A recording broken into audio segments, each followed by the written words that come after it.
Otherworld expansion benefits for all black technology, great power rivalry ensemble cast.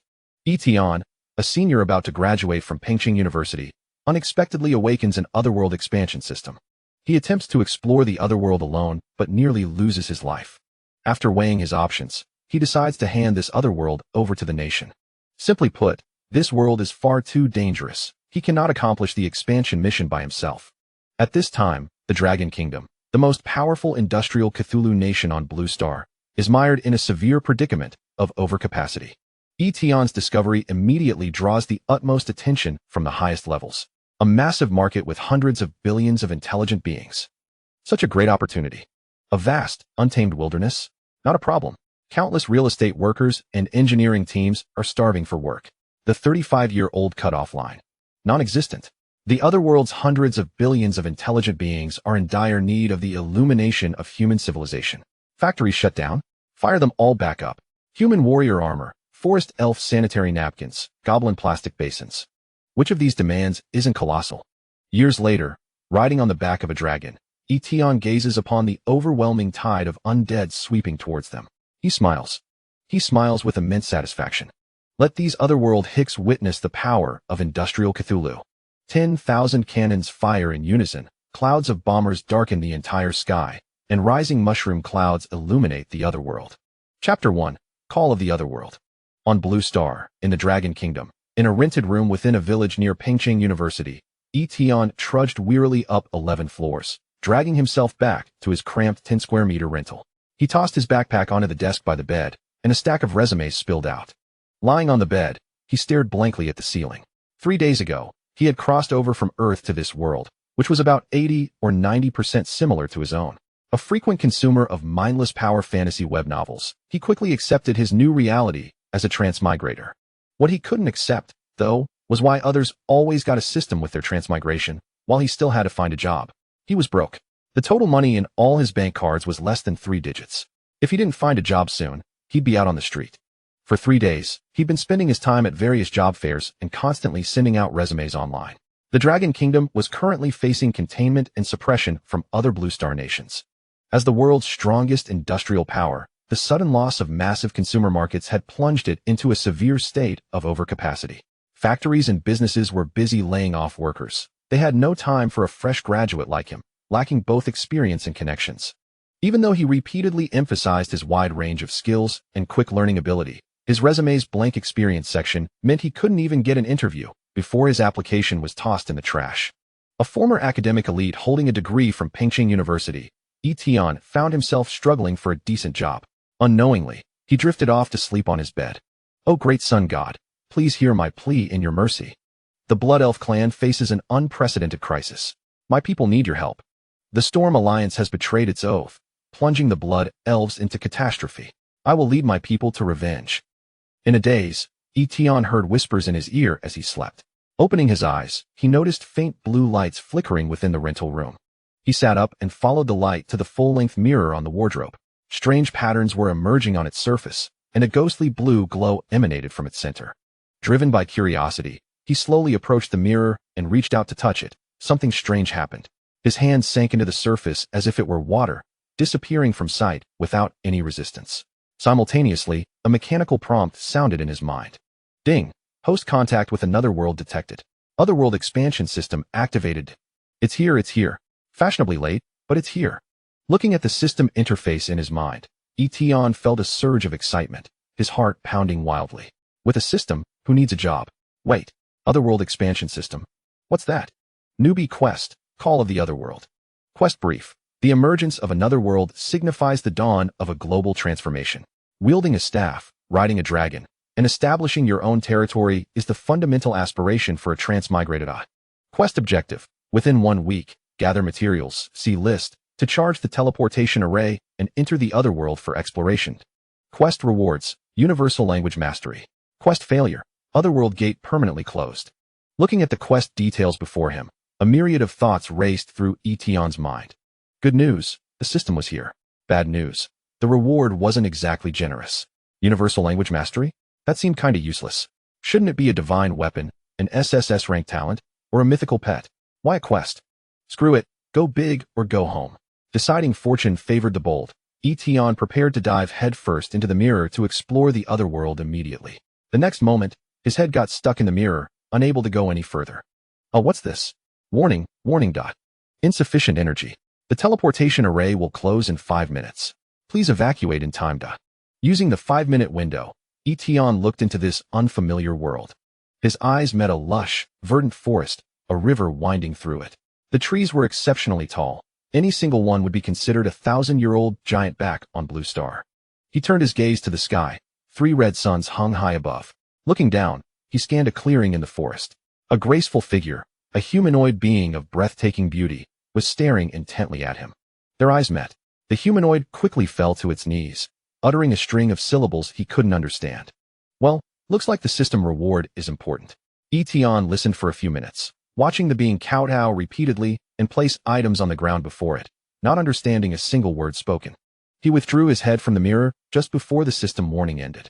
For the rest of that day, he went nowhere, instead using the pretext of a university student startup to register a company called Star C Technology.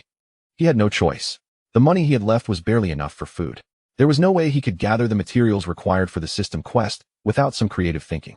On the 3rd day, a loan of 50,000 yuan was deposited into his account. Gotta hand it to the first-tier cities. They were efficient. With the money in hand, the rest became easier. 120 square, power cable, specially patterned silver runes, high power transformer. The system's material list was very detailed, and most items could be bought online. Following the list requirements, Tian went on a significant online shopping spree. On the 5th day, the purchased materials began arriving, cramming his already small room to the brim. Following the system's instructions, he spent another 2 days arranging the materials on the floor into a peculiar formation. Okay, everything's ready, just need the compound bow. A necessary backup. Venturing into an unknown world required some means of force. The most powerful ranged weapon legally available in the Dragon Kingdom was the compound bow. Comparable to a firearm in power, aside from its cumbersome reloading, it was an essential travel companion for accuracy and power. Ding dong. The doorbell rang. He got up to answer it. Sir, your package. The courier held out the box, then noticed the setup in Tian's room, his eyes widening. The only bed was propped against the wall, next to a battered desk. The wardrobe was moved to the center of the room, with a neatly folded floor futon beside it. On the floor in front of the wardrobe lay an array of bizarre silver ornaments, connected by thick cables that ran all the way to the wardrobe mirror. Oh, give it here. Tian took the box, glanced back into the room, and explained, It's my hobby, parts for a DIY mechanical project. Pretty cool, huh? Yeah, sure is a unique hobby. The courier responded politely, then closed the door and left, muttering curses under his breath. Freak. Has a bed, but chooses to sleep on the floor. Place is a mess, can't even find a spot to stand. After seeing the courier off, Tian tore open the package, assembled the compound bow, and tested its power. It easily pierced steel plates several millimeters thick. The seller had even thoughtfully included several different types of arrowheads for various scenarios. Through his late-night observations over the past few days, Tian had discovered the pattern of the Otherworld gate. It opened every night at midnight, normally lasting for 5 minutes. However, whenever he reached through or tossed something in, the duration would noticeably decrease. He hadn't seen that beautiful humanoid since the first time. He wondered where it had gone. On the 6th day, everything was ready. Tian lay down early on his futon, set his alarm, and waited for midnight. At the stroke of 12, the wardrobe mirror began to emit its familiar faint blue glow. Tian stood before the mirror, checking his gear. Full protective suit, properly worn, wilderness survival kit, packed in his backpack, the compound bow that arrived today, gripped tightly in his hand. Everything was set. Time to go. His hand trembling slightly, he threw the main power switch. A blinding flash erupted as the teleportation array crackled with massive arcs of electricity. His vision went black, and he lost consciousness. The Otherworld, here I come. Chapter 2. The fierce battle with the lobster regaining consciousness. Tian found himself lying on a soft meadow. The gentle touch of the grass, the fragrant scent of the flora, and the lush greenery surrounding him conveyed that he was no longer in the dim, cramped rental of Blue Star, where lights were perpetually needed. Rising to his feet, he felt an unusual lightness in his body. The gravity of this world seemed significantly less than that of Blue Star. He jumped in place, surveying his surroundings. The clearing within the dense forest was precisely where he had witnessed the humanoid creature kneeling. At the center of the clearing, a circular area emitted a faint glow, likely the teleportation array that had brought him to this world. On the ground, half a meter away, Lay 3 objects, a small bottle of water, a glistening golden stone, and an unidentified metallic block. Gifts from that creature? He picked up the 3 items and placed them in his backpack, keeping them as mementos. Departing the teleportation area, he retrieved a small drone, activated it, and launched it to capture the surrounding scenery.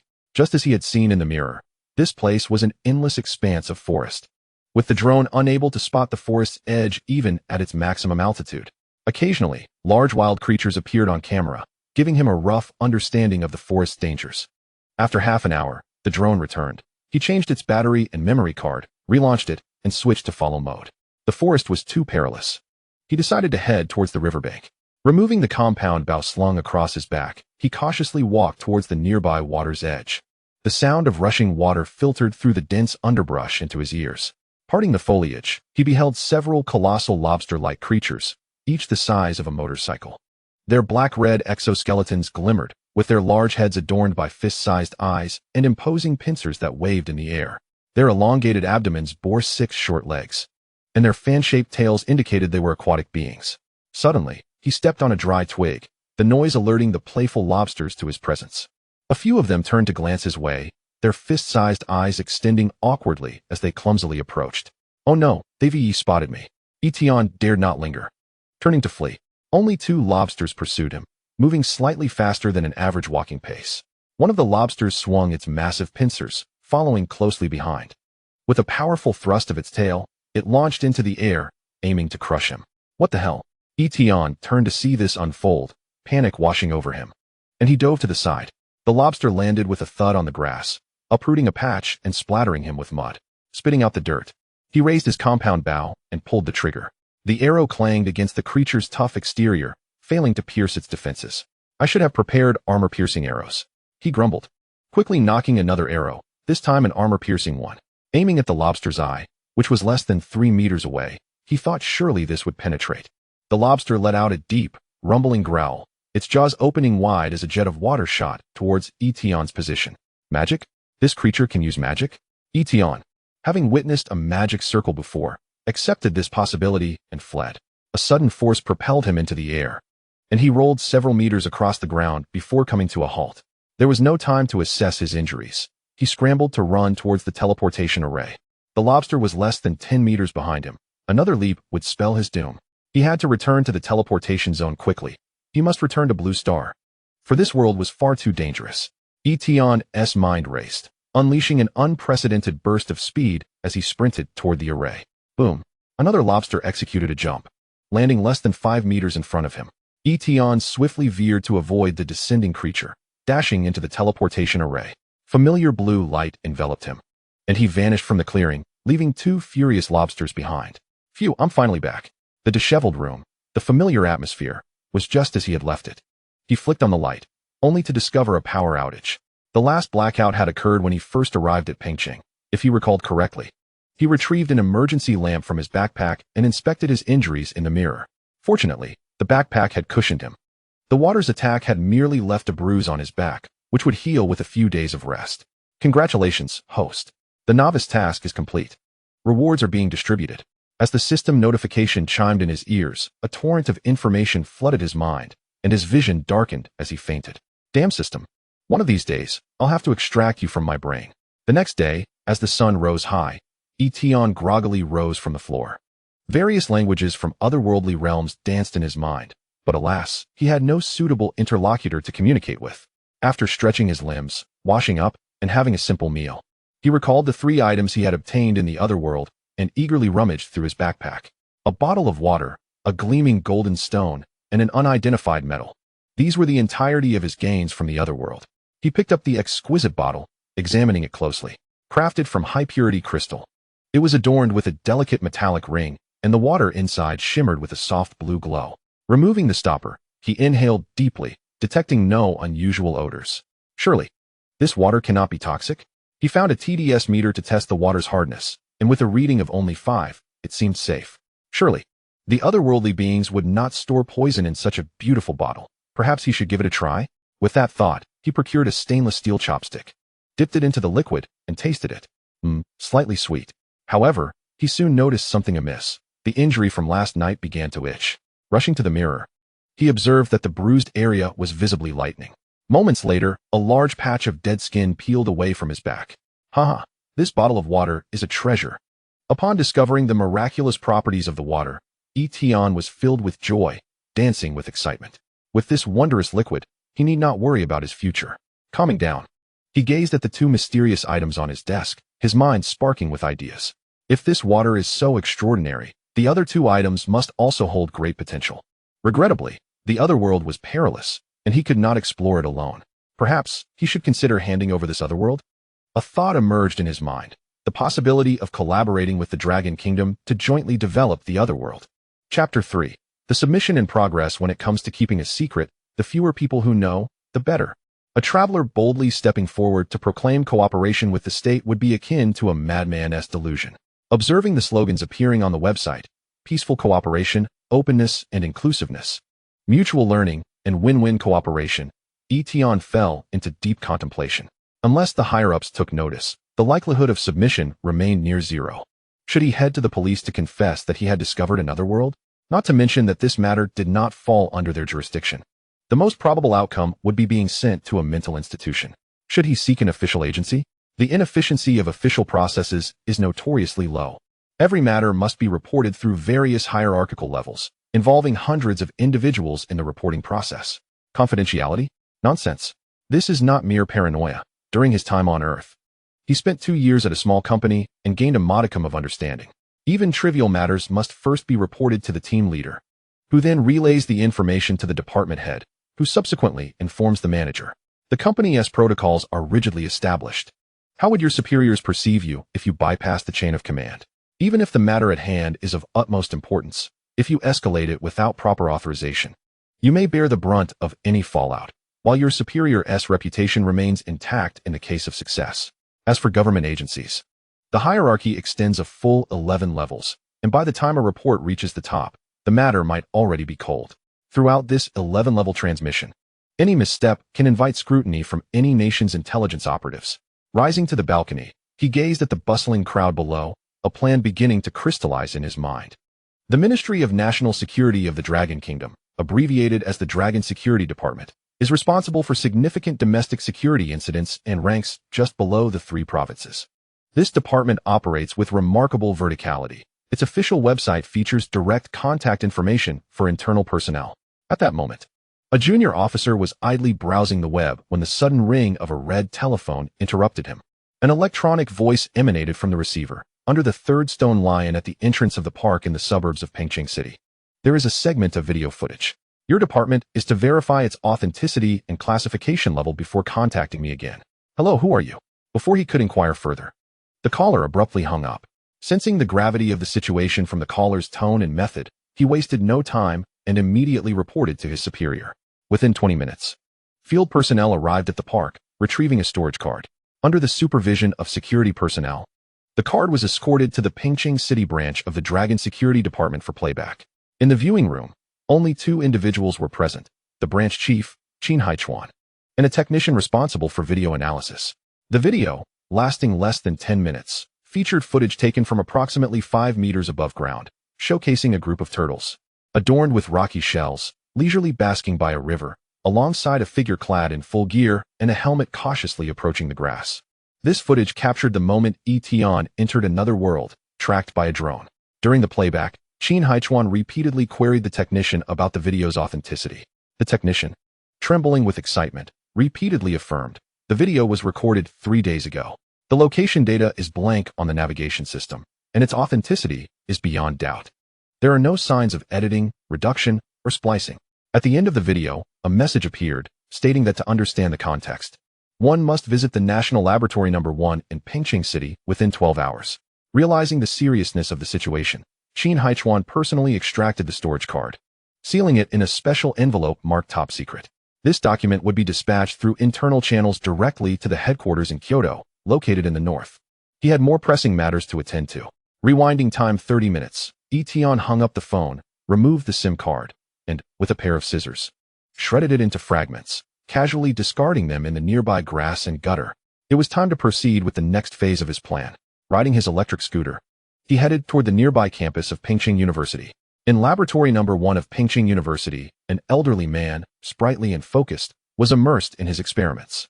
This laboratory was reserved for professors and above, and during this time, he was usually alone, enjoying the privilege of dedicated research time. The abrupt ringing of the doorbell interrupted his work, and he cursed under his breath, "Isn't there a do not disturb sign? Why is someone ringing the bell?" Approaching the door, he peered through a small window to see a somewhat familiar student standing solemnly outside. "Who are you?" "I am Tian, a recent graduate in electronic circuit design. You provided guidance on my thesis during last week's open class. Do you remember?" "Oh, Tian, your thesis was quite impressive." "Of course, I remember." As he opened the door, curiosity mingled with skepticism. "Aren't you about to graduate? What brings you to seek out an old man?" Tian swiftly entered the laboratory and closed the door behind him, ensuring their privacy. "Professor, I recently discovered a material suspected to be a room-temperature superconductor." His designation of professor bordered on flattery, yet amidst his shock, academician Li did not dwell on this. "What? A room-temperature superconductor? Are you trying to fool me?" Last year, various research institutes broadcasted their attempts, only to reveal a grand hoax. As a member of the two academies and an expert in semiconductors, communications, and chip design, academician Li had profound insights into materials science. The notion of a room-temperature superconductor, akin to controlled nuclear fusion, was often touted as a 50-year prospect. Yet over a century had elapsed with critical temperatures still below 100 Kelvin. The mere discovery of a superconductor at 200 Kelvin would warrant a national award for scientific advancement. Despite Tian's background in research, his lack of relevant expertise and laboratory conditions rendered the notion implausible. "Professor, I brought this material for you to help verify its properties." Tian produced a silver metal piece encased in a cardboard box. The metal, roughly the size of a fist, gleamed with a bright silver hue, reminiscent of silver, but with a superior luster and a faint glow. This metal appears quite unique." After examining it closely, he instructed, "Come, assist me. I will conduct a test immediately." Without further ado, he pulled Tian toward the interior of the laboratory. Chapter 4. The answer to bidirectional verification. Watching the hurried movements of his mentor, Tian felt a twinge of apprehension. Academician Li was a pillar of Pingqing University and a stalwart of the Dragon Kingdom's research community. Any misstep could have severe consequences. 2 days prior, while contemplating how to contact the upper echelons of the Dragon Kingdom, he had immediately thought of this esteemed mentor, a member of the two academies. To persuade him, Tian needed to present something of substantial weight. Among the 3 items he had brought back from another world, he decided against presenting the mysterious vial of water, as it was too extraordinary and unlikely to pique the interest of someone whose expertise lay elsewhere. The remaining 2 metals included a gold-like specimen, which he intended to keep for himself, leaving only the inconspicuous gray metal. This metal, originating from another world, likely possessed physical properties vastly different from those found on Blue Star. Thus, he employed household tools to conduct some preliminary research. This investigation swiftly yielded astonishing results. The measured resistance was 0, and when energized, the metal could even hover above a permanent magnet. He promptly devised today's plan to capture the attention of the Dragon Security Department through the video, while simultaneously conducting comprehensive tests on the otherworldly material in his mentor's laboratory. Even if the results indicated that the metal was not a room-temperature superconductor, it would likely reveal significant differences compared to earthly materials. Incredible. Absolutely incredible. Just placed on the experimental table, the mentor could not help but exclaim in astonishment. Neither the ohmmeter nor the 4-probe testing method could detect any resistance. The experimental equipment in Laboratory 1 is among the finest throughout the Blue Planet, leaving no room for instrumental errors. As for operational mistakes, absolutely impossible. Such a straightforward experiment could be performed with eyes closed. With this significant discovery, academician Li Jiangwo's mood turned exuberant. Attempting to control his excitement, he fetched a piece of permanent magnet and placed the metallic material upon it. Completely diamagnetic. Is it truly a room-temperature superconductor? He took a small sample and placed it under the electron microscope to observe its microstructure, muttering incessantly, "This substance appears not to be a man-made product. Where did you acquire it?"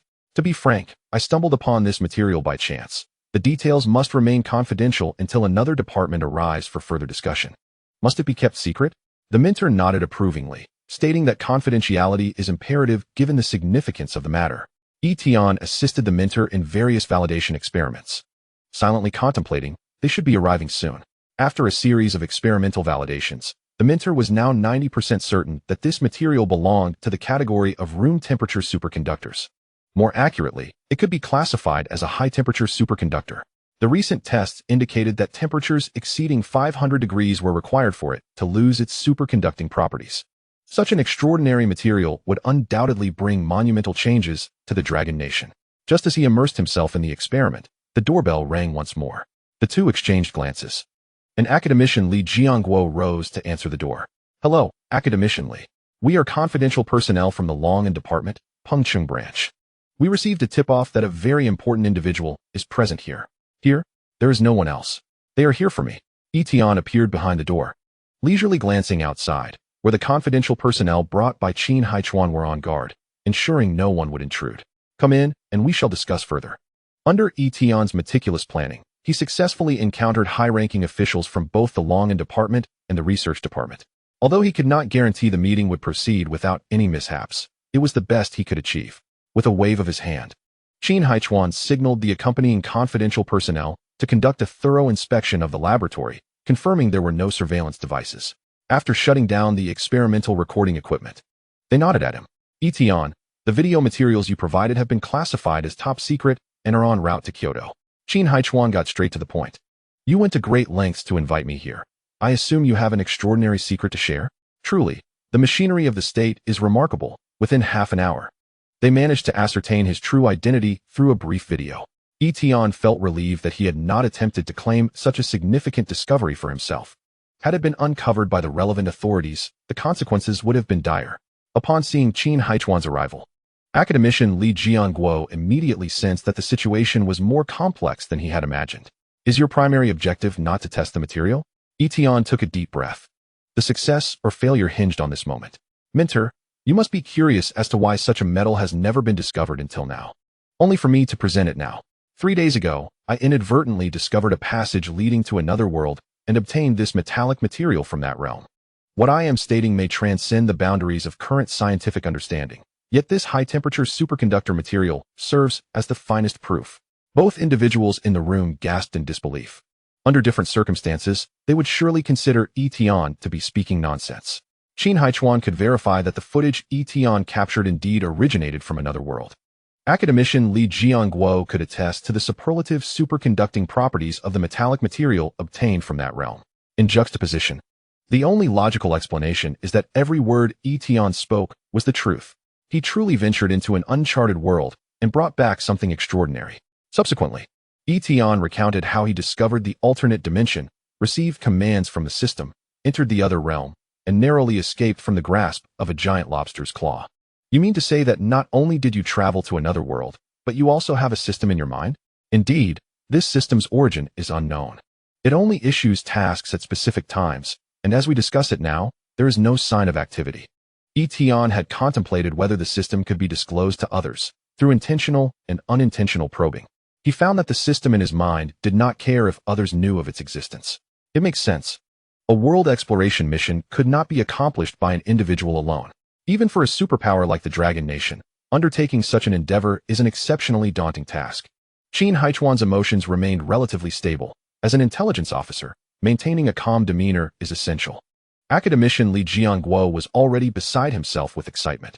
An alternate world suitable for human habitation? Such a discovery is astonishing. The Dragon Nation missed the age of discovery and 2 industrial revolutions. After finally seizing the tail end of the 3rd industrial revolution to gain strength, it now finds itself besieged from all sides. The exploration of an alternate world could become a monumental discovery worthy of being recorded in history. Chapter 5. Outrageous electricity consumption. Tian's discovery was enough to send academician Li Jiangguo into a fervor. After dedicating most of his life to research, he found himself in a fortunate circumstance just as he felt time slipping away. The existence of a high-temperature superconductor material and the discovery of a world suitable for human survival, though seemingly outrageous, appeared entirely reasonable in his eyes. Such an extraordinary material should have been discovered centuries earlier, and the delay in its identification was the real flaw. Tian's ability to return safely with a sample was sufficient evidence that the alternate world is indeed habitable for humans. Minter, I came to see you not only to test the material, but also to convey this significant information to the higher-ups of the Dragon Nation through your esteemed position. No problem, leave it to me. The Minter readily agreed, recognizing that such a discovery pertains to the nation's destiny. Throughout the past decades, has any moment of the Dragon Nation's fate not been accompanied by bloodshed? Seizing this opportunity, the Dragon Nation could not only escape its current predicament, but also leap ahead of other nations in terms of comprehensive national strength and technological development. The notion of self-preservation? Such a thing does not exist. He was willing to sacrifice his reputation to report this matter to the central government, striving to persuade the Dragon Nation's higher-ups to take it seriously. Even if, hypothetically, they were mistaken, possessing this material would undoubtedly herald a technological explosion for the Dragon Nation. You sly one, Tian, is Qin Xiaozi your double insurance? Hee, nothing escapes your notice. Tian scratched the back of his head, refraining from engaging further. With both paths now viable, his confidence in persuading the higher-ups had increased. Academicianly, this matter is of utmost importance. The fewer people who know, the better. Qin Haichuan proposed, I will arrange for a special aircraft to escort you to Kyoto, bringing this material to the central government to explain the situation. I will send personnel to the site to ensure that the situation remains contained. Good, there is no time to lose. We shall depart immediately. Academician Li Jiangguo hastily placed the sample into a briefcase and, under the escort of 2 confidential personnel, left Laboratory 1. Let us also depart. I can hardly wait to see that magical door. Under Tian's guidance, 3 vans halted at the entrance of the village. To avoid attracting attention, Qin Haichuan, accompanied by a confidential personnel, ascended to the 11th floor and encountered the landlord standing at the door. Ah, Tian from room 1101. You've finally returned. Landlord, is there something you need? Tian stepped forward and inquired, what is the matter? Your rent is due, came the reply, as a red notice was handed over. How could this be? You have consumed over 50,000 kilowatt hours in a month. Is the meter malfunctioning? I thought it was faulty as well, but I checked the main meter. And it's accurate. I will contact the power department for confirmation. At $2 per kilowatt hour, 50,000 kilowatt hours is exorbitant. I wouldn't be able to pay even if I sold myself. Tian took the invoice and stared at the figure of 50,010 kilowatt hours, utterly speechless. There was only an old air conditioner and 2 light bulbs in the rental unit. How could such a vast amount of electricity be consumed? Wait a moment, he began. But behind him, Qin Haichuan interjected, you must be the landlord? I am Xiao Tian's uncle. Allow me to settle the electricity bill. Oh, very well, just scan this code. The landlord, pleased to find a willing payer, produced a QR code for him to scan. Uncle Qin, how? Qin Haichuan cut him off. The payment has already been sent. Please confirm. Great. The funds are in. The landlord, seeing over 100,000 received, left in high spirits. Tian, noticing the glances exchanged, understood there was more to discuss, and promptly retrieved his keys to enter the rental unit. Inside, Qin Haichuan disregarded the disarray and signaled to his associates, who immediately produced a device and placed it on the desk. They then retrieved a scanning apparatus, moving it around the room before signaling an O with their hands. You cannot stay here. The consumption of over 50,000 kilowatt hours is, in the eyes of intelligence personnel, akin to a beacon in the night. Tian, anxious, asked, are you suggesting that our affairs from the other world may be exposed? If we had not arrived, the likelihood of exposure would have exceeded 80%. However, I can now assure you it is below 0.5%. He surveyed the surroundings, immediately contact the other personnel to erase any records of the electrical anomaly. Provide me with a list of your online purchases. We must eliminate any traces. Additionally, detail anyone you have interacted with and any actions taken since discovering the other world. Tian was taken aback. Despite his caution, he had left so many vulnerabilities. Fortunately, with these professionals on hand, he need not worry about confidentiality. He recounted his recent activities and contacts in detail, to which Qin Haichuan responded with approval. Your diligence has saved us considerable effort. Your registered company does not yet have a location, correct? Then I will assist you in relocating this wardrobe and materials to a designated address. That area is under the jurisdiction of the Long'an Department. Safety is not a concern, and you will receive support from various sectors. Understood. I will adhere to your arrangements. The moment Tian decided to submit, he realized that accepting assistance from a national force would inevitably come with sacrifices. However, he was unperturbed. Such opportunities were unattainable on Earth, and now that it was offered, it would be foolish to decline. I have accepted your offer, Uncle Qin. Upon arrival, the authorities have confirmed that I am wholly responsible for your security. I hope for a fruitful collaboration. Indeed, a fruitful collaboration. As they shook hands, their mutual understanding was palpable. Qin Haichuan acted swiftly. Just as their agreement was forged, the accompanying personnel arrived at the door, carefully carrying the wardrobe out. The remaining items were systematically organized and packed for removal. At Qin Haichuan's gesture, Tian approached the landlord to express his intention to vacate. The landlord, in high spirits while counting his money, showed little concern upon hearing Tian's plans. You're not renting anymore. There are plenty of people eager to take your place. He also indicated that a month's rent would be deducted as a penalty for breaking the lease, to which Tian had no objections. As the funds were ultimately covered by the Long and department, of little concern to him. His current worry was whether the portal to the Otherworld would malfunction due to the relocation. If it failed, it would indeed be a considerable predicament. Chapter 6. The confidential meeting commences. Academician Li Jiangguo arrived in the capital around noon. Without even pausing for lunch, he hurried to the Xianyang Palace to request a tri-provincial meeting. The governance structure of Longhua, which has persisted for over 1,000 years, has undergone several transformations, evolving from the ancient 3 provinces and 6 ministries system. The tri-provincial meeting is a product of these reforms. Ordinarily, the 3 provinces manage Longhua's political, military, and personnel affairs separately, functioning independently. In rare instances, when matters of national significance arise, select individuals can call for a tri-provincial meeting, and Li Jiangguo is among them. After submitting the meeting request, he insisted that the tri-provincial meeting be conducted in utmost secrecy. As the clock approached 2 p.m., in a covert conference room beneath Xianyang Palace, the heads of the 3 provinces, rarely assembled, engaged in casual conversation. Why is Old Li so anxious? Inquired Zhao Lao from the central province. Is it because the Eagle's aircraft carriers are approaching, or perhaps aliens are invading? Old Li is not the type to jest. He is too busy with research. Huang Lao from the personnel province, known for his amiable nature, promptly defended Li Jiangguo. Surely Old Li isn't here to ask us for money? The economic department is in tight straits. Subsidies, industry guidance, and industrial funds all require funding. Everyone should prepare for hard times ahead. The attendees were few. The heads of the 3 provinces and the head of the military adjustment department. Li Jiangguo glanced at the clock. The meeting was set to commence in 2 minutes. Apologies for my tardiness, exclaimed Wang Lao from the research department, rushing into the room and offering his apologies. Old Li brought some materials that required experimental verification. You're just in time. Zhao Lao waved his hand. Old Li, shall we begin? With all present, he ordered. Please have all unrelated personnel exit immediately. The meeting will commence promptly. The security and secretarial staff vacated the room, and the atmosphere became solemn. Li Jiangguo approached the front and declared gravely, Esteemed leaders, before we begin, I would like you to view 2 video segments. On the large screen appeared a young man clad in protective gear, his face brimming with excitement. Greetings, I am Tian, a soon-to-be graduate of Pengqing University. 3 days ago, I inadvertently discovered a portal to another world.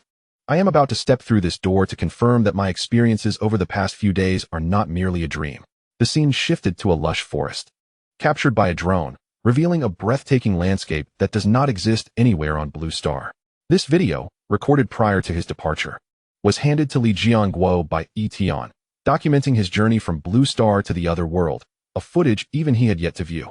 The conference room fell into a hushed awe, with gasps of astonishment echoing throughout. Even the most seasoned leaders could not maintain their composure in the face of such grandeur. Once the 2 videos concluded, silence enveloped the room once more. Zhao Lao from the central province was the first to inquire. Is this video authentic? Does the forest depicted belong to the other world? Can others access it? Are there any adverse reactions upon entry? A barrage of questions ensued. To which Li Jiangguo responded with gravity. The authenticity of the footage is beyond doubt. The technicians from the Long and department have verified it repeatedly. Even if the video were fabricated, the tangible samples of high-temperature superconductors obtained from the other world cannot be faked. Old Li speaks the truth. Wang Lao from the research department corroborated. Prior to this meeting, our ultra-secret research facility was analyzing the samples acquired from the other realm.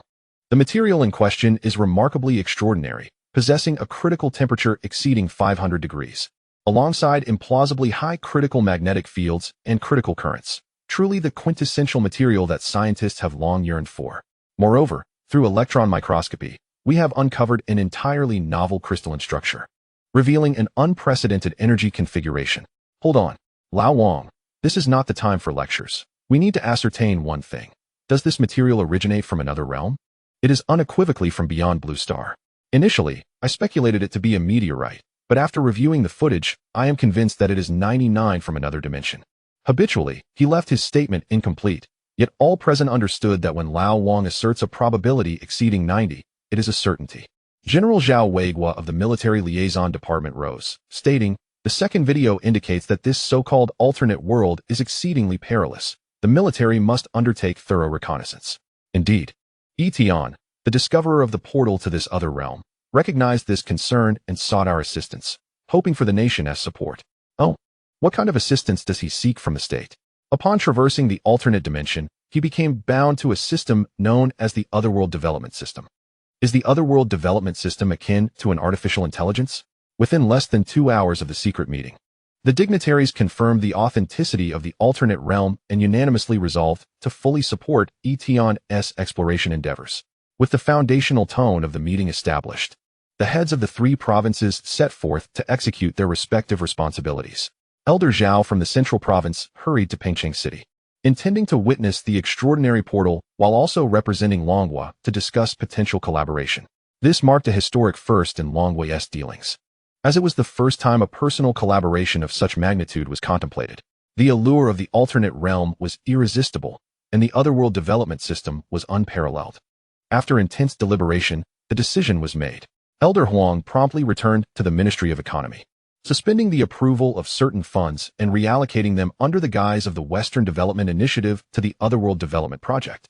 The Human Resources Minister hastily drafted a list of personnel for the first round of participation in the exploration and notifications regarding Tian's appointments.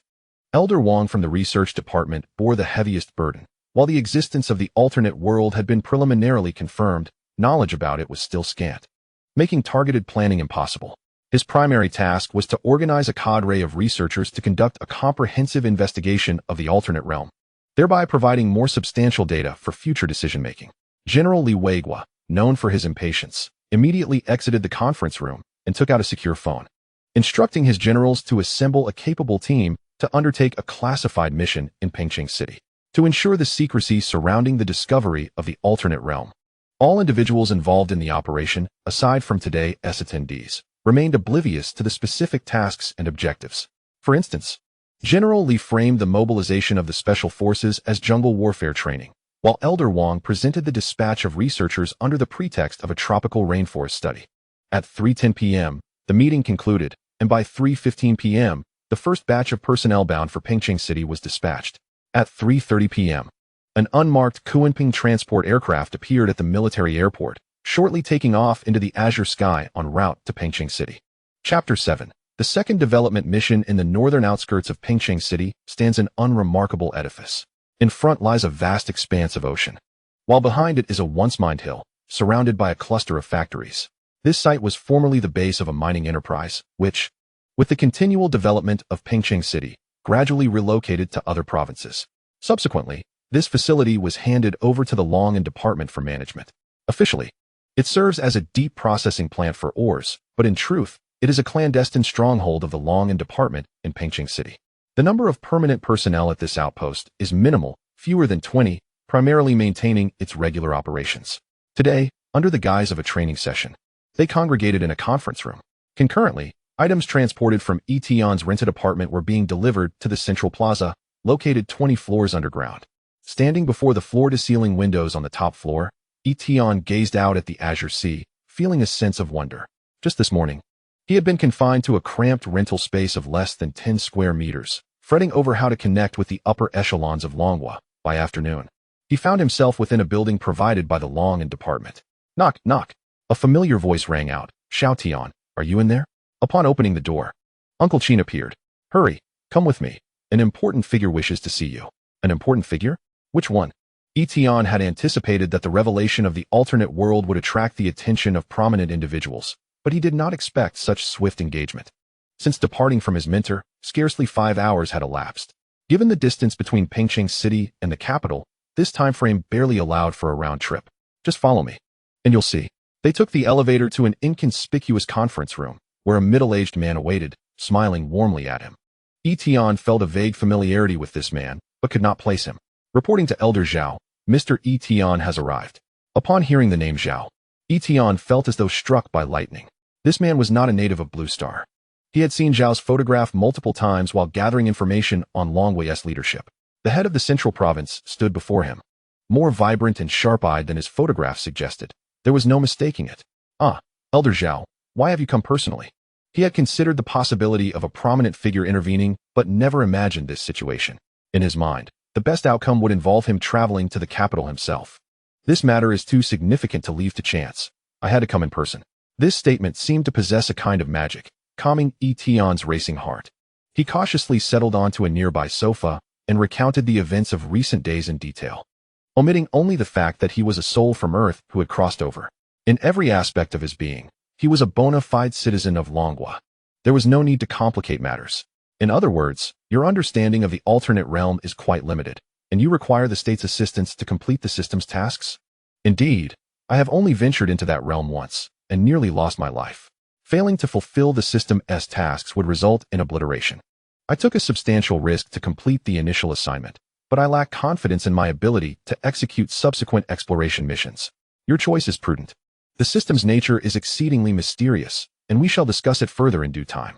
My visit aims to confirm the existence of the alternate realm firsthand, as well as to inquire about your perspective on potential collaboration. Collaboration? I am but an ordinary individual. How could I dare to entertain the notion of working alongside the state? Tian was acutely aware that, having laid everything bare, his sole reliance was on the system. The system's existence could facilitate the exploration of the alternate realm, and there had been instances when the state had sought to confine him or manipulate him as a puppet. Never had he contemplated the possibility of genuine collaboration with the government. Do not be anxious. This conclusion stems from discussions with my colleagues. A brand new world awaits our exploration, and without a guide, the cost will be unfathomable. Longhua has traversed numerous paths over the decades to attain its current brilliance. Cast aside any burdens, this matter is settled. Following this, Elder Zhao elucidated the basis for collaboration and Tian's role within it. In essence, Longhua plans to dispatch a scientific exploratory team to the alternate realm for comprehensive investigation, gathering first-hand data before determining the pace of exploration into this new world. As the first pioneer of the Otherworld, Tian is appointed as the governor of the Otherworld Development Base, overseeing all matters concerning the exploration of this foreign realm. However, this gubernatorial position is largely ceremonial, with the actual duties being executed by personnel dispatched from the Dragon Kingdom. Tian, in his role, possesses complete awareness of all otherworldly affairs. His primary responsibility is to fully cooperate with the Dragon Kingdom's activities in the Otherworld and provide assistance to the best of his ability. According to discussions among the higher-ups, the Otherworld Development System will undoubtedly issue tasks related to territory construction in the future. Thus, it is prudent to set the tone at the outset of this collaboration to prevent any potential misunderstandings later on. Elder Zhao was speaking, while Tian listened attentively, resembling a diligent student. After a brief respite following dinner, the two resumed their conversation. The military's intention is to immediately dispatch a contingent to ensure personnel safety while continuously exploring the surrounding area.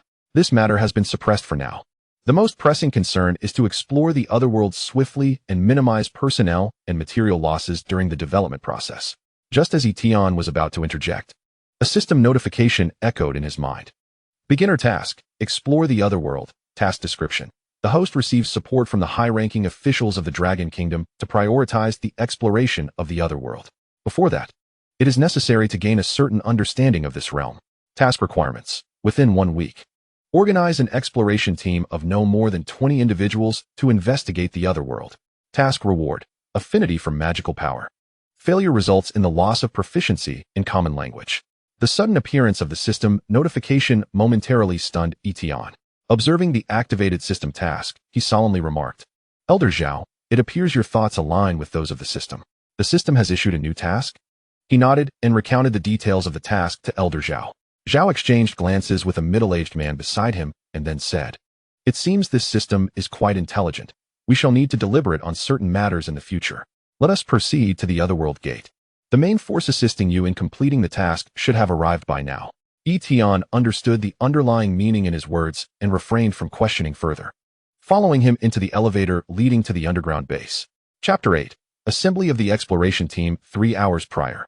The latest scientific research mission was assigned to the research department, prompting Professor Chen Mushing to hastily return home. "Oh, you're back so early today?" His wife emerged from the kitchen, noticing her husband packing. "Another business trip?" "Indeed. The research department has issued a new scientific mission requiring me to investigate an island in the south for a period.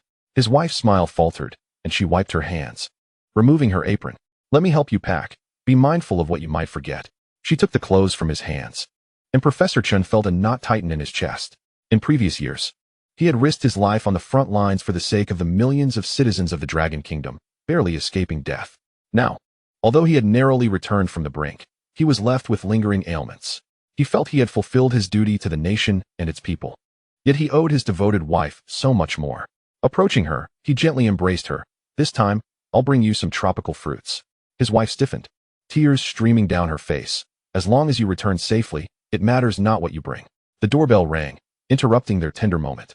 Professor Chen stood to answer the door. Outside stood two individuals in military attire. The lead officer presented his identification. Professor Chen, the command center has ordered us to escort you to the airport.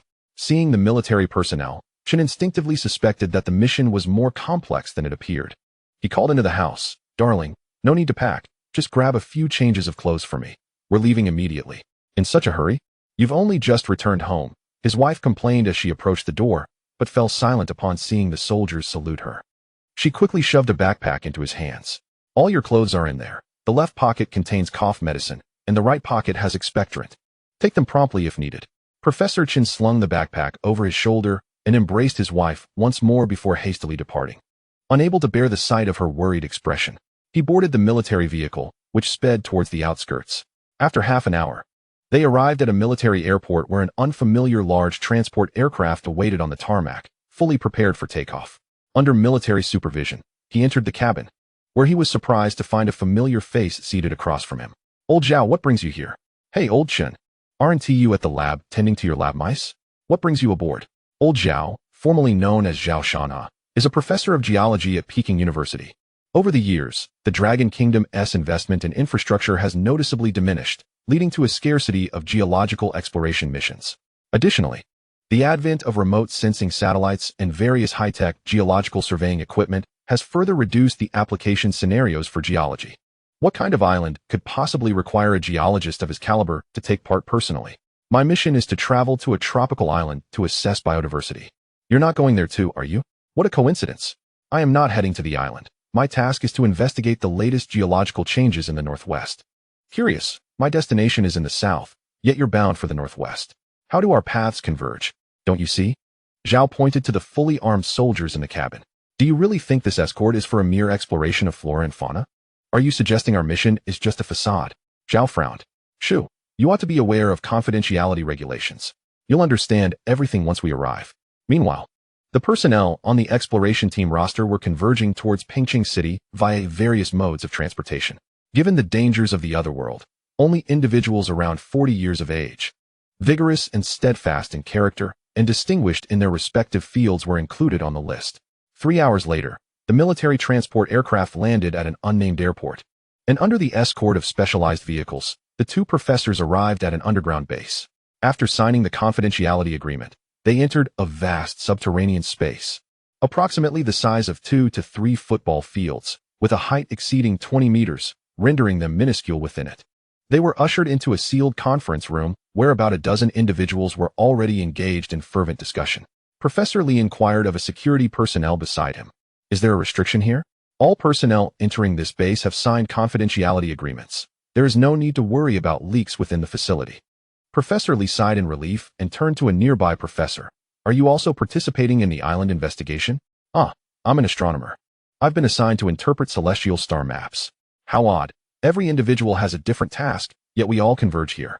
Strangely enough, I'm a specialist in astrophysics. Supposedly here for an astrophysics summit. Yet, I've asked around, and I'm the only one in this field. Who am I supposed to discuss with? Do you think there's a possibility of discovering a new island in the southern seas, prompting us to form a team for exploration?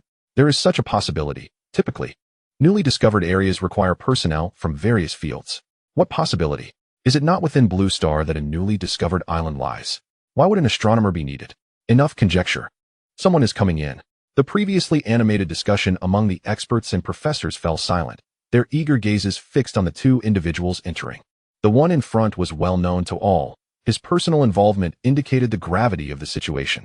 The young man following him, however, appeared unfamiliar and somewhat anxious. Elder Zhao. The attending experts rose in unison, expressing their excitement and greeting. Please take your seats. The reason for gathering you here is to announce a matter of utmost importance. Elder Zhao pressed his hand down, stating that he would first introduce the basic situation, with a designated person to explain the subsequent arrangements. He then elaborated on how the Otherworld emerged, how Tian ventured into it for adventures, and how he battled the giant lobster. As a video played on the conference room's large screen, all experts and scholars gaped in astonishment. They had anticipated that this mission would be complex. Yet the appearance of a gateway to another realm, a phenomenon that defied scientific understanding, left everyone wide-eyed.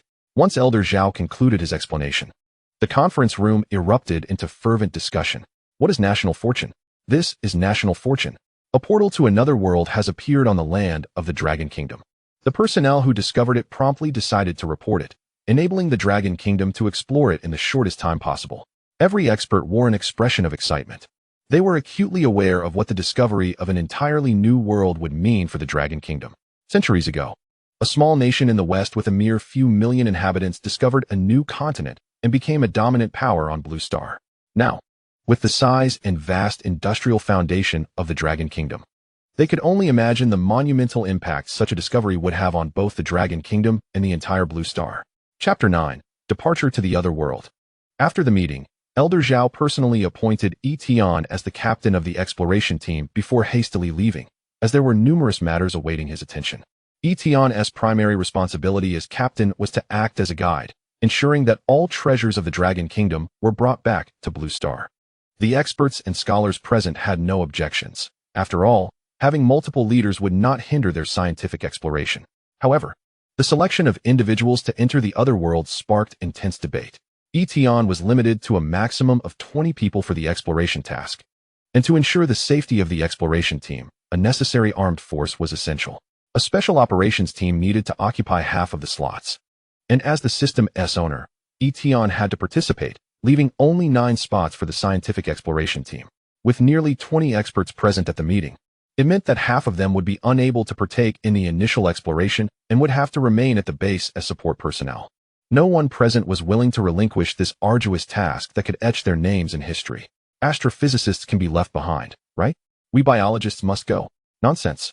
Did you not see the 3 suns in the video? Such a peculiar astronomical phenomenon cannot exclude astronomers. Delaying the study of the 3 suns is acceptable, but geological surveys must be prioritized. To explore another world, we must first understand its terrain and landscape. Microbiologists need not go. Captain E has confirmed that the microorganisms there pose no threat to humans. But how can we guarantee that a longer duration won't lead to unforeseen issues? After a heated discussion, it was ultimately decided that experts from 9 specialized fields, geology, mineralogy, environment, climate, zoology, botany, microbiology, physics, and chemistry, would be the first to venture forth. Once the selections were made, a group of 10, led by Tian, proceeded to the center of the underground plaza. The remaining experts would stay at the base to focus on research regarding the transportation array. In the center of the underground plaza, a 2-meter-high, 1-meter-wide full-length mirror stood atop a base crafted from pure silver. Numerous researchers clad in white lab coats busily attended to the mirror, occasionally whispering to one another. After the mirror was transported to the base, the research department immediately mobilized skilled personnel from across the nation to study it, aiming to unravel the mystery of its ability to traverse space. Have you made any progress, Mentor? Academician Li Jiangguo, who had just returned from Kyoto, displayed no signs of fatigue, his face brimming with excitement. It is truly astonishing. We witnessed the opening of the Otherworld and attempted to enter it, but regrettably, we failed. Tian frowned. Failed. Yes, there seems to be a thin membrane preventing our exploration, and we are currently researching the cause. I will take the team to the station. You may continue your research.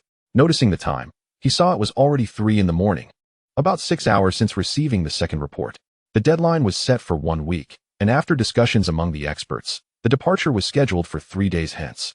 In the following 3 days, everyone at the base busied themselves with preparations for the inaugural exploration mission. An increasing number of personnel arrived at the base, and countless resources converged here.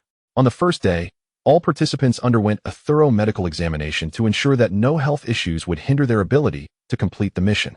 As captain of the exploration team, Tian was taken by the special operations team leader for emergency training to ensure he mastered the basic use of firearms within 3 days.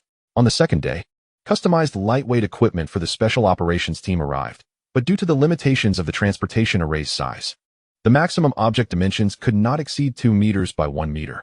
This rendered many heavy weapons unusable, necessitating disassembly or modification of several individual arms to facilitate passage through the transportation array. On the third day, all the necessary equipment for the experts was delivered, and the exploration team roster was finalized.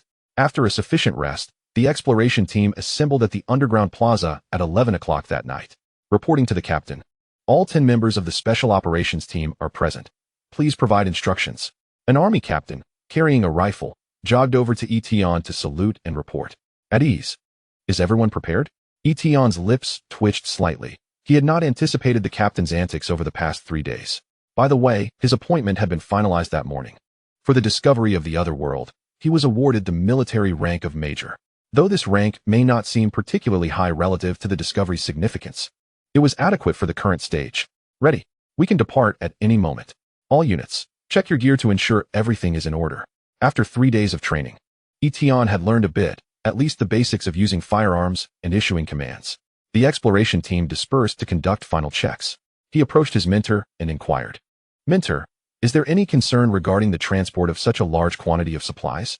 Theoretically, there should be no issues." Academician Lee, officially appointed as the research head at the base, was the right person to ask. The transportation array adhered to the fundamental law of energy conservation. Transporting items to the Otherworld would require a certain amount of energy. Electrical energy, right? The base's power supply should suffice. Lee's response reminded Tian of the outrageous electricity bill. He wondered how his landlord was faring. The energy consumption is several orders of magnitude lower than our theoretical calculations.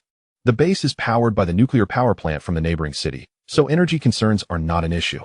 Time was running short. They were ready to depart. All units, proceed with caution. The two teams stood before the mirror, awaiting the activation of the transportation array. Each individual was flanked by 2 large boxes, 2 meters high and 1 meter wide, equipped with electric pulleys that would automatically follow them once activated. At precisely midnight, the full-length mirror emitted a blue glow, and a vortex appeared in its center. "Let us go."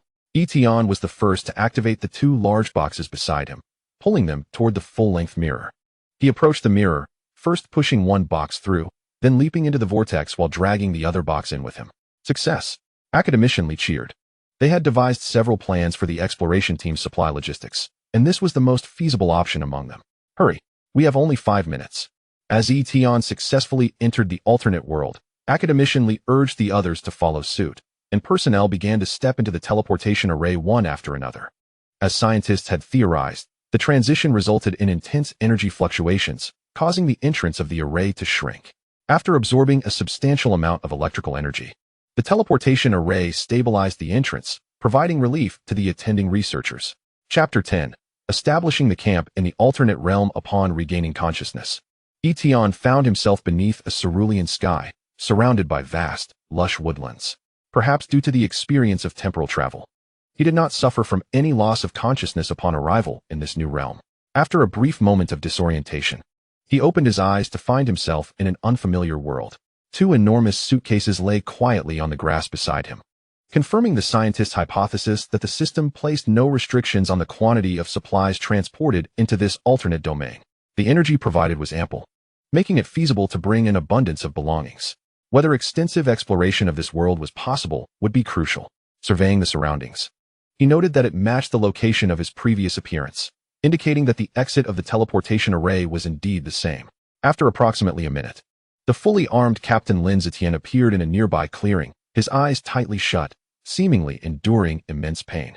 Tian rushed over to assess his condition. His vital signs were stable. It appeared he had merely fainted. Suddenly, Captain Lin opened his eyes wide and, upon spotting Tian, retched onto the grass nearby. The transition had indeed been quite uncomfortable. After a moment, he regained his composure, feeling more distressed than during his training as a pilot. "Are you all right? Any other issues?" "I'm fine now, just recovering. Let us go check on the others." Personnel continued to emerge into the clearing, most exhibiting varying degrees of dizziness and nausea, while a few appeared unaffected. "Look, there are truly 3 suns here," exclaimed an astronomer, gazing excitedly at the trio of celestial bodies above. Each sun varied in size and color. The largest resembled the moon of Blue Star, radiating a warm orange hue, while the smallest was no larger than an orange. Glowing in a pale blue are the suns orbiting a planet. I wonder if their distance is the reason for their diminutive size, or if their mass is insufficient. I can hardly wait to begin my research. Setting aside the matter of the suns, another scholar pointed out, observe the grass beneath our feet. These plants are entirely unfamiliar to us on Blue Star. Professor Chen, that's rather obvious. Isn't it? We are not on Blue Star. Encountering unfamiliar flora and fauna is to be expected. Did anyone feel anything unusual while passing through the teleportation array? It was as if I were thrown into a colossal washing machine, my mind spinning wildly. Not at all.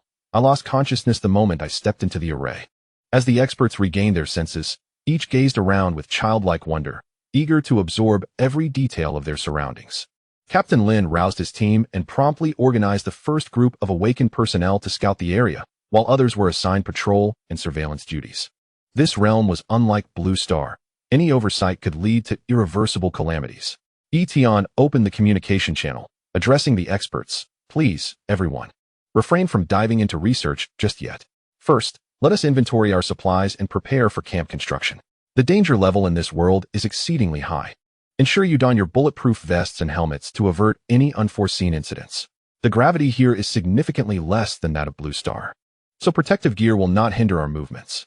We shall form groups of 3 to establish living, research, and defense areas according to our plan layout. Under his guidance, the experts sprang into action. With 20 individuals, each carrying 2 large boxes, these containers not only held various supplies, but were also constructed from titanium alloy, serving as defensive structures. By pressing a special button, the boxes unfolded in layers, and every 10 units assembled into 3 massive steel edifices. The remaining 10 boxes were reserved for Captain Lin to distribute as concealed sentry posts in the dense forest. As Professor Chun Mu-sheng transported research instruments into the designated area, he inquired, Captain E, what happened to those giant lobsters you mentioned seeing last time? Oh, there's a river a few hundred meters from here where they reside. Initially, I was puzzled as to why the creatures in this alternate world are so enormous. He surveyed his surroundings and concluded that the gravity here was approximately half that of Blue Star, with oxygen levels exceeding those of Blue Star by at least 50%. Does the size of living organisms correlate with these factors? Absolutely. Theoretically, lower gravity allows for larger biological forms. Likewise, higher oxygen content facilitates more robust metabolic energy reactions, enabling organisms to grow significantly larger. During a period on Blue Star when oxygen levels exceeded 35%, dragonflies reached the size of bicycles, and centipedes equaled the length of small cars. Does this imply that this world is even more perilous than we anticipated? Indeed, I attempted to uproot a few small grasses, and these carbon-based plants exhibited far greater flexibility and strength than their counterparts on Blue Star. I suspect the fauna here are likewise far more formidable. It would be prudent to advise Captain Lin to remain vigilant. I shall seek him out immediately. Tian located Captain Lin amidst the trees and succinctly relayed Professor Chun's insights. Captain E, we have already mentally prepared ourselves for such revelations.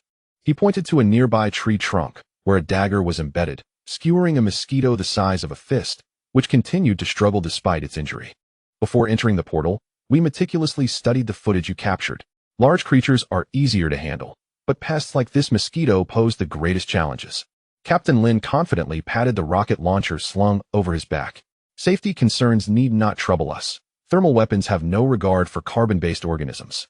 There is no creature that a single rocket cannot eliminate. If necessary, we shall deploy a tactical explosive. That is reassuring. I am responsible for a multitude of experts here. Should anything go awry, my mentor would not spare me. Rest assured, we signed a military contract before our departure, pledging to return these precious specimens intact. By the way, what are your plans regarding those 2 groups of creatures near the camp? Once the camp is established, we intend to drive them away. Their proximity to our camp poses a constant threat. Captain Lin withheld certain thoughts. The military had dispatched them to this alternate world not only to protect the experts, but also to assess the functionality of thermal weapons in this new environment. The successful operation of these weapons would undoubtedly provide a formidable assurance for the exploration of this realm. Chapter 11. The unreliable experts. The construction of the camp in the alternate realm progressed remarkably well, taking merely a few hours to complete. Once the initial setup was finalized, the freed experts eagerly plunged into their research of the new world. With various detection instruments activated, a continuous stream of data from the alternate realm was collected. As night fell and 4 vibrant moons illuminated the sky, the expert team convened for a brief meeting. The physicist, raising his fist in excitement, exclaimed, "This is astonishing. Truly astonishing. I can feel my blood boiling. Did you know that many physical constants in this world differ from those on Blue Star? Do you realize what this implies? It signifies that this world belongs to a different dimension. It may have come to everyone's attention that this world experiences approximately 40 hours in a day, with gravity being roughly half that of the blue planet. Preliminary measurements indicate that the radius of this planet is at least 20 times greater than that of the blue planet. Could this be possible? One expert raised a question. With a diameter so significantly larger than that of the blue planet, how could the gravity still be only half? These are the facts laid before us. Physicists hastily scribbled a series of equations on the blackboard in the conference room, with fewer than half of those present able to comprehend them. Initial deductions pointed in 3 directions. First, the gravitational constant of this world is far smaller than that of the blue planet. Second, this is a gaseous planet. And third, the interior of this planet is hollow. Regardless of which hypothesis is correct, each could overturn established scientific knowledge, compelling the scientific community of the blue planet to award me the Nobel Prize in Physics. His words elicited a wave of laughter, for those present were well aware that, for a prolonged period, their explosive findings would remain undisclosed to the outside world. Such actions were akin to dressing splendidly while traveling in the night. The feeling of frustration was unbearable. In their pursuit to liberate the Dragon Nation from its current predicament, they had long since cast aside personal honor and disgrace. Have you all seen the 4 moons outside? The physicist pointed to the pale blue, pale green, pale red, and pale purple moons visible through the window, with 3 suns during the day and 4 moons at night. It indicates that the celestial bodies in this star region are far more densely packed than those in the realm of the blue planet, further substantiating the anomaly of the gravitational constant. Observations through telescopes revealed that all 4 moons belong to habitable planets, with abundant signs of flora and fauna activity. The meeting erupted into chaos once more. What was initially thought to be the discovery of a single planet had now turned into the revelation of 4 worlds on the very first day. What nonsense is going on back home about reducing production capacity and limiting births? We must ramp up production and encourage procreation. 5 planets await cultivation. Enough, enough. We are all aware of this. Now let me share my thoughts. Professor Chen Mushing stood up excitedly, waving a handful of wild grass in the air. Do you all see this? This is the wild grass I gathered outside the camp before the meeting. Has anyone noticed anything different? After scrutinizing it for a while, the audience could discern no abnormalities, shaking their heads in unison. Unable to see it, right? That's precisely the point. He slammed the table, startling the others. Upon seeing this, I truly began to believe that God exists. The assembly burst into laughter. When I first arrived here, I secretly tasted a bit of the grass, and it was rather pleasant. Professor Chun, the safety regulations explicitly state that, except in necessary circumstances, consumption of flora and fauna from other worlds is prohibited. Tian interjected hurriedly. Before venturing into the other world, the experts who were not selected had worked overnight to produce a safety manual as thick as a dictionary. He briefly flipped through it, noting that it contained thousands of safety regulations. With so much information, they were required to memorize it all before departure. Tian harbored serious doubts about these individuals using this as an opportunity for retribution, given that they had not been selected for the exploration team. Had he known experts were unreliable, he would not have anticipated them to be this untrustworthy. With so much information, who could possibly memorize it all? The eventual compromise was to compile it into an electronic document, stored in each person's tactical tablet for occasional reference. Among the few safety regulations he had reviewed, the prohibition against consuming flora and fauna from other worlds was one.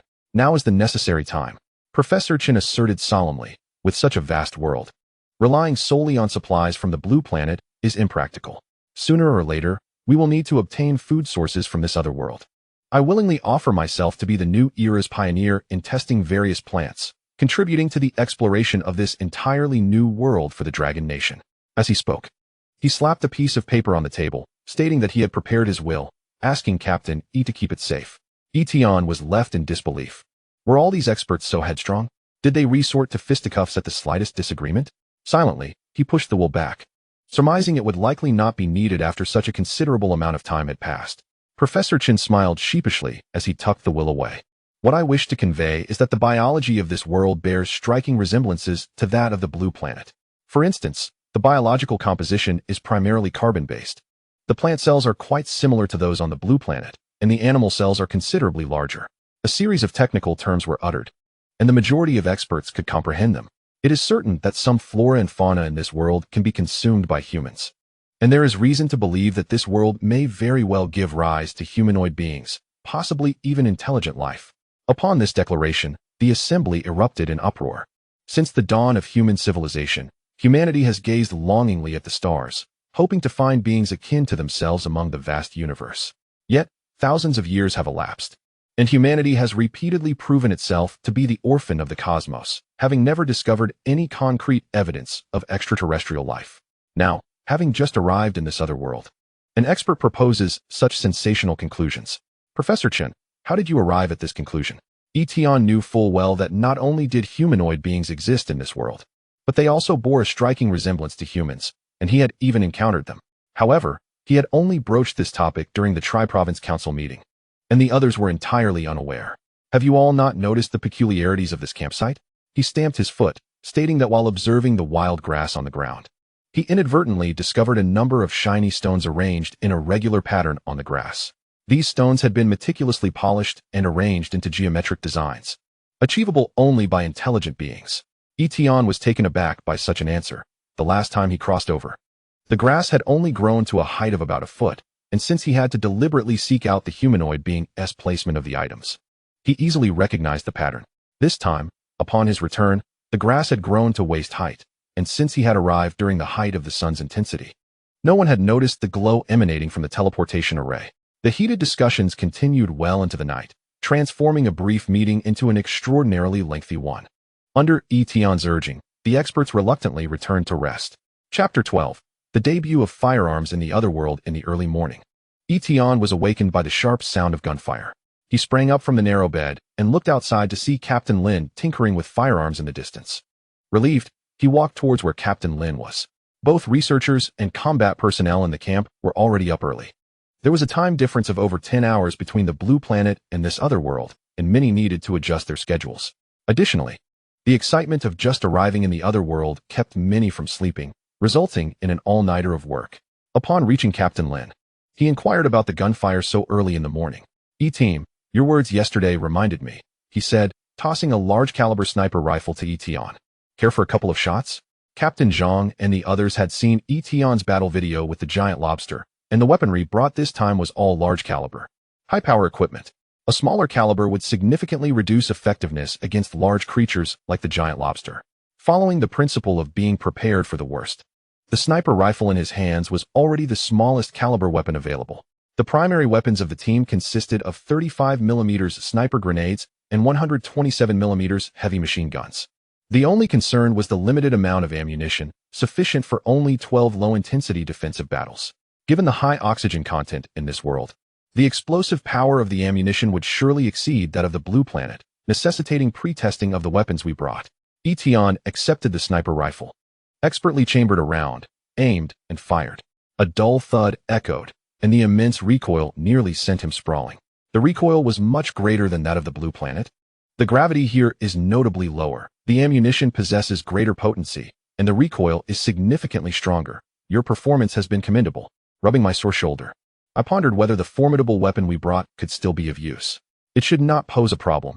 The weapon's design accommodates sufficient margins, and as long as we remain cautious of the excess explosive power, we can manage. Reducing the charge in some weapons should not lead to any issues. Then why waste ammunition here? We should first eliminate that nest of giant lobsters, avenging my grievances. Tian's suggestion intrigued Captain Lin greatly.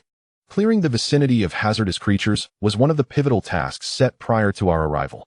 As Tian aptly noted, the combat personnel were already carrying limited ammunition, and the recent expenditure had diminished our supply.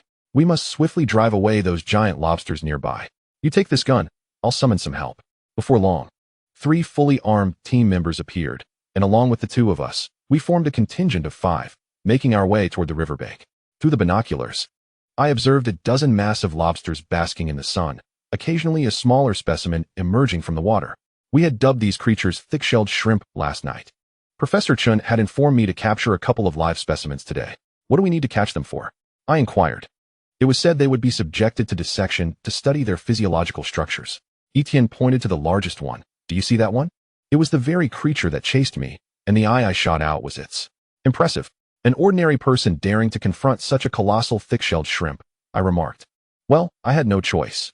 When targeted, one must fight back, Etienne replied, a hint of pride in his voice. Surviving an encounter with such a formidable clawed beast indeed warranted a degree of boasting. What is our strategy? Captain Lin inquired. Capture the leader first. Let us eliminate that dominant shrimp, he commanded. A soldier crept forward, spotting the one-eyed shrimp. Take it down. The soldier nodded, silently setting up a 35mm sniper grenade launcher. Loading an armor-piercing round, and aimed at the thick-shelled shrimp's head, pulling the trigger. A muffled explosion ensued, and the one-eyed thick-shelled shrimp met a swift demise. Its massive body collapsing, a crimson streak appearing on the river's surface. The sudden cacophony and the unexpected death of their leader threw the thick-shelled shrimp into disarray. Some timid individuals dove into the water to escape the sudden onslaught, while the larger and bolder ones brandished their claws, charging toward the source of the noise. Remarkably, the blood of these thick-shelled shrimp is red, unlike that of the blue lobsters on Blue Star, I commented. Indeed, the lobsters from Blue Star boasted blue blood, while the thick-shelled shrimps was red, possibly linked to their hard shells containing substantial iron. Who would have thought? You seem quite knowledgeable about biology, I remarked. Well, I studied medicine for a while before joining the Special Forces, he replied modestly. Let Professor Chun investigate these matters later. The thick-shelled shrimp is approaching. Etienne observed the advancing thick-shelled shrimp through the scope, feeling rather unperturbed. Not only was he flanked by 4 experienced combatants, but the cold firearm in his grasp provided ample reassurance. The previous assault had demonstrated that firearms were effective against creatures from another world, perhaps even more potent than on Blue Star. How many live specimens does Professor Chen require? I'll inform the brothers to spare a few. 2 or 3 should suffice. Understood. Captain Lin affirmed. Brothers, be cautious. Leave 3 alive, and eliminate the rest that cannot be driven away. Understood. With a barrage of gunfire from 3 sniper grenade launchers, a heavy machine gun, and a sniper rifle, the small group of thick-shelled shrimp fragmented. Aside from 3 survivors, no other thick-shelled shrimp could be seen moving along the riverbank. The thunderous gunfire sent the large turtles across the river retreating into their shells, paralyzed with fear. All done. 2 of you. Retrieve those 3 thick-shelled shrimp and bring them back to the camp. I'll join. Their tails are incredibly powerful, so let us be cautious. Etienne called over a soldier, who brought along a prepared rope and approached one of the thick-shelled shrimp, securely binding its still-moving legs. This particular thick-shelled shrimp was in a dire state. Its over 3-meter-long claws had been severely damaged by the machine gun fire, leaving only a 20-centimeter stubble. 3 of its 6 legs had been severed, leaving the remaining 3 dangling beneath its abdomen. The segmented abdomen bore several gaping wounds, crimson blood gushing forth. The other 2 thick-shelled shrimp fared little better, and after securely binding them, they were dragged toward the camp. The team members dragging the thick-shelled shrimp back were greeted with a raucous welcome from the camp's experts. They had seen this creature's size on video and had prepared mentally. Yet witnessing them being hauled into the camp rendered the reality of these creatures a nightmarish experience for ordinary individuals. Chapter 13. Exploration in the dense forest. As the thick-shelled shrimp was brought into the camp, Professor Chen Muxing's eyes sparkled with excitement, and he rolled up his sleeves, brandishing a knife, ready to dissect it. Given the creature's immense size, handling it alone proved a daunting task, even when securely bound. Opening it up was still a laborious endeavor. Etienne, the most idle member of the team, promptly volunteered to assist in the dissection of the thick-shelled shrimp that had nearly claimed his life. Hand me some forceps and help me hold it open. Professor Chen discarded the electric saw and used tools to pry open the thick-shelled shrimp's lengthy abdomen, exposing its still quivering organs. Here, Etienne said, receiving the tool and securing it to the thick-shelled shrimp's abdomen, then handing over a pair of long forceps. Have you discovered anything? Indeed, there are some findings. Professor Chen extracted a shrimp line as thick as a thigh and gestured toward the opened abdomen. The structure of this creature bears a striking resemblance to that of the lobsters from Blue Star. The lobsters from Blue Star do not exhibit signs of aging and can theoretically live for hundreds or even thousands of years, with many existing over a century in real-world conditions. This thick-shelled shrimp possesses a similar cellular structure, suggesting that, under the right conditions, it could grow as large as a blue whale. Goodness, a blue whale? Have we entered a monster paradise? That is merely a conservative estimate. Dissection reveals that this thick-shelled shrimp has only undergone 8 molts. The small lobsters we commonly consume require 10 to 12 molts to reach maturity. So, you mean this thick-shelled shrimp is still in its juvenile stage? Very likely.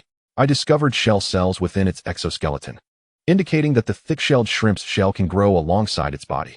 However, there is a limit to this growth. Upon reaching that limit, it must molt to unlock further growth potential.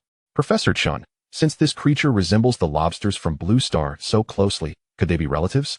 Unlikely. Professor Chun shook his head. There exists a theory in biology that the environment is a significant factor in altering an organism's appearance, provided their basic structures are similar.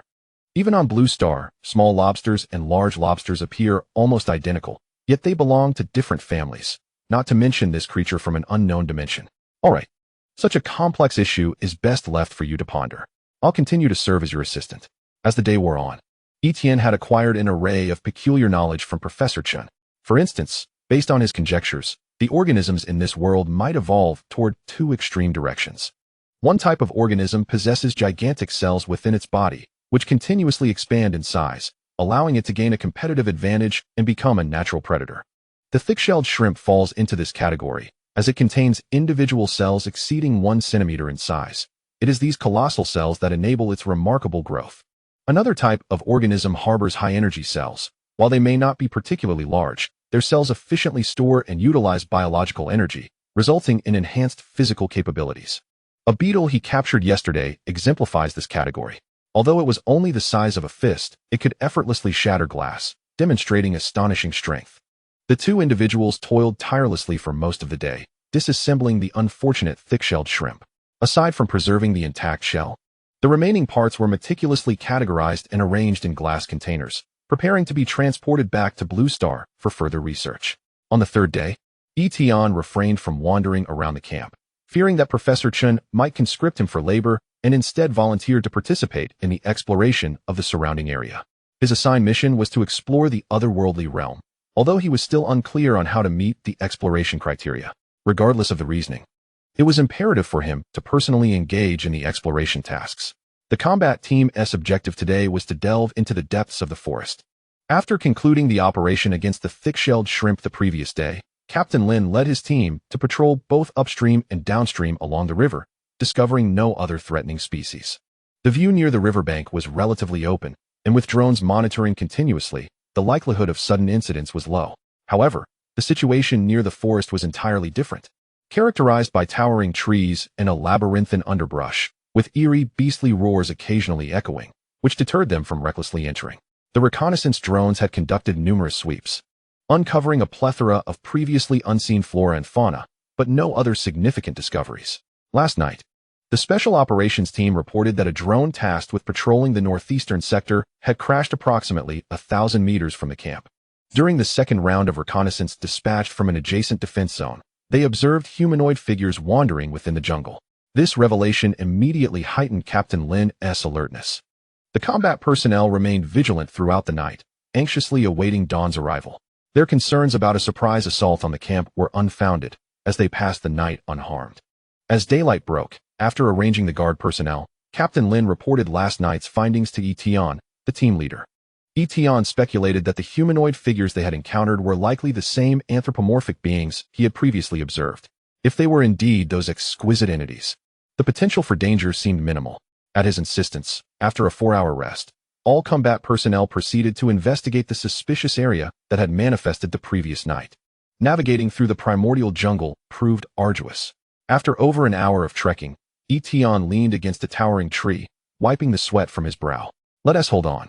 We've covered nearly half the distance. Captain Lin extracted a tactical tablet, comparing the communication stations deployed along their route, and reached a conclusion. They had advanced 812 meters in the past hour. Given the dense foliage, this pace was commendable.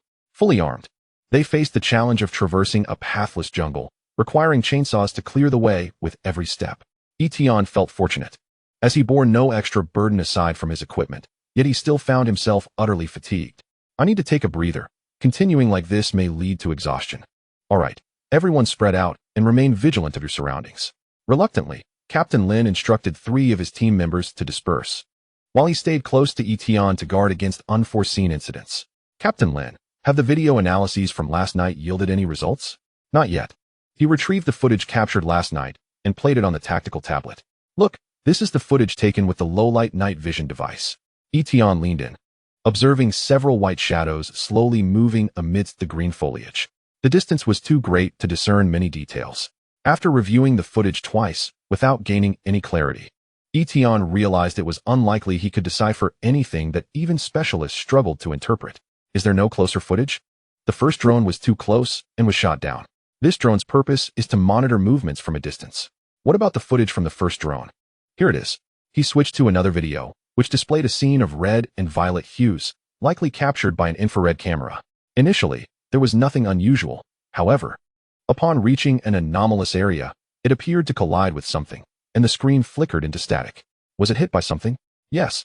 The drone was flying at about 50 meters, which isn't particularly high. After they analyzed the footage without any findings, they resumed their journey. After more than half an hour, the exploration team arrived at the site of the drone incident. Confirming the coordinates, they scattered to search for traces of the drone.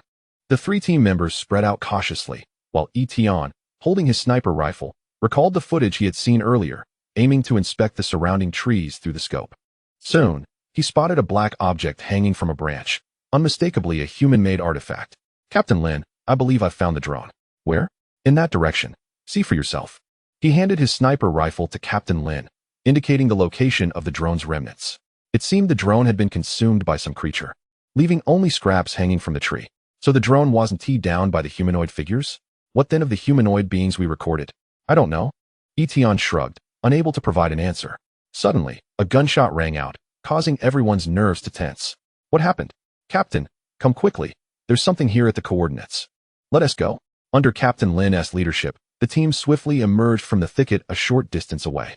2 special operations members were firing into the dense underbrush while retreating rapidly. Amidst the thick layers of dead branches and leaves, skeletal figures emerged. Their eye sockets aflame with an eerie blue glow, charging towards the 2. These skeletal figures, some missing limbs and others draped in decaying flesh, relentlessly advanced towards the 2 soldiers. What in the world are these creatures? We have no idea. One of the special operations members replied hurriedly as he fell back. When we first entered, a bony claw grasped my ankle. After I shot it off, I looked up to see this horrific scene. This is serious. We need to get out of here. When Tian arrived, he observed the forest floor, covered in dead branches, boiling as pale skeletal figures erupted from the debris, numbering at least in the hundreds. Good grief. How can these lifeless things still move? It defies logic. What drives them? Who knows? In this cursed place, anything is possible. The scene was utterly surreal, sending the expedition team into a state of panic. If they were caught, they could easily become one of them. The greatest challenge of jungle warfare lay in the fact that many weapons were rendered ineffective or severely restricted. 2 mechanized wolves, designed to assist in transporting goods, proved their worth this time as their mounted 127mm machine guns unleashed a torrent of fire, immediately sweeping across a vast area. The momentum of the skeletal figures abruptly faltered, purchasing precious time for the others to retreat. As Tian sprinted along the path they had traversed, he cast a glance back at the skeletal figures, only to witness a horrifying spectacle. The fallen bone constructs writhed on the ground, desperately seeking parts from their companions, piecing together arms with arms and legs with legs. Soon, a haphazardly assembled skeletal figure emerged, continuing its pursuit in their direction. Damn it, they can even reassemble. They must shake off their pursuit quickly and notify the camp personnel to organize an immediate evacuation. This is Tian. All personnel, evacuate immediately, he repeated urgently. While Tian and his team were preoccupied with their escape, chaos reigned within the camp. Special Forces members, upon receiving the order, maneuvered 3 large crates from their scattered positions in the jungle, forming the first line of defense at the camp's front. Within this initial line, several unmanned combat platforms activated, poised to launch attacks on unidentified biological entities. The originally dispersed defensive structures within the camp were repositioned towards the direction from which the exploration team had departed, creating a second line of defense, manned by 3 Special Forces operatives.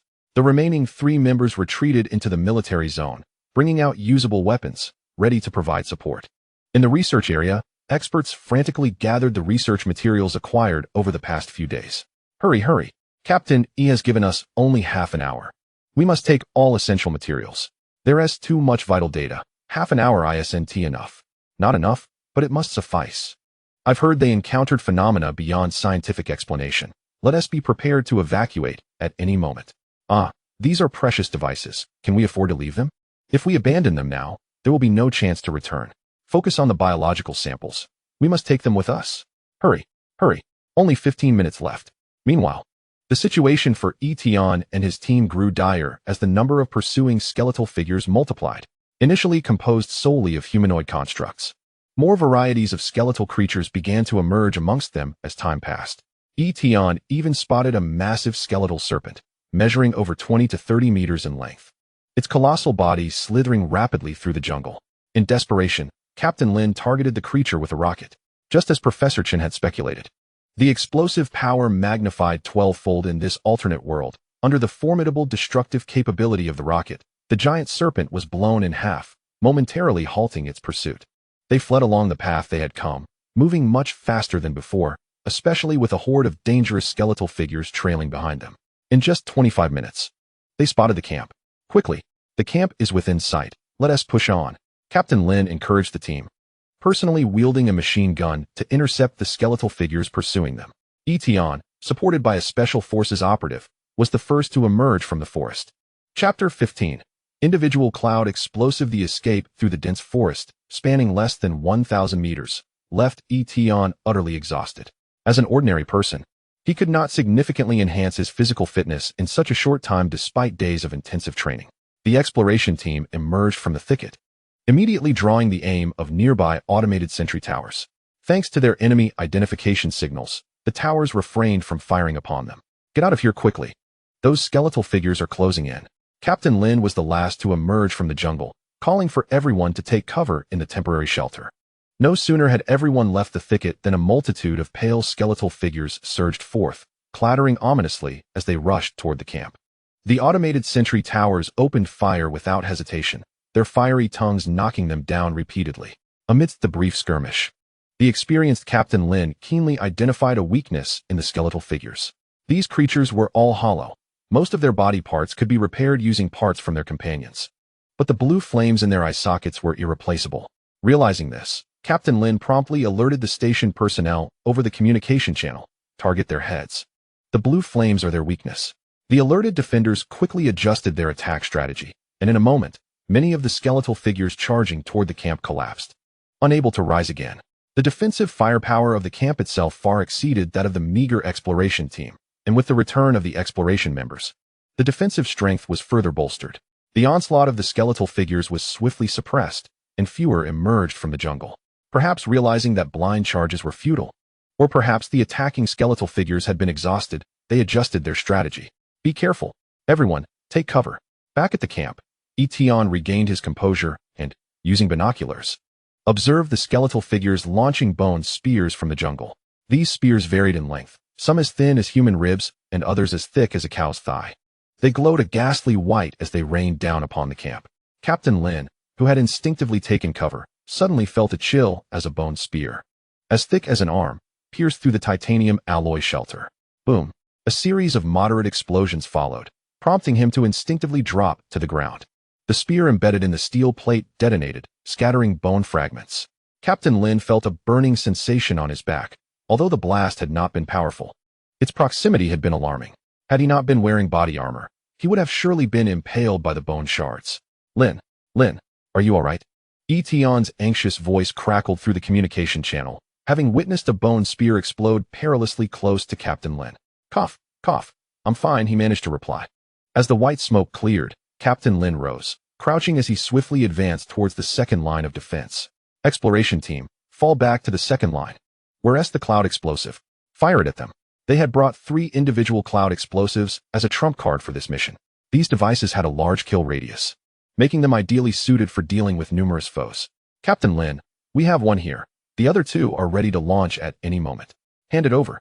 A cartridge, noticeably thicker and longer than a standard rocket, was loaded into the launcher, and with a pull of the trigger, the cloud explosive soared toward the forest. Trailing a luminous tail, boom, a small mushroom cloud erupted, and the soldiers sheltered within felt a searing wave of heat rush over them. The cloud explosive's terrifying power ignited vast stretches of jungle, even in its scaled-down version. The remaining 2 explosives were launched in succession to buy time for their retreat. Understood. The order was given, and the 2 cloud explosives plunged into the jungle, detonating 100 meters apart in quick succession. In an instant, a large swath of forest was engulfed in flames. Is everyone accounted for? How are we doing with the equipment? When can we evacuate? Captain Lin bombarded the team upon returning to the third line of defense. Everyone is present. Some instruments cannot be taken, but all collected data is organized and ready for evacuation. Excellent. Evacuate immediately. The flames should hold them off for a while. All right. Tian took the lead back along the path they had come, with the scholars and experts trailing behind, laden with bags, looking as though they were fleeing for their lives. Professor Chun, we can leave those items. We can retrieve them on our next visit. Captain Lin, noticing Professor Chun lagging at the back, snatched the bottles and jars from his hands, admonishing him loudly. No way. These are invaluable primary research materials that cannot be discarded. Professor Chun clutched the jars tightly, refusing to relinquish them under any circumstances. These specimens were gathered over the past few days in the alternate world, and he was unwilling to abandon them, responding like a mother hen protecting her chicks. Who knows when he would return next? Even if he were to perish here, he would take these specimens back with him. Share half with me. Hurry and keep up with the group. Lin, team leader, resigned to compromise, urged him forward while carrying 2 jars. Tian led the group to the location of the teleportation array. The moment they made contact with it, the ground emanated a soft glow, revealing a system prompt before them. Mission accomplished. Would you like to return to Blue Star? He promptly selected yes, and a swirling vortex appeared before them.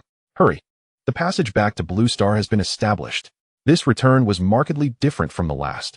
Previously, only he had stood on the teleportation array, instantly transported back to Blue Star.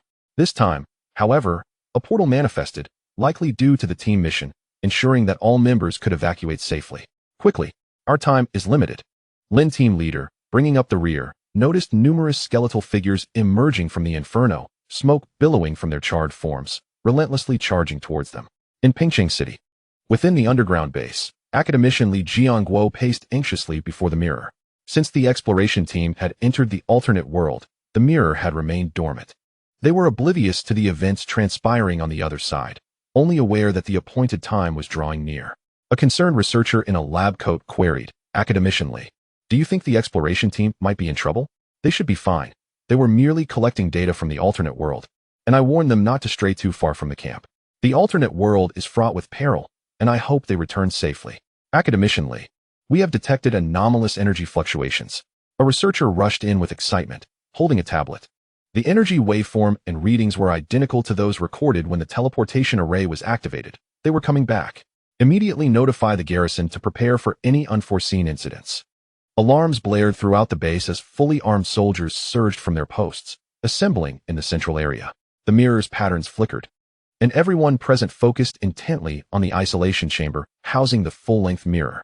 Suddenly, a figure appeared within the isolation chamber, followed by a second and a third. A collective sigh of relief escaped the group.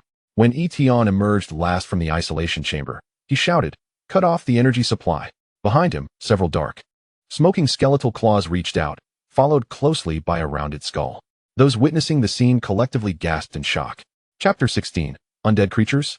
Slice. The underground base underwent significant changes during the exploration team's time in the alternate world. To prevent a scenario akin to a bioweapon crisis, 3 isolation chambers were established around the full-length mirror.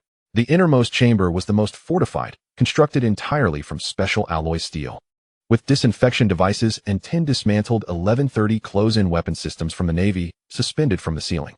Upon detecting anomalies, the gate to the second isolation chamber opened immediately, allowing the exploration team members to enter at maximum speed for safety. The skeletal figures charged into the first isolation chamber, scratching futilely at the alloy walls after losing their target. Do not fire. These are precious experimental materials. Academician Li's eyes sparkled as he seized the arm of the base commander, who was about to issue a shoot order. Are you certain?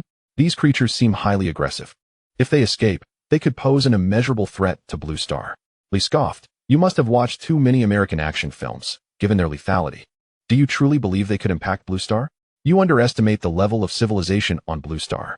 After a series of stringent disinfection and health checks confirmed the safety of personnel and materials, the exploration team members proceeded to the third isolation chamber to rest.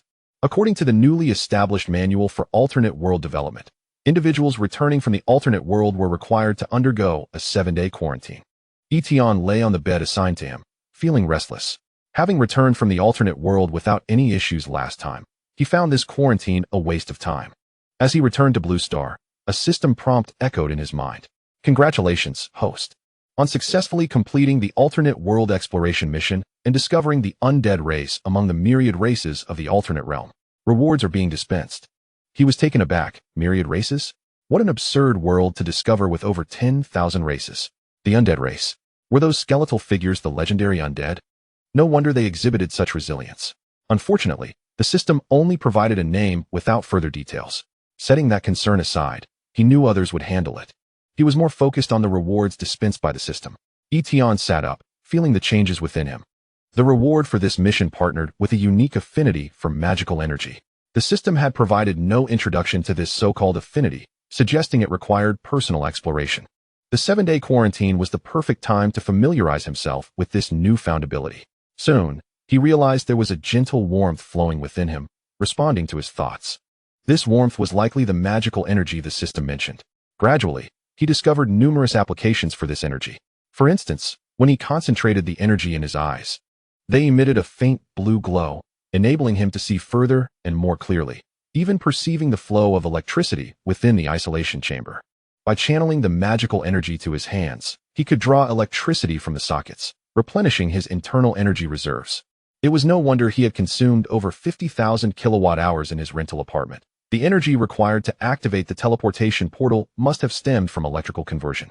On the 5th day of quarantine, Academician Lee appeared, his disheveled hair resembling a bird's nest and dark circles under his eyes nearly covering half his face. Mentor, what happened to you? It's nothing. I've been staying up late conducting research and haven't rested much. He rubbed his face, exuding excitement. This exploration of the alternate world has yielded astonishing results, and the higher-ups are preparing to intensify development efforts in the alternate realm. However, the alternate world is perilous. Large-scale development may incur significant losses. One hand wields a sword, the other a plow. Our ancestors endured similar challenges. Why should we falter in our generation? With the current capabilities of the Dragon Kingdom, proper preparation will mitigate major issues. The mentor waved his hand dismissively.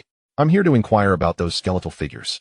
They are the undead race, one of the myriad races in the alternate world, a type of undead being. The undead race. Undead beings.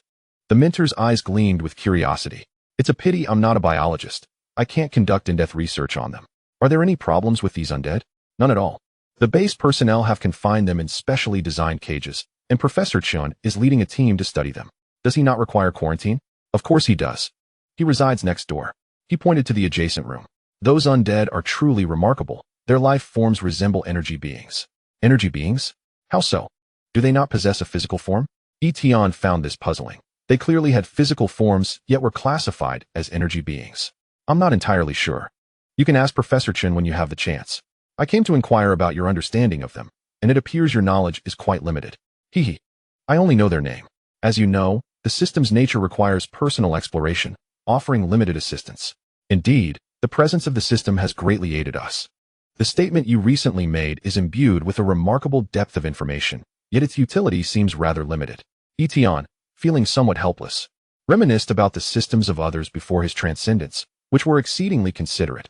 Everything was meticulously arranged, and all information conveyed with utmost clarity. Although there was a hint of superfluous verbosity, such thoroughness was widely appreciated.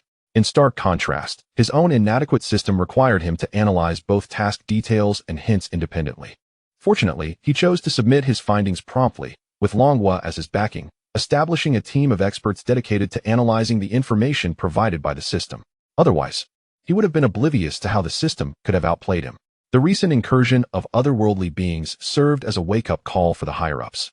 The military planned to bolster the defenses of the base, which meant that explorations into the otherworld would be curtailed for the foreseeable future. As long as the system refrained from unexpectedly presenting a task, he was indifferent. It was a perfect opportunity to solidify the foundations of his company. For enduring constant stimulation was unsustainable. Ah, you seem remarkably at ease, remarked his companion. Your company is still merely a shell. Have you even conceptualized what products you wish to develop? My enterprise is fortified by an entire world. I can effortlessly bring forth various products to the Blue Star market. Tian retorted. By the way, I currently hold a military rank. Establishing a company should pose no issue, right? Your rank is only valid within the confines of this base and the other world. Outside, you are just an ordinary individual, his mentor replied meaningfully. This is a tacit approval from above, serving as a form of protection for you. I understand. He retrieved a pen and inscribed an address on a piece of paper, handing it to his mentor. "There is something at this location. I would be grateful if you could assist in examining the material properties." "You sly devil. This is not advisable," his mentor chided. "Are you not leaving yourself an escape route? It appears unnecessary now." Tian chuckled awkwardly, choosing not to pursue the topic further. Chapter 17. The emergence of the magic gold battery. 7 days later, Tian emerged from the isolation chamber, inhaling the fresh air by the seaside. Everything felt extraordinarily delightful. He was no longer the individual confined to a cramped rental, perpetually anxious about paying the rent. His experiences on Earth and in the rental on Blue Star had instilled in him a resolve to contribute to the people of Longwa. Previously lacking the capability, he now had the support of an alternate dimension, empowering him to attempt endeavors once deemed unattainable. The sight of the magnificent golden stone on the table ignited a fervent passion within him. This extraordinary mineral, dubbed magic gold, was, in fact, an exceedingly efficient energy storage crystal. His mentor's experimental results indicated that this stone could store an astonishing electric charge exceeding 100,000 degrees. Electricity is a rather peculiar entity. Once generated, it must be utilized promptly or it will be wasted. Both on Earth and Blue Star, methods of storing electricity are severely limited, with the most reliable approach being the conversion of chemical energy to store charge in batteries. This method, however, comes with numerous issues, such as significant losses during the conversion process. Whether lead-acid or lithium batteries, their storage capacities are severely restricted. The advent of magic gold shattered this scientific understanding, as the ore itself could store vast amounts of electricity, boasting an energy density exceeding 300 grams. This implies that a super battery crafted from a button-sized piece of magic gold could allow an electric vehicle on Earth to traverse thousands of kilometers. Further research revealed that the microscopic structure of magic gold exhibited characteristics akin to electron traps. Once power was supplied to this substance, free electrons would be entrapped within it, akin to falling into a black hole. Upon meeting certain conditions, these free electrons could be discharged. It can be asserted that super batteries fashioned from magic gold far surpassed any batteries on Blue Star in terms of charge capacity, discharge rate, and safety. Truly a marvel of black technology. A knock echoed from outside, and Uncle Tian entered, his expression brimming with excitement. "Xiao Tian, the production line for the magic gold batteries has been revamped. Would you like to take a look?" "Absolutely. Let us go together." Under Uncle Tian's guidance, they navigated through numerous checks and arrived at a factory nestled at the foot of a mountain. Uncle Tian held up a magic gold battery, indistinguishable in appearance from a conventional 18,650 cylindrical lithium battery, and introduced it. "This is the newly prototyped 100-degree magic gold battery." Following the astonishing discovery of magic gold the mentor had hastily transferred 3 fully automated battery production lines from other enterprises, modifying them to produce 3 specifications of magic gold batteries.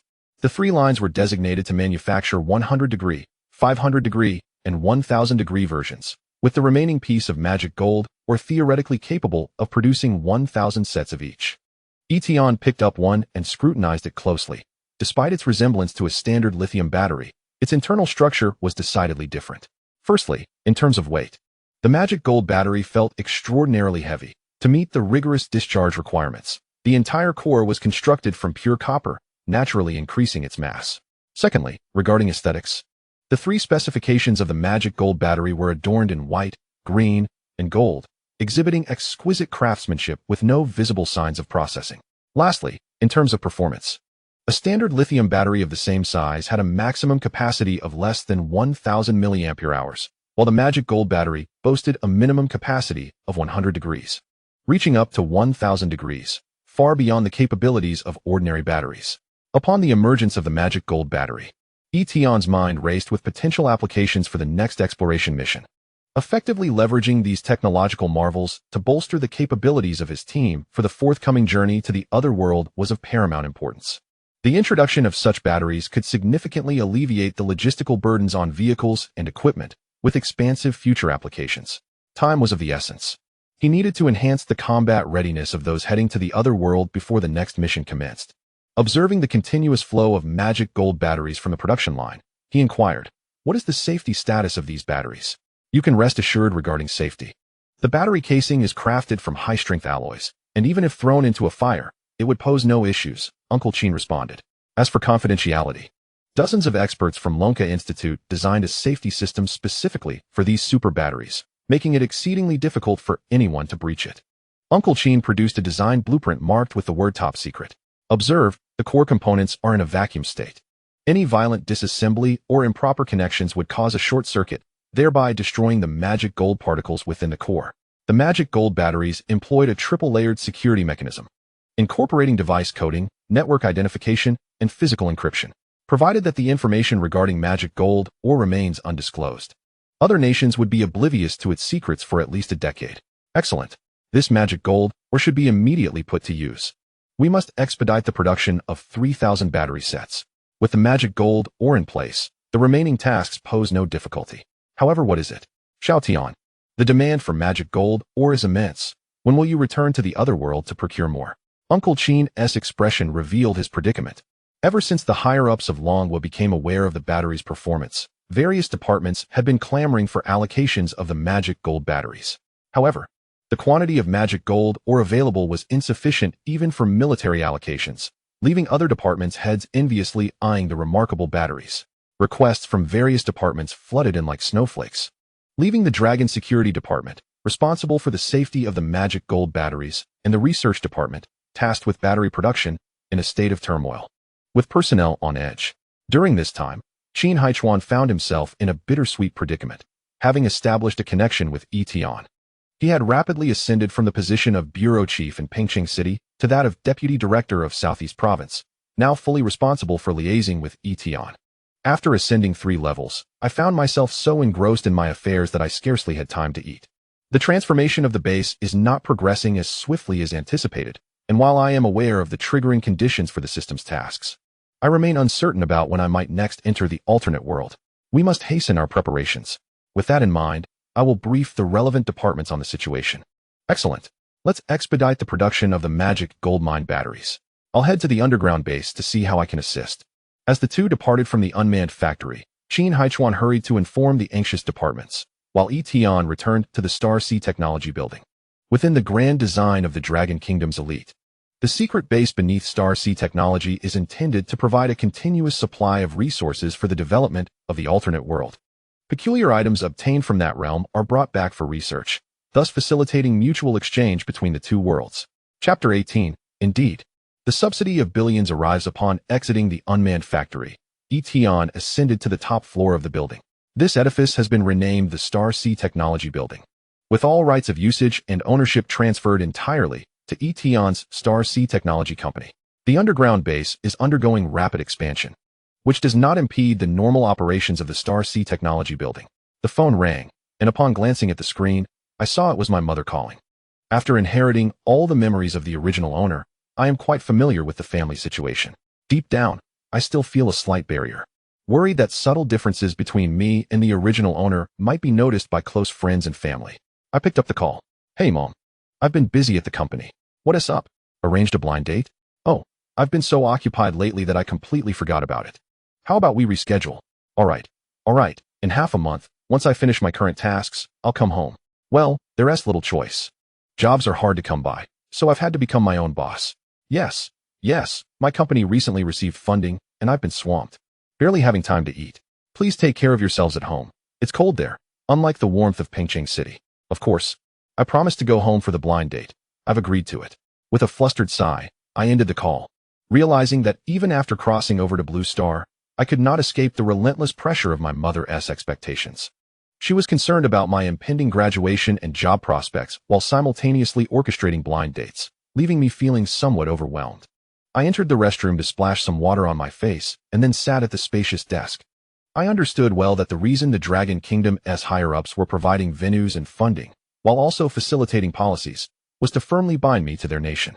Initially, I registered Star Sea Technology with the intent of securing entrepreneurial subsidies to fulfill the tasks assigned by the system.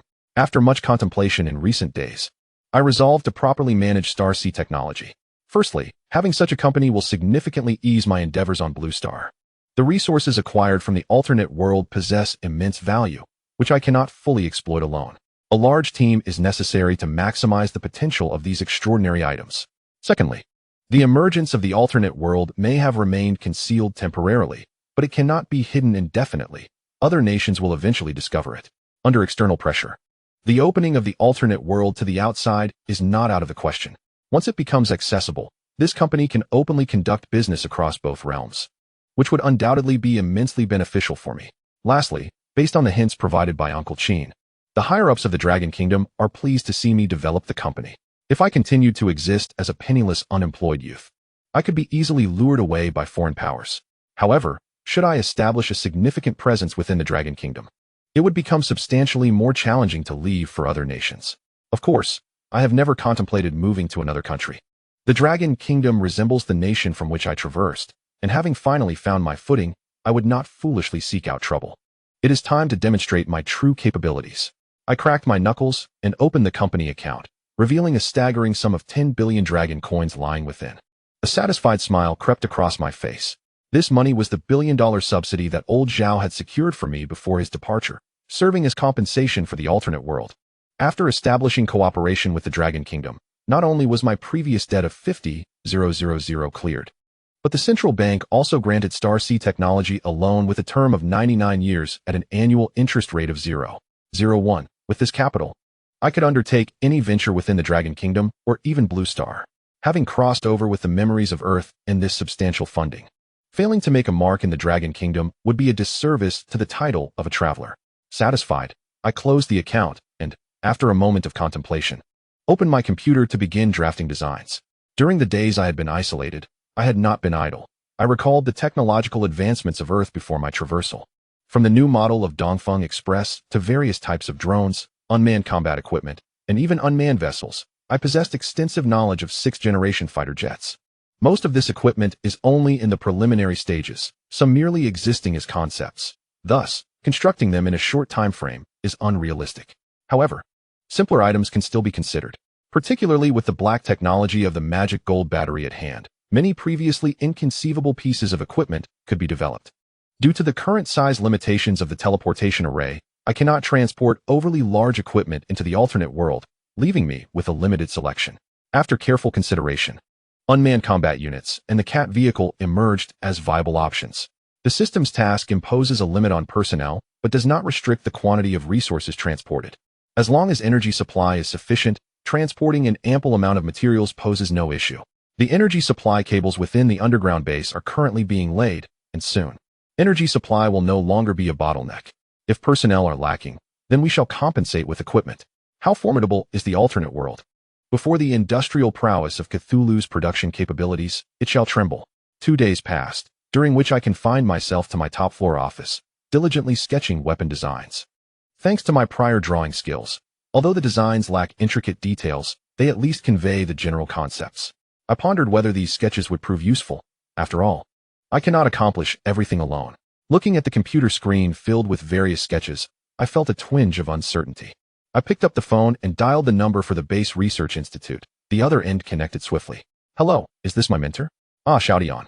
Do you need something? Yes, I have some ideas I'd like to discuss with you. Come over. I'm in Laboratory 1 at the Base Research Institute. All right, I'll be there shortly.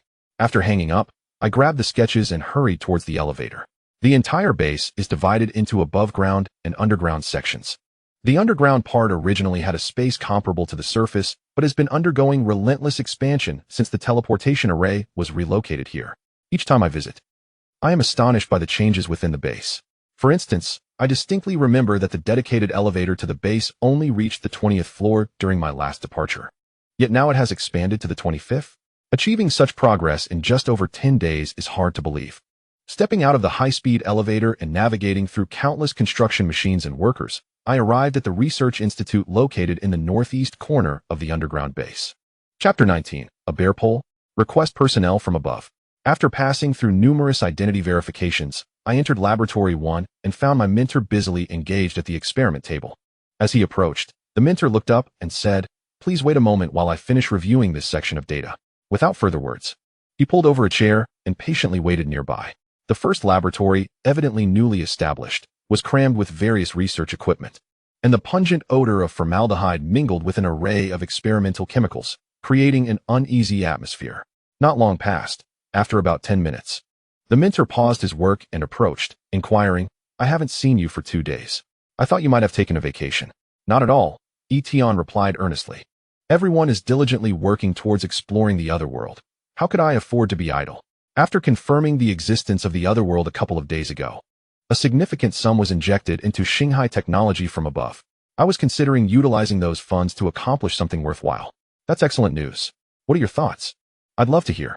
I plan to transform Shanghai technology into a research-oriented enterprise. I already have the initial funding, but I'm the sole commander here, and I can't spend the money alone. Given your extensive connections, could you assist me in locating a group of talented researchers? I wish to establish the laboratory first. Establishing a laboratory? Conducting research is incredibly costly. Moreover, the entire nation is currently supporting you. If there's something you wish to pursue, just let us know. There's no need to go it alone. While that's true, certain specialized research, which I wish to undertake personally, cannot occupy too many national resources. If the research pertains to the exploration of the Otherworld, approval will surely be granted. However, for personal projects, having my own research institute would be much more convenient. Conducting research isn't merely expensive. Without a solid foundation, you won't be able to sustain it. There's no need for you to worry about that, he responded confidently. The authorities have allocated a startup fund of 10 billion. With that amount, I can accomplish a great deal. 10 billion. The mentor was taken aback. He was aware that funds had been allocated, but the specific amount had not been disclosed. Hearing this staggering figure directly from Tian left even the seasoned mentor astonished.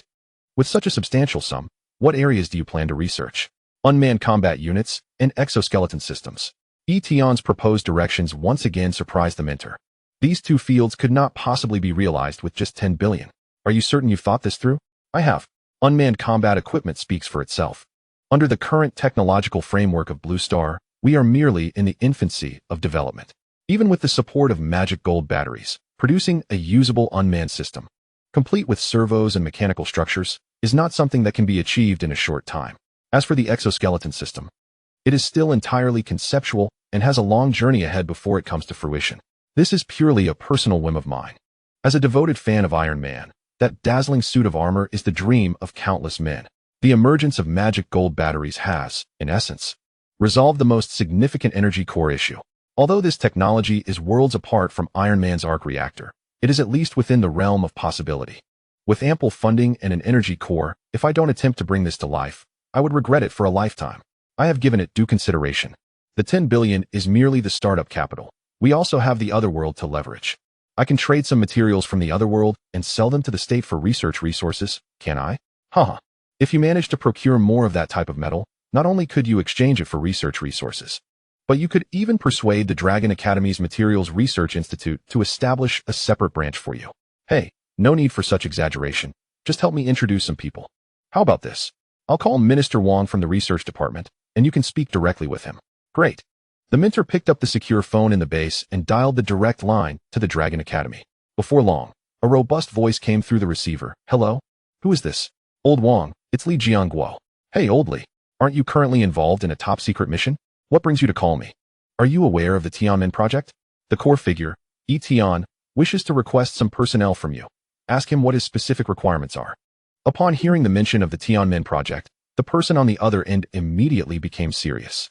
As one of the 6 department heads, he was acutely aware of the recently established project. Given his position, he only knew a small portion of the plan, and the directive from the 3 provinces was to provide unconditional support.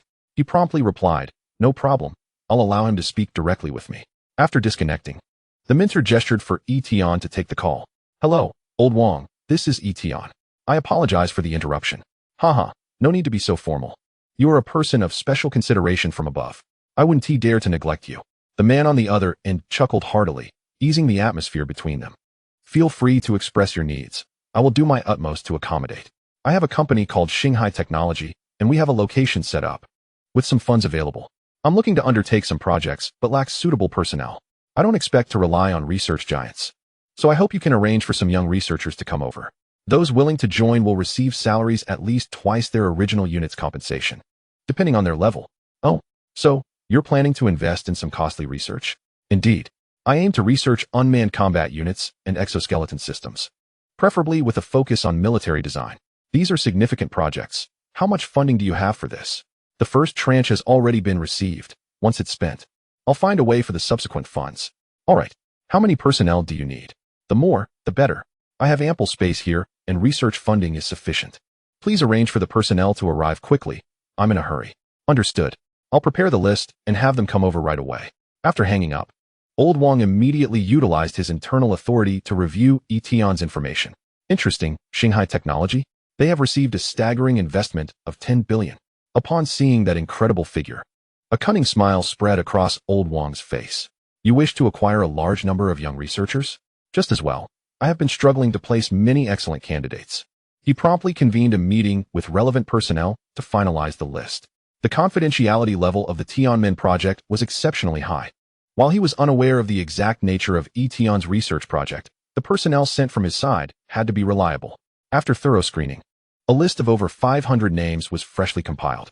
The individuals on the list possessed strong professional capabilities and solid political qualifications, yet for various reasons, had been unable to secure re-employment in their original units. What kind of sparks might fly when this group arrives at Shanghai Technology? Chapter 20. The Peculiar Secondment Task Kyoto. A residential community. Fu Dehai returned home, weary and fatigued, and sat in front of his computer, lost in thought. The Dragon Kingdom's economy had not been in great shape for the past 2 years, and his research institute had similarly felt the impact. Although the basic salary was still being paid, the prospect of buying a house in a place like Kyoto was utterly out of reach.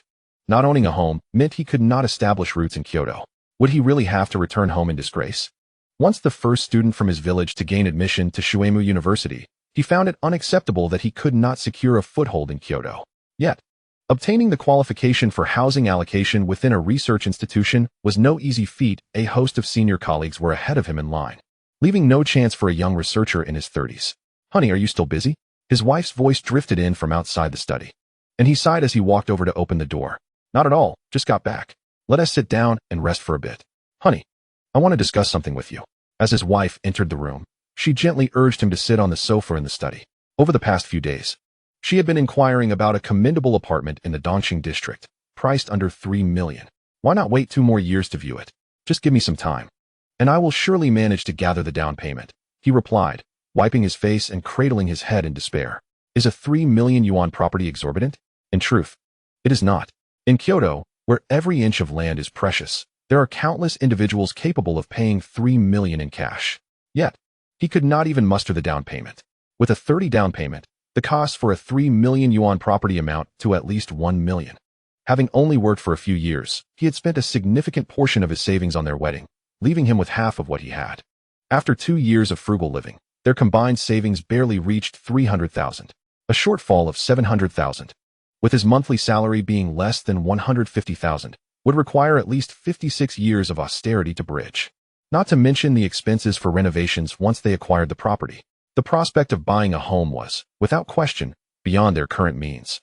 Looking at his wife's burgeoning belly, he felt an overwhelming sense of shame for being unable to provide her with a comfortable home. However, house prices were soaring. Just last month, he had seen prices at 28,000 per square meter, and now they had already climbed to over 30,000. His wife dabbed the corners of her eyes, her voice trembling. I fear that if we miss this opportunity, we may never be able to settle in Kyoto. I know. We can cut household expenses and save more. How about we wait 2 years to buy? He suggested. Or we could return to our hometown. Even moving back to the county seat would be acceptable. His wife, ever considerate, pointed out that housing prices in their hometown were reasonable. And once they settled down in a decent home, they would still have some savings, allowing them to find jobs and raise their child. No. Our child will walk the same path I did. We must establish ourselves in Kyoto. I will find a way to manage the finances. Just then, his phone vibrated in his pocket. He picked it up to see it was a call from the personnel manager at the research institute. Curiously, he answered. Researcher Fu Dehan. We have received a notification from higher authorities. A confidential enterprise, Pengcheng, is in need of numerous researchers. The conditions offered are exceedingly generous, at least double your current base salary, with a signing bonus of 100,000. Your area of expertise aligns perfectly with their requirements. If you are interested, you may proceed to Pengcheng for an interview immediately. Such favorable conditions? What about my position and benefits at the institute? He inquired. In principle, your position will be retained. This enterprise is quite unique. The notification we received pertains to a secondment arrangement, allowing you to maintain your original benefits. Of course, your salary and research funding will be covered by the enterprise. Should you not be selected, you have the option to return to your original position. The personnel manager found the peculiar nature of this arrangement bewildering. It was unusual for the institute to retain the positions of those who had left. What is the timeline for this recruitment? He asked. The interview will be held tomorrow. The slots are limited, and once filled, they will no longer accept candidates. Many are preparing to go, so if you wish to participate, you must act quickly. All right. I would like to try. How do I proceed? Simply book your own flight. If you are not selected, the institute will not reimburse you. However, if you secure a position, the enterprise will cover your expenses. Fu Dahan's heart soared. This meant he had nothing to worry about. He hung up the phone, his face alight with joy. His wife had been listening intently, and from fragments of the conversation, she sensed it was good news. Setting down his phone, he embraced her, playfully kissing her smooth cheek. My dear, I have wonderful news. A confidential enterprise is offering salaries over double my current pay, and they want me to join their research project. Seeing his excitement, she wiped the drool from her face, her expression tinged with concern. A confidential unit? How long will you be gone? The baby is due in just a few months. Perhaps you should reconsider? Absolutely not. You know we have found a suitable property, right? If I am accepted, we can secure the house swiftly. With double the salary and the signing bonus, we can manage to afford it, he insisted. Exploring this new opportunity is preferable to remaining stagnant. His wife, wiping her face, supported him wholeheartedly. Do not worry about domestic matters. I will handle everything. When do you plan to leave? I will prepare. No need for preparations. I must leave tonight. There are limited slots, and I cannot afford to miss this chance. Tonight? But we haven't even had dinner, she exclaimed anxiously. We can eat on the plane, he replied as he hurriedly left their home, rushing to the airport to purchase a ticket to Pengcheng. Simultaneously, research institutes across the nation received notifications from the research department. Young researchers who received the secondment notices had mixed reactions. A few chose to forego the opportunity, while most boarded flights that very evening to Pengcheng. Those who missed the flights reported their names through internal channels. The next morning, young researchers from all over the country gathered in Pengcheng. Some organizations sent groups, while a small number, like Fu Dahan, arranged their own travel. Following the instructions received, they arrived at the location of Shanghai Technology, only to find the surroundings desolate, leading to doubts about whether they had come to the right place. He scrutinized the area, growing increasingly anxious. The entire building was vast, yet it felt eerily empty, with many areas still unrenovated, as if no one had occupied it for a long time. Nevertheless, he was determined to complete the interview process. Bolstering his spirits, he finally felt relieved upon reaching the top floor. The top floor was spacious, evidently having undergone recent renovations, with several interview candidates already seated in the conference room. He took his place and observed the other candidates, both men and women, the youngest in their early 20s and the oldest in their late 30s, all young researchers. Chapter 21. The Lynx Vehicle Modification Project. Upon entering the building, Fu Dahan underwent several rounds of security checks, during which all communication devices were confiscated. Once cleared, he was led into a conference room filled with dozens of people. Some familiar faces were engaged in quiet conversations. Hey, what kind of business do you think this company is involved in? One asked. Who knows? Before my phone was taken, I found out they deal in import-export trade. Another replied. Indeed, I also discovered that their registered capital is a staggering 10 billion. It is rare to encounter such extravagant companies. Surely, a building like this costs no less than several billion. Who on earth would be foolish enough to invest such a sum? Exactly. With that much money, wouldn't it be more enjoyable to relax? Though they spoke with jest, caution lingered in the air. The company had been established for less than a month, and it was likely that many regulations were still being developed. Perhaps they were among the first batch of recruits, destined to become leaders in a 10 billion yuan enterprise in the future. Listening to the murmurs around him, Fu Dahan gradually settled his nerves. Under the staff's guidance, everyone was provided with refreshments. The following hours involved filling out various confidentiality documents, while some individuals with issues were questioned by personnel from the security department to ensure there were no complications. After multiple rounds of stringent evaluations, only over 400 candidates remained, gathered in a temporary auditorium. Why are there so many people? Tian asked, noticing the throngs of candidates, turning to his companion. Uncle Qin. They said they would provide full support. I didn't think they meant it literally. A total of 569 names were provided, with some yet to arrive and others filtered out. The first batch of personnel is already present. Well, the more, the merrier. At precisely 3 o'clock, Tian entered the grand hall accompanied by 2 confidential personnel. Glancing at the fully seated assembly, he expressed his satisfaction, stating, I am delighted to welcome all of you esteemed research elites to Shanghai Technology. I am Tian, the owner of the company, and you may call me directory from now on. You must be curious as to why you have been summoned. he continued, waving a hand to one of the confidential staff, who began distributing pre-prepared signature confirmation documents. My company is currently engaged in a top-secret mission, which may require all of you to remain within this building for an extended period. The relevant details have likely been made clear by the staff earlier. Those willing to stay may sign the document, and a sum of 100,000 will be deposited into your designated accounts within 3 days. If you are unwilling, you may choose to leave now. His words prompted a flurry of whispers. Those wishing to depart had already been filtered out in earlier rounds of questioning. Now, with the assurance of compensation, everyone proceeded to complete the final signatures. Excellent. I trust everyone's choice is the right one. Approaching a computer, he projected the design sketch onto the screen. This is the first project you will undertake, the Lynx transformation plan. The image displayed was that of a rather peculiar flatbed vehicle, more accurately described as a chassis than a car. With 4 wheels and a flat surface, it hardly qualified as a vehicle. Surrounding the chassis were various combat modules, some equipped with heavy machine guns, others with small caliber autocannons, and even some boasting 120mm caliber cannons. Upon witnessing this unconventional design, several knowledgeable researchers began to murmur among themselves. Lynx? That project name sounds familiar. Is it possible? A small vehicle towing a cannon? What an absurd design. This vehicle is less than 2 meters wide and under 1 meter high. How can it even operate? What about the transmission mechanism? What is this flat surface supposed to signify? What can such a small vehicle accomplish? Amidst the discussions, Fu Dehai raised his hand. Director E, may I ask a question? What is it? The chassis of this vehicle seems strikingly similar to one I encountered at a military factory in Shanxing. It resembles your Lynx vehicle quite closely. Really? Which military factory? Tell me immediately. Tian exclaimed, elated. The Lynx all-terrain vehicle appeared deceptively simple, yet it took 8 years to perfect on Earth. There was no time to waste. If a similar project existed, it could significantly expedite the design and manufacturing process. The Shanxing Universal Mobility Military Factory. A classmate of mine works there as a designer. He showed me a similar chassis structure a year ago. Wonderful. Please provide me with his contact information. I will reach out to him shortly. Director E, what is the purpose of constructing such a thing? A small vehicle towing a cannon presents numerous unresolved issues. Oh, what issues? For instance, the power problem. The engine is too small. Dragging such a heavy combat payload would undoubtedly result in poor performance. The researcher continued. If we pile on components like the engine, transmission, and fuel tank, we cannot maintain such a low chassis. Using an electric motor should eliminate these issues, correct? The other person appeared taken aback. An electric motor? That could indeed work.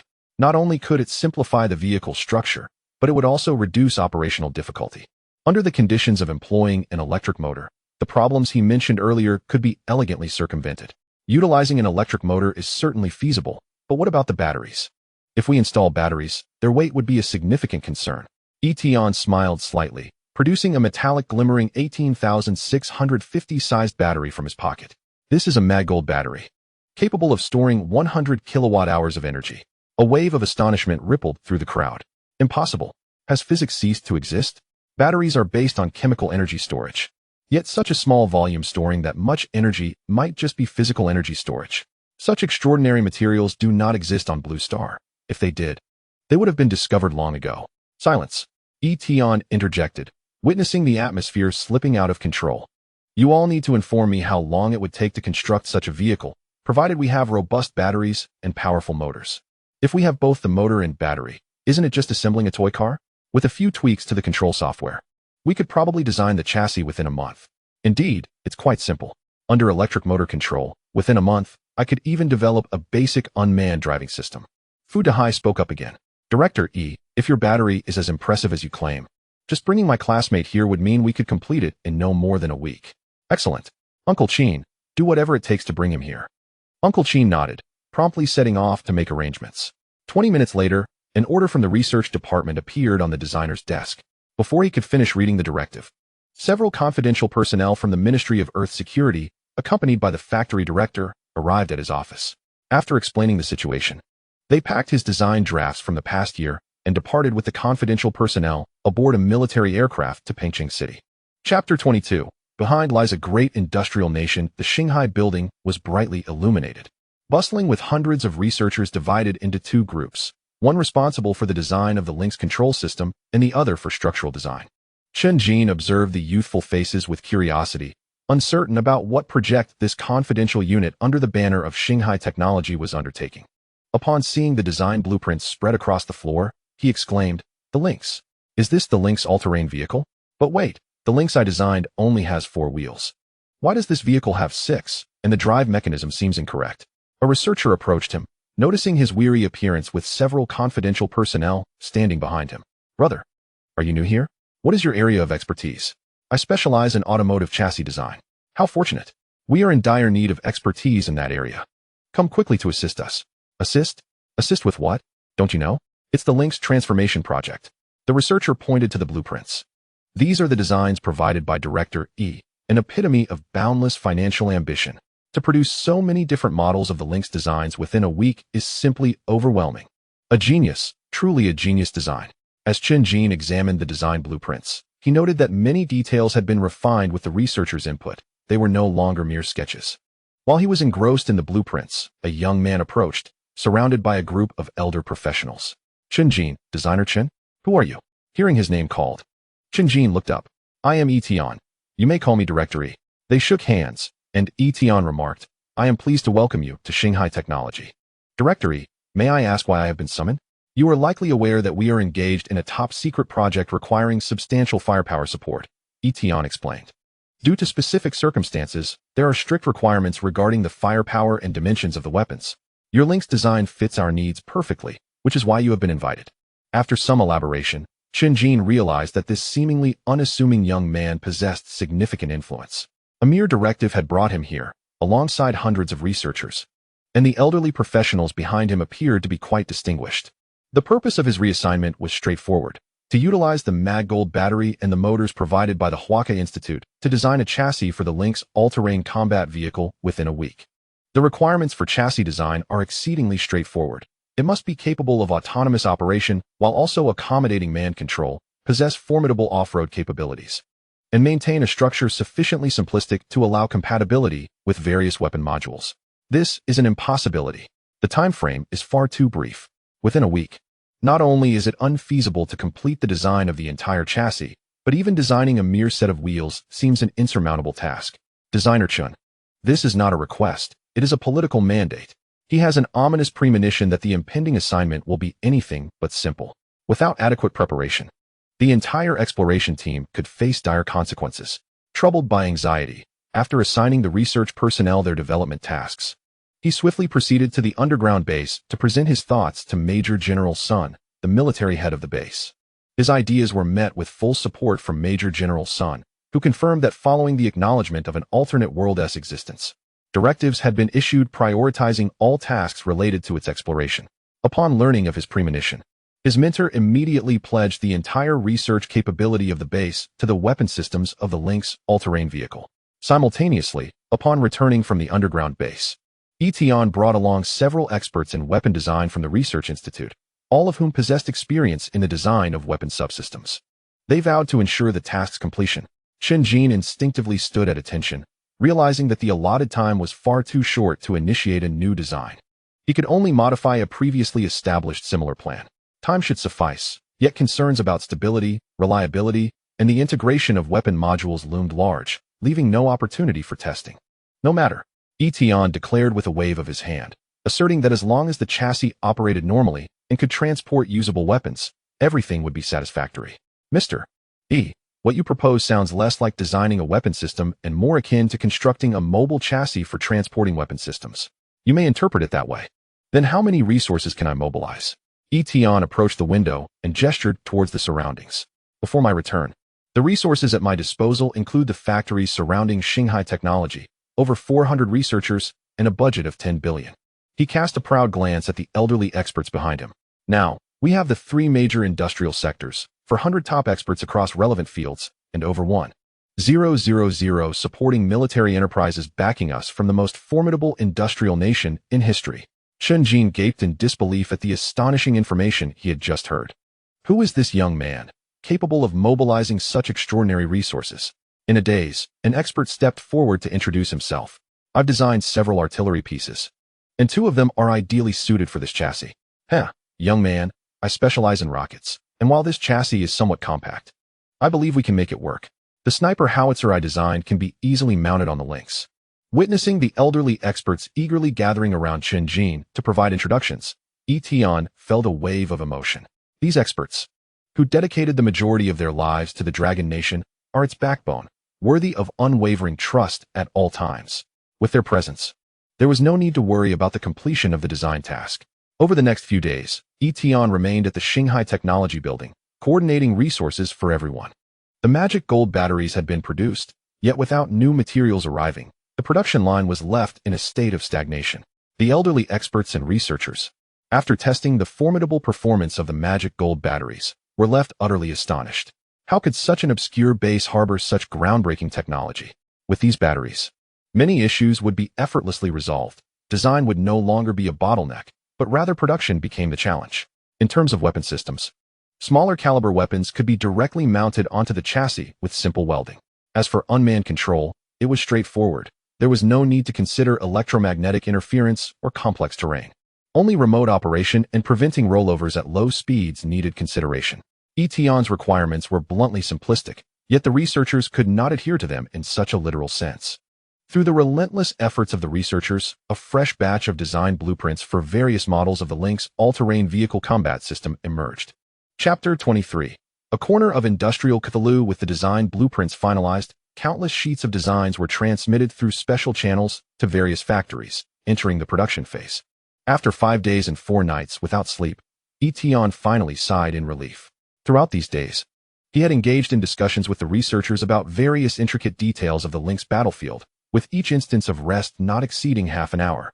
Since acquiring his affinity for magic, he noticed a marked improvement in his physical condition, even with just half an hour of rest each day. He maintained a commendable level of energy. After so many days of high-intensity work, even the sturdiest of bodies would struggle to endure. Once the first version of the design blueprints was confirmed, he collapsed onto a makeshift bed to sleep. As for the multitude of unresolved issues left in the Lynx's design, they could be addressed gradually when time permitted. After uploading the final blueprint, Tian approached to find Tian sprawled on the floor, deep in slumber. Perplexed by his relentless dedication, having frequently burned the midnight oil for research and design, he considered himself quite adept at late-night work. However, in comparison to Tian, he felt like a mere novice. 5 days and 4 nights of tireless effort. No one in the research team could surpass that. He even feared that had he not taken a break the previous 2 days, he might have collapsed at his workstation. Observing his slumbering colleagues, he quietly approached the switch and turned off the lights. The first phase of the task was complete, and it was time for everyone to rest. As for him, work still awaited completion. The first version of the Lynx all-terrain combat system was rife with design flaws, many of which had been compromised in the rush to meet deadlines.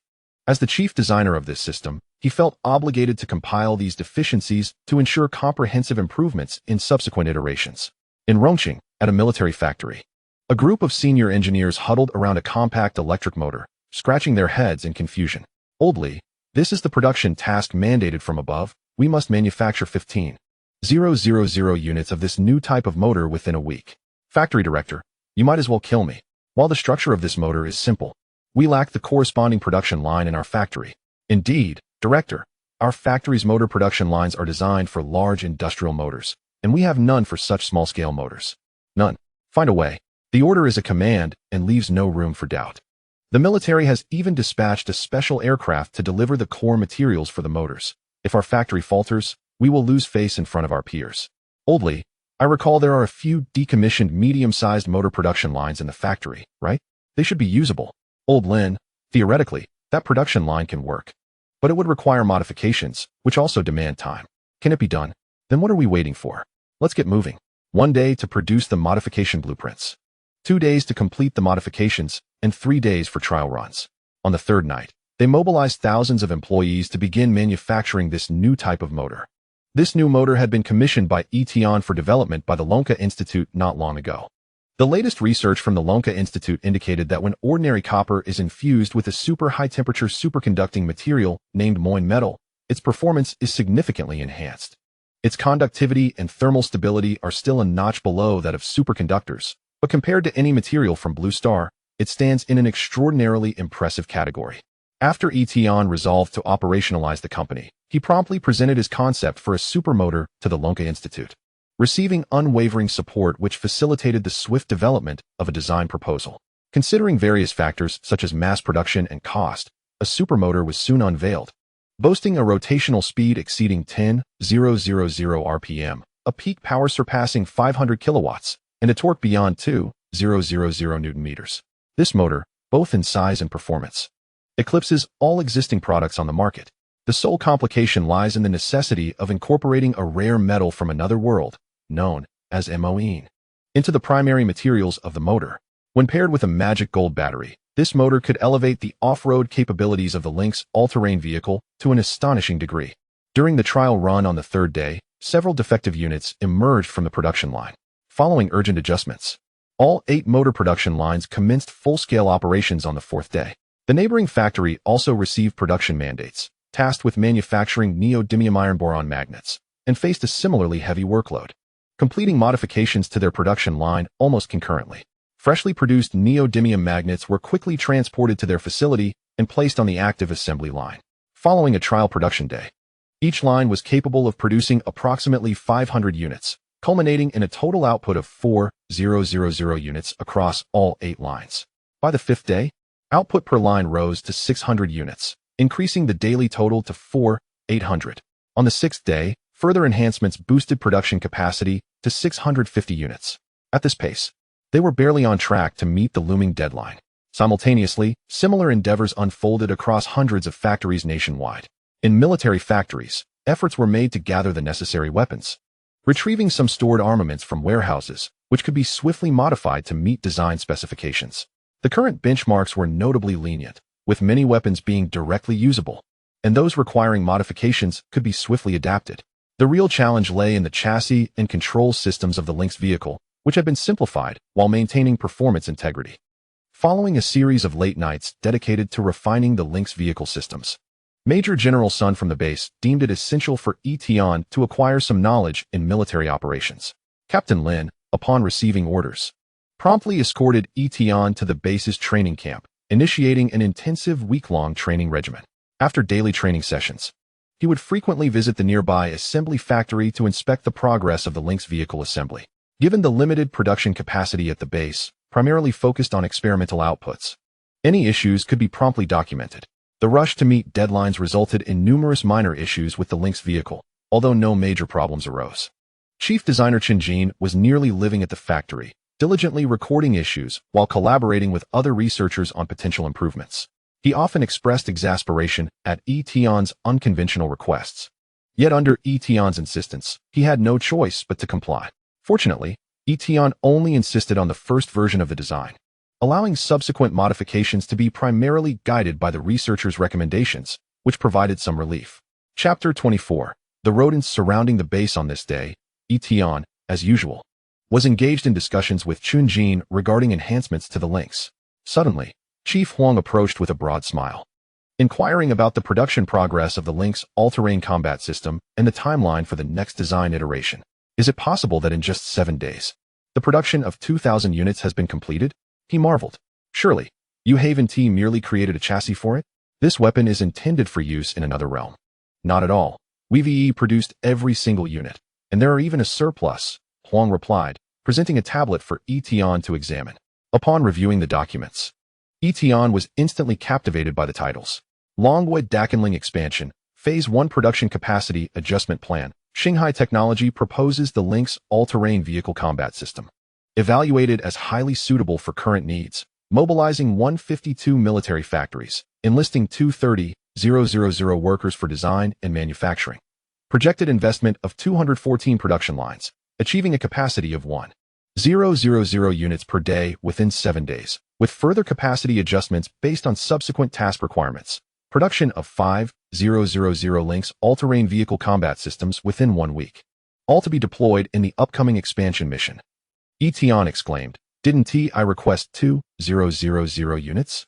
How have we ended up with more than double that?" The funds for the Lynx procurement would be deducted from his company's finances, and this unexpected surplus would stretch his budget thin. There's no need to be alarmed. Chief Hu reassured him. The document clearly states that the production falls under the Dakenling expansion task, and all Lynx units and accompanying munitions will be provided by the state. With a sigh of relief, Tian realized that if he were to purchase 5,000 000 units along with the necessary weapons and ammunition. His budget of 10 billion would be utterly insufficient. So, preparations for the next mission's supplies are already underway? He confirmed. Indeed. While the specifics of the next mission are still unclear, we are preparing some essential supplies based on experiences gathered from the last reconnaissance. The remaining materials will be organized once the details of the mission are clarified, Huang explained, retrieving the tablet to open another document. The weapons designated for transport to the other realm had undergone adjustments based on feedback from Captain Lin and his team, ensuring they could be utilized immediately upon arrival. With certain munitions enhanced for effectiveness, allowing soldiers to operate them more adeptly. Taking a deep breath, Tian felt a surge of confidence.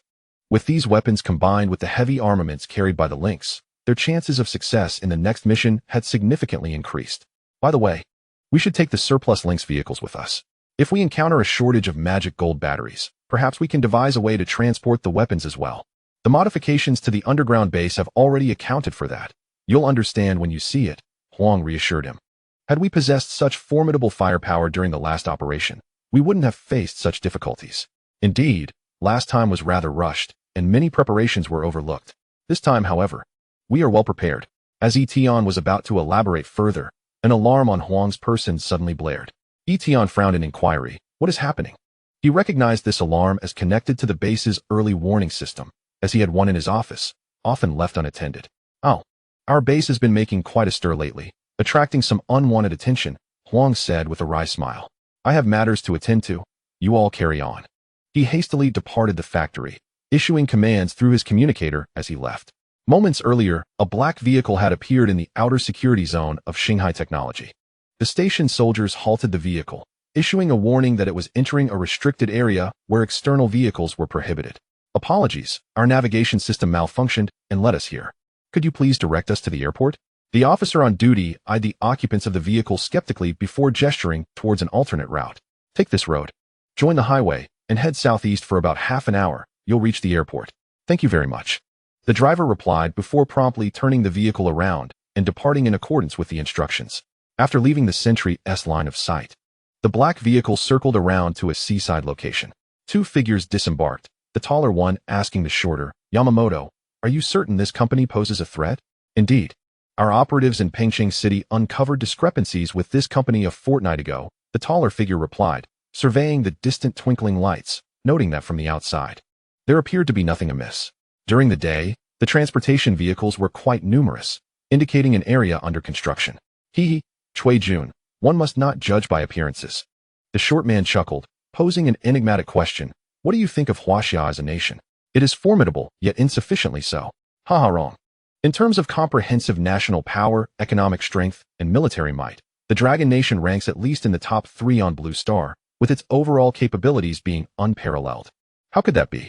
Do you truly believe the Eagle Sauce does not exist? The tall man clearly disagreed, retorting, in many high-tech domains. The Dragon Nation still lags behind our country. Is that truly your belief? The short man scoffed. How arrogant. The tall man's face reddened as he struggled to articulate a response. Are you familiar with Cthulhu? Yes. A creature that lies dormant at the bottom of the Southern Ocean. Cthulhu slumbers like a dead pig. Anyone dares to poke it a couple of times. The short man murmured. Huaxia is that immense, terrifying Cthulhu. Once awakened, it will engulf all. The two continued their conversation when suddenly they heard a voice through their earpieces. Mission failed. Retreat immediately. They exchanged glances, abandoning their dialogue, and swiftly dove into their vehicle, speeding away from the area. Moments later, a squad of fully armed patrol soldiers arrived on the scene. Observing the tire tracks on the beach, the leading officer gazed towards the ceaseless highway in the distance, muttering, they actually managed to escape. Captain, should we pursue? No need. The Dragon Security Department will handle it. We should return. The officer averted his gaze, pondering the recent surge of pests around the base, hoping to extract some useful information from them. Under the officer's command, the patrol soldiers quickly vanished into the night.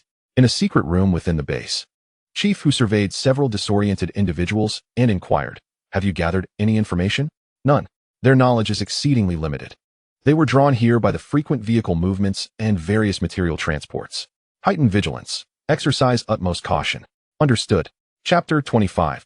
The response to undead creatures recently. Requests for the magical gold battery have surged. As more internal personnel become acquainted with this extraordinary battery, The leaders of various research departments have been captivated by its formidable capabilities, striving to uncover its source.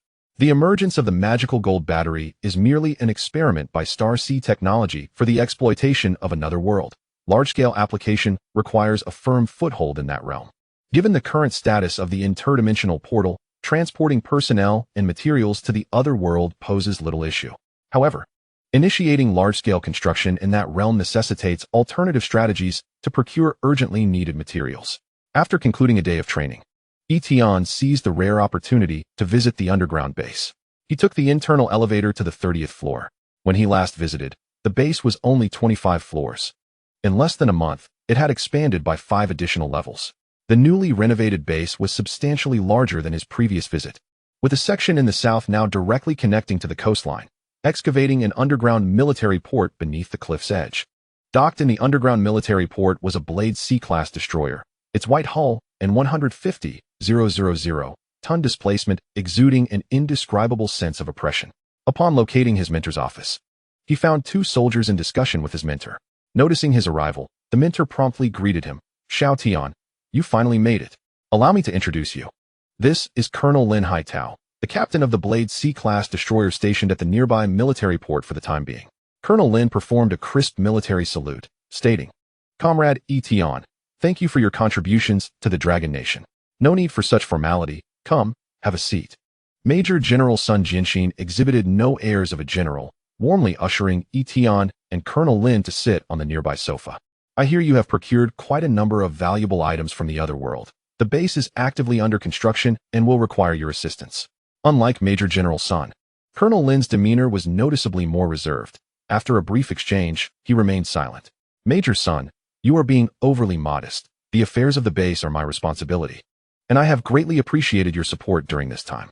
Both individuals were formidable figures within the military, and their assistance would be indispensable in achieving systematic objectives. Colonel Lin may be taciturn, but we need not concern ourselves with him. The military's power construction is still underway, and he has come to serve as a bodyguard.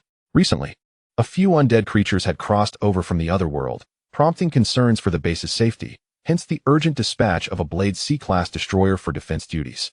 The construction plan for the base included the development of an underground port, which the engineering troops had preemptively completed. Speaking of which, what has become of those undead creatures? Haha, those skeletal figures? Quite pitiful. Major General Sun jested, glancing at his usually reticent mentor. The military requested one for weapon testing. When it was returned, only a skull and scattered bones remained. The researchers, however, employed every method to piece it back together, ultimately reducing it to dust no larger than a grain of rice. He shuddered, having long heard that researchers were a rather eccentric bunch, and it appeared his mentor was no exception. "Ahem, Xiao-san. It is a bit impolite to speak ill of others in their presence, don't you think? Mentor, have any breakthroughs been made in the study of those undead creatures?" "There have indeed been some findings, though none groundbreaking." The mentor stood up and activated a small projector on the desk, casting a series of images onto the screen. "Observe.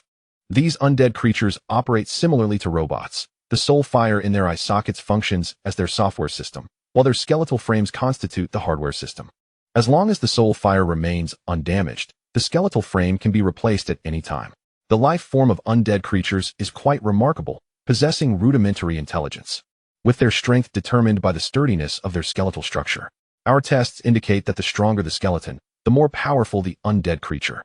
We have conducted experiments with the skeletons of mice and tigers, using the same soul fire, yet the strength differential is staggering. Academicianly, we are concerned with whether there is an efficient method to eliminate them." Major General Sun interrupted the mentor's lecture. "Our purpose here is to discuss the subsequent enhancements to the equipment for undead creatures. Theoretical discussions are of little significance." "How can it be insignificant?" The mentor's eyes widened. "Only by understanding their operational principles can we better combat them. However, our current research findings are insufficient to create effective large-scale lethality. We can only provide some reference suggestions. Please, share your thoughts. We will adjust our combat plans accordingly." Undead creatures resemble energy beings, yet differ, positioning them as a transitional species between flesh and blood organisms and energy beings. Their soul fire must be anchored to matter for existence. The simplest method to eliminate them is to destroy their heads. We are already aware of that. For widespread lethality, we might consider incendiary devices, especially white phosphorus munitions. We have conducted experiments showing that under the searing flames, the bones constituting their bodies cannot maintain their form for long. Additionally, it is crucial to select the battlefield carefully, avoiding the presence of numerous corpses, as the negative energy from the corpses can significantly enhance their capabilities. Very well, I shall note these suggestions, and when the opportunity arises, I will have my subordinates put them into practice. After obtaining what they sought, the two military personnel took their leave. Tian rose and inquired, "Minter, has there been any activity regarding the gate to the otherworld during this period?" "Not at present," he replied, shaking his head. "Since you completed your last mission, the gate has remained closed, showing no signs of opening." "Are you suggesting that the gate only opens when I receive a mission from the system?" "That is highly probable.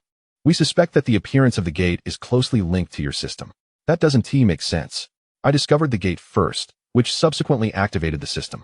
The intricacies of this matter remain beyond our current understanding. The experts in the research department surmise that the advent of the system may not bode well. You should prepare yourself mentally." "I understand. The sudden emergence of such an entity is indeed unsettling. Do not be overly concerned, at least for now. The existence of the system appears to be beneficial for us." As they conversed, they proceeded towards the underground plaza where the gate to the otherworld was situated. Tian had come with the intention of trying his luck, hoping to receive a new mission from the system. Ever since the completion of his last task, the system had remained silent, as if nothing had transpired. Chapter 26, Territory Expansion Mission. Standing before the gate to the otherworld, Tian observed that the full-length mirror was encircled by a ring of pure silver energy devices, with cables thicker than his thighs extending outward into the isolation chamber. The protective measures within the isolation chamber had significantly increased, the reinforced concrete structures replaced with specialized steel akin to that of an aircraft carrier's flight deck. The thickness of the protection exceeded an exaggerated half-meter, augmented by various defensive mechanisms to ensure absolute safety.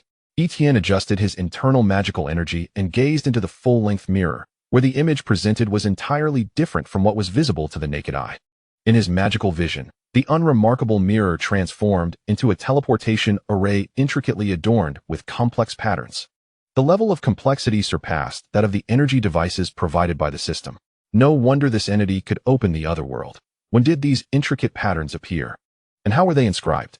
As he reached out to touch the surface, feeling the surge of magical energy coursing through it, he experienced the effects of his affinity for magic for the first time. Without this affinity, he might never uncover the secrets of the mirror. Attempting to channel his internal magic into it, Tian watched as his magical energy flowed into the patterns like a stream entering a parched canal. However, when his internal magic was depleted, the extent to which the patterns had spread was less than 1%. What a pity! His internal magic was simply too meager. Just as he regretfully withdrew his hand, a prompt from the system echoed in his mind. Beginner task: establish a small camp. Task description: the host has initially grasped the application of magical energy and possesses the means to survive in the otherworld. As a pioneer of the otherworld, the primary task is to establish a small camp. Task requirements: within 1 month. Establish a small camp covering an area of no less than 1 square kilometer, with a maximum capacity of 100 individuals. Task rewards: the gate to the otherworld will open regularly. Failure will result in the recovery of magical affinity. Task progress: 0. Upon seeing the newly issued task, Tian felt a surge of excitement, and a smile graced his face. Beside him, Academician Li Jiangguo stared at the suddenly glowing mirror in astonishment. "Xiao Tian, can you actively activate the teleportation array?" "Sort of. Please contact Major General Sun. I have received a new mission." "Understood. I will gather everyone for a meeting immediately." With his mentor hastily departing, Tian stood before the shimmering mirror, contemplating the purpose behind the issuance of the system task. Since the system's inception, 3 missions had been issued, each guiding him progressively toward the otherworld. Without the task titled Call of the Otherworld, he could never have entered. The items acquired in the otherworld facilitated his connection with the higher-ups of the Dragon Nation. The triggering of the task exploration of the otherworld compelled the Dragon Nation to decisively allocate resources for its expansion. Acquiring magical affinity granted him a degree of control over the opening of the otherworld. Successfully completing this task would lead to the regular opening of the teleportation array. With the entire Dragon Nation backing him, what could he possibly fear? With a lightened heart, Tian made his way towards the conference room. Upon entering, he found the attendees already assembled. Seated at the head of the table was Major General Sun, whom he had encountered previously. To his left sat his mentor, and to his right, a refined middle-aged gentleman wearing glasses. As soon as his mentor noticed him enter, he rose and beckoned. Tian, come sit over here. Allow me to introduce you. This gentleman opposite is Director Zhang Tian from the Ministry of Internal Affairs. This is your first meeting, henceforth, for personnel and material needs. You can count on him. Greetings, Bossy. I have long heard of your esteemed name. Seeing you today, it is evident that you are exceptionally accomplished at such a young age. Tian shook hands with him, instantly feeling an increase in admiration for the man before him.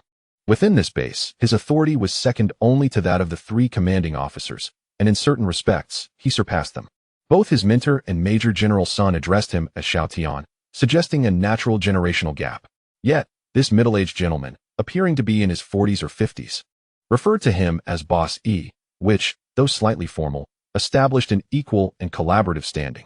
This immediately distinguished him from others, showcasing his adeptness in navigating the bureaucratic landscape. Now that everyone is present, let us have Tian elaborate on the system task he has received. Under the gaze of the attendees, Tian detailed the task, prompting a collective frown of contemplation among them. The situation is as follows. This task presents a significantly higher level of difficulty, still falling under the category of beginner tasks. As soon as he finished speaking, his mentor eagerly interjected, regular opening?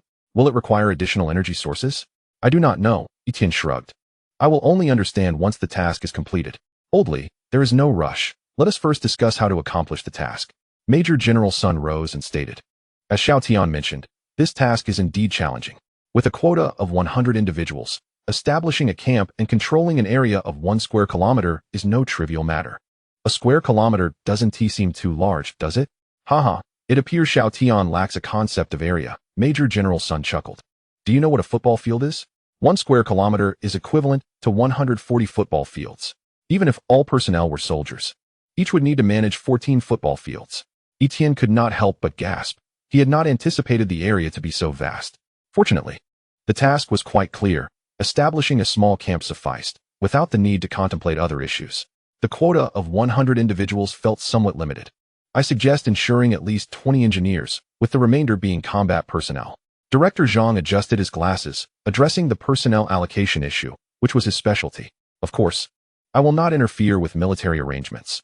I will only advocate for the inclusion of 20 engineers. Personnel matters can be resolved. What about the issue of supplies? To control such a vast camp, we cannot afford to lack resources. As for the supplies, the Base S Research Institute can devise a solution, the mentor suggested. Glancing at the teleportation array, the 2 meter by 1 meter limitation is quite restrictive. Many materials cannot be transported. The design of the previous crates was quite effective.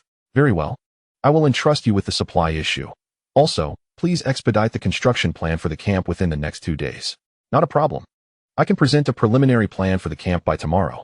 What about the site selection?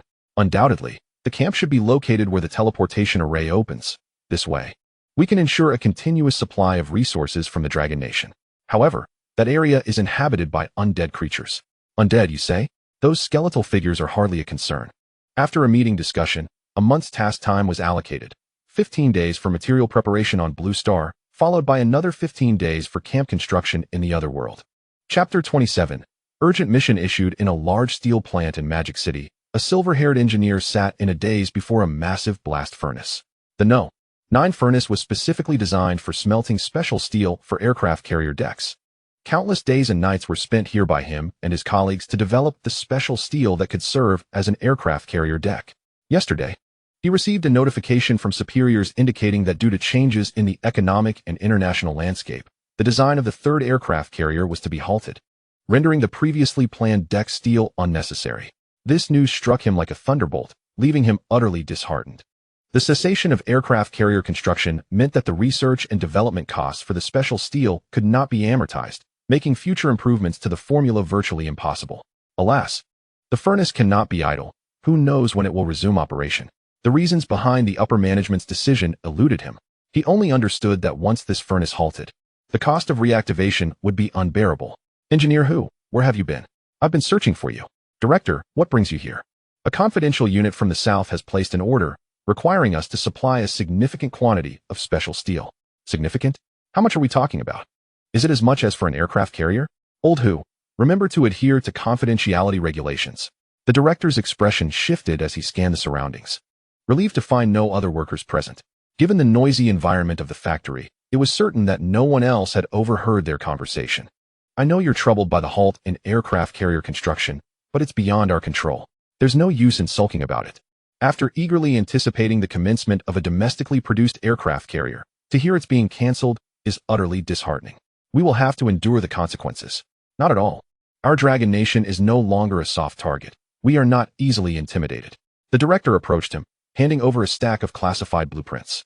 Take a good look at the design requirements from the Southern Confidential Unit. Engineer who took the blueprints and began to flip through them rapidly. This is outrageous. This is sheer madness. In frustration, he slammed the blueprints onto a worn-out workbench, glaring in disbelief. Which unit is so wasteful? Don't they realize we are in a difficult period? Constructing buildings from aircraft carrier deck steel? Have they lost their minds?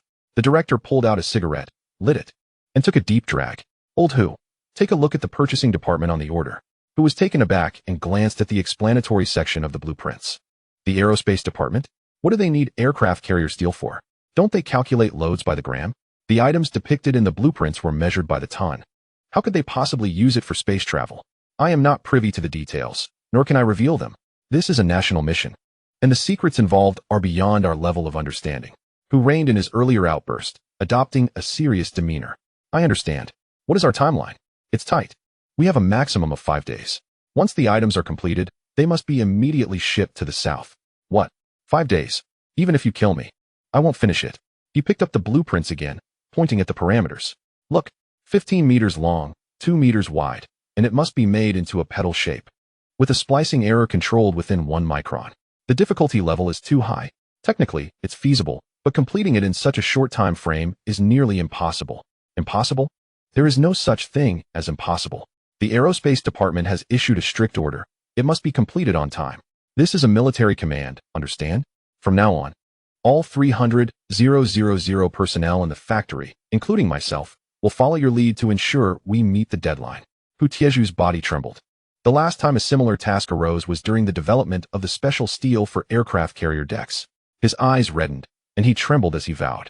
I will ensure the task is completed. Quickly design a process flow. We will hold a meeting with the management to commence work as swiftly as possible. Hu Taiju did not respond, but lowered his gaze to the blueprints. The more he looked, the more alarmed he became. The more he pondered, the more he felt this could not possibly be an aerospace project. The petal-shaped structure was divided into 3 layers, each crafted from superalloys, forming 3 independent sealed spaces. Inside, there were interconnected passageways for personnel or materials to circulate, complete with nested windows whose purpose remained unclear.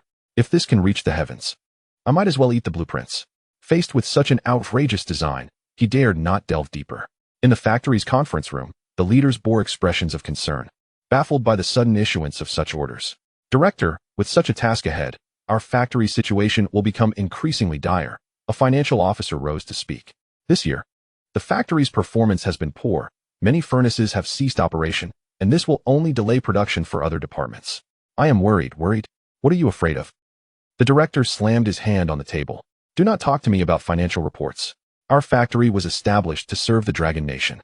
After finally being entrusted with such a significant task, why are you all shrinking back? A strict order has been issued from above. This task must be completed on time. I have already contacted Chief Engineer Hu, and he will be here shortly to arrange the work. Everyone, stay alert. If I catch anyone slacking off, they will face the consequences. As his words echoed, Chief Engineer Hu rushed in with the finalized process flow, announcing personnel and material allocations. The factory in Magic City had yet to commence operations, but the military was already mobilizing. Under the guise of an exercise, the Military Coordination Department dispatched the 3 strongest elite brigades to the northern Gobi Desert for a month-long live-fire drill. As the 3 brigades headed north, the most elite company from each brigade received a secret military order to bring light equipment and board the newly developed Kunping transport aircraft, heading south instead. This maneuver left the commanders of the combined brigades perplexed. Wasn't he the plan to conduct exercises in the northern Gobi? Why were they suddenly redirected south halfway through? The withdrawal of a company would not significantly impact the combat effectiveness of the troops, but the secrecy surrounding it prompted speculation among several colonels regarding the intentions of higher-ups. After a long day of urgent marching, the 3 elite heavy-armored combined brigades gathered in the northern Gobi Desert, seated atop an armored tank. The 3 brigade commanders convened a brief meeting. Old Li, what do you think is the purpose of bringing us to the Gobi? Who knows? My orders were to test new weapons. What about you? My task is to train veteran soldiers. Just before departure, all my new recruits were reassigned, leaving me with seasoned veterans. On my end, I received a number of new recruits, all of whom are bespectacled young gentlemen. Upon hearing this, the other two brigade commanders exchanged curious glances. Chapter 28. Military movements, young gentlemen? We have that type of soldier? Ah, they are university students. This time, the newcomers all hold at least a master's degree. Really? What are they being brought in for? There are some in our brigade responsible for operating high-tech equipment. Indeed. With the influx of these individuals, a large number of unmanned equipment has been brought along. It seems we are to implement unmanned reforms in my brigade. Hey, do you think this means we are going to war? If we must fight, then let us do so. Are we afraid? Look around. Does it look like we are preparing for war? Just 3 companies have been withdrawn. What can they accomplish? You might not be aware, Oldly. Don't keep us in suspense. Do you believe I want to pull rank on you? Huh. That group of young gentlemen under your command could never surpass my seasoned veterans. Times have changed, my friend. The young master manages 23 unmanned combat platforms alone, and I remain skeptical that your small contingent can conjure any remarkable feats. Enough of this bickering. Let us address the matter at hand. I have heard whispers, merely rumors. Mind you, that an underground base is amassing troops, preparing to take decisive action against the monkeys to the south. How dull. I had anticipated a conflict with the Eagle Nation. But alas, considering they have several aircraft carriers stationed at our doorstep, engaging the Cherry Blossom Nation would be far more intriguing. As for the Cherry Blossom Nation, let us not entertain that thought. The battlefield is clearly set in the south. Those monkeys are rather uninspiring. Our Navy has been diligently developing its capabilities, and dealing with them should be a mere formality. But wait, why is it our troops being mobilized for a skirmish with the monkeys? Shouldn't we be the ones to engage the White Elephant Nation? That seems implausible. There have been movements in the southwest, and we cannot be oblivious to them. Furthermore, our brigade specializes in jungle warfare. Indeed, our brigade has sent forth its finest defenders. But surely we require a defensive strategy against the White Elephant Nation? That leaves only the Great Bear Nation, which appears to be grappling with internal unrest. Nonsense. The president of the Great Bear Nation just visited us for a friendly exchange, signing numerous procurement contracts. They would be eager to align with us. Look, the large aircraft are arriving again. Following Old Lee's gaze, several unmarked transport planes descended towards a nearby field airport. Ah, our equipment has finally arrived. Is that a new military transport aircraft? I thought it was still in development. It is nearing completion, perfect for high-intensity trials, allowing any issues to surface before they manifest on the battlefield. What kind of equipment do you think they sent this time? I can hardly contain my curiosity. 5 aircraft all at once. What could be the purpose of that? Come, let us investigate. The 3 brigade commanders hopped into an off-road vehicle and sped towards the airport. Meanwhile, within the underground base of Pingching City, with just a day remaining before entering the Otherworld, Tian endured yet another grueling training regimen under Captain Lin. Unlike the previous 2-day crash course, this time Captain Lin employed a new scheme for rapid training of recruits. While Tian lamented, his abdomen showed a promising trend toward developing a six-pack. Today marked the final day of training. After it concluded, he stood with Captain Lin at the edge of the training ground, observing a convoy approaching from the port. More equipment? It hasn't stopped arriving. Indeed. The teleportation array activates for 5 minutes each day, and the base's logistics team has set up a conveyor belt specifically for transporting supplies. Ah, is that how it works? Aren't you worried about damaging the goods? Not at all.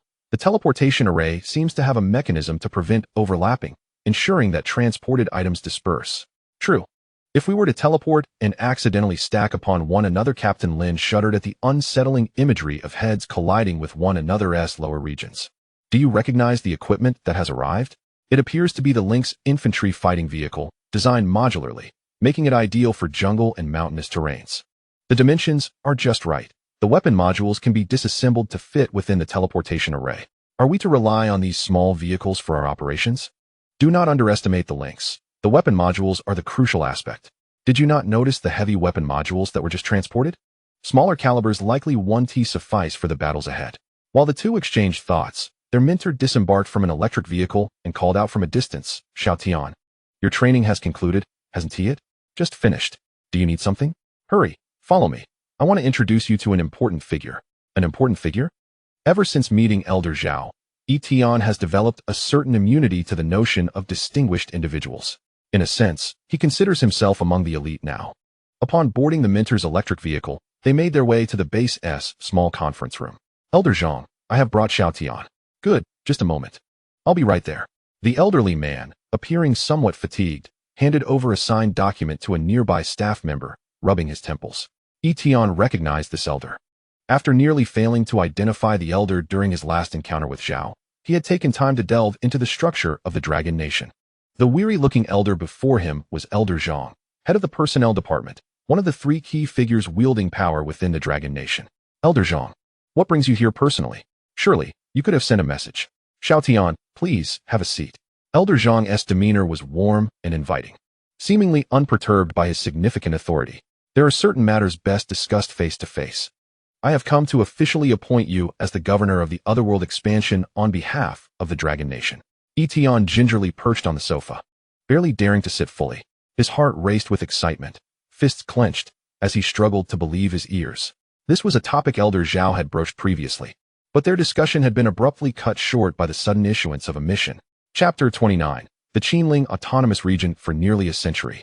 The Dragon Nation has endured humiliation, retaining two unique regions due to historical circumstances. The highest officials in these regions are governors, directly appointed by the central authority, wielding powers far exceeding those of ordinary local leaders. In essence, becoming the governor of the Otherworld means Tian could rise to a position of considerable authority, second only to three individuals within the Dragon Nation.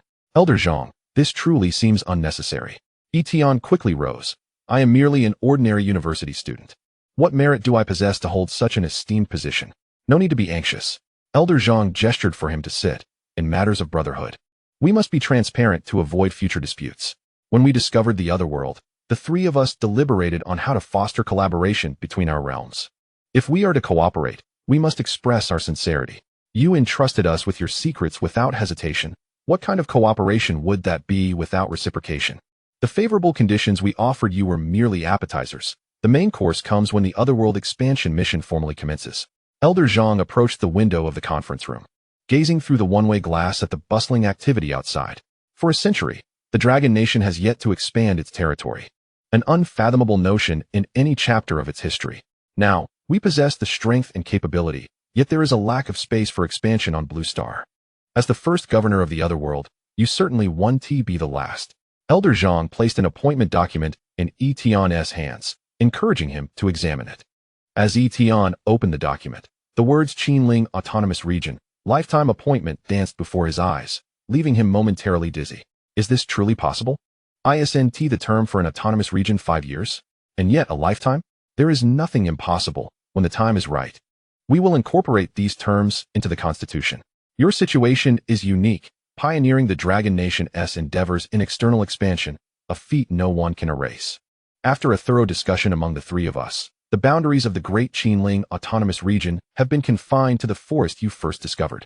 As long as you remain a citizen of the Dragon Kingdom, this arrangement will persist indefinitely.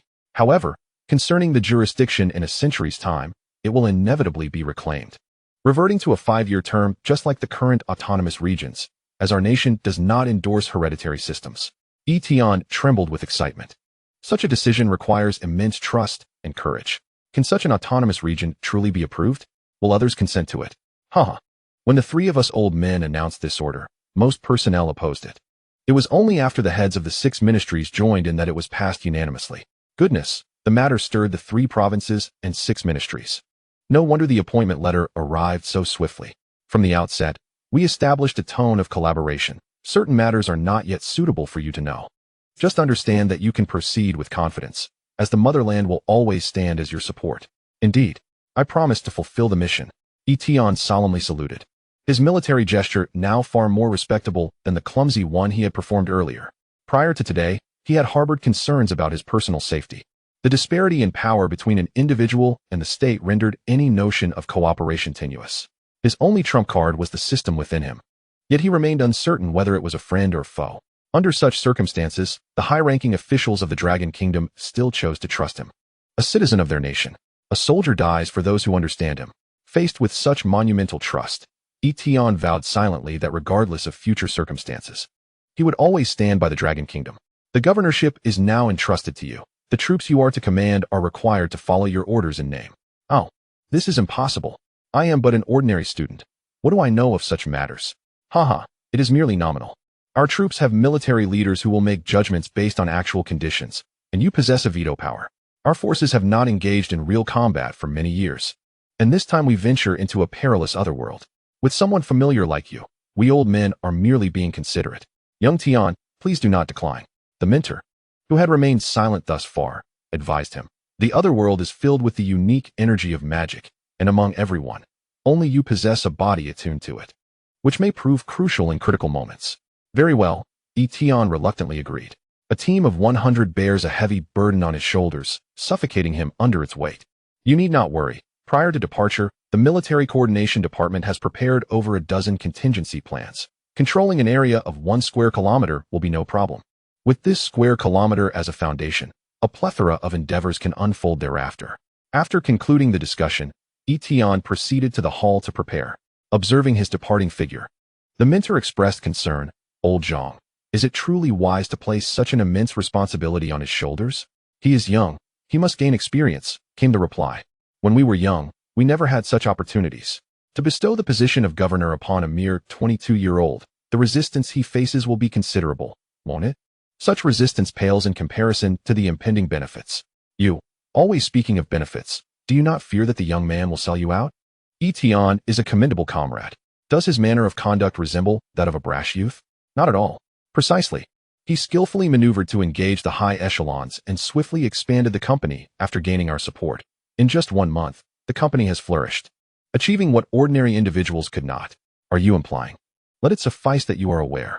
Old Zhang interrupted. Monitor the affairs here at the base. Even minor discoveries in the otherworld could significantly enhance the comprehensive national strength of the Dragon Kingdom. You black-hearted Zhang. The researchers at the Basic Research Institute have been working tirelessly. Are you trying to take advantage of me? Not at all. In this era of significant upheaval, we old men must seize the moment, for opportunities may not arise again. Emerging from the conference room, Tian's emotions surged. With the formal appointment from the Dragon Kingdom, the system's task progress was refreshed. Task progress 20. Gaining the full support of the Dragon Kingdom is perceived as a vital component by the system, causing the task progress to leap to 20. He had anticipated that the high-ranking officials would assign him merely a nominal position, intending to bind him with the responsibilities assigned in Blue Star. Yet, it now appeared he had underestimated their intentions. Not only had they appointed him as governor, but they had also bestowed upon him the title of the first autonomous region discovered in the otherworld. To date, no one knows the extent of that forest. It has been delineated with great authority. Chapter 30, Expedition. The otherworld. With 2 hours remaining until the activation of the teleportation array, Tian sat quietly in the lounge, hesitating as he stared at his mother's number on his phone. Having spent over a month in this world, the memories of the original host had fully integrated, granting him a comprehensive understanding of the original host's family situation. His father was a worker in a state-owned enterprise, while his mother taught Chinese in elementary school. The couple had their child late in life, and Tian was cherished as the apple of their eye. Despite being doted on at home and throughout the extended family, he had never had the opportunity to become a spoiled child. On one hand, his family's circumstances did not permit such a lifestyle. On the other, his intelligence and cleverness had always set him apart as the exemplary child of others. Under the careful guidance of his mother at her school during elementary school, he completed endless exercises and assessments, ensuring his admission into the strongest local middle school.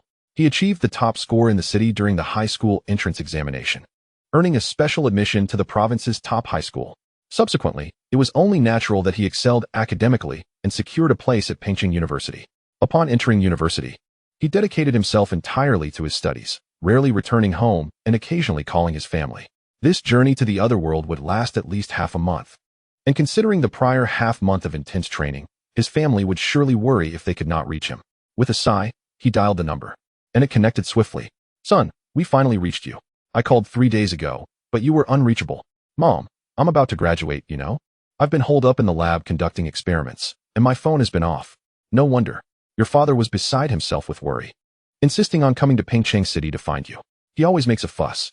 Once I graduate, I'll take you both to visit here. Laughter erupted from his father, accompanied by his mother's scolding voice. Your father is so delighted that he says he'll arrange a matchmaking meeting for you when you return. You know Uncle Wong, right? His daughter is a student at a prestigious university like you, just a year younger. When you return, you should meet her. Mom, isn't that inappropriate? I'm still young. Tian recalled Uncle Wang's daughter. They had been classmates in middle school and one of his early admirers. However, due to his remarkable academic achievements, her parents had incessantly praised him, causing her to shift from admiration to indifference, and they had lost contact thereafter. The memories of that time felt like a distant past. Still young, you say? Do you know Xiao Ming from the other end? He is the same age as you, and his child is already in kindergarten. This is something your father is organizing. You just need to come back. I will discuss this upon my return. I need to focus on preparing my thesis for the next half month, so please refrain from calling me during this period. Do not think we are nagging. Your parents only wish the best for you. I know. I will hang up now. After hastily ending the call, Tian donned his helmet and strode toward the square. In the underground base's hall, a tense atmosphere enveloped the air. The door to isolation room No. 1 in the center of the hall stood open, revealing the teleportation array base crafted from pure silver within. Exercise caution when the equipment is activated shortly. Even the slightest error is intolerable. How is the power supply? There won't be any issues, will there? Absolutely not. 3 days ago, I coordinated with several major cities nearby. Businesses with high electricity consumption have been asked to limit their usage, prioritizing the power supply to the base. Personnel will be transported first, and the amount of supplies sent will be determined by capacity. Understood. The technical personnel within the base are busily engaged, while 80 fully armed soldiers, each carrying 2 large iron boxes, curiously observed the bustling white-coated staff around them. From the moment they entered this base, an uncanny sense of the unusual nature of this operation settled over them. These soldiers are elite troops drawn from the Dragon Kingdom's premier heavy armored brigade, with a total of 360 individuals filtered down through rigorous selection to ultimately comprise the 80 finest.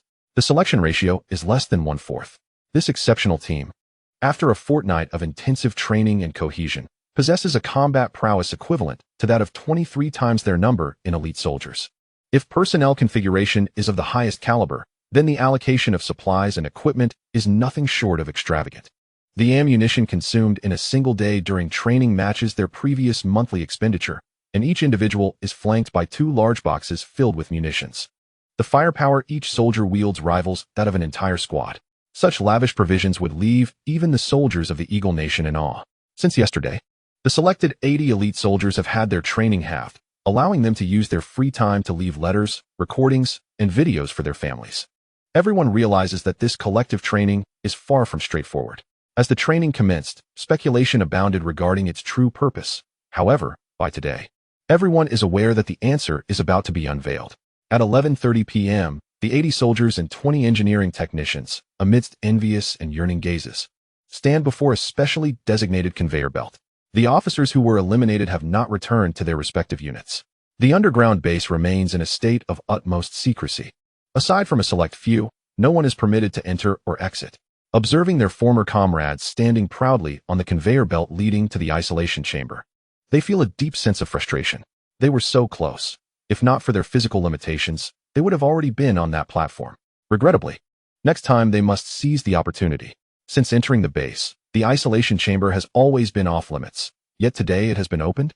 Under the gaze of the crowd, a young man clad in camouflage and fully armed stands at the forefront of the line. Soldiers, today we embark upon this conveyor belt, destined for a completely unknown world. I have visited that realm twice, but my understanding of it is minimal. This journey to another world differs entirely from my previous missions. This time, we are to establish a permanent camp there, carving out a new space for the Dragon Kingdom to thrive. I do not know where this other world lies. Scientists are still striving to uncover that mystery. That is inconsequential. What matters is that once we pass through this door behind us, we will behold a brand new sky. From this day forward, the Dakenling autonomous region of the Dragon Kingdom shall stand resilient beneath the skies of another world. As we together expand a broader future for the people of our nation, the soldiers widen their eyes and perk up their ears, exchanging incredulous glances.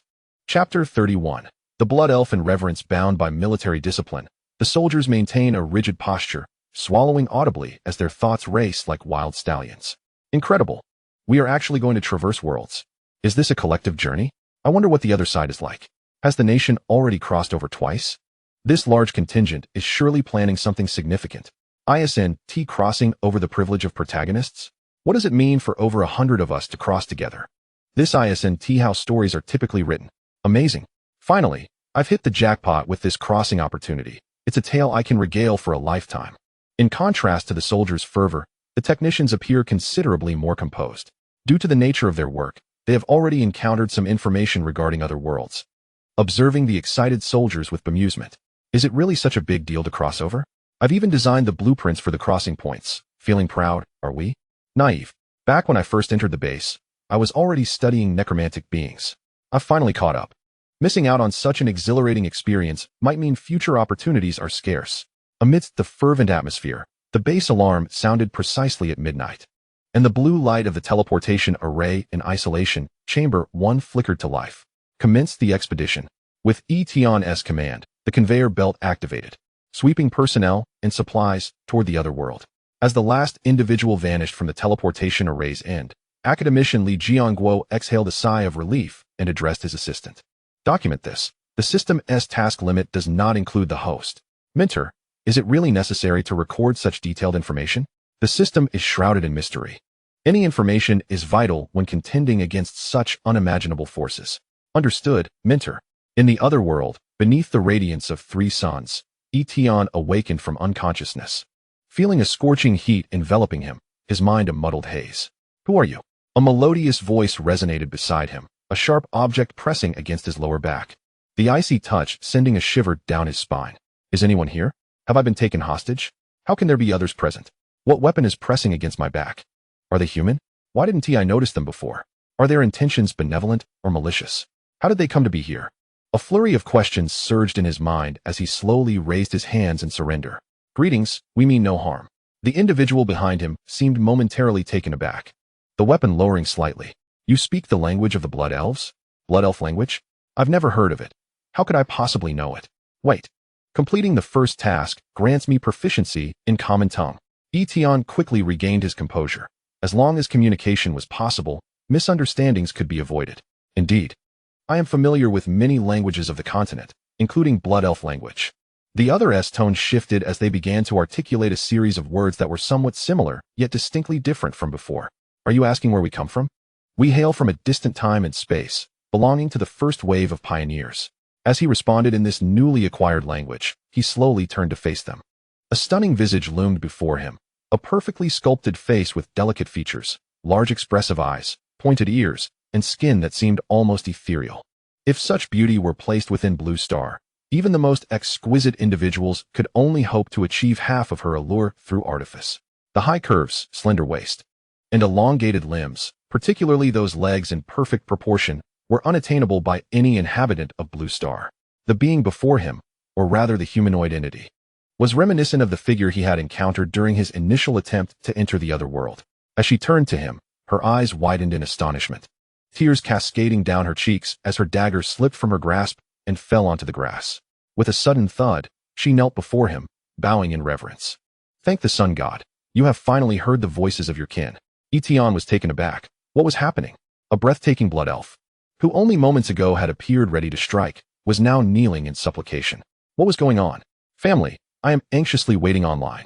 Nearby, 2 stunning blood elves, dressed in light attire, knelt before the frail human upon encountering the acting clan leader. Confused, they abandoned their tasks and hurried over to prostrate themselves on the ground. Oh, have you mistaken me for someone else? The sun god. I do not know him. It cannot be wrong. The leading blood elf declared with conviction. On the lunar night of last month, I prayed to the sun god in this ancient land. The heavens showed mercy. The benevolent sun god heard our call and sent a messenger to aid us. Observing the 3 elves kneeling at his feet, an inexplicable sense of superiority surged within. Ultimately, whether on Earth or Blue Star, Tian belonged to the ranks of the homebodies. When had he ever encountered such grandiose displays? After a moment of contemplation, he recalled the day he discovered this other world. Indeed, he had attempted to peer in. It must have been then that this blood elf mistook him for the sun god. Clearly, he could not assume such a divine role. Who knew if true deities existed in this realm? However, the guise of the sun god could certainly be utilized to his advantage. Ahem, please rise and speak. I indeed heard your call and descended into this world. May I know your name? This statement held no fault. Had he not heard the prayers, Tian would never have awakened in the middle of the night to unveil the secret of the full-length mirror. To the ears of the blood elves, this unfolded quite differently. You heard our summons? This legendary ancient teleportation array is indeed the very site where our kin first arrived in the Gondwana world. If the sun god emerged from this array, it must signify that we truly hail from the purple moon of elven lore. Overjoyed, she stood up cautiously. Her proud head bowed, too timid to gaze upon her deity. Catherine Jemina Antonima Teluisa Josephina Maria Isabel de Hohenzollern. A lengthy string of syllables tumbled from her lips. While Tian understood each word, he was utterly lost when they were strung together. Stop, stop, is your name really that long? According to our clan's customs, each acting clan leader must inherit the names of their predecessors. I am the 13th generation. So, your full name must include the names of the previous 12 leaders? Indeed. The acting clan leader, somewhat bashful, lowered her head. The elven kin were notoriously bound by customs throughout the Gondwana world. Before other races, they could hold their heads high, recounting tales of their former glory. Yet, before the sun god, they possessed no such boasting rights. Chapter 32. The Proud Blood, Elves, the Word of Truth. A spell known to every mage in the Gondwana world. This spell bears no offensive capability. Its sole purpose is to discern if one speaks falsehoods. As a devout follower of the sun god, Catherine should not have employed such a spell before him. However, the individual before her appeared far too frail, shorter than herself, with a magical aura so faint it was nearly imperceptible, clad in a garish outfit that was worlds apart from her envisioned image of the sun god. Recalling that day when a visage filled half the sky, the contrast with the weak human before her was staggering. For the sake of her dwindling kin, for the continuation of the blood elves, Catherine audaciously defied the teachings of the sun god and cast this profane spell. The results were exhilarating. The human before her spoke no lies. Every utterance was truth. Sisters, we are saved. The blood elf clan is saved. Catherine trembled with excitement, her hands gripping the sturdy armor tightly, bending its edges. Lift your head. I shall call you Catherine. I am not the sun god, but a pioneer from the Dragon Kingdom. Dragon Kingdom? Could it be the realm of the sun god? Pioneer? According to the records of the blood elves, their earliest ancestors were indeed a group of pioneers from the purple moon. Thus, it was undeniable that the individual before her was a messenger of the sun god. Catherine timidly raised her tear-stained face, her stunning beauty rendering Tian momentarily dizzy. Noble messenger of the sun god, are these your companions? At her reminder, Tian finally recalled his surroundings. He had been so preoccupied with understanding the situation that he had yet to grasp their current plight. I am Tian, from Blue Star. It is a pleasure to meet you. As he spoke, he extended his hand amicably. This is a custom of my homeland. After shaking hands, we shall be friends. Noble messenger, I dare not presume. Catherine hastily knelt again, her body trembling. Through the word of truth, she had confirmed Tian's identity. How could she dare to shake hands with him? From now on, do not refer to me as noble messenger. It will not be an easy task to alter your perceptions. So I command you to call me Lord E henceforth. Without my permission, you shall not disclose our origins to anyone. As you command, Lord E. The three blood elves replied in unison, their melodious voices greatly satisfying his vanity. Tian surveyed his surroundings, only then realizing their current safety was in jeopardy. The personnel transported here lay sprawled on the grass, all in a state of unconsciousness. Scattered around were numerous supplies, arranged in radiating lines around the teleportation array. During his previous venture to execute a system task, the base's command center had already identified this issue. Personnel transported from Blue Star would remain in a prolonged state of unconsciousness, rendering them defenseless in the face of danger. Once this mission concluded, he would possess a small camp in this other world. Addressing this safety concern would be paramount. Standing upright, Tian was astonished to find that the blood elf before him stood nearly 2 meters tall. At his height of 1.80 meters, even with her head bowed, he could not see the back of her head. Ahem, Catherine, when did you discover our presence? Half a sun hour ago. I felt a violent surge of magical energy from the ancient teleportation array. I brought 2 guards to investigate, only to find Lord E unconscious here. Half a sun hour? Tian checked his task progress panel, and as expected, the task progress had advanced once more after entering the other world. Task progress, 25. After a brief exchange with Catherine, he understood that half a sun hour was approximately equivalent to 1 hour on Blue Star. Since leaving this place, Catherine had been unable to forget the miraculous sight she beheld. Accompanied by 2 guards, she departed the temporary camp to return and assess the situation, resulting in her discovering this astonishing scene. Catherine, please assist me in awakening my companions. As you wish, Lordy. Catherine nodded to one of the blood elves nearby, who produced a wooden staff from seemingly nowhere and began to chant incantations. What she uttered was lost on Tian, save for the final words. Holy light spell. Like the Tyndall effect, a beam of light descended from above, illuminating the nearest 20 to 30 warriors. The soldiers, previously lying motionless on the ground, suddenly awoke. Their ingrained instincts for combat compelling them to roll over, seek cover, swiftly retrieve their weapons, and vigilantly scan their surroundings. Do not be alarmed. Lower your weapons. Governor E. Who are these individuals?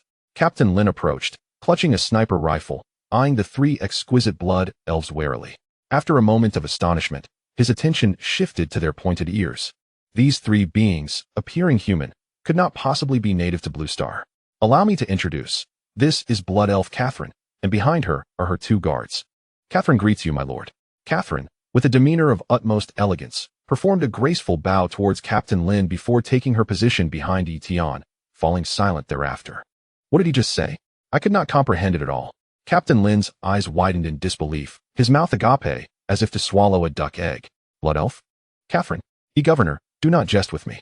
I participated in the last mission and only encountered those frightful skeletons. When did I ever see such a stunning maiden? You misunderstand. I had met Catherine before entering this alternate world for the first time. Tian recounted the events that had transpired, explaining that those capable of entering this new realm possess a tested level of cognitive awareness. So, they regard you as the messenger of the sun god? Precisely. I surmised that with the presence of natives, many unnecessary troubles could be circumvented. Indeed, your notion is commendable. Alas, their language is exceedingly perplexing, and communication poses a significant challenge. I shall inquire among the technical staff shortly to see if anyone is adept in languages, to accompany them and learn for a while, in hopes of mastering their tongue. You should consult Captain how to see if there are any linguists within the ranks for future communication. Certainly. The immediate priority is to establish the camp's framework as swiftly as possible. With the assistance of the Blood Elf mages, all 100 individuals regained consciousness. The soldiers and technicians, taken by the beauty and grace of the remarkable Blood Elf warriors, felt their curiosity nearly bubbling over. Everyone pondered why these exquisite indigenous beings had appeared here. Some audacious technicians attempted to strike up conversations using various languages from Blue Star, but none were successful. The Blood Elf maidens bore no resemblance to their proxy chieftain, who had gazed upon Tian's colossal visage that occupied half the sky, revering him as the sun god's messenger. The proud Blood Elf maidens harbored no fondness for those feeble human beings who approached in an attempt to communicate. Chapter 33. The tragic fate of the Blood Elves 10,000 years ago. The elf clan residing on the Purple Moon erupted into a cataclysmic conflict lasting over a millennium due to religious differences. The Night Elves, who worshipped the goddess of the night, preferred to dwell in shadows, bathed in the cool moonlight, wielding spears and bows as the most elite warriors of the elf race. Conversely, the Blood Elves, who revered the sun god, basked in sunlight, drawing immense magical power from it. Over 80% of Blood Elves were born with innate magical talents, making them the most formidable sorcerers of the elf lineage. Initially, the two branches of elves coexisted peacefully under the reign of the Elf Queen, leading a stable and harmonious life. However, a millennium ago, the third Elf Queen led the clan's most elite warriors to the world of Gondwana to negotiate with the Titan leaders regarding the defense against external demonic forces. After the Elf Queen departed from the Purple Moon, she vanished without a trace, and the absence of her leadership resulted in severe internal divisions among the Elf clan. The Blood Elves, led by the Grand Sorceress, advocated for sending envoys to Gondwana to retrieve the Elf Queen and restore the grandeur of their kind. In contrast, the Night Elves, led by the Moonlight Priestess, took a radical stance, believing the Elf Queen's disappearance was a conspiracy by the Titans and that they should mobilize their entire clan to declare war on them. The Forest Elves chose neutrality, retreating into the Elven Forest under their chieftain's guidance, avoiding any further interaction with the outside world. The Elemental Elves, no longer concealing their ambitions, announced their independence upon confirming the Elf Queen's disappearance. Under the leadership of the 5 elemental mages, they established a new nation separate from the Elf Kingdom. Without a balance of power, the Night Elves and Blood Elves engaged in fierce combat, marking the beginning of a millennium-long war. In this conflict, known as the War of Sun and Moon, 90% of the elves perished, and the environment of the Purple Moon suffered severe magical pollution due to the war. Faced with mutual exhaustion, both sides chose to negotiate peace and opened a cross-dimensional portal to Gondwana in search of the Elf Queen, hoping to restore their clan's former glory. Upon arriving in Gondwana, the Night Elves headed north, establishing their kingdom in a suitable habitat 3,000 years ago. The Blood Elves moved south, taking root in a region known as the Blood Forest. Over the past 3 millennia, the Blood Elves proliferated in Gondwana, evolving from a mere few thousand to a populous clan of millions. However, this prosperity was short-lived. 3 years ago, a cataclysm of undead calamities descended upon the vicinity of the Blood Forest, launching a relentless assault on the Blood Elves. Under the relentless pressure of the undead disaster, the Blood Elves suffered continual defeats, with many perishing or fleeing. Catherine, along with her kin, sought refuge within the Sunset Forest. So, the remaining members of the Blood Elf clan are scattered throughout Gondwana.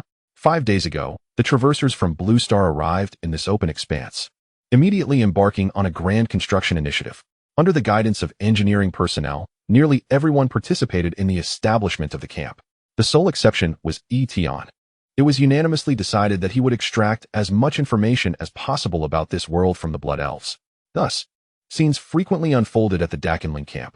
A handsome youth from Blue Star trailed by 3 stunning Blood Elf warriors. Wherever they went, they garnered curious glances, attracting countless eyes. Yet Tian remained focused on his task. While introducing the camp's various marvels to the Blood Elves, he tirelessly sought information regarding this world. Regrettably, the Blood Elf clan belongs to a long-lived race, their lifespans reaching hundreds to thousands of years. This trait often leads to a peculiar tendency among long-lived races. The majority tend to be reclusive. Oh wait, super reclusive. The Blood Elf clan consists solely of females, devoid of males, and they grow up entirely within the Blood Forest, rarely venturing beyond its borders.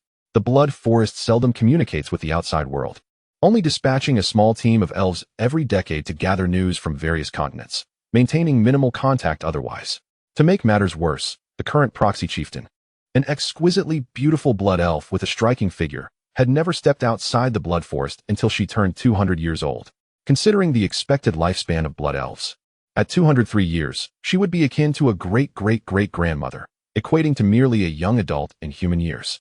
To rely on a youthful, super reclusive Blood Elf to elucidate the intricacies of this world is akin to chasing a fool's dream. Over the course of 5 days, Tian gleaned a narrative spanning 10 millennia from the trio. It would be inaccurate to label it merely a tale, as many of the stories recounted by Catherine are historical events that transpired within Blood Elf history. Based on the Blood Elves' extended lifespans, a millennium equates to approximately 810 generations. Through oral tradition, many stories still reflect echoes of past events.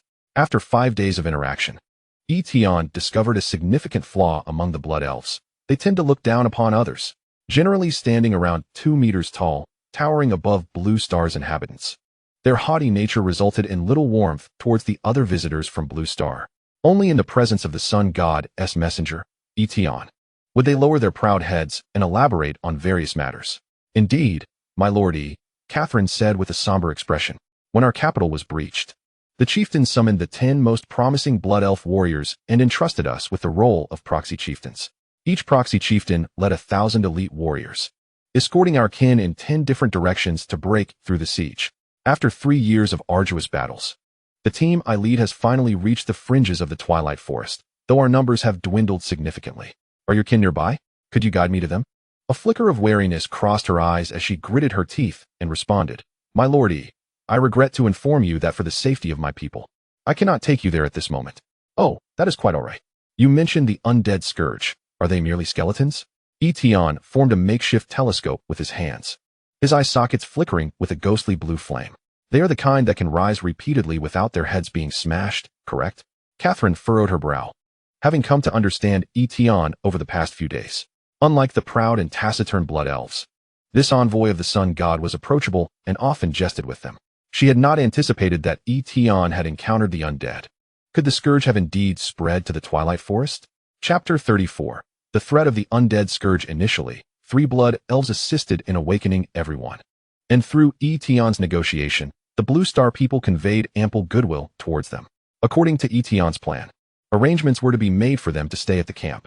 However, they found the construction sounds within the camp too noisy and, being nature lovers, opted to spend the night in the jungle.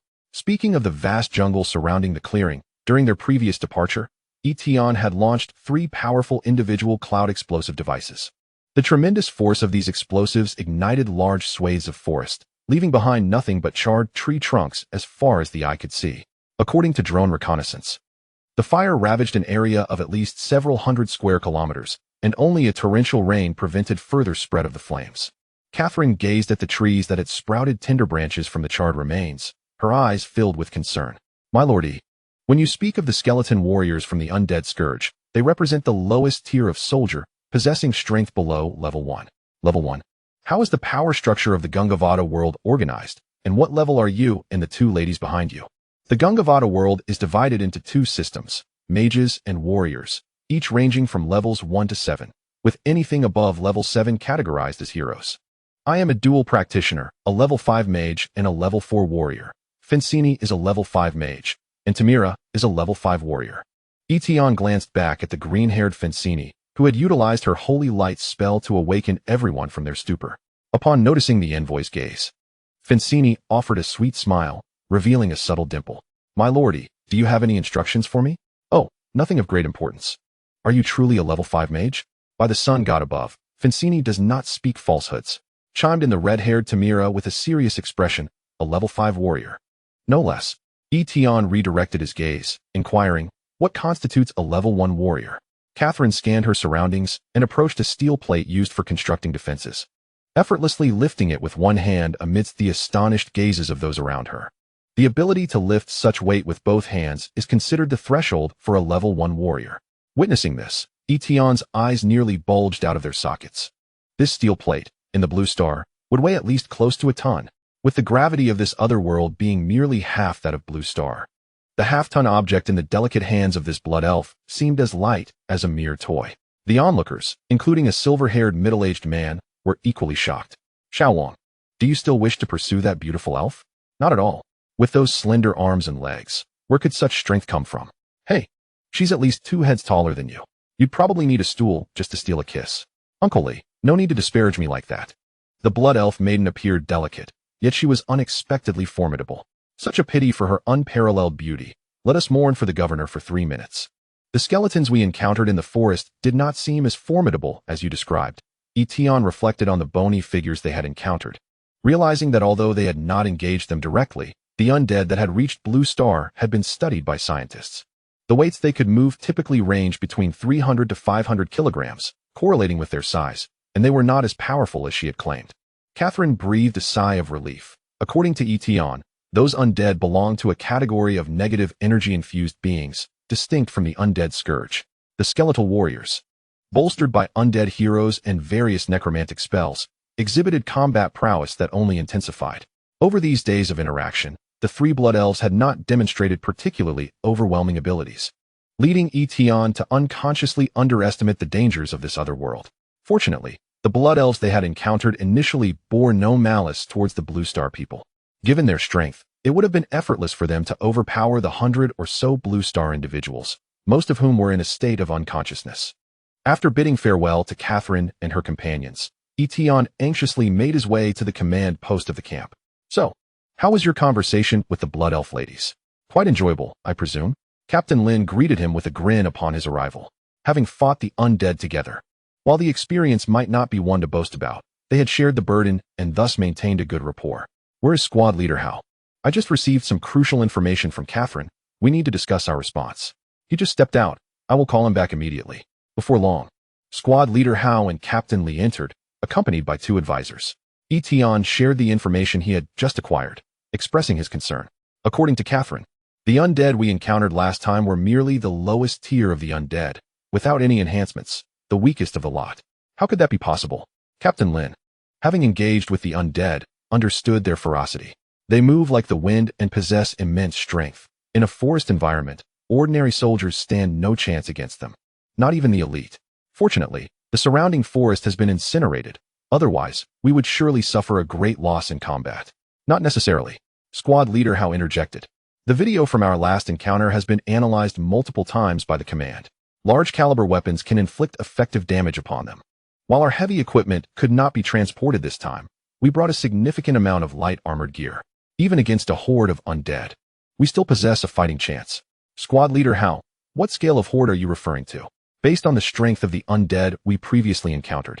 Fortified by the camp's defenses, we are confident we could withstand an assault from tens of thousands of them. But what if the strength of the undead were to double? We could withstand an assault from at most 10,000 undead. When Catherine and her companions emerged from the blood-red forest, they were accompanied by 10,000 elite soldiers, most of whom were at levels 3 to 4. Even with such formidable military support, they had been forced to flee. I believe it is imperative to further enhance the camp's defenses against the impending threat of the undead scourge. I concur. Excellent. I will arrange it immediately. As the leader of the Qinling Autonomous Region, Tian held the authority to make decisive decisions. Squad leader, Hao was the military commander, while Captain Lin led the special operations team. Their collective decision set the once bustling camp into a flurry of activity. In the distance, atop a massive charred tree branch, Catherine stood surveying the camp's direction. The elf race naturally possessed extraordinary eyesight. Even from several kilometers away, she could discern the objects within the camp with clarity. Over the past 5 days, she had observed the changes in the camp daily, and the transformations taking place left her utterly astonished.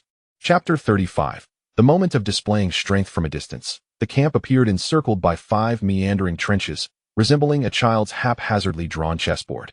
Why this comparison? The trenches twisted and turned, each section featuring sharp bends. This design, when viewed from afar, bore an uncanny resemblance to the erratic lines sketched by a child. Between the trenches lay a flat expanse approximately 300 meters wide, densely marked with numerous red skull symbols. Most of these ominous signs were painted on charred tree stumps. Initially, the workers intended to excavate these stumps and roots to level the ground. However, time was of the essence, and the lack of appropriate heavy machinery rendered such efforts impractical. At the suggestion of military personnel, landmines were embedded within the stumps, with triggering devices placed around them, clearly marked by the striking red skull insignia. Catherine was initially perplexed by the meaning of these symbols until Tian took the time to elucidate their significance. She was cautioned to avoid approaching any area marked with a red skull, lest she encounter peril. Tian did not elaborate on the nature of this danger, merely promising to demonstrate it to her in a couple of days. Connecting the stumps were thick steel chains, adorned with menacing barbs that sent shivers down one's spine. The inhabitants from the homeland of the sun god appeared to possess an extraordinary aptitude for metalworking. Not only were their magical devices predominantly metal, but even their disposable tools for repelling enemies were forged from high-quality steel. Such extravagance. What a waste. Problems that could be resolved with vines were instead addressed with costly steel. How many arrowheads could be fashioned from all this steel chain? While perhaps inferior in quality, they would surpass bone arrowheads by a significant margin. The entire camp, constructed of metal, and the array of bizarre magical devices, alongside the peculiar dialect of its inhabitants, all served to highlight the starkly different civilization these people represented compared to hers. Chief, when shall we return to the camp?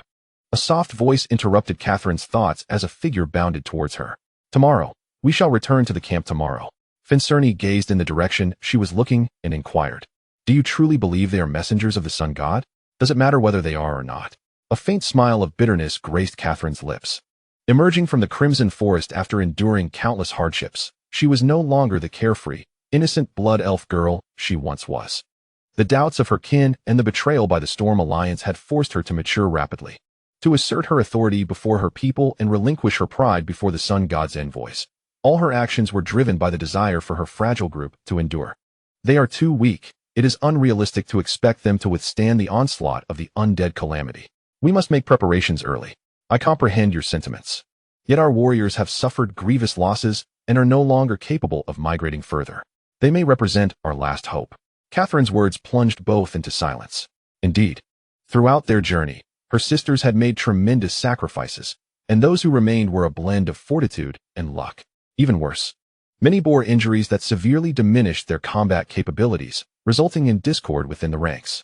In light of the acute shortages of food, weapons, and magical potions, if they did not soon find a place to settle, they might indeed vanish within these woods. Let us go and gather more food. Our kin await us at the camp. The two figures swiftly vanished into the dense forest. Hao Dalong lowered his binoculars, pondering the departing silhouettes. Governor E. It seems the Blood Elves harbor distrust towards us. Naturally, any race that has fled through adversity would be cautious when encountering an entirely unfamiliar one. You misunderstand. I mean, they doubt our strength. Oh, what makes you say that? I am well aware. Captain Lin interjected. The elven race is known for its peaceful disposition. However, during our interactions these past few days, they have hardly displayed the demeanor of a peaceful people.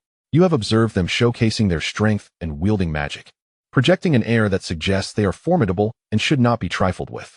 As she spoke, Captain Lin mimicked the appearance of a delicate girl, prompting exasperated sighs from the two men. Are you suggesting that the blood elves resemble a wife abandoned by a scoundrel, ostentatiously flaunting their prowess while actually lacking in security? Precisely. Captain Lin's assertion rang true. The blood elves' behavior over the past few days had indeed been quite awkward.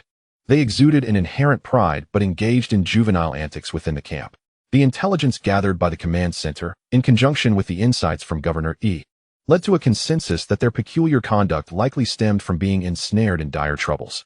It seemed imperative that they effectively demonstrate their might to the blood elf followers.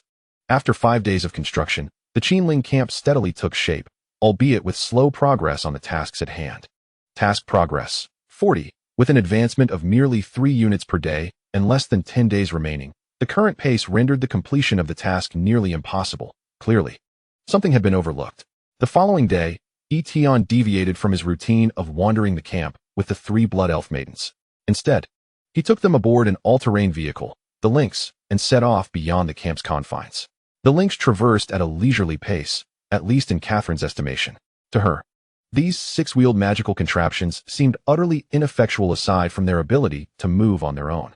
They lacked robust defenses and sharp appendages, leaving her bewildered as to their purpose. After approximately 10 minutes of travel, the Lynx halted before a flower bud-shaped metallic structure. This location lay about 3 kilometers from the camp, forming part of the outer defensive perimeter. Scattered across the level ground were dozens of these flower bud-like edifices, serving as points of firepower within the defense line. Designed by the base's research institute, these flower bud bunkers measured 30 meters in diameter, with a shell thickness of 350 millimeters, all constructed from specialized steel used in aircraft carriers. To ensure defensive strength and enhance personnel survivability, the bunkers were stacked in 3 layers, filled with fireproof and impact-resistant materials. Their unique flower bud design allowed them to disperse most of the impact force during area attacks while directing the remaining force underground, thereby providing enhanced protection. Such a bunker boasted defensive capabilities rivaling those of a main battle tank, withstanding direct hits from 155mm heavy artillery without faltering. A total of 150 of these flower bud bunkers were erected, with sufficient surplus for each squad. For the safety of the initial exploratory team, the Dragon Kingdom had spared no expense. The specialized steel used for constructing these bunkers alone would suffice for the materials needed to build 10 aircraft carriers. A squad of Dragon Kingdom soldiers stood at attention nearby, their eyes fixed unwaveringly on the distant flower bud bunker. Chapter 36. Flesh to dodge bullets. Catherine gazed at the metallic structures beside her, observing a lineup of magical devices that bore resemblance to the Lynx, yet were distinctly different. She could not fathom their purpose. Were they meant to showcase military might? They appeared devoid of lethality, did they not? Governor E, you have finally arrived. Captain Howe approached, noting the soldiers' eagerness to engage in friendly competition with the blood elves. Catherine and her companions had a matter to attend to, hence their delayed arrival. He turned to introduce. Catherine, this is our camp's armed forces commander, holding a rank comparable to Tamira. Greetings, Chief Catherine. Captain Howe saluted them. And considering the imminent threat posed by the undead calamity, Governor E instructed that both parties should enhance their understanding and prepare for a practical drill here. Through Tian's translation, Catherine grasped the essence of the conversation, a flicker of brilliance flashing in her eyes. Honorable Lord Howe, it is a pleasure to engage in a contest with a formidable opponent like yourself. She waved her hand, and Tamira stepped forward, her cool voice ringing out. Tamira, a level 5 blood elf warrior, at your service. Catherine had evidently misunderstood. In their perception, a practical drill equated to a one-on-one duel, hence the summoning of Tamira. Among the Blue Star people, Captain Howe was considered robust, but in the presence of the Blood Elves, he appeared no different than a small child. Observing the situation, Tian hurriedly positioned himself between the two, clarifying, Catherine, you have misunderstood. The practical drill we speak of refers to launching attacks on fixed targets to assess combat capabilities. Seeing Tamira's readiness to charge forward, Captain Howe couldn't help but break into a cold sweat. He was acutely aware of the extraordinary prowess of the strikingly beautiful blood elf maiden before him.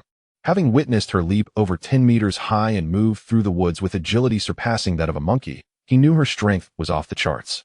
Capable of bending scaffolding with ease, engaging with such a formidable woman, he was merely hoping to survive a few more years. Hearing Tian's explanation, Catherine expressed her understanding. Attacking fixed targets? With all due respect, such an exercise would bear no fruit. Tamira, You shall act as the adversary and experience the wrath of the sun god's envoy firsthand. Yes, Chief. Tamira readily agreed and strode towards the center of the field. With each step she took, pieces of armor materialized around her, and after 10 steps, a warrior clad in blood-red armor adorned with golden edges appeared before everyone. The soldiers of the Dragon Kingdom gaped in awe, silently exclaiming, "Wow, that's magnificent. Where did her armor come from?" It seemed to appear in a flash. Truly miraculous. The Blood Elves were already breathtakingly beautiful, and this display was nothing short of spectacular. Despite witnessing such a paradigm-shifting scene, the soldiers maintained commendable discipline, refraining from whispering among themselves. Tian, however, was not bound by such decorum and inquired, "Where is Tamira's armor stored? How does she don it?" "In a spatial ring, combined with a simple magic," Catherine revealed, raising her finger, drawing attention to the 3 inconspicuous rings adorning her slender fingers. "During peacetime, we prefer to wear inner armor, only donning full armor when heading into battle." Tian suddenly realized he had long been skeptical of Catherine's armor, which resembled a bikini, pondering how much protection it could truly afford. It turned out that this was merely inner armor, while the actual battle-ready full armor was stored in spatial equipment. No wonder it was so beautifully crafted, akin to a work of art. "Do you find it appealing, Lordy?" Tamira inquired. The Blood Elf battle armor possesses formidable defensive capabilities and magical attributes, and only mid-tier warriors are qualified to wear it. Noticing Tian's intense gaze fixated on the armor, she added, "If you like it, I can personally forge a set for you upon our return." "Is that so? I am immensely grateful." Tian accepted this gift without hesitation. After all, she was the envoy of the sun god, and he felt no psychological burden in receiving her offerings. Moreover, organizing this drill was not merely about showcasing strength. Exchanging items had long been part of the plan.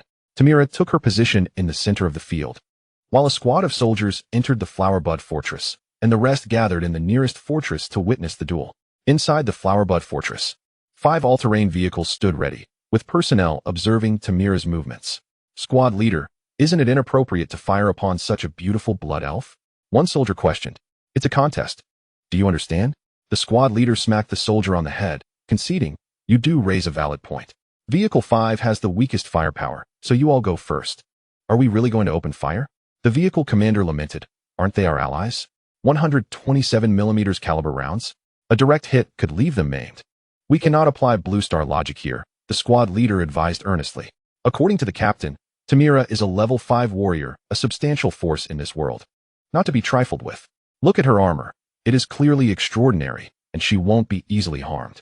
Meanwhile, Tamira had been engaged in the center for nearly 10 minutes without any movement from their side. Growing somewhat irritated, she wondered if they were underestimating her. She lowered her full armor visor and beckoned towards the Flowerbud Fortress. "Squad leader, that tall lady is provoking us. We cannot tolerate it. Open fire. Commence fire." "That is an order." With the command given, the 127mm vehicle-mounted machine guns unleashed a torrent of fire, bullets whistling towards Tamira. Simultaneously, sensing the danger of the bullets, Tamira sprang into action, swiftly dodging while advancing towards the Flowerbud Fortress. "Damn, she's dodging bullets with her bare body. This is beyond belief," the vehicle commander cursed, realizing that the previous firing was merely a test and not a sustained barrage. Witnessing this scene nearly caused him to soil himself. "Let those blood elf ladies witness the might of men," he roared, pulling the trigger to unleash a barrage of fire upon Tamira. As Tamira charged forward, she felt an increased pressure, raising her tower shield in front of her. The bullets struck the shield, sending sparks flying in all directions. By the sun god, how can these strange weapons possess such power? The explosive force combined with the impact of the bullets forced Tamira to retreat, her tower shield digging a trench into the ground. "I cannot withstand this directly." She swiftly evaded the heavy machine gun's line of fire, glancing at her shield, which was riddled with bullet holes, causing her heart to ache. They had escaped the blood forest with minimal blood elf battle armor, most of which were relics taken from fallen sisters.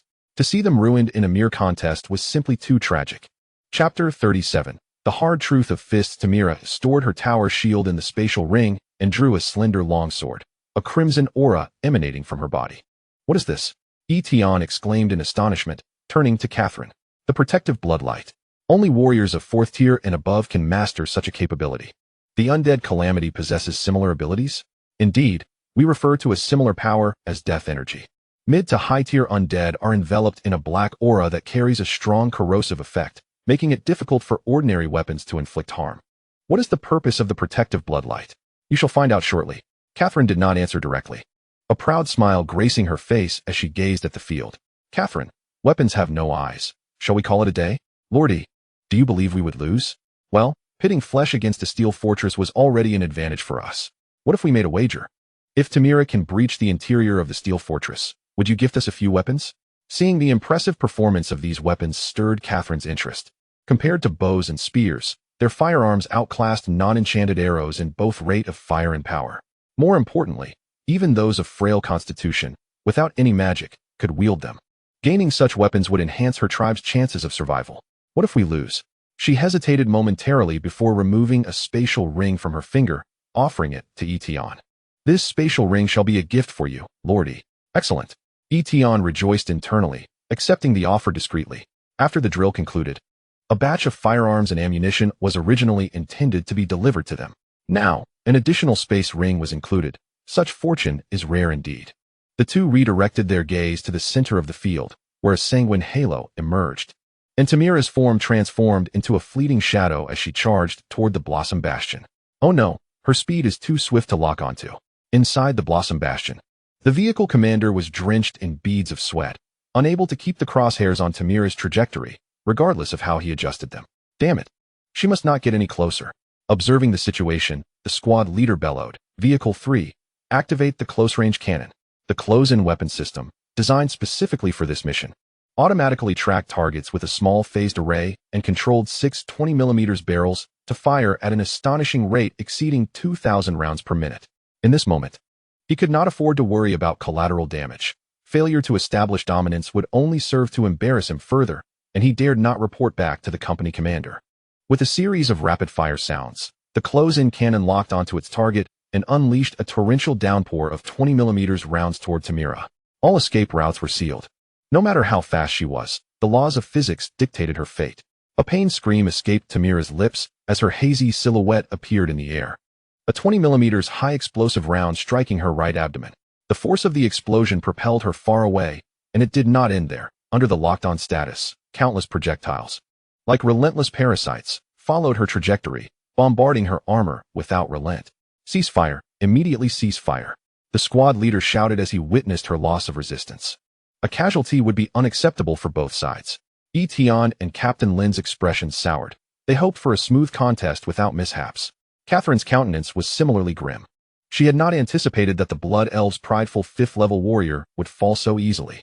Tian cautiously inquired, Catherine, will Tamira be all right? Such an attack cannot possibly kill her. As his words fell, Tamira's form rose from the ground, her armor intact yet her demeanor somewhat disheveled, appearing not to be injured. A collective sigh of relief swept through the crowd, and the Blue Star travelers were left in astonishment. As carbon-based life forms, these Blood Elves could withstand direct hits from thermal weaponry while clad in armor, truly unfathomable. Governor, pinch me. Am I dreaming? Captain Lin, regaining his senses, stared blankly at the approaching Blood Elf warrior. Tian rolled his eyes and retorted, didn't we agree that thermal weapons should not trust carbon-based life forms? If they cannot contend with carbon-based beings, it only means our weapons are insufficiently heated. Captain Hao interjected. Catherine approached, expressing concern. Tamira, are you all right? Matriarch, I concede. Tamira withdrew her Blood Elf armor, revealing her perfectly encased form within. At this moment, she appeared somewhat tragic, crimson blood seeping from the corner of her mouth, with her exposed skin marred by multiple bruises. While no apparent external injuries were visible, it was evident she had suffered significant internal damage. Tian felt a jolt of shock. Within less than a second of assault, she had endured at least a dozen 20mm high explosive rounds. The ferocity of the attack had resulted in merely minor injuries. The defensive capabilities of the Blood Elf armor were indeed extraordinary. It was likely that the halo also possessed formidable defensive attributes. Otherwise, such resilience could not be accounted for. I sincerely apologize for injuring Miss Tamira. There is no need to continue the contest. Please summon medical personnel immediately. No need. Catherine waved her hand, and Fencini stepped forward. After an extended incantation, she commanded, Healing spell. A golden light enveloped Tamira, visibly diminishing her bruises at an astonishing speed. Remarkable magic. Tian marveled, recalling the extraordinary potion Catherine had gifted him earlier. My lord, we have lost the first round. Catherine approached, respectfully presenting the space ring with lingering reluctance. This space ring is now yours. Tian accepted the ring. Inspecting it in the sunlight, it was crafted from silver-gray metal, adorned with intricate patterns. I will accept the ring. And the weapons and ammunition you require will be delivered to you after this exercise concludes. Once Tamira was healed, she silently stood behind Catherine, her eyes reflecting profound discontent. Her failure had cost the matriarch an invaluable space ring, a reality her pride as a blood elf struggled to accept. Vincini approached Tian, gracefully saluting before stating solemnly, "Though the blood elf warrior has been defeated, it is the blood elf mages who reign supreme on the battlefield. Since your warriors have attacked, may I test the defenses of the steel bastion?" As she spoke, Vincini's gaze bore into Tian's, eager for his response. The pride of the blood elves would not allow them to be bested by lesser humans. She was determined to reclaim their honor. Tian exchanged a glance with Captain Hao, seeking his opinion. "How do you feel about their mage requesting to engage? The strength of their fists is the ultimate truth. Look at their expressions. They clearly refuse to concede, which could hinder our future cooperation. Let them go. It will be enlightening to witness the prowess of their mage." The three reached a consensus, and Vincini, like a proud peacock, toyed with her staff as she gracefully advanced toward the center of the field. Chapter 38. The formidable Blossom Bastion. Tian picked up the communicator, intending to order the soldiers within the bastion to withdraw. After pondering, he abandoned that thought. Tamira had faced the 20mm close-in cannon head-on. Ordering the soldiers to retreat would be a display of weakness. He trusted the experts from Lonka Institute. The manufacturers of these fortifications would undoubtedly withstand magical assaults from another world. He contacted the stationed soldiers within the Blossom Bastion, cautioning them, "Squad leader, prepare defenses. Do not fire.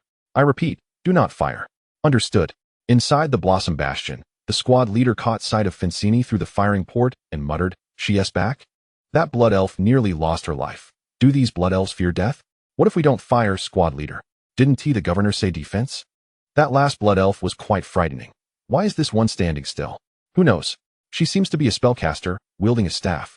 As the soldiers debated, Vincini encased herself in a magical shield. Out of respect for life, every mage would ensure their own protection before engaging in battle. Mages do not possess the robust physique of soldiers. A barrage from powerful firearms could indeed prove fatal. After completing her lengthy incantation, Vincini's staff erupted in brilliant light. Meteor Spell. A 5th-level spell, the Meteor Spell, inflicted both physical and magical damage, rendering warriors below level 6 incapable of evading its effects. This was her most potent defensive spell. As Tamira's close friend, she stood here to reclaim their honor. She unleashed her most formidable attack to demonstrate the might of the Blood Elf mages to these self-proclaimed emissaries of the Sun God. In a cloudless sky, a small patch of dark clouds gathered, rumbling ominously as massive, flame-encased meteors emerged. The meteors rained down upon the Blossom Bastion like a torrential downpour, some shattering upon impact, others being deflected, while some ignited patches of grass nearby. The area covered by the meteor shower was vast, engulfing at least 1,000 square meters. One could hardly fathom the catastrophic consequences should such a powerful spell be unleashed upon an unprotected battlefield. Within the confines of the Blossom Fortress, the soldiers trembled in fear as they gazed at the metallic ceiling, which reverberated with the sounds of relentless bombardment, causing the very ground beneath them to quake. Surely, the fortress would not collapse? Silence your doubts, came the retort. The three-layered, 350mm thick special steel plates were not so easily compromised. It was said that these plates were of the same caliber as aircraft carrier flight decks, designed to withstand high temperatures and resist impacts. Merely a few stray stones would pose little threat. One could only hope they would endure, otherwise, their fate would be dire. Nonsense, they will hold. As the soldiers wrestled with their anxiety, the sound of meteors striking began to diminish. Squad leader, look. The fortress has sunk by over 40 centimeters. The squad leader leaned closer to the measuring stick, confirming the soldier's claim. The entire Blossom Fortress had indeed subsided by 45 centimeters. The lack of a hardened ground was troublesome. A reminder would need to be issued to the engineering team. The meteor shower, akin to divine retribution, persisted for over 10 minutes, draining Vincini's internal magic to a mere third of its capacity, compelling her to cease the meteor spell. Gasping for breath, she turned her gaze towards the direction of the Blossom Fortress, a victorious smile gracing her lips. The meteor spell could be sustained for up to half an hour, and she was confident that no living being could survive such an onslaught, not even a dragon. Those steel constructs appeared formidable, without the enhancement of magical runes. They likely lacked the robustness of dwarven-crafted war machines. As the smoke cleared, the Blossom Fortress stood unscathed before her. This is impossible. Even tempered steel should have melted by now. Fincerni struggled to accept the scene unfolding before her. With unwavering determination, she began to chant, raising her staff once more. Fire Dragon spell. A miniature fire dragon erupted from the tip of her staff, soaring hundreds of meters before roaring towards the Blossom Fortress. The intense heat scorched the surrounding air, distorting it. Even from a distance, Tian and others could feel the searing wave approaching. This is bad. Quickly close the firing port. The squad leader inside the fortress was gripped by panic. If the fire dragon were to breach their defenses, they would surely be roasted alive. The soldiers hastened to the emergency button, slamming down on the switch to seal the firing port. Fortunately, the fire dragon's speed was not swift. It was still several dozen meters away from the Blossom Fortress when the port slammed shut with a resounding thud. The fortress had been designed to withstand various threats, but no one anticipated its immediate application. To amplify the fire dragon's destructive power, Fincerni commanded the creature to circle the fortress, engulfing it in blazing flames. As minutes ticked by, the temperature within the fortress visibly escalated, and the soldiers were drenched in sweat. By the gods, did the designers not consider a prolonged fire assault? He knew such a demand was indeed a tall order for the designers. The temperature surged from the 20s to the 30s alarmingly fast. If this continued for half an hour, they would all be roasted alive. The thought of being cooked like meat was unbearable. Fincerni's magic was being drained at an alarming rate. The 5th-tier fire dragon spell was potent, yet consumed an extraordinary amount of mana. When the last drop of her magic was expended and the fire dragon spell dissipated, the Blossom Fortress remained unscathed, unable even to turn red from the heat. Depleted of her power, the pride she once held in her magic had vanished, leaving her pallid and diminished. She had lost, more miserably than Tamira. Indeed, the glory of the Blood Elves was long gone. They were but a band of homeless wretches, uncertain of what the future held. Catherine's face bore a look of despair. Had she taken the stage, she would not have fared better than Fincerni. The emissaries of the Sun God were far more formidable than they had anticipated. Esteemed Lordie, please forgive our previous insolence. She approached Tian, bowing respectfully, indicating that the drills were unnecessary. The Blood Elf clan was willing to become his loyal allies. Please rise. The drills were merely for fostering understanding. We shall discuss the alliance later. Tian, taken aback, hastily helped her to her feet. Their intention for the drills had been to humble the Blood Elves, yet the outcome had yielded unexpected results. Catherine's sudden shift was unforeseen. The individual combat prowess of the Blood Elves far surpassed that of the Dragon Kingdom's soldiers, and with their assistance, accomplishing the system's tasks would likely prove much easier. Chapter 39. The emergence of the Lynx clan as Fincerni and the soldiers withdrew from the training ground. Their gazes towards one another had transformed. The disdain in Fincerni's eyes faded, replaced by a sense of reverence. These seemingly frail soldiers possessed an indomitable fighting spirit. She realized that her earlier fire dragon attack had indeed borne some effect, as several soldiers exhibited signs of dehydration. They had endured, with their fragile bodies braving the onslaught of her fire dragon spell, exhausting her last reserves of magic. Both the formidable magical machinery that had bested Tamira and the soldiers' resilient combat spirit earned the respect of the Blood Elf warriors. The scornful glances from the Dragon Kingdom soldiers dissipated, supplanted by admiration. The military had always revered strength, the Blood Elves' superior physical capabilities, extraordinary magic, and destructive power comparable to that of humanoid weaponry were objects of their admiration. Captain Hao and team leader Lin gathered the soldiers to review the recent battle, a time-honored tradition of the Dragon Kingdom's military that must not be forsaken in this foreign realm. A pair of dejected Blood Elf warriors stood behind Catherine. Since departing from the Blood Forest, the relentless blows had taken their toll, even on the most resilient of fighters, leading to moments of despondency. Esteemed Lordie, could you enlighten us about these remarkable magical weapons? Magical weapons? No, we refer to them as firearms. Tian led the 3 despondent Blood Elves to the nearby Lynx all-terrain vehicle convoy and began his explanation. This is the reconnaissance and guidance model, which includes command, reconnaissance, and drone-equipped variants. This is the fire support model, which can be equipped with various weapon systems such as 107mm rocket launchers, 82mm rapid-fire cannons, 20mm close-in defense guns, 120mm mortars, and 120mm howitzers, depending on mission requirements. As he introduced the guidance model, the 3 Blood Elves exhibited little emotional fluctuation. However, Their eyes lit up when he described the fire support model. Lord E, was it this 20mm close-in defense gun that defeated me earlier? Tamira stepped forward, gently caressing the cold barrel as if it were a beloved. She was a stark contrast to her earlier confrontation with the heavy machine gun. How can it be so slender? It's much thicker than those nearby. Tian felt a rush of embarrassment. Could this delicate blood elf possess a peculiar fondness for thick, long barrels? Generally, the larger the caliber, the greater the power. However, in this training exercise, there was no need to deploy such high-caliber weaponry.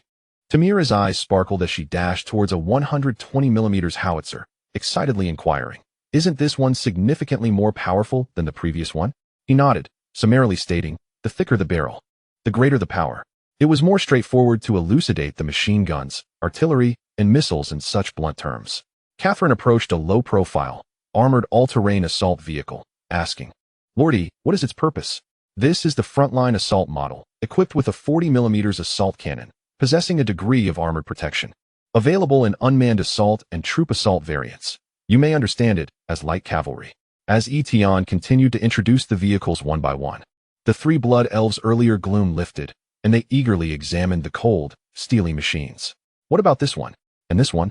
Finksini, unwilling to be outdone, rushed to the front of the stoutest, shortest vehicle, peering inside with curiosity.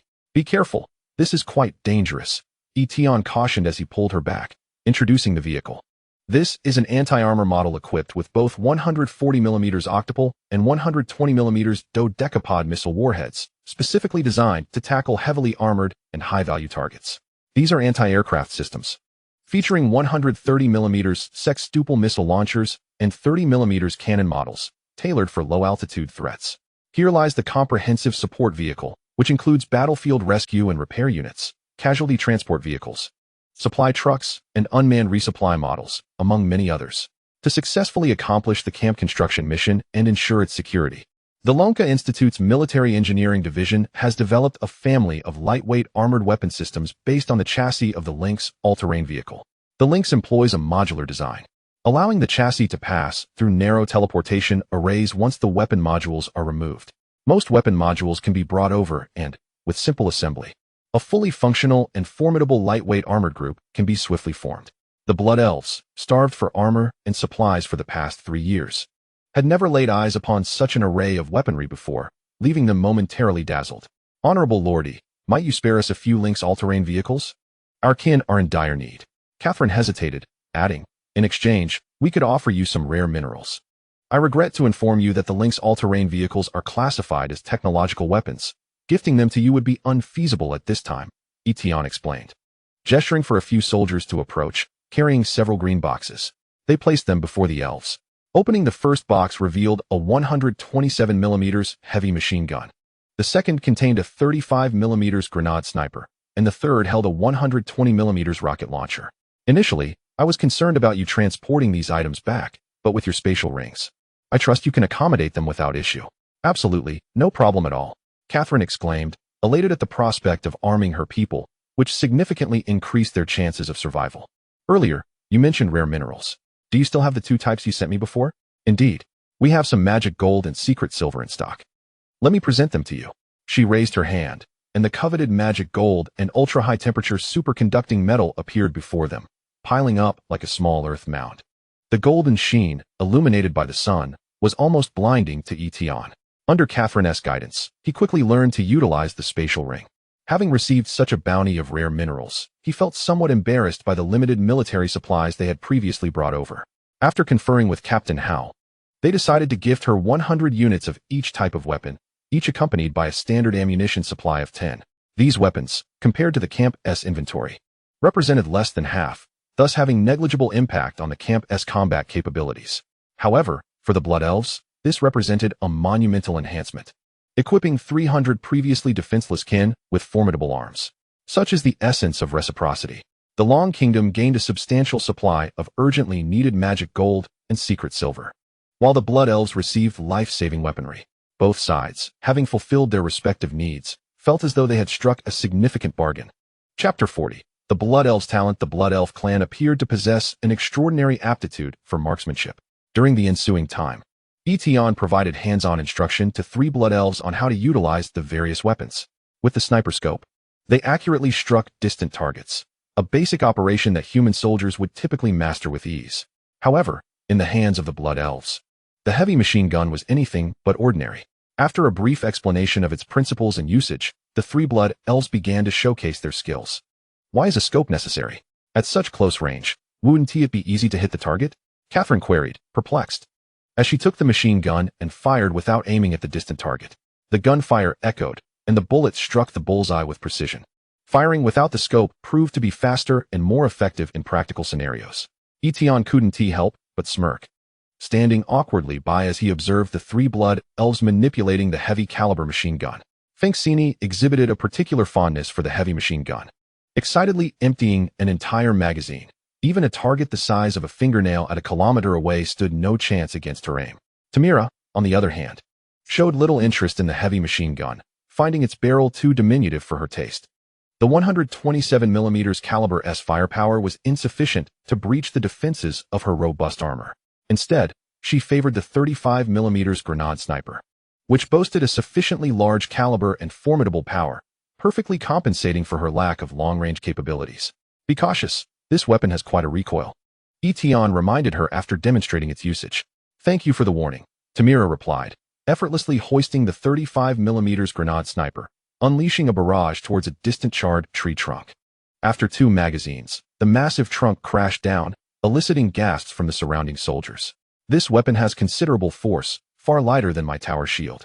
She smacked her lips, eager for more, though switching out the magazine proved somewhat cumbersome. Once the magazine was replaced, she continued firing in rapid succession, causing Tian to wince at the thought of the ammunition expended. Fortunately, the Blood Elves bore the cost of this ammunition themselves. Otherwise, he would have been quite distressed. Once this task was completed and the teleportation array became a regular operation, the issue of ammunition would be moot. Until then, it was prudent to conserve their supplies. Catherine had a particular fondness for the 120mm rocket launcher, primarily due to its robust barrel among the 3 weapon types exchanged. As the proxy matriarch of the Blood Elf clan, she rarely needed to engage directly, instead seeking the power sufficient to decisively influence outcomes. The rocket launcher fit this bill perfectly. Its formidable power and ease of use were ideal, though the noise it generated during firing could easily reveal her position. During his instruction, Tian specifically offered her 10 individual cloud explosive rounds, which he likened in potency to 5th-tier magic. Regrettably, given the limited quantity of these precious munitions, a test shot was out of the question. She could fire only 1 standard round to gauge its feel. Upon completing the training of the 3 Blood Elves, the soldiers responsible for transporting supplies piled the ammunition into a small mountain on the open ground before them. Thank you for your generous gifts. We must take our leave for a time, Catherine said, her expression dimming. Couldn't you stay a few more days? She continued, gazing at the azure sky, her smile radiant yet tinged with melancholy.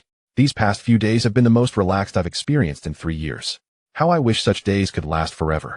But my people need me. My responsibilities beckon, and I must return promptly. Tian hesitated, the words of encouragement caught in his throat. They had yet to establish firm footing in this world, and aiding them felt somewhat beyond his means.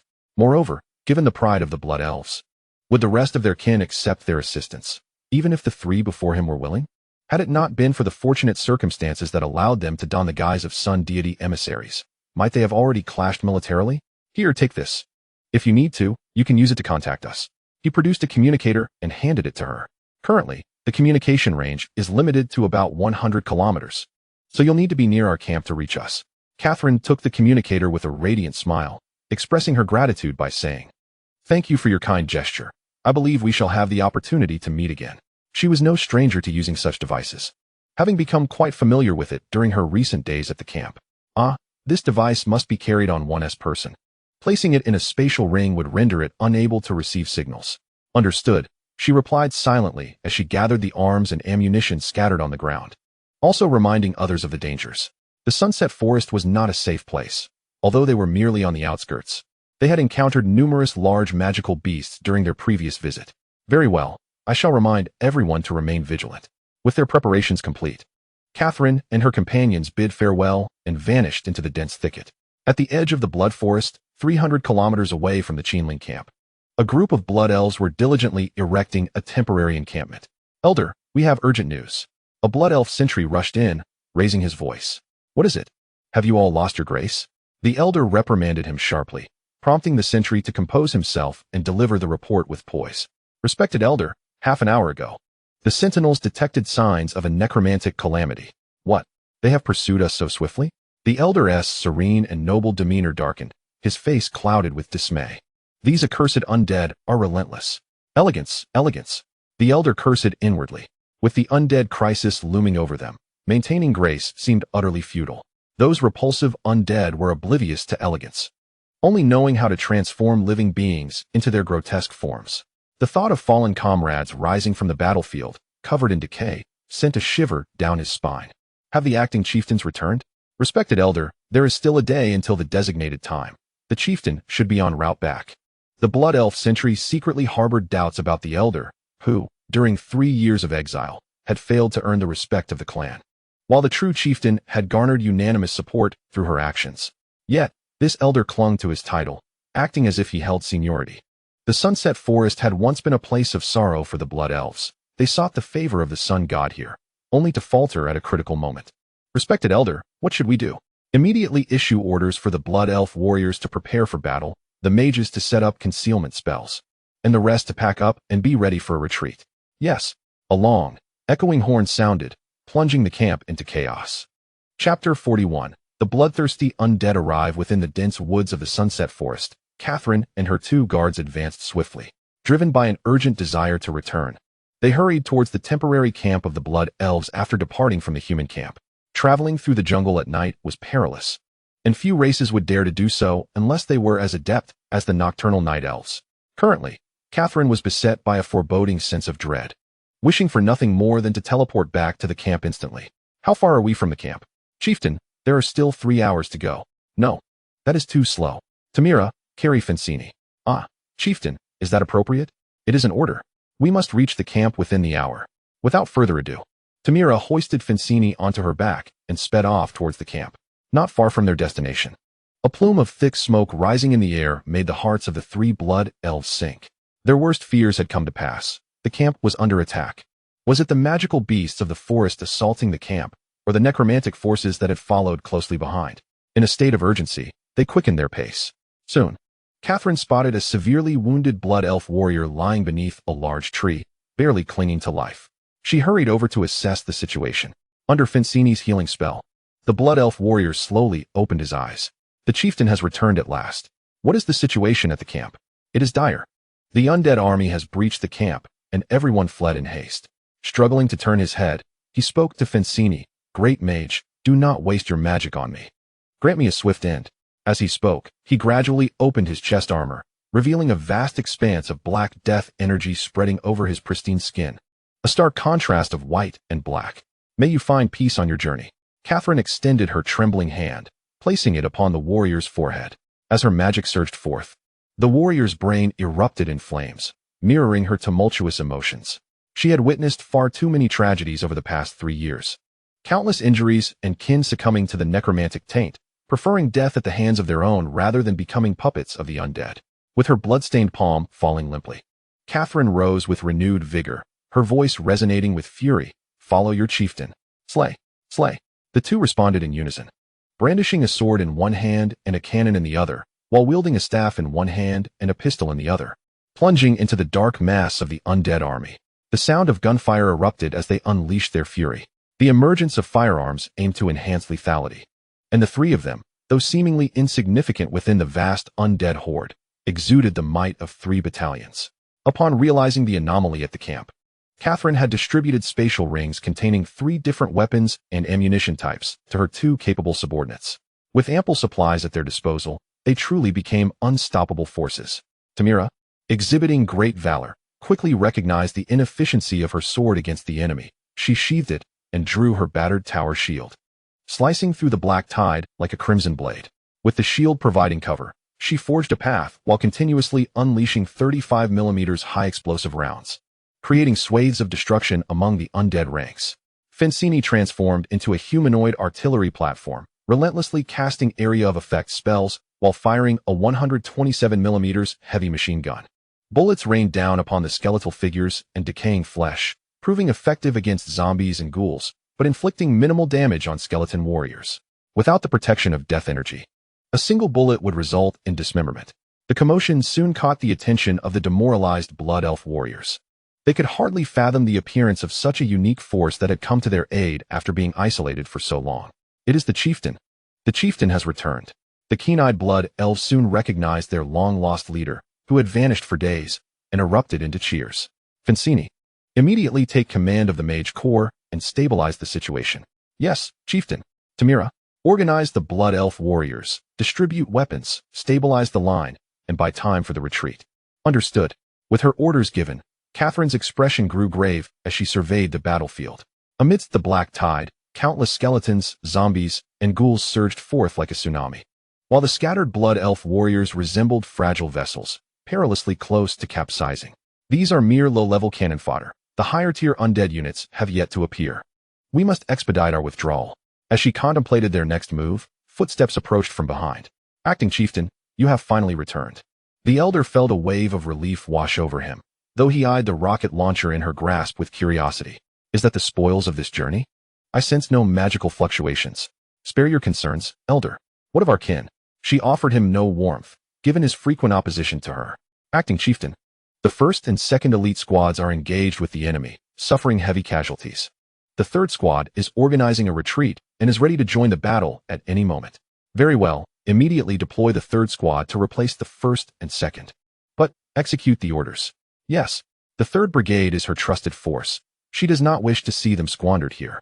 Although the elder is reluctant, he accepts the command and departs. Humph, is it not painful for the elder to sacrifice his own subordinates for my men? His thoughts are entirely misguided, as he underestimates my intentions. In Catherine's eyes, the Blood Elves are all her kin, devoid of factional divisions. The replacement of the 1st and 2nd Guard Brigades was necessitated by the severe casualties witnessed. Continuing on this path would lead to unbearable losses. Soon, the elder arrived with the 3rd Guard Brigade, and Catherine had already positioned the heavy machine guns from her spatial ring in the open space. After a brief introduction to the usage of the heavy machine guns, the elder's eyes lit up. Are you implying these are runic weapons? He inquired. That is one way to interpret it. Equip the soldiers immediately. We must stabilize the front lines. Excellent. Let us act swiftly.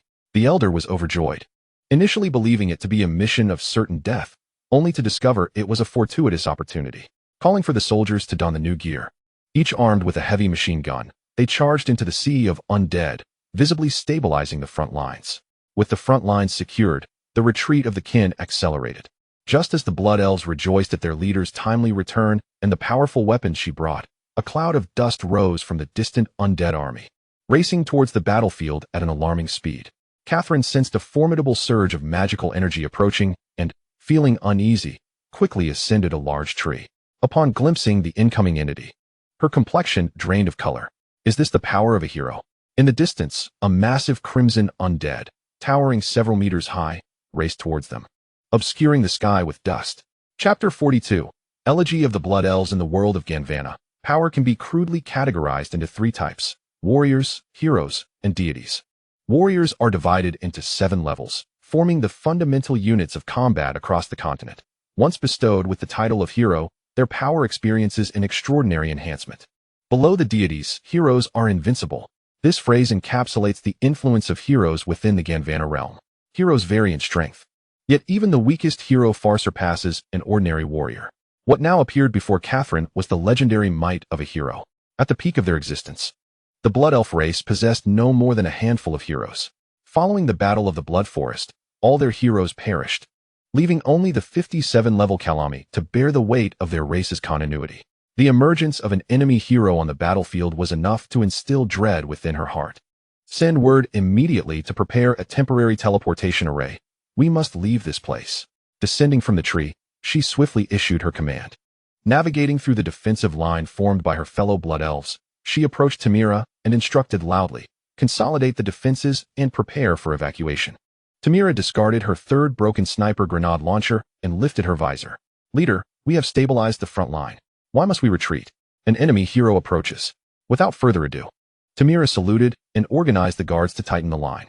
As the front line slowly contracted, many undead began encroaching from the periphery, compressing the Blood Elf space for survival. May the cloud bombs possess sufficient power. As the situation teetered on the brink of collapse, Catherine hesitated no longer. Gritting her teeth, she retrieved 3 single-use cloud bombs from her spatial ring and placed them on the ground before her. After solemnly inserting one, she aimed it towards the area densely populated by the undead. Boom. Moments later, a small mushroom cloud erupted, igniting a vast expanse of forest. Subsequently, she launched the second and third bombs, creating a wall of fire that obstructed the undead army's advance. The surviving blood elves stared in awe at the burning forest, their homeland now aflame. To survive, they had been compelled to ignite their sanctuary, forging a fleeting glimmer of hope. The elder gazed in bewilderment at the flames rising in the distance, their power rivaling that of a 6th-level area of effect destructive spell. Yet, why was there no magical fluctuation? Furthermore, wasn't he the mage group preparing the temporary teleportation spell? Could it be that the leader had personally intervened? That should not be possible. The leader's magical level was only 4th. She could not unleash such a powerful spell. Are we ready? Tamira inquired, rushing over with the guards. Almost there. Just a moment longer. The elder, not daring to delay, continued the setup of the temporary teleportation magic.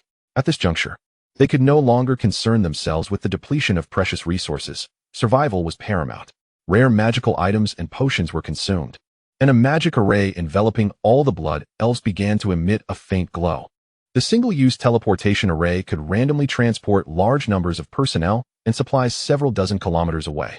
It was through this array that they had previously evaded the relentless pursuit of the undead army. As precious resources dwindled during their flight, only 23 uses remained. Within the magic array, numerous young blood elves gazed vacantly into the distance. Amidst the raging inferno, a figure emerged in their line of sight. Catherine returned, cradling 4 near-lifeless blood elves under her arms. Prepare for teleportation, she commanded coldly, and the scene fell into a hushed silence. The temporary teleportation magic array had a flaw. It required at least 1 5th-level mage outside the array to guide its activation, unless a hero was present on the battlefield. Activating such an array meant sacrificing a 5th-level mage each time. In their previous escapes, only one had survived to guide the magic array, the current elder. Now she stood, flanked by several visibly anxious blood elves. Within the softly glowing magic array, her eyes darting about, clearly reluctant to accept this fatal task. Catherine, with a grim visage, placed the 4 blood elf warriors into the array and turned to leave. Leader, let me do it. Fencini set down the last magical crystal, adjusted her green hair, and grasped Catherine's arm. The blood elf race cannot be without you. Leave this task to me. But, with a gentle smile, Fencini removed the spatial ring from her finger and handed it to Catherine, tears moistening the back of her hand. Among the 3 of us, only I know what is most suitable. My staff glows with power. Do not mourn for me, for I shall soon return to the embrace of the world tree. The array's glow intensified, and the figures within it grew indistinct. Leader, promise me, set aside your pride and ensure the survival of our kin. Fencini's final words echoed in Catherine's ears, just as a flash of white light enveloped the magic array, causing all personnel and supplies within to vanish. Fencini took a deep breath, raised her heavy machine gun, and stood vigilant, facing the flames. With a whoosh, the fire seemed to part under an unseen force, revealing a spherical, blood-hued aura that pushed through the flames, dominating their vision. Within the flames, the struggling undead, as if summoned, gathered into the blood-hued aura, their scorched flesh visibly healing. Delicious souls. Accompanied by a deep, menacing roar, a massive blood-colored undead creature, towering 20 to 30 meters high, emerged at the center of the blood-hued aura.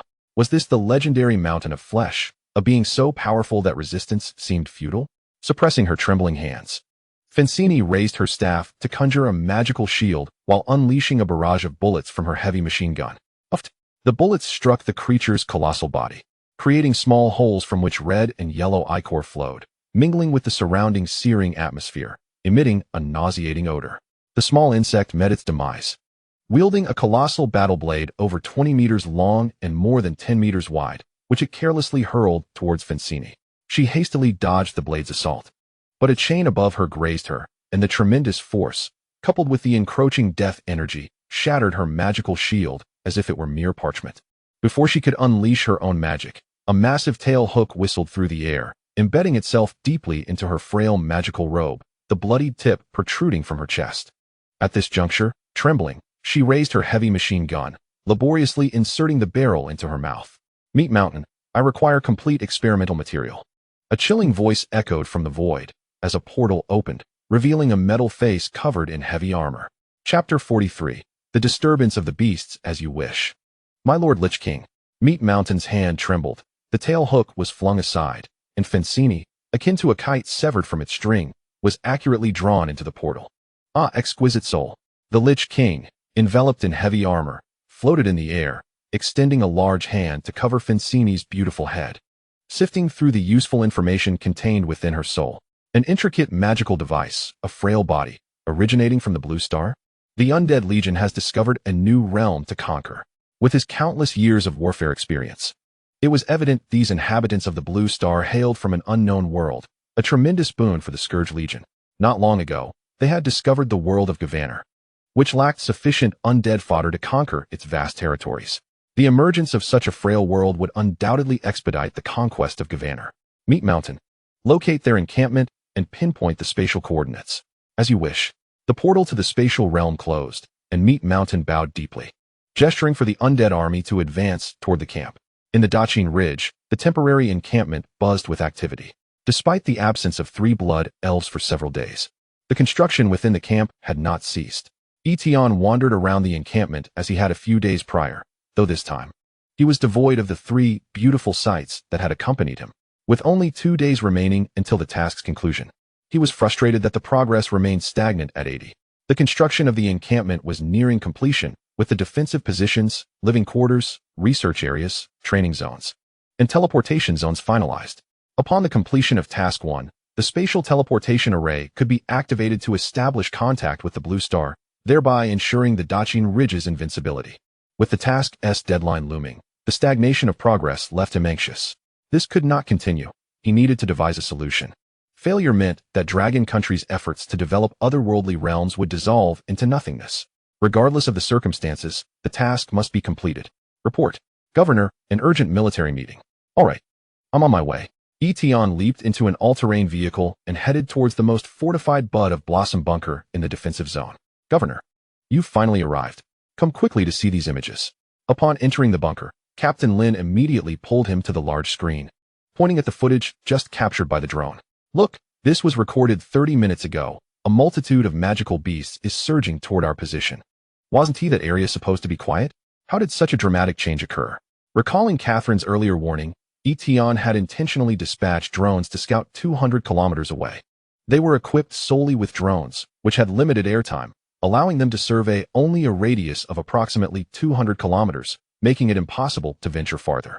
The results from the previous days indicated no unusual activity aside from the occasional appearance of magical beasts. However, this morning's drone footage showcased a stampede of beasts. There might palpable even through the screen. Leading the charge were various avian creatures, most with long legs and massive bodies. Several colossal birds approached the size of small aircraft. Their flying capabilities had regressed to adapt to the jungle, relying on their wings to sprint swiftly through the foliage and across the ground, achieving speeds of at least 50 or 60 miles per hour. While such speed might not seem extraordinary in open terrain, amidst the dense trees and myriad obstacles, it was impressively rapid. Following them were bizarre quadrupeds, some resembling horses, others akin to cattle, their forms flickering in and out of the captured footage. Without exception, their sizes were comparable to that of trucks, and one enormous beast captured on film exceeded 50 meters, a true behemoth by Blue Star standards. What was their target?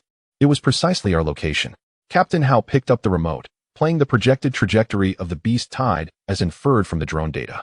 If all goes as expected, the first wave of assault will reach the camp in 3 hours. We must prepare accordingly. What is the military's stance? Attack. Strike fiercely. These beasts are far too large. Allowing them to traverse the camp would likely obliterate our hard work. Is there no alternative? Tian pondered anxiously upon seeing the throngs of beasts. Catherine had warned him prior that the undead calamity was highly sensitive to death and bloodshed. And after the camp's establishment, they needed to avoid slaughtering the magical beasts of the forest. At that moment, he had not taken her seriously, having issued orders prohibiting soldiers from hunting the forest's small creatures for sustenance, subsequently forgetting the matter. Now, it appeared that Catherine's concerns were not merely about hunting, but about how to cope with the impending tide of beasts. Damn it. I was wondering why the task's progress remained stagnant. It seems a significant wave is approaching us. As Captain Hao articulated the response, the task progress jumped from 80 to 81. In retrospect, The sudden appearance of the beast tide might correlate with their camp's construction. Very well, immediately organize personnel to evacuate everyone into the shelters. The piercing alarm echoed, and those working outside, upon hearing the alert, orderly made their way into the Bud of Blossom bunker. The layout of the Bud of Blossom bunker was loosely arranged on the outside but tightly secured within, radiating from the central teleportation zone in a petal-like formation. All non-combat personnel entered the bunker, and Zhao Shanhe glanced at the clear sky, inquiring of his companion. Old Shun, what is happening that we all have to take cover? Perhaps danger is imminent? Chen Mushing switched on the television, tuning into the camp channel. The live footage from the command center featured a young reporter delivering updates. The latest news from the drone indicates that a horde of magical beasts is approaching the camp. All personnel must prepare for battle. Old Shun, what could have provoked the magical beasts to suddenly erupt into chaos? The magical beasts from this other world bore similarities to the wild beasts of the Blue Star. However, due to their greater individual strength, they exhibited less propensity for social behavior. Professor Chen Mushing, scrutinizing the images released by the military, expressed his concern. This large-scale cross-species outbreak of magical beasts likely indicates a calamity. A calamity? There haven't been any recent forest fires. Through Zhao Shanhe's investigations over time, he had discerned that the geological structure of their encampment was remarkably stable, making volcanic eruptions, earthquakes, or tsunamis improbable. Flooding was a possibility, as the river surrounding the camp exhibited signs of overflow. Beyond that, the only significant hazard was the vast area cleared by soldiers to eliminate combat zones. Chapter 44. Overcoming the beast tide. 3 hours later, the first wave of magical beasts breached the confines of the camp, and every individual within the encampment clenched their fists. The avian magical beasts at the forefront, upon encountering the expansive open area before them, took no hesitation in stepping into the clearing. A vast multitude of bipedal avian creatures, shrieking chaotically, surged into the clearing, swiftly filling the space. By any aesthetic standard, whether that of the Blue Planet or the realm of Gondwana, these bipedal birds could only be deemed grotesque. Their bald heads, flat beaks, and pea-sized eyes were disproportionately matched with their rotund, mottled bodies. With a thunderous boom, the first unfortunate bipedal avian beast appeared, stepping onto a concealed landmine marked by a red, triggering a massive explosion that obliterated the creature on the spot. Several surrounding avian beasts were caught in the blast, sent tumbling onto the recently scorched, blackened earth, rolling in ash and gasping in pain. Their cries echoed like the wails of the damned, enough to send shivers down one's spine in the dead of night. As the mines continued to detonate, more and more avian creatures began to grasp the peril, skirting around the carnage-laden clearing and diving into the adjacent thickets. Despite their diminutive brains, these inherently timid beings possessed enough awareness to avoid danger. Following closely behind were numerous six-legged beasts, swifter than their four-legged relatives. Their beetle-like, compact forms allowed them to navigate the forest with ease, arriving at the clearing with alacrity. Upon witnessing the plethora of fallen avian corpses strewn about the ground, the six-legged beasts' appetites were instantly piqued. As omnivores, they typically subsisted on roots and bark when prey was scarce. Now, with an abundance of roasted flesh before them, it was only natural for them to indulge. They slowed their pace, eagerly feasting on the half-cooked carcasses of the avian beasts, their mouths smeared with grease, clearly satisfied. Before long, larger beasts began to emerge into view, within the confines of the Fleur-de-Lis fortress. The soldiers felt their heart rates quicken and their bodies tremble at the sight of the massive creatures passing nearby. An instinctual dread washed over them, soaking their garments with sweat as they fervently prayed for the fortifications to hold strong. Strict discipline compelled them to grip their weapons tightly, remaining motionless as the beasts passed by the firing slits.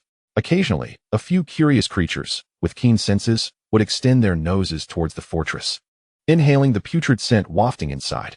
With a whoosh, the signal flares ascended, simultaneously triggering alarms within the Fleur-de-Lis fortress. The soldiers instinctively squeezed their triggers, the cacophony of gunfire shattering the advancing tide of beasts. The 127mm heavy machine guns spewed flames, weaving a brilliant tapestry of light between the fortress walls.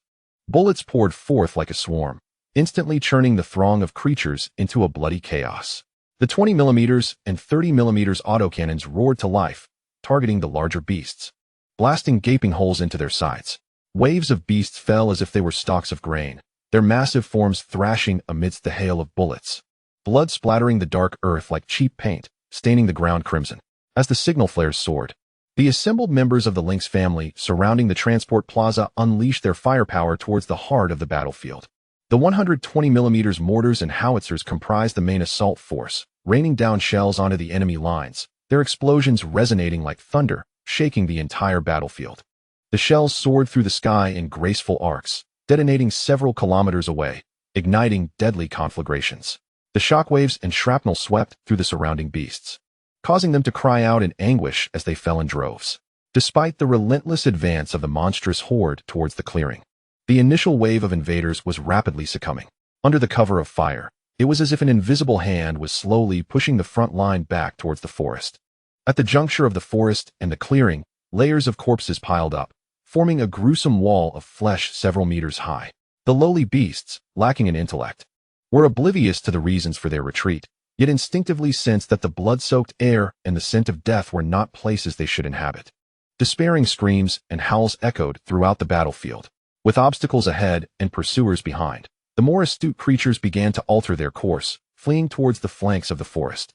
The barrage intensified, high explosive shells transitioning to incendiary rounds, igniting vast swathes of forest in the beast's path.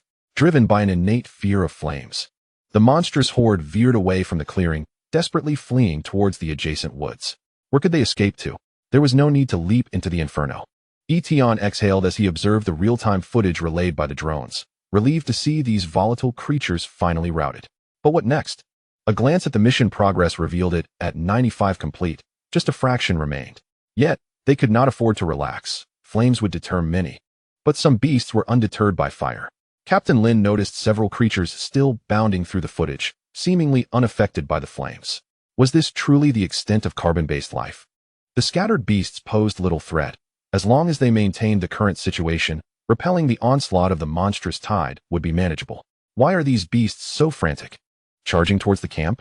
Major Howe queried, pulling up the latest drone imagery, revealing vast stretches of forest ominously withering, a dense black fog creeping towards the camp. What is this? They did not know. The drone's radar had returned blank data, failing to reveal the circumstances within the black mist. Have we dispatched drones into the fog? Yes. The drones lost contact immediately upon entry. What about the fiber optic drones? On their way, they should transmit footage shortly. Time ticked by as the black mist continued its advance toward the camp, pressing down on the command room like a heavy stone, suffocating all present. Moments ago, the fiber optic drone reached the fog's edge, its sub-drone tethered by a long fiber, venturing into the dense mist. Radar waves seemed severely disrupted within the fog, unable to gather information beyond a kilometer's range. The low-light imager revealed only an impenetrable darkness, devoid of any glimmer of light. Undead. It is a form of undead life. Suddenly, a staff officer rose, trembling as he pointed at a dense cluster of eerie blue lights within the fog. Chapter 45. Catherine's choice as the first intelligent beings encountered in this otherworldly realm. Dragon Kingdom scientists conducted extensive research on them. Findings indicated that undead creatures exist in a form that bridges energy and corporeal life. Observations affirm that these beings possess a degree of intelligence, corroborated by many interactions with Catherine. According to her, undead creatures of rank 4 and above possess a rudimentary understanding, capable of comprehending simple commands. Those of rank 6 and higher exhibit intelligence comparable to that of humans. Undead beings have long been a prominent presence in the realm of Gondwana. Since the outbreak of the undead calamity, numerous human kingdoms and various intelligent beings have fallen under their iron heel. The emergence of the undead disaster prompted an unprecedented alliance among human factions and several other races, forming the formidable Storm Alliance to resist the invasion of the undead. Led by Catherine, this band of blood elves once approached a human city, hoping to join the Storm Alliance in the name of their kind and seek refuge among the humans. The city lord verbally agreed to the blood elves' terms, allowing them entry, while secretly harboring ulterior motives. The blood elves, endowed with breathtaking beauty that aligns with human aesthetic standards, have always been coveted by the human nobility, especially since there exists no reproductive barrier between the two races. A well-trained blood elf slave could be worth as much as 1,000 ordinary slaves. The arrival of thousands of blood elves, along with their families, was enough to tempt the city lord. Capturing this batch of blood elves, training them well, and selling them in other prosperous cities could yield profits substantial enough to make him a wealthy lord. With such thoughts, the lord accepted Catherine and her kin in the name of the Storm Alliance, but for safety's sake, instructed them to temporarily reside in the forest outside the city. Before the Lord could execute his plans, the scourge of the undead followed closely behind, forcing him to abandon the city in fear. Sensing the dire situation, Catherine led her kin into the castle, fiercely resisting the undead with the aid of the castle's formidable defenses, repelling several waves of their initial assaults. Later, in a secret chamber of the Lord's mansion, Catherine rescued a small number of her fellow blood elves, learning from them of the Lord's sordid intentions. Subsequently, as the castle walls were breached, Catherine and her kin retreated into the twilight forest, leading to the scene witnessed by Tian when he first ventured into this alternate world. No wonder Catherine referred to it as a calamity, for wherever it tread, not a blade of grass would survive. The footage transmitted by drones revealed an endless horde of undead creatures advancing toward them, sending chills down one's spine. Can we hold our ground? Tian felt an unbearable dryness in his throat, swallowing hard to voice his concern. We must hold, regardless. Captain Hao's expression was grave. Holding the Qinling Mountains is vital for securing a continuous supply of resources. Otherwise, our aspirations of exploring this alternate world would be mere fantasies. Indeed, we must hold. Captain Lin, having participated in the previous mission, was acutely aware that failure would shatter their hopes of expansion into this new realm. For both emotional and logical reasons, the Qinling Mountains must be defended. Orders. Fire long-range rockets immediately at the black mist. Change artillery shells to extended-range ammunition and target the preset coordinates within the mist. Understood. Shooting parameters are synchronized. Data link is active. As the orders were issued, the two formations at the rear of the teleportation square sprang into action. Under the guidance of the data link, the unmanned combat units adjusted their firing angles, unleashing a barrage of rockets toward the black mist. Each rocket, trailing a long flame, soared into the sky, hurtling toward the direction of the ominous cloud. 100 kilometers from the camp, a group of blood elves trudged laboriously through the jungle. Among them were several injured warriors, remnants of their battle against the undead army 2 days prior, lying on makeshift stretchers woven from vines. Many blood elf warriors emitted painful groans. Numerous wounds had begun to fester, oozing pus and attracting swarms of unfamiliar insects. Having just regained a modicum of magical power, Catherine performed a healing spell on one of the injured, letting out a heavy sigh. Chief, there are too many injured kin. Our magical potions and life elixirs have long been depleted, and each day, we lose valiant warriors. How is the mage group faring? Very poorly. Most of the mages are drained of their magical energy and relying solely on natural recovery. Healing such a multitude of injuries is unrealistic. One injured elf lay on a stretcher, her vacant gaze fixed on the sky. She could sense her life ebbing away. If her wounds continued to worsen, she would return to the embrace of the sun god within 3 days. Chief, am I seeing things? Are there many birds flying across the sky? She gazed reverently at the 3 suns, as if something unusual had appeared in her vision, struggling to voice her thoughts. Catherine looked up, her hawk-like eyes scanning the heavens, and immediately recognized the anomaly. Countless elongated objects streaked across the distant sky, descending toward the forest to the northwest. Their shapes resembled the rocket ammunition they had acquired. Tamira, come with me to investigate. The two sprang to their feet and deftly leaped onto the crown of a towering tree, positioning themselves to observe the origin of those objects. Chief, that direction seems to lead toward the sun god's envoy camp. It cannot be mistaken. They are battling the undead calamity. Should we go? Catherine hesitated. With these humans claiming to come from Blue Star holding off the undead scourge, their chances of escape would significantly increase. However, it was not in the Blood Elves' nature to abandon those who had shown them kindness in their time of need. Now, with their own survival at stake, did they truly possess the ability to aid those frail humans? She believed that even with miraculous magical devices, resisting the onslaught of the undead scourge was nearly impossible. I will consult the Elder Council. Perhaps they are our only hope. The sky shimmered with rockets, cascading like a meteor shower, Catherine murmured, descending from the treetop. She made her way directly to the Elder's location. What? Support for the humans? The Elder's face twisted in shock, anger etched across his features. How could they forget how the human race treated them in just a few days? The escape route was carved through magic and blood. We cannot abandon it so easily. Is it not good for humans to shield us? Must we sacrifice our precious warriors to their demise? Oh, Sun God, are you truly considering the welfare of the Blood Elf race? Faced with the Elder's probing questions, Catherine found herself at a loss for words. The increasingly dense rain of projectiles overhead only solidified her resolve to venture forth and rescue. Chapter 46. Discussion amidst the intervals of battle. On the periphery of the Qinling camp, The relentless black mist approached, as if encountering an invisible barrier, gradually slowing its advance. What is happening? Has the black mist ceased its advance? Witnessing this peculiar sight, Tian inquired of Professor Chun Mushing, who stood beside him. This mission primarily focused on military and construction tasks, with only 2 academic experts among the precious slots. Professor Chun Mushing, known for his research on undead entities, had been granted special permission to join the team. Professor Zhao Shanha was invited specifically to scout for minerals in this foreign realm. Now confronted with the bizarre scene of this alternate world, the command center summoned both experts, hoping to glean insights from them. The properties of undead beings are quite unique. No precedents for similar life forms exist on Blue Star. After a moment of consideration, Professor Chin continued, based on our research, the soul fire of undead entities remains remarkably stable when within a corporeal form. Once detached, they become exceedingly fragile. Through our relentless bombardment, that area has transformed into an unstable energy zone, significantly impacting the stability of the black mist. Old Chun, are you suggesting that the black mist could be an energy conglomerate? Professor Zhao Shanha, ever the researcher, quickly grasped the implications before others could react. It is highly plausible.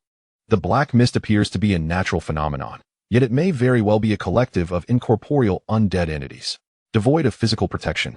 They are extremely sensitive to fluctuations in energy, which is why they hesitate to encroach upon the land ravaged by artillery fire, now engulfed in flames. There is nothing particularly special about that area, right?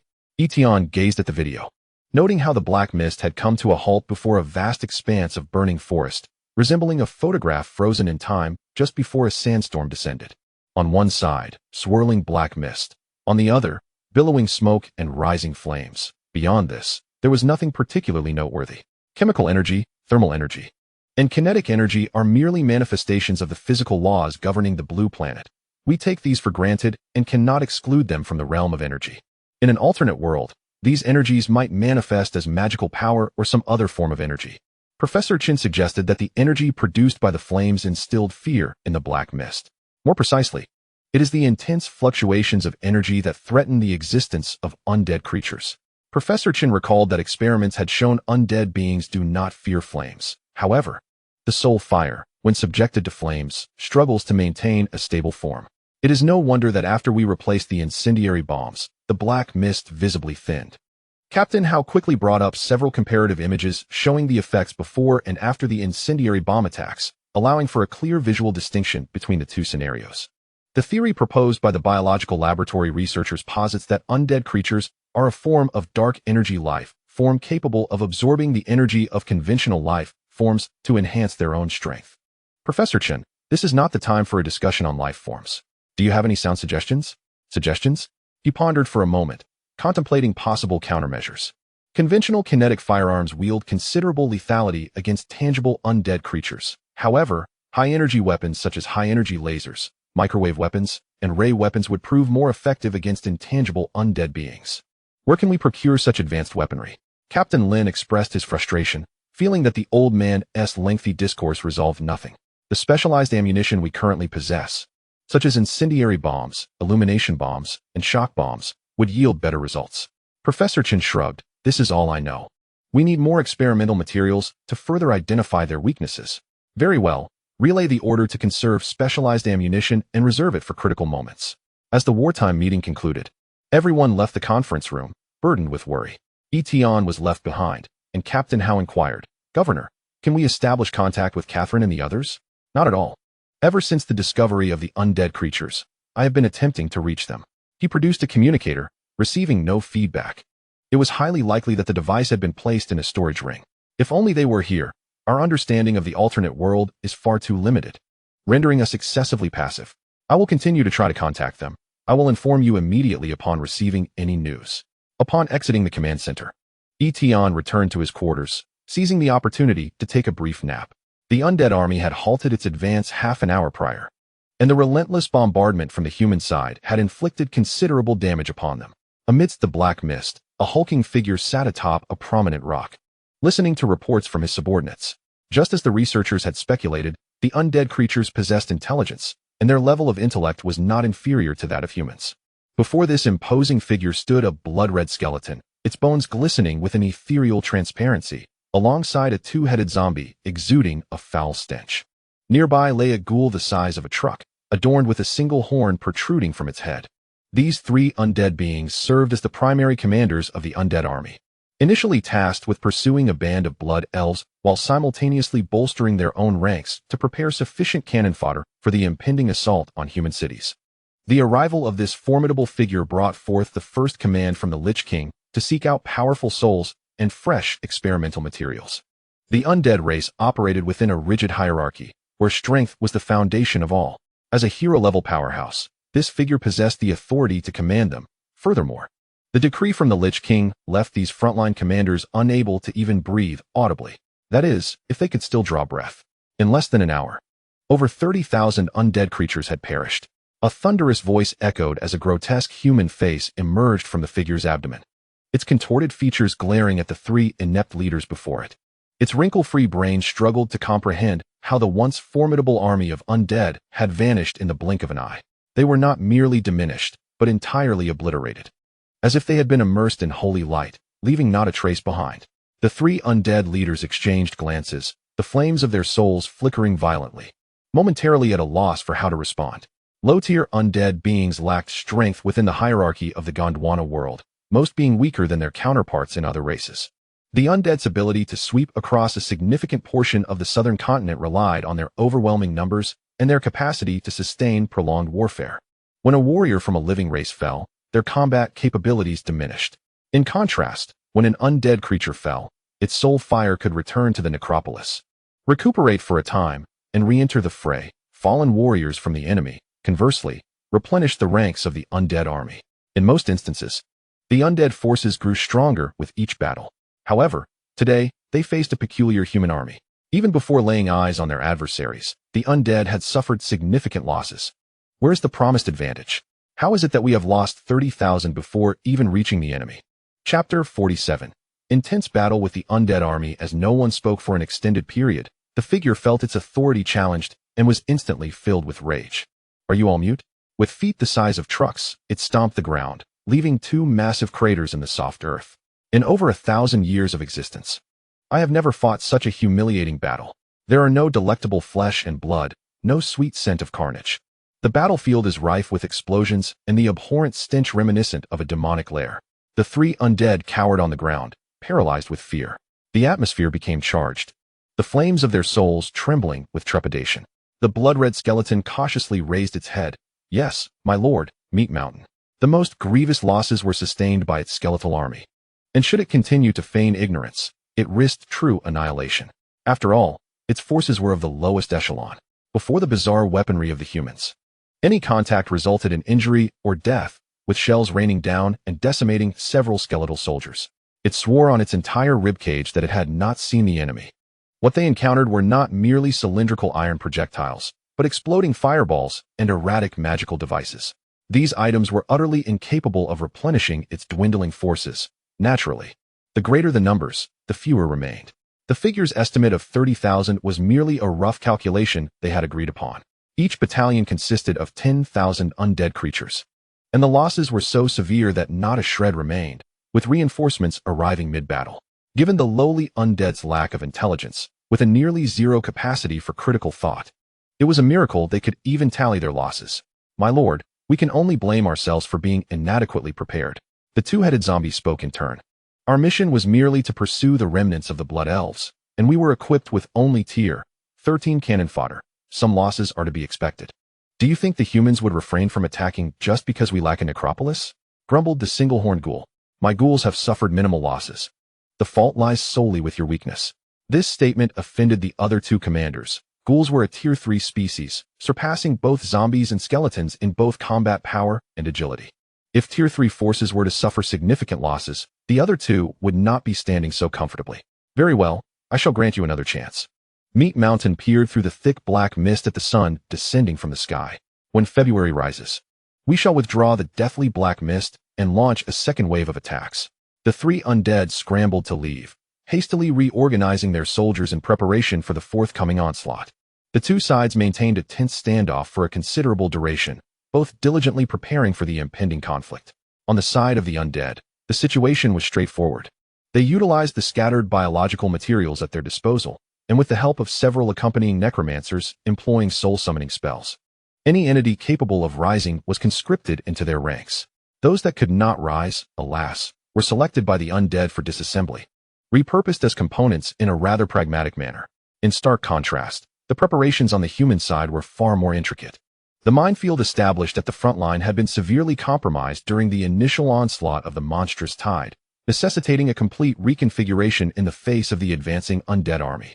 The low-tier undead possessed an intelligence nearing zero, eliminating the need for elaborate setups. Their strategy hinged on overwhelming numbers. Unmanned mine-laying vehicles lined up before the position, launching barges of mine rockets that swiftly established a dense carpet of explosives. As for the future cleanup of these mines, it was a trivial concern, given their surface deployment, which would facilitate easy removal. The fortified bastion, dubbed the Flowerbud Fortress, had all living personnel evacuated from the first 3 lines of defense, replaced by remotely controlled robotic units. With such a limited human presence, each loss was significant, rendering it imprudent to risk valuable forces on the front lines. Ammunition was stockpiled in vast quantities, with over half of the smaller caliber rounds concentrated in the foremost defenses, anticipating a need for close-range deterrence. The larger caliber munitions were stored within the encirclement of the Flowerbud fortresses surrounding the teleportation square. As the twin moons quietly ascended the heavens, the previously motionless undead army stirred into action. The suffocating black mist began to dissipate, revealing a multitude of hidden undead creatures. While the ominous fog proved advantageous, it exacted a considerable toll on the necromancers. As creatures of darkness, they were obliged to maintain the shroud of death during daylight hours to ensure adequate combat efficacy. With the arrival of night, however, the dominion of the undead rendered the maintenance of such a resource-draining fog unnecessary. The stirring of the undead army immediately caught the attention of the command center, prompting all personnel to prepare for battle. Unlike the chaotic flailing of the day prior, the undead army now presented a disciplined formation, resembling blocks of tofu from the perspective of the drones overhead. Did they sense being watched? The imposing figure of the meat mountain loomed at the center of the military array, its striking presence drawing the gaze of several drones. While the human puppets occasionally caught sight of a few, let them witness the might of the undead army, it was deemed fitting. Unperturbed, the meat mountain understood that in the world of Gondwana, absolute strength reigned supreme, rendering cunning schemes beneath its notice. For the undead scourge, which relied on sheer numbers to overwhelm, any form of subterfuge was merely a waste of energy. At last, the skeletal ranks had emerged. Lieutenant Howe was elated. During the shrouded black fog, visibility had been obscured, necessitating caution in their fire. Now, however, the enemy not only withdrew the fog, but also aligned themselves in a tight formation. It would be a disservice to this orderly display not to unleash a fierce counterattack. Open fire. Everyone, commence firing. They switched to incendiary and shock rounds, ready to deliver a punishing blow. Countless luminous projectiles tore through the obsidian night, cascading towards the undead army. One could hardly fault the undead commander for lacking experience. The wars of Gondwana had been fought in such a manner for millennia. With both sides arranged in formation, a charge ensued, either sweeping away the enemy or being swept away themselves.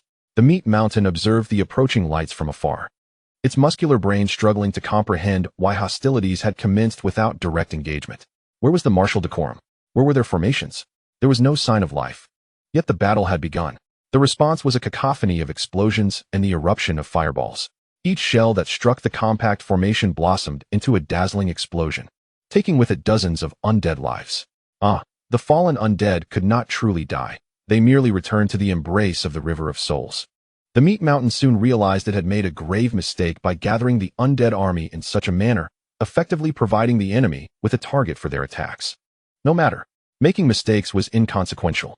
As long as one possessed sufficient strength, all would be well. With this conviction, the meat mountain bellowed, "Charge! All troops advance!"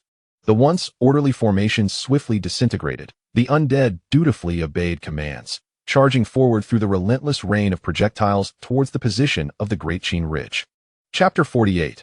Undying and flames. The meat mountain did not remain idle, its magical energy surging forth, casting a crimson glow over a vast area. The eerie blue flames in the eyes of the surrounding undead flickered out, replaced by a fierce crimson soul fire. Under the influence of this bloody aura, the offensive capabilities and speed of the undead army surged, sacrificing only their superfluous defenses. The tightly packed formation faced the catastrophic consequences of the deluge of incendiary rounds. Undead creatures, while not truly immortal in the strictest sense, succumb to the relentless, searing flames, many spiraling into oblivion. The fiery inferno illuminated half the sky, as countless undead writhed in agony amid the flames. More terrifying still, these flames were no ordinary fire, devoid of magical fluctuations. They possessed an inherent quality that rendered them nearly inextinguishable. Witnessing the relentless destruction of his ranks, the two-headed zombie felt a stirring panic in its decayed heart, as though ignited by the very flames consuming its minions. In terms of flammability, the rotting flesh of the zombies served as a form of fuel, far less appealing than the stark bones of their skeletal counterparts. When it came to fire resistance, the thin layer of decayed skin on the zombies ignited with the slightest spark, lacking the robust resilience of the ghoul's tough gray hide. Consequently, amidst the initial barrage of cannon fire, the first unfortunate casualties emerged. Over half of the forces under the two-headed zombies' command failed to escape the engulfing inferno. Forever entombed within the still smoldering forest, the undead army at the forefront remained composed of skeletal warriors, their speed comparable to that of a normal human. Thanks to their tireless nature, they could sustain their charge indefinitely. The adage "shoot the leading bird" held true even in this alternate realm. As the leading skeletal forces stepped into the minefield, their fates were sealed. With each step forward, several unfortunate souls triggered mines, resulting in bursts of fire and debris. There was no blood and flesh flying, only shattered bones scattering across the battlefield. The faster ghouls did not engage as the primary assault force. On one hand, they were noble third-tier warriors, possessing a slight superiority over the first- and second-tier cannon fodder. On the other, they possessed a modicum of intelligence, following their leader's command to execute flanking maneuvers, leaving the area of shattered bones unoccupied. As for the zombies still struggling in the inferno, their chances of escaping the flames remained uncertain. Thanks to the relentless efforts of the human demoning units, the undead army finally approached the vicinity of the Flowerbud Fortress. The skeletal forces surged eagerly towards the nearest fortress, brandishing sharp teeth and clawed bones as their weapons. However, against the steel surface of a high-intensity aircraft carrier deck, their efforts proved futile.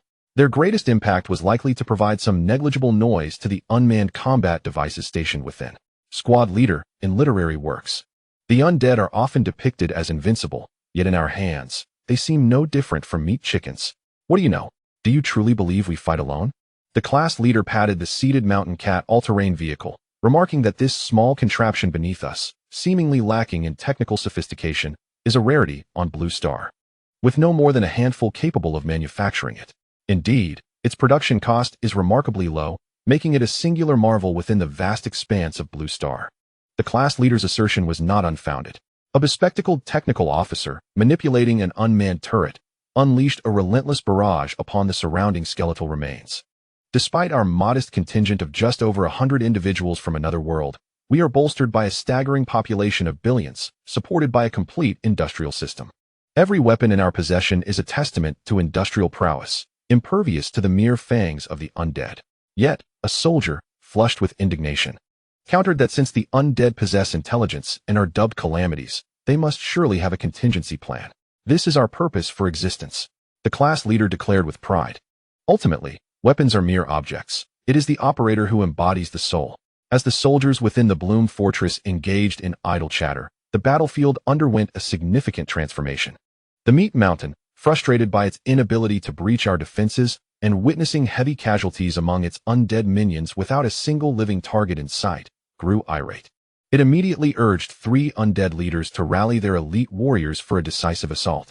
Upon receiving the command, the undead leaders wasted no time, leading their elite troops in a death charge towards the Qinling positions. The blood-red skeletons surged ahead, forming a conical formation with a line of blackened bone constructs.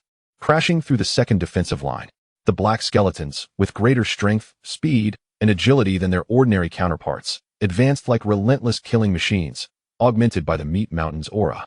The flames from the unmanned turrets struggled to keep pace with their advance, resulting in a significant waste of ammunition upon the ground they traversed. Leading a horde of blue-skinned zombies, the two-headed zombie arranged its troops in a disarrayed formation, finally breaking through the inferno. These were its elite, possessing formidable defensive capabilities. Under the fire of 20mm ammunition, they sustained only superficial wounds, failing to inflict meaningful damage. The long-suffering two-headed zombie, abandoning the main force, let out a roar towards the moon, causing visible ripples to emanate outward, enveloping the blue-skinned zombies in a faint aura of death. With this enhancement, their defenses ascended to another level. Following closely behind the black skeletons, a cadre of bloated zombies advanced towards the Bloom Fortress. Upon nearing the fortress, the distended bellies of these zombies swelled rapidly, reaching an astounding size, 23 times their original girth.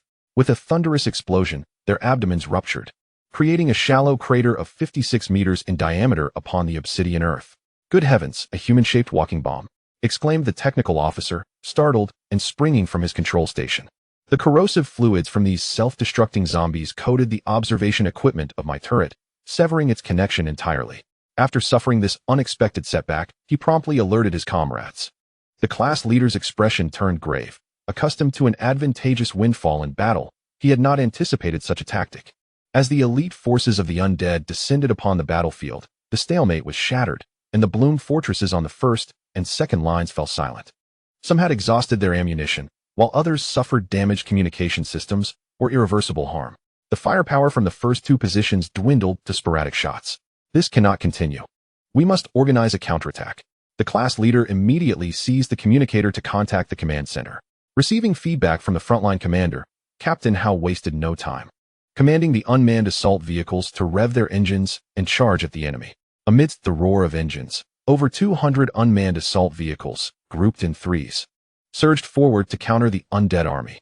Chapter 49. The tenacious heroic forces. The Mountain Cat unmanned assault vehicle, clad in armor and outfitted with an assault combat unit, weighed no more than 2 tons.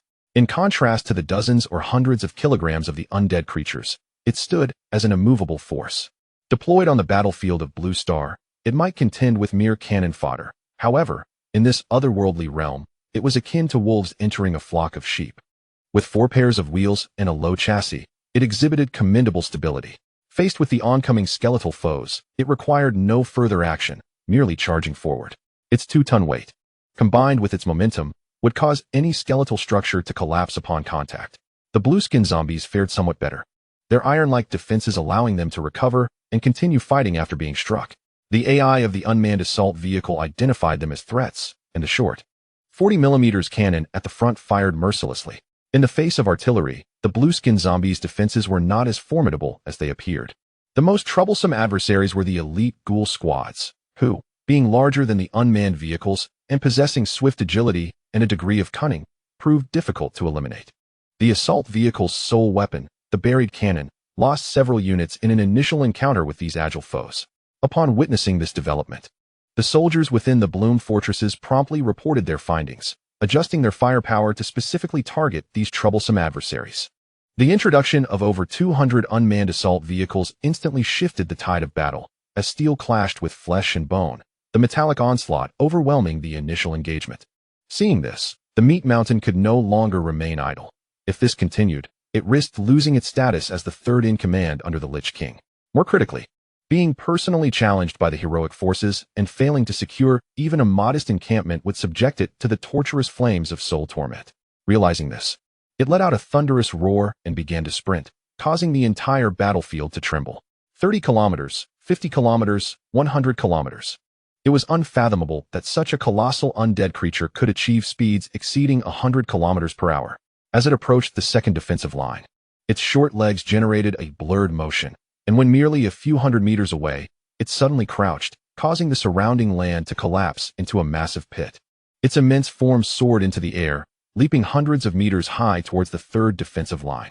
The moment the Meat Mountain surged forward, soldiers immediately sensed the anomaly, and the communication channels erupted with frantic discussions.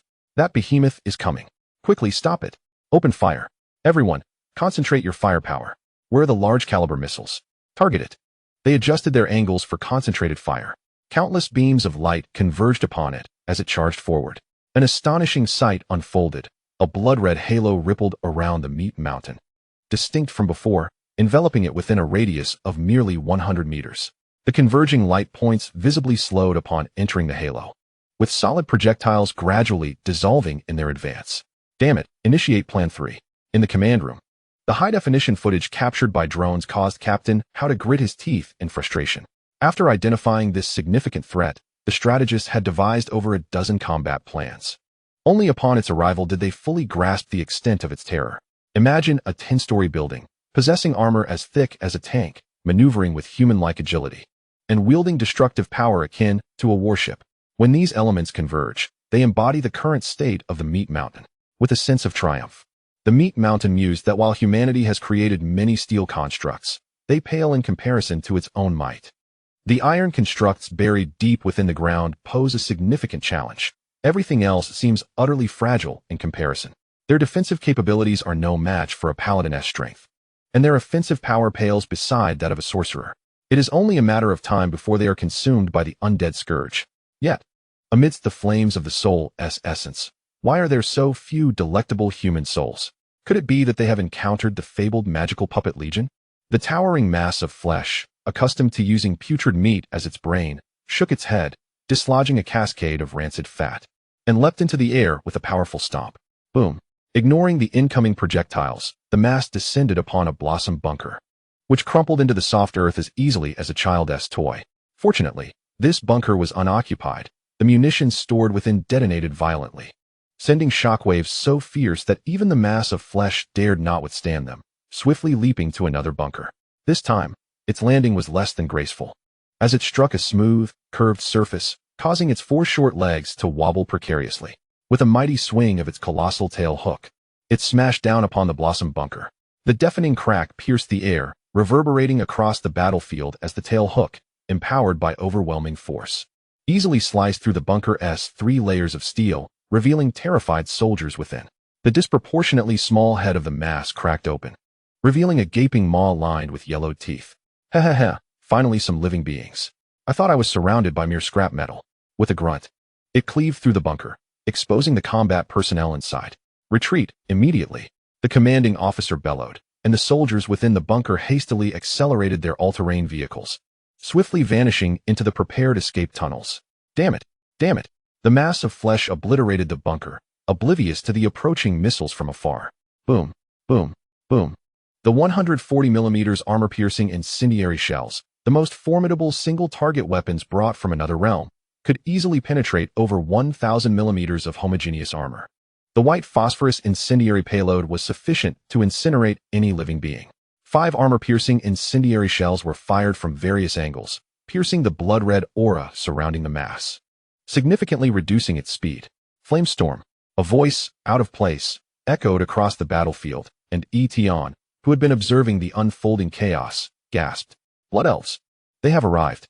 The Blood Elves appearing on the scene were none other than the hard-won allies led by Catherine. After discovering the Blue Star humans' offensive against the undead scourge, Catherine had endeavored to persuade the Elder to lead her kin to the Qinling camp to fight alongside the humans. However, the Elder steadfastly refused, citing the dire shortage of magical energy for their most powerful magic core, which struggled even to heal the wounded, let alone spare anyone to assist the humans. Having spent time among them, Catherine understood Tian and his group's capabilities well, were it not for their direct confrontation with the undead scourge. Once they had established a foothold, the undead army would likely prove no match for them. Despite their precarious situation, the Blood Elves still possessed the strength to fight. If they did not provide assistance while the newcomers were still unfamiliar with the Gondwana world, why would these resilient beings offer aid to a beleaguered race? After much negotiation, both parties took a step back. The Elder proposed a condition. If the humans could withstand the undead army's assault for half a day, it would demonstrate their worthiness of salvation. Catherine promised that should the Blood Elf warriors suffer over 100 casualties during the rescue, she would voluntarily relinquish her role as acting leader to the Elder. After enduring until nightfall, the battle between the humans and the undead reignited, fiercer than during the day. Catherine arrived with her troops, 300 of the most elite Blood Elf warriors, joining the fray against the mass of flesh. Magic countering magic was epitomized in this moment. Catherine's flame storm ignited a cataclysmic inferno, continually diminishing the reach of the blood-red aura. The 5 armor-piercing incendiary shells, now caught within the storm, detonated with devastating effect. The explosive force hurled the mass of flesh several hundred meters away, flipping it over multiple times. Meanwhile, several unmanned assault vehicles equipped with flamethrowers unleashed torrents of flame, encircling the mass and dousing it in fire. The execution of Plan 3 was halfway successful. The mass found itself ensnared, its repugnant flesh sizzling under the scorching flames. Catherine, immediately lead your people back to the 5th defensive line. Report to the command center. Tian's voice echoed in her ears, a familiar sound she had grown accustomed to. Upon returning to the human camp, Catherine was met not with scenes of carnage, but with undead struggling against the inferno. As the heroes mounted a vigorous defense, "We can win. There is truly hope for victory." At that moment, Catherine's heart burned with fervor more intensely than ever before. Suppressing her overwhelming excitement, she led her armored blood elf warriors back to the 5th defensive line. "Catherine, thank you for your assistance." In the command center, Tian and Captain Lin welcomed her arrival. Clad in her heavy blood elf armor, Catherine's formidable figure radiated valor. Upon seeing Tian, she rushed forward, grabbing his hands with fervent enthusiasm. "How did you manage this? Please let me go. You're hurting me." Tian, momentarily flustered, found himself overwhelmed by Catherine's exuberance, her armored form pressing against him and making it hard to breathe, her cheeks flushed with excitement. Catherine quickly released him, kneeling to remove her helmet and placing it upon her knee, bowing her head in apology. "My apologies, esteemed one, it was terribly rude of me." As she knelt, the blood elf warriors behind her followed suit, a sea of black helmets descending before them. The evening breeze, tinged with the scent of smoke, tousled Catherine's golden hair, creating a breathtaking sight that left the 2 Blue Star visitors in awe. "All right, everyone rise, the battle is urgent." As Catherine stood, she surveyed the battlefield, noting that the situation was much better than she had anticipated. The undead army, led by heroes, had yet to breach the camp. Without a strategy to deal with the mass, the current stalemate could not hold for long. Tian glanced at the warriors she had brought, all clad in blood elf battle armor, and noticed Tamira beside her, but did not see Fincerni. "Is there any way to counter that behemoth? The undead army under its command has significantly increased in strength. We have exhausted all our resources just to maintain our position." Catherine shook her head. Under the divine, heroes are invincible. This saying had echoed throughout the Gondwana world for millennia. Only heroes could contend with heroes. Does the blood elf race possess any heroes? There was once, but all perished 3 years ago. The atmosphere fell into a tense silence as Captain Lin urged, "Let us head into the bunker. We have much to discuss." As Catherine and her group entered the command bunker, it was as if they had stepped into a new world, their eyes wide with wonder. Having spent some time in the base, Catherine had some familiarity with electronic screens, but witnessing so many displays showcasing data, images, and videos, an overwhelming stream of information, was a first for her. Seeing everyone arrive, Captain Howe approached briskly, his expression urgent. "Have you found a solution?" The frontline soldiers are struggling to hold their ground. On the large screen, the monstrous entity known as the Meat Mountain gradually regained its strength. As it rose from the ground, 6 grotesque faces on its abdomen opened wide, spewing forth a yellow-green unknown liquid in all directions. This was alarming. It was the plague-spreading skill, a formidable magic of the Meat Mountain. Upon witnessing this scene, Catherine's complexion paled. The corrosive nature of these liquids could inflict endless suffering on any creature that came into contact with them. Etienne swiftly translated the information he had received and urgently inquired if there was any means to counter it. The priest's dispel spell, the Great Light spell, and the blood elf sun goddess protection can effectively counter it. Other effects are not as effective, came the response. Etienne's anxiety surged. At such a critical moment, where could one possibly find a priest? Even if a priest were present, would they dare to approach the Meat Mountain to cast a dispel spell amidst its onslaught? Captain Howe, upon hearing this, issued commands to close the shooting ports of the manned bunkers and activate the defensive systems. The unmanned bunkers were instructed to unleash incendiary bombs, encircling the Meat Mountain. Truly, a seasoned commander, Howe swiftly devised a strategy within a remarkably short span of time. The plague spreading, as its name suggests, was related to bacteria and viruses. Under the magical environment of this otherworldly realm, their potency was magnified 100-fold. However, these were not insurmountable issues. The unmanned combat units were at the forefront. They were impervious to bacteria and viruses. Corrosiveness posed a challenge. But as long as they remained operational without malfunctioning for a time, that would be a victory. After all, even the most formidable bacteria and viruses require a means of transmission. With the defensive systems activated, completely isolating them from the outside world, they would be rendered ineffective. A few more rounds of fire would turn whatever bacteria or viruses there were into mere ashes. At that moment, the Meat Mountain was bewildered. Its once unstoppable plague spreading had no effect on these iron constructs. It couldn't be said that there was no effect at all. Many unmanned combat units that had come into contact with the source of the plague were emitting thick smoke, accompanied by the hissing sound of metal corrosion, with sparks occasionally erupting from within. The damage incurred was limited to this. Those that could still move continued to function, while those that could not had long since gone offline. It was utterly perplexing to it why these metal constructs exhibited such robust resistance to magic. But perplexity was of no concern. Wielding an exaggeratedly large blade resembling a door, the meat mountain swept across, its blood-red blade flashing as 7 or 8 unmanned combat units immediately collapsed to the ground. Where the blade passed, a gaping wound, nearly half a meter wide, appeared on the sturdy exterior of the flower bud bunker, and the cannon tubes of the unmanned turrets were severed in two, triggering a series of explosive chain reactions. Damn it, is there no way to stop it? Captain Howe gazed at the screen, now painted red by the fallen unmanned combat units, and struck the command platform with his fist, blood seeping from the impact without him noticing. Heroes are called so not only for their near-invincible combat prowess, but also for their ability to command soldiers who can unleash several times their own strength. Alas, it seemed I may never grow to that level. Catherine donned her helmet anew and made her way outside the bunker. If I perish, my lord Tian, please take care of my kin.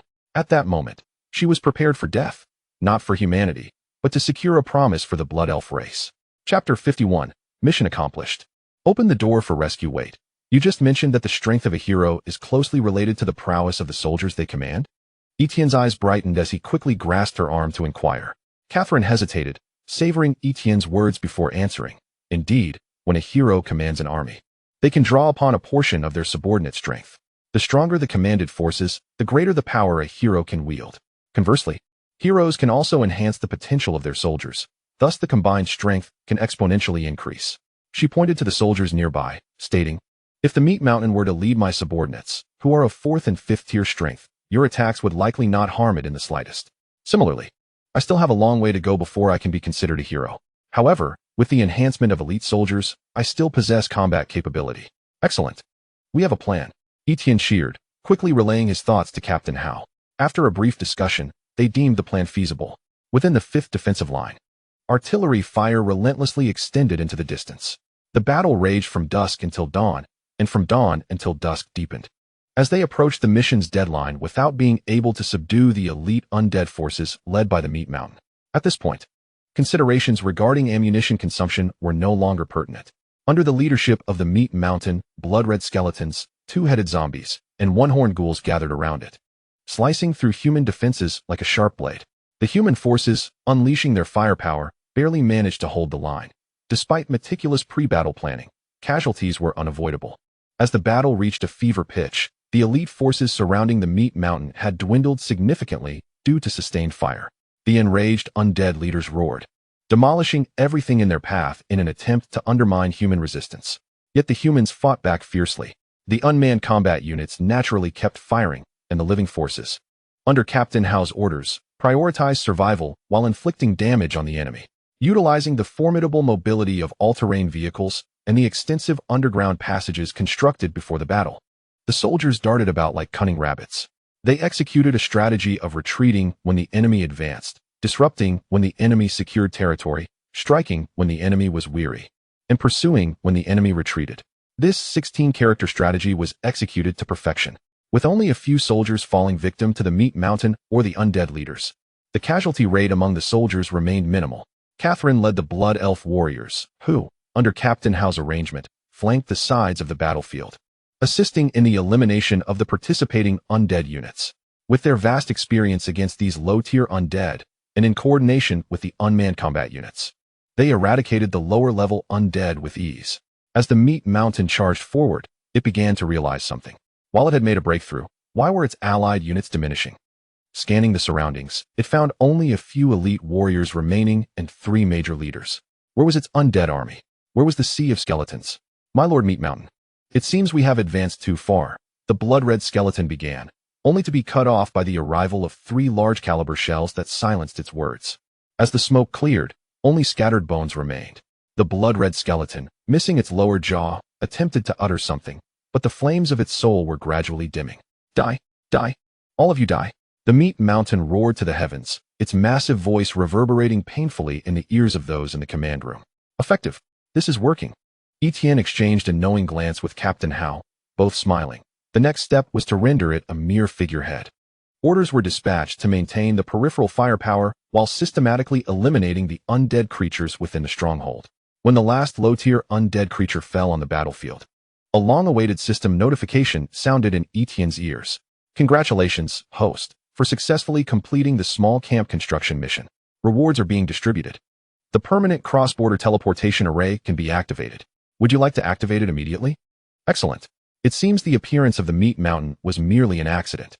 Just as I suspected, the system did not account for it in the mission completion checklist. After the battle commenced, Tian closely monitored the progress of the mission. Initially, the appearance of the beast tide raised the mission completion to approximately 85. As the beast tide was eradicated, it climbed to 95. Then, upon discovering the traces of the undead army and launching an offensive against them, the mission progress remained stubbornly stuck at 95. Subsequently, the undead creatures infiltrated the stronghold. As the undead continued to be vanquished, the task progress steadily advanced towards 99. Tian had ample reason to believe that the completion of the task to establish a small camp would undoubtedly necessitate the eradication of other creatures within the camp's vicinity. Otherwise, it would be inexplicable how the task progress surged to 95 following the breach of the beast tide. Similarly, the emergence of the undead army likely fell beyond the current scope of the task. By a stroke of fortune, the task intertwined with the undead calamity. While the difficulty escalated, it also fostered an alliance with the Blood Elves. Observing the task progress stagnated at 99, along with Catherine's mention of heroic legends. A plan to eliminate the low-tier undead units on the battlefield began to take shape. If his conjecture proved correct, the moment the low-tier undead units vanished would signify the task's completion. Even if he were mistaken, according to Catherine, the absence of soldier support would similarly affect the hero's combat effectiveness. In a scenario that offered dual benefits, it was certainly worth a try. The outcome of the endeavor was gratifying. The task was completed just before the deadline, and the strength of the meat mountain was simultaneously diminished. Quick! Return to Blue Star immediately and seek fire support. Excellent. I shall return at once and let these bumpkins experience the might of industrial Cthulhu. Tian activated the teleportation array, and a portal slowly opened in the square. Inside the underground base, Major Sun and Academician Li anxiously awaited before the teleportation array. The deadline for task completion was fast approaching, and everyone was on edge. Among the hundreds of contingency plans devised, over 95 hinged upon the successful activation of the permanent teleportation array. Should this mission fail, the Dragon Kingdom would forfeit a golden opportunity and revert to the shameful tradition of enduring humiliation. Academician Li, will they succeed? They should, right? I have faith in that child, Tian. Indeed, we can only choose to believe in them. Major Sun glanced at the time. It was 10:30 p.m. With just over an hour left until the task's deadline, the supply conveyor had long been activated, and the ceiling and walls of Isolation Room 13 were brimming with various supplies, poised for immediate deployment into the Otherworld upon the activation of the teleportation array.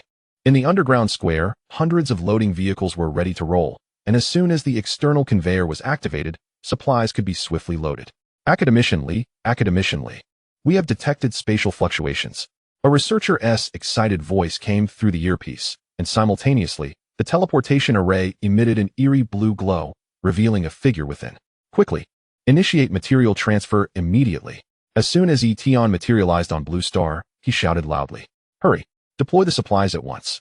Under the manipulation of mechanical arms, the prepared ammunition, supplies, and unmanned combat platforms were swiftly placed onto the conveyor, continuously sending them into the Otherworld. Chapter 52, Strategic Missile, Blast Them Away. Tian, how is the situation on the other side of the Otherworld? It's dire. An undead of heroic rank has infiltrated, and our weapons are incapable of slaying it. Oh, there are creatures impervious to conventional firearms? Academician Li was taken aback, intrigued. Send us the data. With a towering height of 20-30 meters, formidable magic, and a movement speed exceeding 100 kilometers, the details emerged, causing researchers to gasp in astonishment. Is this the pinnacle of biological capability? What manner of monsters inhabit the Otherworld? Mentor, now is not the time for such considerations. Captain Hao is waiting for our rescue. Alone in the isolation room, Tian was beside himself with anxiety, as fierce battles raged on in the Otherworld while he was left waiting. Don't rush me. The data you've brought back is extensive and requires time.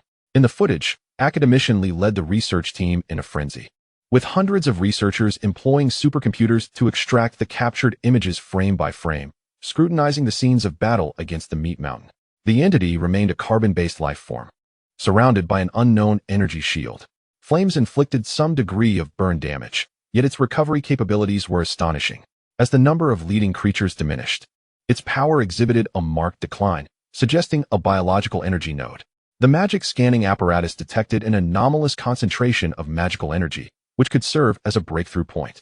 Major Sun was equally impatient, flanked by a cadre of combat officers, ready to respond to any emergent situation. After much deliberation, Academician Lee suddenly inquired, "Major Sun, what is the most powerful military equipment available at the base?" The military assets within the base can be allocated at will. We have a permanently stationed Blade C-class destroyer and a Dragon Shield-class destroyer, with tactical nuclear strikes available upon request, if necessary. Oh, it seems the base possesses sufficient military might. A glint of excitement ignited in Academician Lee's eyes as he gazed at the shimmering teleportation array, lamenting the small entrance that hindered the passage of larger equipment. "Academician Lee, speak quickly. The soldiers await our fire support." "No rush. We've just sent a large batch of unmanned combat devices over. They can hold on for a spell." "Major Sun, if I'm not mistaken, the large missiles aboard the Blade C-class are primarily equipped with anti-ship and anti-air warheads, correct?" "Precisely. The Blade C-class is primarily tasked with naval and aerial assaults, while ground attack missions are assigned to the Dragon Shield-class destroyer." "Excellent. Provide me with the data on the Dragon Shield-class destroyer's warheads immediately." Major Sun nodded, utilizing his internal permissions to transmit the data. The Longsword 15 ground attack cruise missile, measuring 9 meters in length, weighing 35 tons, with a diameter of 0.6 meters. A cruising altitude of 100 meters, a maximum cruising speed of 125 Mach, and an effective payload of 15 tons. The hit accuracy is 35 meters. The precision is adequate, but the guidance could use improvement. Academician Lee stroked his chin, murmuring as he examined the missile data transmitted. Major Sun stood nearby, utterly bewildered, unsure of what made this missile so special. What type of warhead is equipped on this missile during combat readiness? Major Sun did not respond, but instead took out a tactical tablet and sent an encrypted message.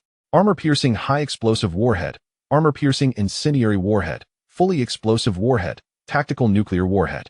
Upon seeing the last option, Academician Lee's pupils constricted. The base's arsenal included tactical nuclear weapons. They certainly take the Otherworld seriously. "Very well, Major Sun. Prepare one Longsword 15 armor-piercing incendiary warhead. That shouldn't be a problem, right?" "No problem. I'll prepare it right away," he instinctively replied, quickly realizing the inconsistency.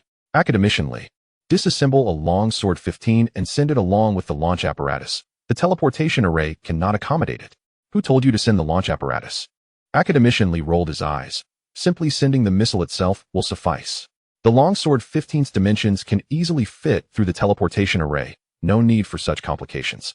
Tian, confirm that the items being sent over will be oriented skyward and will not overlap, correct? "Indeed. The previous 3 crossings have all been like this." "Excellent. To ensure the Longsword 15 accurately strikes the meat mountain, you must find a way to affix a positioning device onto it. Can you manage that?" Tian gasped in astonishment. "The Longsword 15? Isn't that a cruise missile? There's no navigation system over there. What if it mistakenly hits our own people? Not to mention how to transport this thing. Even the 15-ton warhead explosion is enough to cause significant harm to everyone involved. Isn't this just asking you to figure out how to attach a positioning device? I'll set a buffer time of around 10 seconds on my end. You should keep as far away from the explosion center as possible and take refuge in the Bud bunker. It shouldn't be a problem." "Are you sure this will work?" Major Sun gritted his teeth, as the stakes were high, and he needed to report to higher-ups. "As soon as possible. We need the chief designer of the Longsword 15, guidance experts, and demolition specialists to assist us." "No problem. I'll arrange it immediately." In the capital of the Dragon Kingdom, within a secret research facility, Wang Chongkong was deeply engrossed in a pile of design blueprints, seeking inspiration for the design of the Longsword 20 missile. The red telephone on the table rang, and he furrowed his brow as he picked it up. "Wang Chongkong. Who is this?" "It's Chief Engineer Wang, from the military." Click. He hung up the phone abruptly, annoyed that they were once again pressing for the design progress. Did they really think missiles were as easy to grow as cabbages? Just sprinkle some seeds and water, and they would sprout on their own? He had heard that a company in the south had developed micro-batteries capable of withstanding over 1,000 degrees. If he could obtain a sample, equipping the Changjian 20 with a pure electric engine would eliminate performance bottlenecks.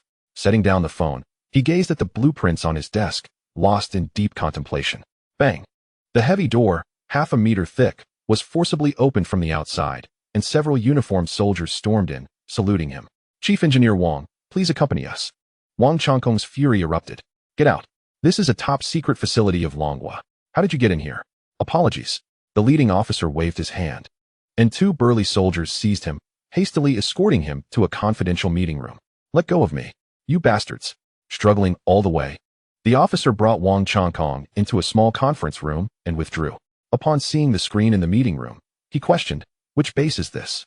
The footage displayed a secret facility bustling with researchers, where a conveyor belt continuously fed military supplies into a domed structure. Inside the dome, sparks flew as something was being dismantled. I apologize for bringing you here so abruptly. Time is of the essence. Academician Li will explain everything. Academician Li? Which Academician Li? Old Wang, your temper remains as fiery as ever. Old Li, where are you? Are we preparing for a fight? We'll discuss that later.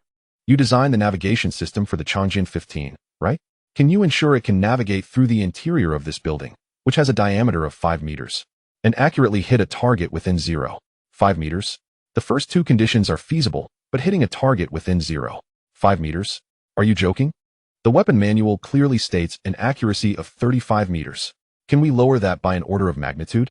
That's not a realistic expectation. I'm not joking. It's a military mission that must be accomplished. If it's a stationary target, we can think of something. Upon hearing the military mission, Wang Changkong's expression turned serious, and after a moment of contemplation, he gave a confident reply. Chapter 53, Divine Retribution. The mountain of flesh falls hundreds of kilometers away from Pengcheng City. A silver-white warship cruised through the sea. A piercing alarm sounded, and all crew members immediately transitioned from rest to full combat readiness. The captain rushed to the command room, his eyes widening in disbelief at the latest operational orders from the base. This coordinate, Pengcheng City. Indeed, it has been verified numerous times, and it is confirmed to be correct. The communications officer cautiously responded, recalling how he initially thought it was a mistake before confirming the accuracy. Gripping the coordinates, the captain bellowed, "This is treason, outright treason. Get me General Sun. I want to hear how he explains this."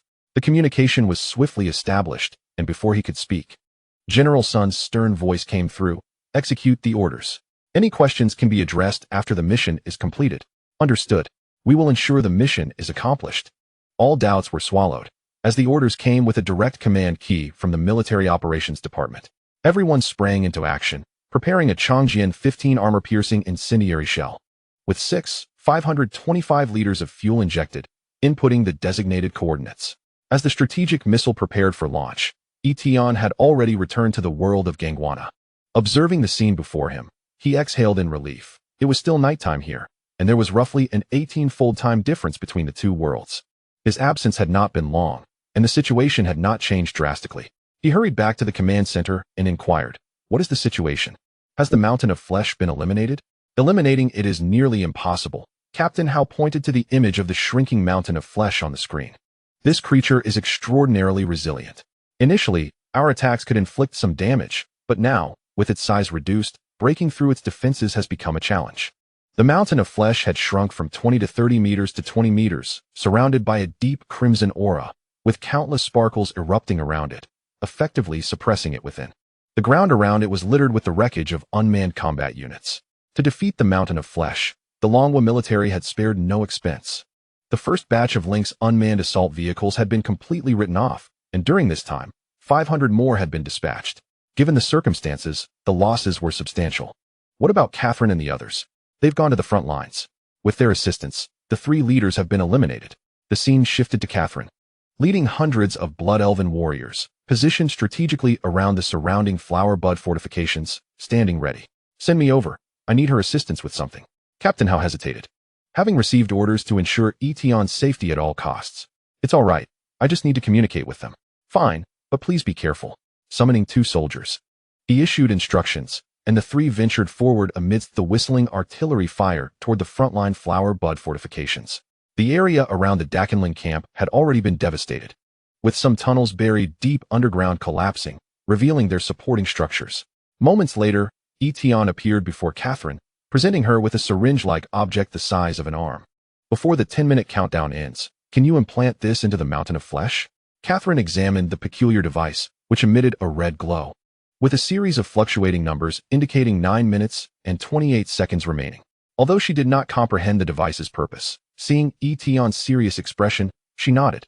If there are difficulties, we can give it a try. Great. If you cannot implant it into the mountain of flesh, be sure to store it in the spatial ring. Understood. Catherine pulled down her mask to cover her face and led the Blood Elven warriors out of the bunker. As she emerged onto the battlefield, more Blood Elven warriors assembled beside her, forming an unusual assault formation and advancing toward the mountain of flesh's location. Ceasefire. Catherine's request crackled through the communicator, and the thundering explosions abruptly halted, plunging the battlefield into an eerie silence. Damn humans. Damn Blood Elves. You have no way out now. The mountain of flesh struggled to rise from the crater, over 1,000 meters wide, as the annoying attacks finally ceased. Its pitifully low attack power could not breach the enhanced bloody aura defense. Continuous assaults had drained much of its magical energy, but alas, if it could just hold on a little longer, depleting its internal power would determine the victor. Unfortunately for them, they would not have that opportunity. Ning chuckled as he climbed from the pit, swinging a makeshift sword at the leading Blood Elven warrior. Binding Dragon Chain. As the lengthy incantation ended, a golden chain shot out from the ranks of Blood Elven warriors, firmly securing the sword while extending toward the mountain of flesh. What is this? Let go of me. Blood Elves inherently possessed magical aptitude, and some, either out of passion or certain constraints, chose the warrior path. Under Catherine's command, the collective magical energy of the Blood Elven warriors allowed the 5th-tier spell, Binding Dragon Chain, to significantly impact the hero's combat strength. Now's the time. Seeing the mountain of flesh bound, Catherine swiftly closed the distance, enduring the acrid stench and the scent of decay, and plunged the locator deep into the mountain's flesh. Damn it, what have you done? Limited by its perspective, the mountain of flesh could not discern her actions, feeling only an ominous occurrence. Regrettably, I am unaware as well. She uttered that line and retreated at lightning speed, signaling the artillery positions to resume fire suppression. Ah, die, die, the mountain of flesh roared, attempting to escape the crater, but the only response was the whistling shells. With no other option, it activated the bloody aura once more to maintain its defense. The task is complete. What shall we do next? Immediate evacuation of all personnel and unmanned combat units, along with all transportable supplies, to the 5th defensive line. Understood. Received. Upon returning to the command room, Captain Howe was perplexed. Governor, what are you up to? Hee. Our takeout is arriving shortly. As the countdown reached 0, a cylindrical object emerged from the ground of the teleportation square, standing still under the cold moonlight. Bright flames erupted from below, yet its position remained unchanged. Is this a strategic missile? Captain Howe nearly swallowed his tongue in astonishment. How is this possible? Launching a strategic missile into another realm. Suddenly, time resumed, and the longsword 15, trailing flames, soared into the sky. Moments later, it reached its designated altitude, turned, and descended from the heavens at a staggering speed of 15 Mach, effortlessly piercing through the mountain of flesh. Boom. Divine retribution fell from the sky, coloring the world anew. An unprecedentedly massive mushroom cloud ascended, its burning flames casting a crimson hue across half the sky. The mountain of flesh could not even emit a cry before being consumed by the flames, its robust body torn apart and rendered powerless in the inferno. Chapter 54. The Wrath of the Lich King Who Dares to Harm My Darling. An ancient, resonant voice pierced the space, echoing in the minds of all present. Above the flames, a white portal appeared, revealing a crowned skeletal figure floating within. The Lich King. In the flower bud bunker, Catherine's face drained of color, and all the Blood Elves trembled in fear. The Lich King? What manner of creature is that? Tian gazed curiously at the colossal skull depicted on the screen. Isn't it just a slightly larger skull? Why such fear? The Lich King seemed to sense something. Glancing toward the teleportation array. An intriguing world, intriguing humans. Become my servants. A dense aura of death coalesced upon the skull's crown, and a colossal shadow of a skull, the size of a mountain, soared toward the teleportation array. Warning, warning, forceful intrusion detected. System provoked, counterattack initiated. The skull approached in an instant, poised to enter the teleportation array when a dazzling silver light shot forth from it, aimed directly at the crown of the skull. Ah! With a scream, the crown tilted aside as a gigantic skeletal hand appeared from thin air, grasping amidst the flames. I will remember you. I shall return. TCH. Running away when unable to fight? Do you really think we fear you? Tian scoffed at the villain's blatant actions. If you truly have the ability, why all this talk? Just swallow us whole if you can. If you can't, what will change next time? As the portal closed, Catherine and the Blood Elves regained their composure. Catherine, who was that Lich King? One of the 9 kings of the undead plague. the Lich King. The Blood Elf capital was annihilated by its hand. Catherine spoke with an expression filled with deep-seated hatred, memories of Blood Elf heroes bravely meeting their demise. Countless compatriots perishing flashing before her eyes. Annihilate a city? Tian's face darkened as he exchanged glances with Captain Hao. It seems necessary for us to reassess the top combatants of the Gavnara world. Captain Lin, returning to reality, inquired, was the mountain of flesh killed? Probably not. Catherine replied regretfully. Undead creatures are notoriously difficult to kill, especially at the heroic tier. The sudden appearance of the Lich King likely took its soul fire away. As long as the soul fire remains, the undead shall not perish. Well, at least for the time being, we won't have to deal with it.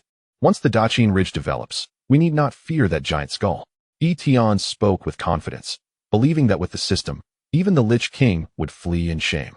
Indeed, after returning to its colossal palace, the Lich King was still shaken. To wear the crown is to bear its weight, channeling all its magical power. It righted the crown that had tilted aside. The crown's fall was no trivial matter. Losing it would diminish its power by more than half. The Silver Light, with its own capabilities, had evaded its perception. Until it understood what had transpired, it would not dare to reappear above the Daqin Ridge camp.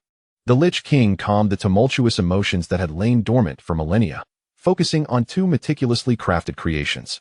The left body was immensely large, dwarfing the mountain of flesh, stitched with formidable beings from the Gavnara world. The right body, completely naked and pure white, retained a semblance of humanity, with a breathtaking visage and a tranquil expression. If not for the gaping hole the size of a soccer ball in its chest, one might think it was merely asleep. The Dark King had been contemplating seizing control of my minions. It was time to assign it some tasks. Extending a skeletal claw, a mass of flesh wriggled upon it, gently tossed toward the massive body. Ah, what a perfect vessel. As long as the flesh remains, I might as well enjoy it. The skeletal figure glanced at the Blood Elf body nearby, instinctively touching its crown. Damn it, my magical gem. The Lich King abruptly realized that the most crucial gem of magical power was missing. Without vast magical support, how could the undead army be assembled? Would it not become a laughingstock among the other 8 kings? Dare it return? It could not. Returning now would not merely involve losing a gem, but could very well cost it its life. Ah, damn humans, damn mountain of flesh.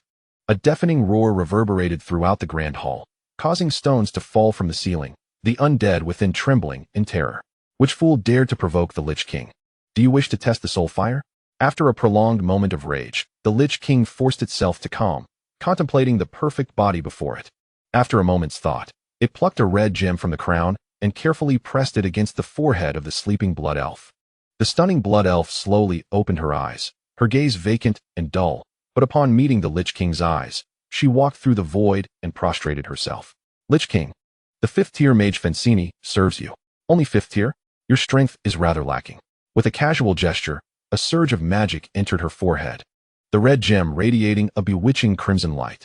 The red glow spread across her snow-white body, enveloping her enticing form as she trembled. 2 pairs of skeletal wings erupting from her back. Retrieve my magical gem, and the soul gem shall guide you.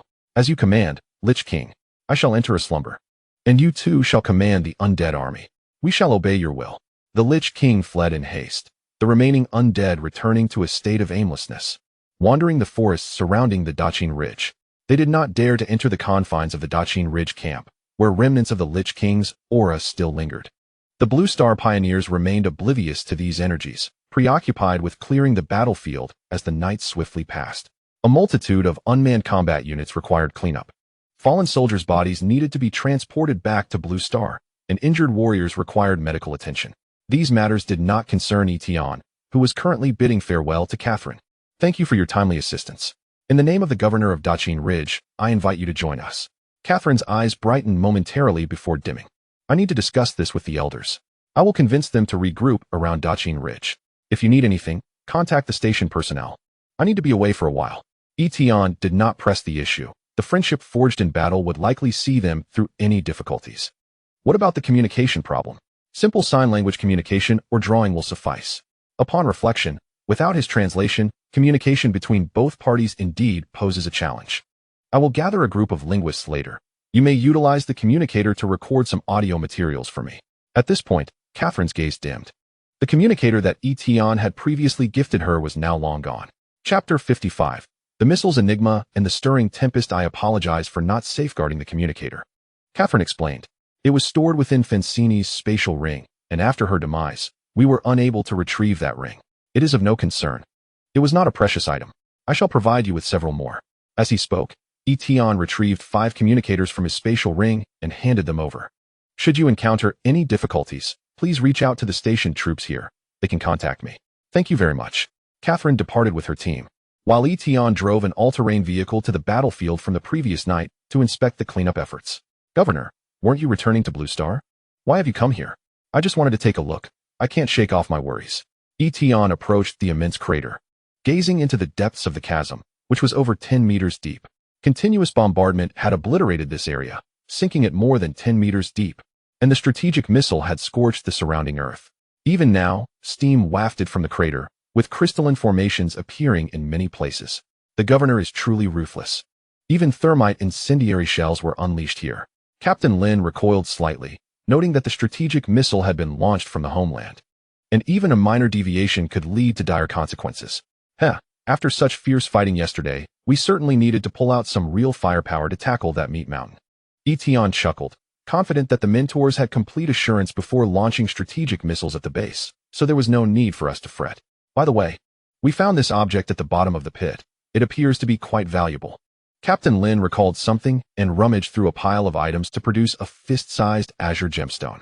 Is this a gem? Tian held it in his hand. Feeling the immense magical energy within, it seemed to be a magical artifact. I'll take it and inquire with Catherine later. All right, just register it. Magical items are in high demand at the Lonka Institute. After wandering about, Tian passed through the teleportation array and boarded a private jet heading to Kyoto. The establishment of the Dakenling camp was a resounding success, with the teleportation array now operational and the undead calamity repelled, fostering a positive relationship with the Blood Elves. These accomplishments warranted his personal visit to share the good news as the governor of Dakenling.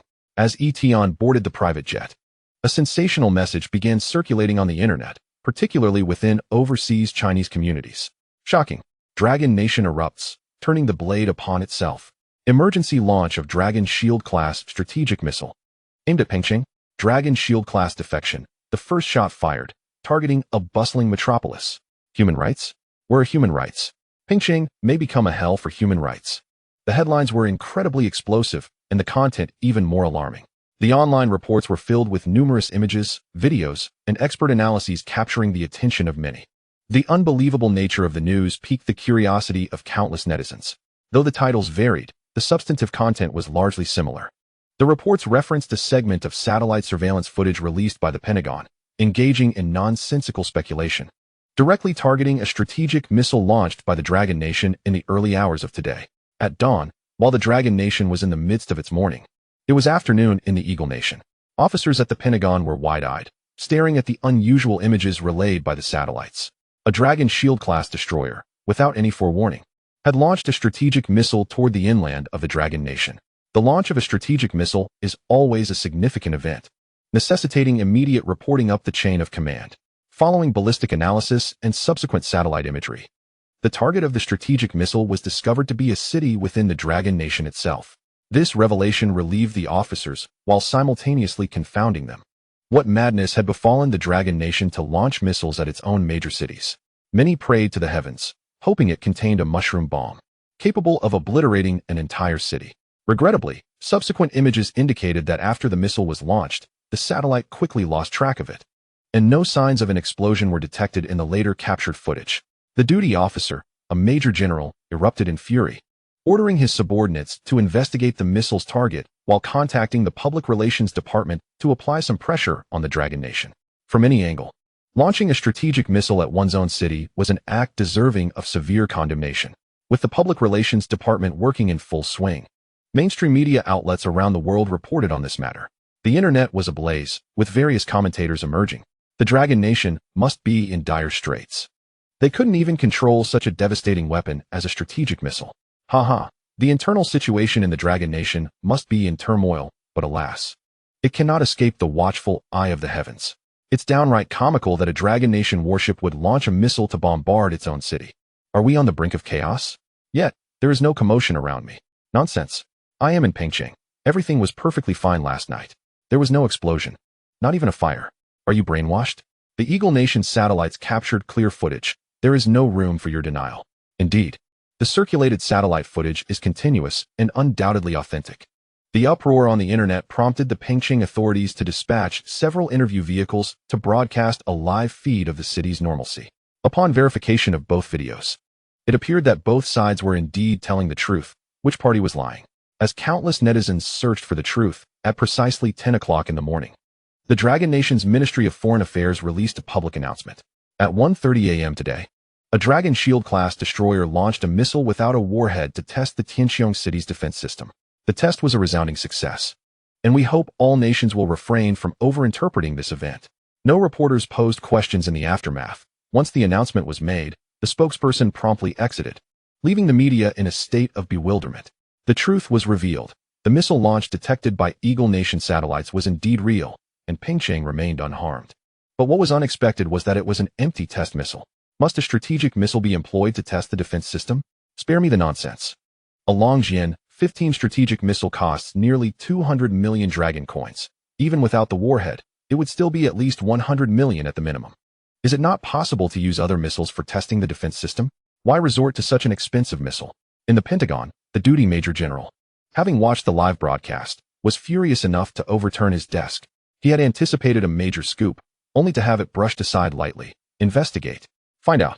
The satellite had not captured any explosion footage. It seemed the missile vanished after entering a building. Realizing that this matter was extraordinary, he decided to follow this lead and thoroughly investigate what the Dragon Nation was currently up to. Chapter 56. The efficacy of the water of life. Tian disembarked from the aircraft, making his way directly to the Xianyang Palace. Shortly after entering a small conference room, the three provincial leaders arrived in unison. He quickly rose to his feet as the central province's elder, Zhao, gestured for calm. Little Tian is here. Please sit. I was just wrapping up some matters and arrived late. Hee. Little Tian, you certainly know how to stir up trouble. Elder Huang of the Government Affairs Province feigned anger, nearly exposing a significant issue. Oh, it was a minor matter. Urgency dictated our actions. Elder Zhang of the Personnel Province smiled broadly, waving for a staff member to pour tea for the three elders, who then quietly exited and gently closed the conference room door. Tian was bewildered. Everything seemed fine when he arrived, and now there was talk of a major mishap. The issue has been resolved, and since you are here today, I called over 2 old friends to discuss the construction of Dakenling. Report to the leadership. The construction of the Great Qinling is entirely under central command. Please take a seat. There is no need to be anxious. Zhao, calm your nerves. The situation on your end is unique, and many involved in the Great Qinling project are uncertain about how to proceed. Some matters have landed on the shoulders of us 3 elders. It is an opportune moment to speak candidly. He glanced at the other 2 elders, who nodded in tacit agreement. Your presence has afforded the Dragon Kingdom the opportunity to engage with other civilizations and races. On behalf of the Dragon Kingdom and its people, we express our heartfelt gratitude for your contributions. Now, what do we refer to this realm as? Zhang quickly interjected, the Gondwana world. Indeed, we have established roots in the Gondwana world. The annals of history shall undoubtedly record your significant impact on the Dragon Kingdom. Tian felt a surge of joy. Could this be an official acknowledgement of his place in history? Upon returning home, he must consult the family ancestry records. However, due to the current circumstances, we cannot disclose this to the outside world just yet. The construction of the Great Qinling must continue, and we have been deliberating on how to enhance our development efforts. Since the founding of the Dragon Kingdom, we have adhered to the principles of peaceful development and win-win cooperation, unlike certain nations whose core ethos is steeped in piracy, characterized by greed, plunder, and occupation. Major General Sun has reported that we have made contact with the Blood Elf clan, which is a promising beginning. In the coming period, as the Great Qinling enters its construction phase, we hope you can serve as a communication ambassador to liaise with other races on the Gondwana continent. A communication ambassador? But he specializes in engineering, hardly aligned with diplomacy.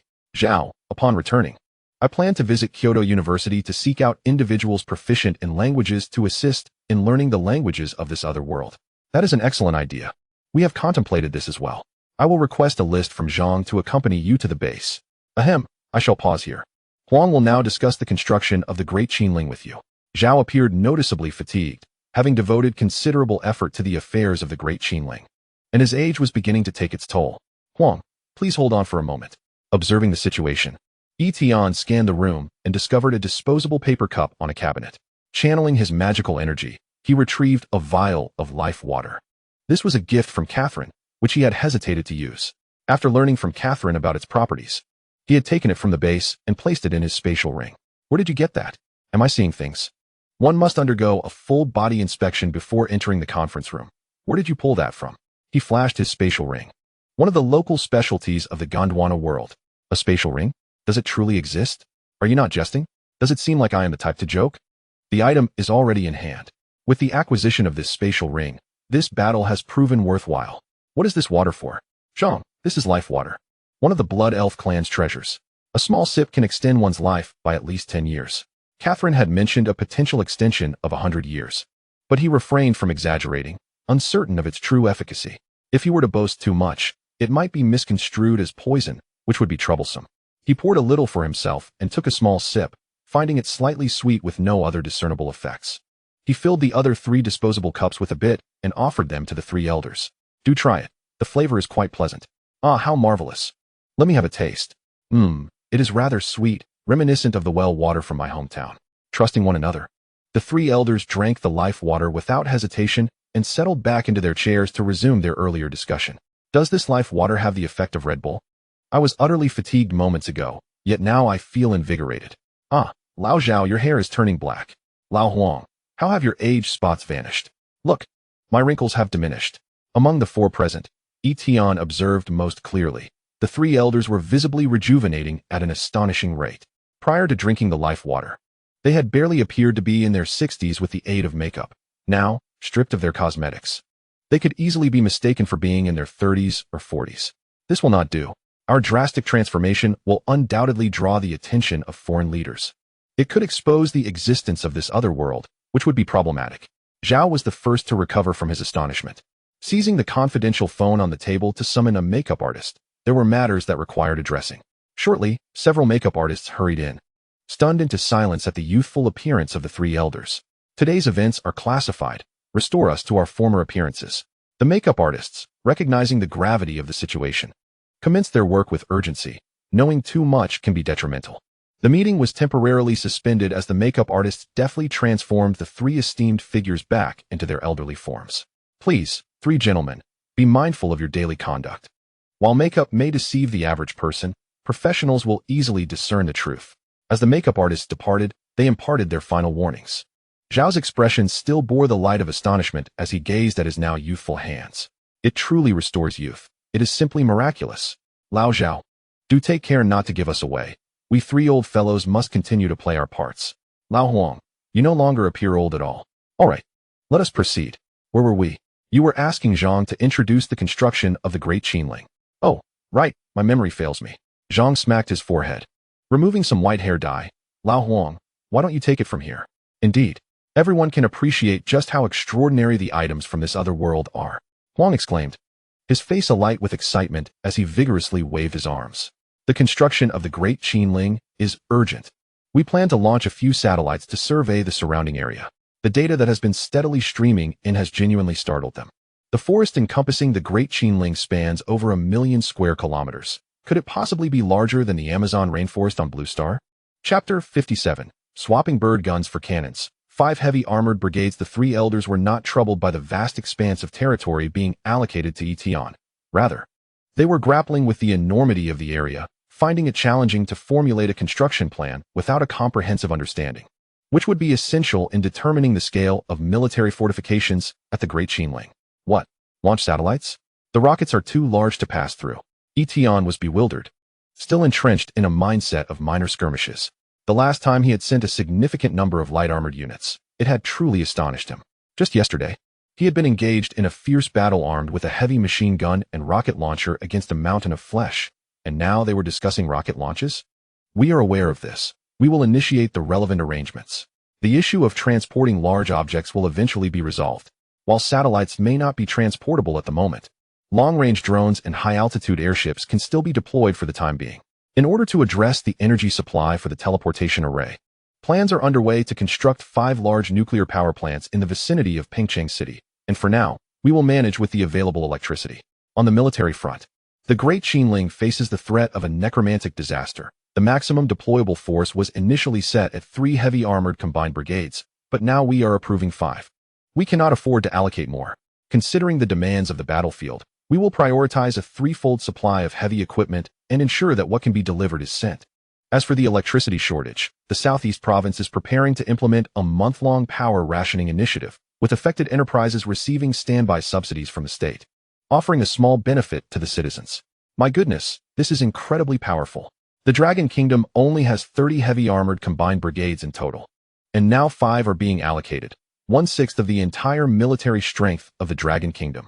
With such power at our disposal, not even a mountain of flesh would pose a challenge.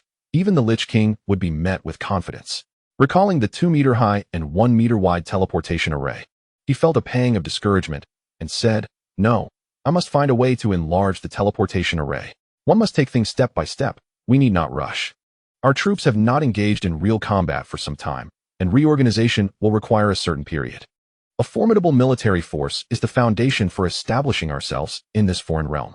According to our discussions, a 10-kilometer radius around the teleportation array will be designated as a military control zone, and 3 small military fortresses will be constructed around it. The first phase of the plan involves building the first fortress directly to the north, serving as the front line against the undead calamity. The construction of these fortresses necessitates a substantial amount of steel and cement, which would be impractical to transport from our homeland. My intention is to have some idle production lines dismantled from our country and sent directly to the Daqing Mountains. You must expedite the search for minerals there. Self-sufficiency is the way forward. Old Zhang, I have calculated that the support from the Dragon Kingdom to the Daqing Mountains can sustain us for a maximum of 3 years. Beyond that, the impact on our economy will be significant, so I hope the construction of the Daqing Mountains can commence promptly. I must say, Old Huang, your perspective is misguided. The discovery of this other world is a once-in-a-lifetime opportunity for Huaxia, even if it means selling everything we own. We must ensure the construction of the Daqing Mountains proceeds. This is indeed true. The 2 rare metallic materials brought back by Tian are in high demand, and numerous research institutes are submitting reports to me, requesting more materials and battery allocations. Tian scratched his head, realizing that these 2 influential figures, one advocating for increased support and the other expressing concerns about economic repercussions, were clearly eyeing the valuable resources he possessed. With this thought, he proactively spoke up, Old Huang. I have brought back quite a lot of those extraordinary metals, effectively exhausting the reserves of the Blood Elves. I will set aside half for the Dragon Institute. I believe we will soon see new breakthroughs. Haha, I knew this lad wouldn't return empty-handed. He must have a wealth of treasures. Old Huang winked at Old Zhang, who feigned sudden realization and said, Ahem, I'll have the research department reach out to you. Don't linger around me all day. The meeting lasted several hours, and after consuming the water of life, the 3 leaders were brimming with vigor, more energetic than this young man. Once on the battlefield, be sure to protect yourself. After the meeting, Old Zhang grasped his hand, hesitatingly saying, We cannot yet ascertain whether the teleportation array requires your presence to be maintained. The fate of the warriors fighting for the Dragon Kingdom rests in your hands. If anything goes awry and they cannot return, I hope you can lead them to survive valiantly. Tian gazed at his concerned face and earnestly replied, Rest assured, leaders, as long as I draw breath, I will ensure the safe return of our warriors. Upon departing from the Xianyang Palace, Tian's military rank quietly elevated to that of a lieutenant colonel. Clutching the medal against his chest, he felt a swell of pride. The commander of the heavy armored composite brigade held the rank of colonel, and it would be inappropriate for him, as the nominal leader, to have a lower rank.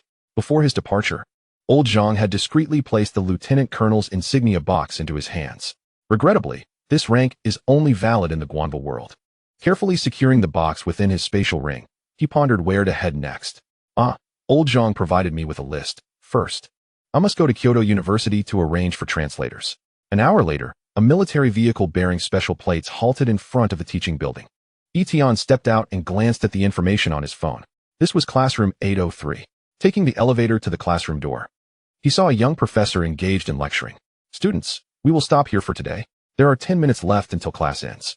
Is there anyone willing to come forward and read aloud the pronunciations of these ancient texts? Upon hearing this, the students erupted in dismay. Professor Lin, the ancient texts are too difficult. Can we change the topic? Professor Lin raised her teaching stick, striking it against the desk with a sharp crack as she prepared to respond. Suddenly, a youthful voice from outside recited, King Zhao's Southern Tour and King Mu's Western Hunt, perfectly matching the content recorded in the ancient texts. Professor Lin turned to see a young man in his 20s, smiling as he regarded her. Who is this young man? How does he comprehend such archaic writing? Her eyes brimmed with curiosity. Despite her innate talent and background, it took her nearly 3 decades to decipher these peculiar characters. This young man could not be over 25, yet how could he surpass her academically and remain obscure? My apologies for the interruption, Professor Lin. I am Tian, and I have some materials I hope you could help translate. Let me see. Here. Tian had numerous recordings of the Blood Elf language, all of casual conversations without any confidentiality concerns. However, the very existence of the Blood Elf language was a matter of confidentiality. Noting the insistence in her gaze, Tian coldly retorted, "Not convenient. You should leave quickly. You are not welcome here." A security personnel behind her attempted to step forward, but Tian raised his hand and said, "Are you sure I am not welcome?" Chapter 58. The shock of the elven voice, Tian's unexpected appearance and performance sparked whispers among the seated students. Who is this person? He seems impressive. I don't know. Perhaps he is Professor Lin's boyfriend. No way. He looks about our age. You don't know? Professor Lin's charm is irresistible. She attracts admirers of all ages. Indeed, the line of pursuers at our university stretches from the south gate to the north gate with ease. The students' chatter caused Professor Lin to frown deeply. She was already dissatisfied with the young man before her. So what if he knew more? With his youth and bodyguards, he carried himself like a leader, showing none of the deference expected when seeking assistance. Hearing the students' chatter only exacerbated her annoyance. This truly unfair to Tian. His current status was exceptionally unique. Though the domestic security measures were stringent, his personal safety was vital for the rise of the Dragon Kingdom, allowing no room for negligence. Despite his strong opposition, only 1 security personnel and 1 confidentiality officer accompanied him, following the advice of the leaders. It was essential for Tian to have the highest security configuration while operating outside the base. Having undergone 3 missions with the Otherworld development system, Tian was no longer the weakling he once was. His 2 intense special operations training sessions endowed him with capabilities surpassing those of ordinary special forces. Combined with a few minor spells he learned from Catherine, he was quite formidable in the Blue Star realm. By Guanva world standards, he barely reached the level of a first-tier apprentice mage. Weighing the pros and cons, Professor Lin sought to save face and said, "Speak quickly. I still have class. I need a playback device." With a frosty demeanor, she pushed a fruit-branded laptop from the podium toward him. Tian frowned. "A fruit laptop? Don't you have a secure computer? It's a privilege for you to use this. Must you be so picky?" Professor Lin, now even more irritated, retorted. "Fruit laptops are renowned for protecting personal privacy. What are you so worried about?" Pointing to a speaker in the corner, she added, "That speaker can connect to a storage card and is entirely offline. That should suffice, right?" While the fruit laptop safeguards personal privacy, it does not protect national confidentiality. Tian replied. This professor might have been educated abroad, but placing his trust in old Zhang, he did not turn to leave. "We need a quiet location." After contemplating, Professor Lin suggested, "Let us go to my office, it's just next door." All right. The group proceeded to the adjacent office, where the security personnel cleared out any irrelevant individuals. Tian entered, carrying the offline speaker. He reached into his pocket, discreetly retrieving a storage card from his spatial ring and handing it to the confidentiality officer, signaling him to play the content within. The confidential personnel took the storage card and approached the sound system, soon filling the office with a captivating melody. What is this sound? How peculiar. It has a rhythmic quality, almost as if it were speaking. Impossible. As a linguist, I have never encountered such an unusual language. Perhaps it is from a distant corner of the blue planet. It does possess a certain charm.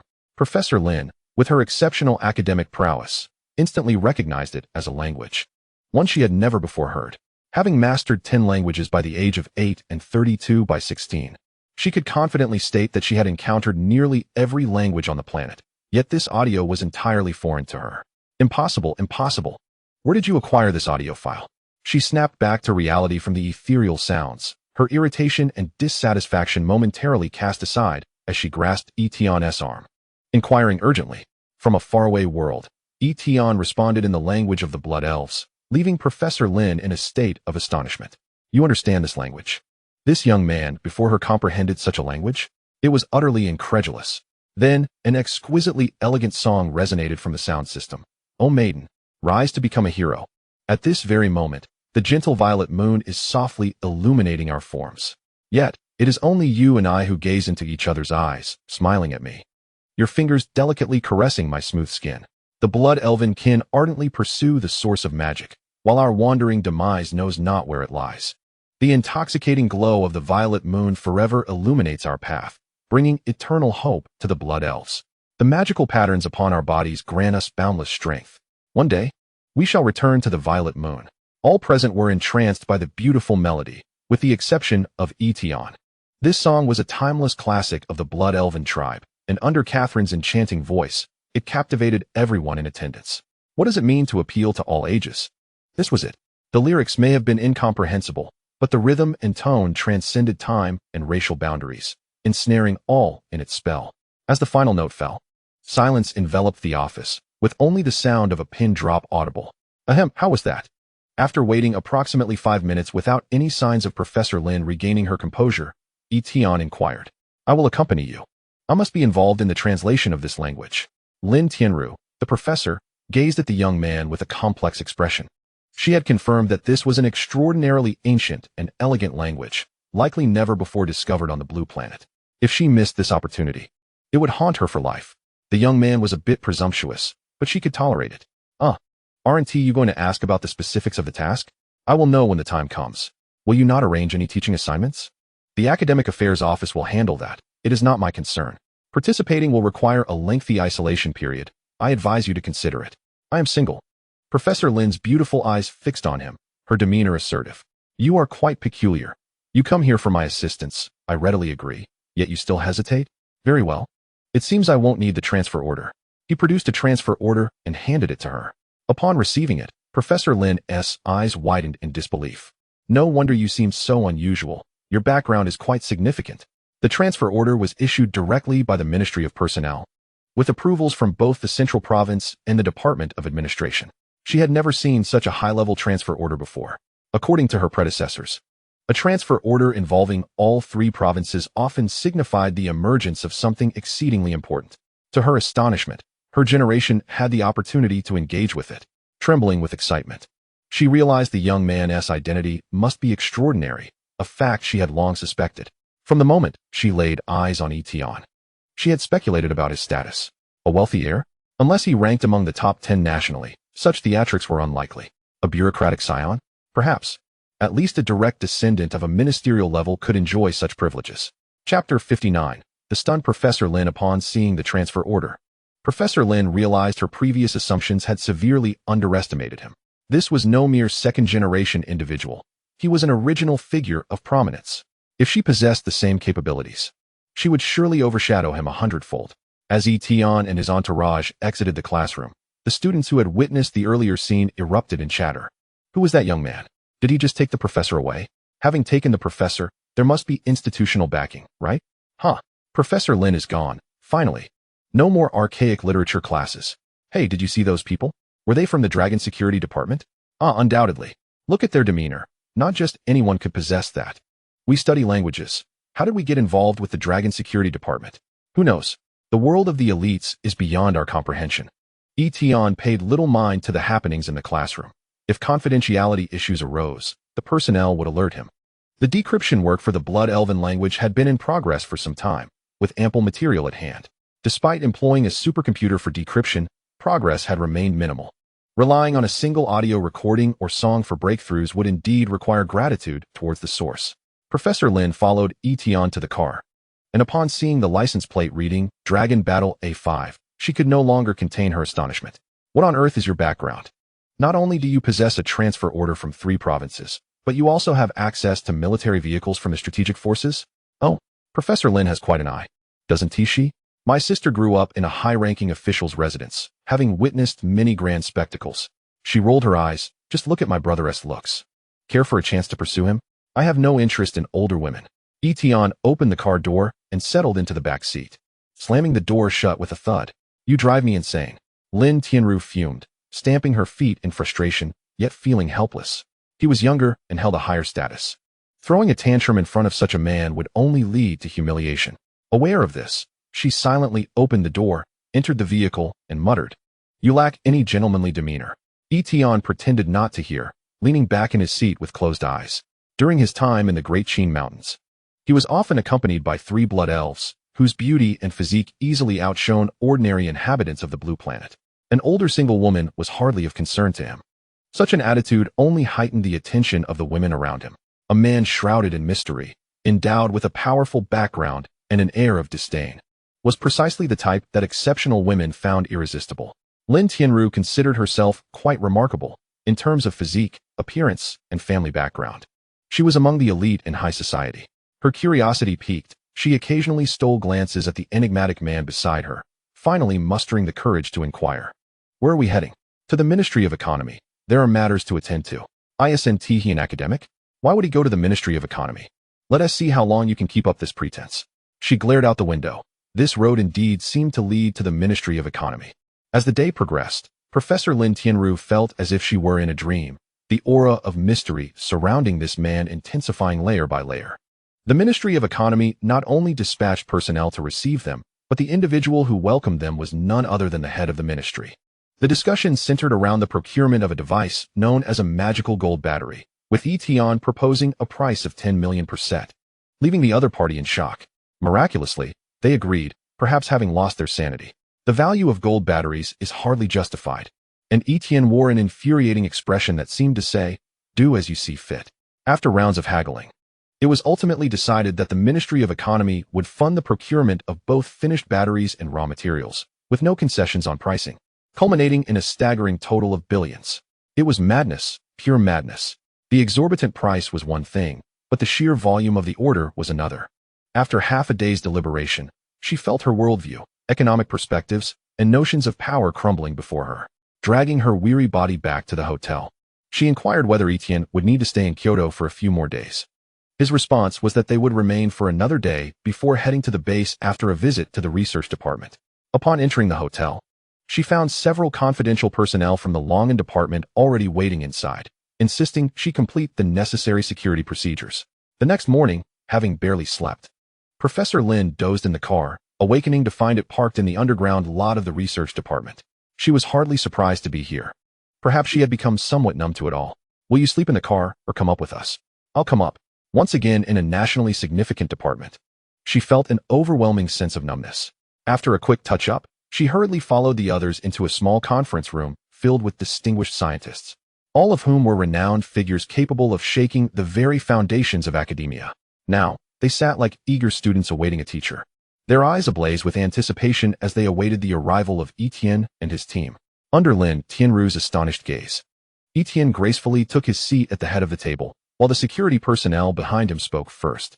"We request that anyone who has not signed the utmost confidentiality agreement exit the room immediately. Today's meeting is classified at the highest level, and no form of recording is permitted."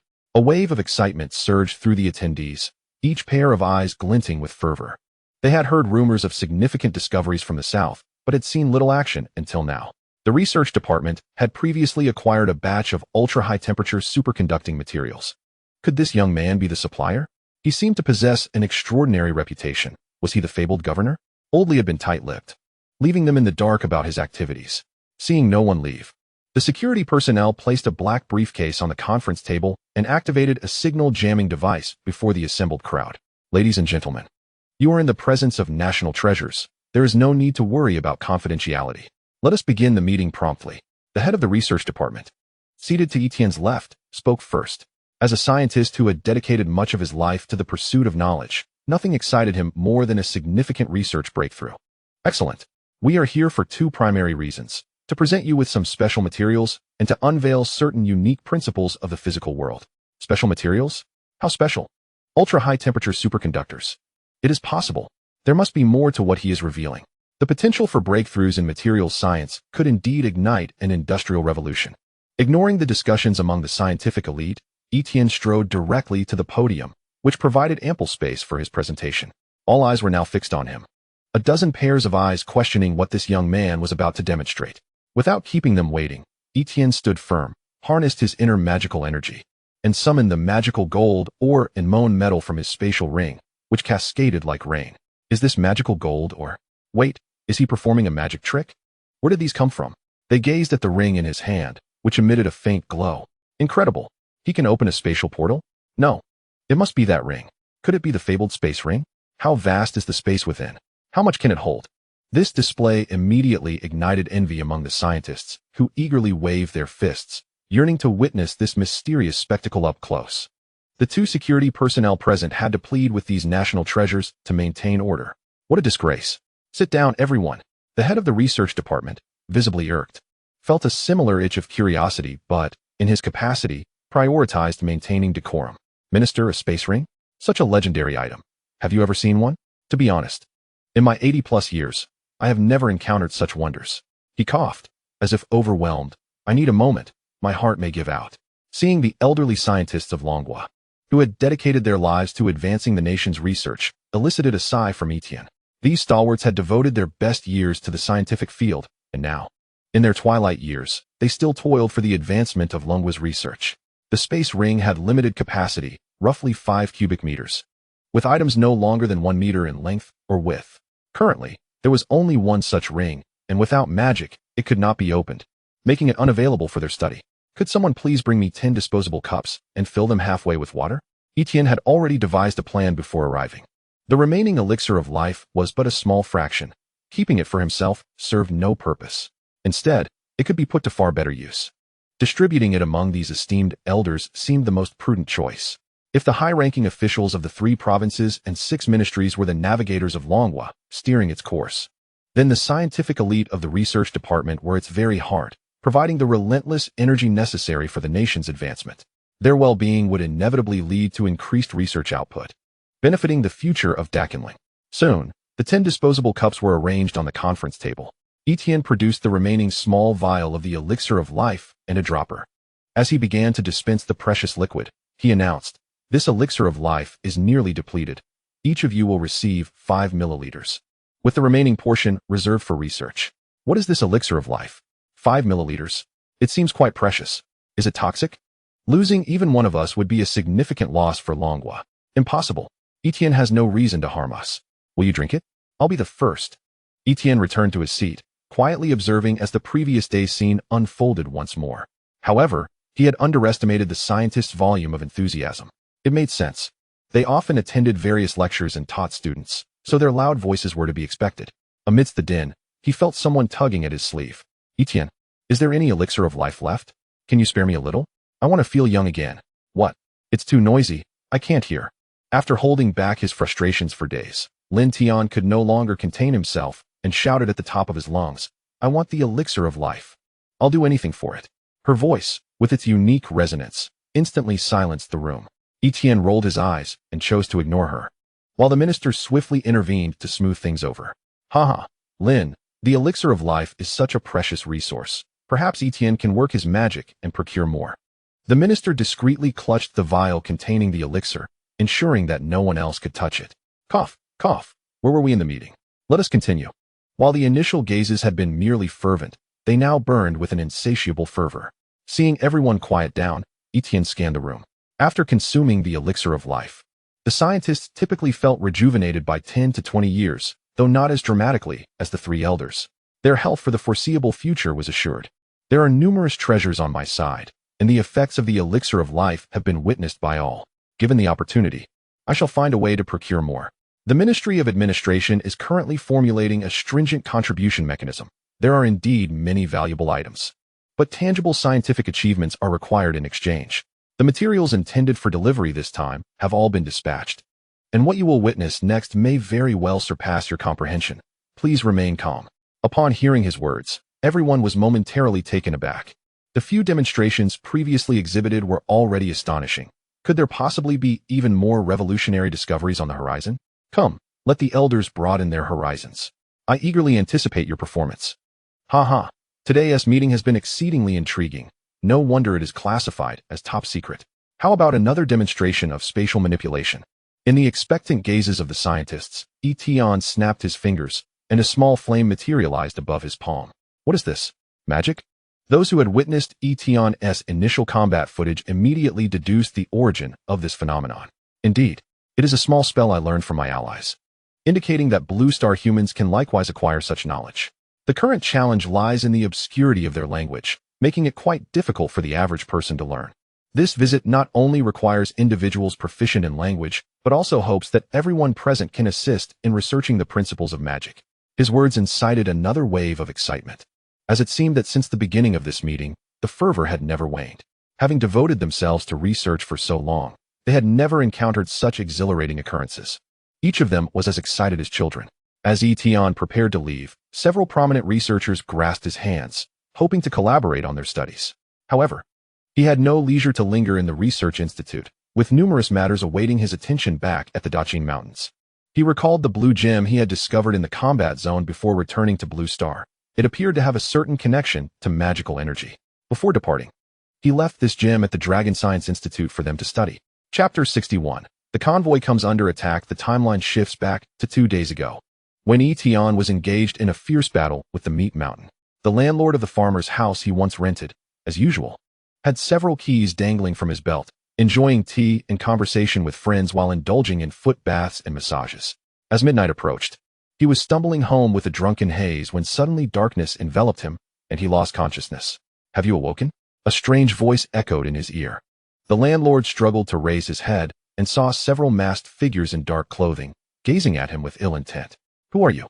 he stammered in terror, noticing that the group was distinctly divided into two, armed with long knives and short guns. Clearly, they were not to be trifled with. "Help! Help!" he cried out. But one man in a red demon mask sneered. "Shout as much as you wish. No one will come to your aid. Just cooperate, and perhaps you will receive a whole corpse." His mind raced. He could swear that never in his decades of life had he utilized his cognitive faculties so intensely. Were they seeking revenge? He couldn't recall having wronged anyone. Were they after an illicit affair? It seemed possible. Yet, how could he explain the appearance of 4 burly men when he only had 3 girlfriends? As he pondered, he found himself unable to discern any rationale, which paradoxically allowed his mind to calm. These individuals were clearly up to no good, and their tone suggested an intent to silence him. Forcing himself to steady his voice, he trembled. "What do you want? Money? Property? Contact information for women? I can provide anything you seek. Who needs your worthless items?" A burly man with slicked back hair and a green mask stepped forward, producing a photograph of Tian and placing it before the landlord. This man, he was merely a former tenant. The landlord's pupils constricted as he recalled a recent visit to the police station for tea. Initially, he had thought he was being questioned for tax evasion, but instead, he was treated well and made to sign a confidentiality agreement before being sent on his way. Since then, he had kept a close eye on Tian's exploits. Could it be that these individuals were after Tian? With this thought, his eyes turned red as he recalled the words "national secrets" in bold on the signed document. Which room did he stay in? Do you have any information on him? "Huh, you little Sakura." The landlord spat a mouthful of phlegm onto the bald man's shirt, thinking that the mask would conceal his identity. "You're not fooling anyone. I love watching anti-Sakura dramas, and your speech has already betrayed you." "Baka."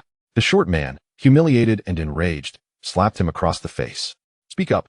If you don't, you'll experience my methods firsthand. "Huh, you'll never get a useful word from me." At that moment, the landlord felt his blood boil. The menacing little Sakura before him could not instill even a shred of fear. "Any luck with the search?" The short man, abandoning pretense, pressed a button on his earpiece and inquired in Sakura language to his comrades. "Find any useful information? You need to move quickly. The Dragon Security Bureau is watching closely." "Baka, we haven't even started here. Why are they moving so quickly? Handle the ends immediately. We need to retreat." With that, the short man gagged the landlord with a cloth and wrapped a plastic bag around his head before hastily departing with the other 3. These infiltrating agents from Sakura Country and the Korean Peninsula initially aimed to investigate anomalies surrounding a company named Shanghai Technology. However, as their inquiry deepened, they discovered the situation was far more complex than it appeared. Just a month prior, Shanghai Technology had been nothing more than a shell company. Following an infusion of 10 billion from a Dragon Country bank, various unusual occurrences began to arise around the company. Despite the Dragon Country's efforts to conceal these signs, such frequent activity was impossible to mask in the eyes of professionals. When they attempted to approach the Shanghai Technology building, they found the security measures comparable to those of a high-level military base. This left them feeling utterly stymied, leading them to focus their attention on Tian, the sole proprietor of Shanghai Technology. No matter how one looked at it, Tian's personal trajectory was exceedingly unusual. As more and more information accumulated, the attention of the Sakura Country, the Korean Peninsula, and even the intelligence hierarchy of the Eagle Nation converged on this matter. Early that morning, an order from the Eagle Nation's intelligence high command dispatched agents from both countries stationed in the Dragon Country to execute a joint operation. To ensure the mission's success, the Sakura country did not hesitate to deploy long-standing undercover operatives and smuggle in a cache of firearms. The Korean peninsula provided a contingent of experienced agents as the operational backbone, while the Eagle Nation supplied intelligence support and advanced technological equipment. On the highway to Pingcheng City, 3 special operations vehicles navigated a circular overpass, soon entering the territory of the southeastern province. Feeling somewhat fatigued, Tian squinted his eyes and dozed off in the vehicle. Boom! A dump truck hurtled from the overpass, crashing down between 2 of the special vehicles. Almost immediately, another SUV leapt through the breach created by the collision and slammed into the convoy ahead. The occurrence of 2 vehicles suffering the same misfortune at the same location could hardly be dismissed as mere coincidence. From behind the convoy, 2 black vehicles accelerated from side streets, drawing near. "Get down!" A security officer in the passenger seat urgently shouted as a bullet pierced the bulletproof glass, spraying warm blood across the face of Lin Tianru, who sat in the passenger seat. Having never witnessed such a scene, she screamed twice before her eyes rolled back, and she fainted. Fortunately, the bullet became lodged in the passenger's bulletproof seat, sparing her from greater harm. What the hell?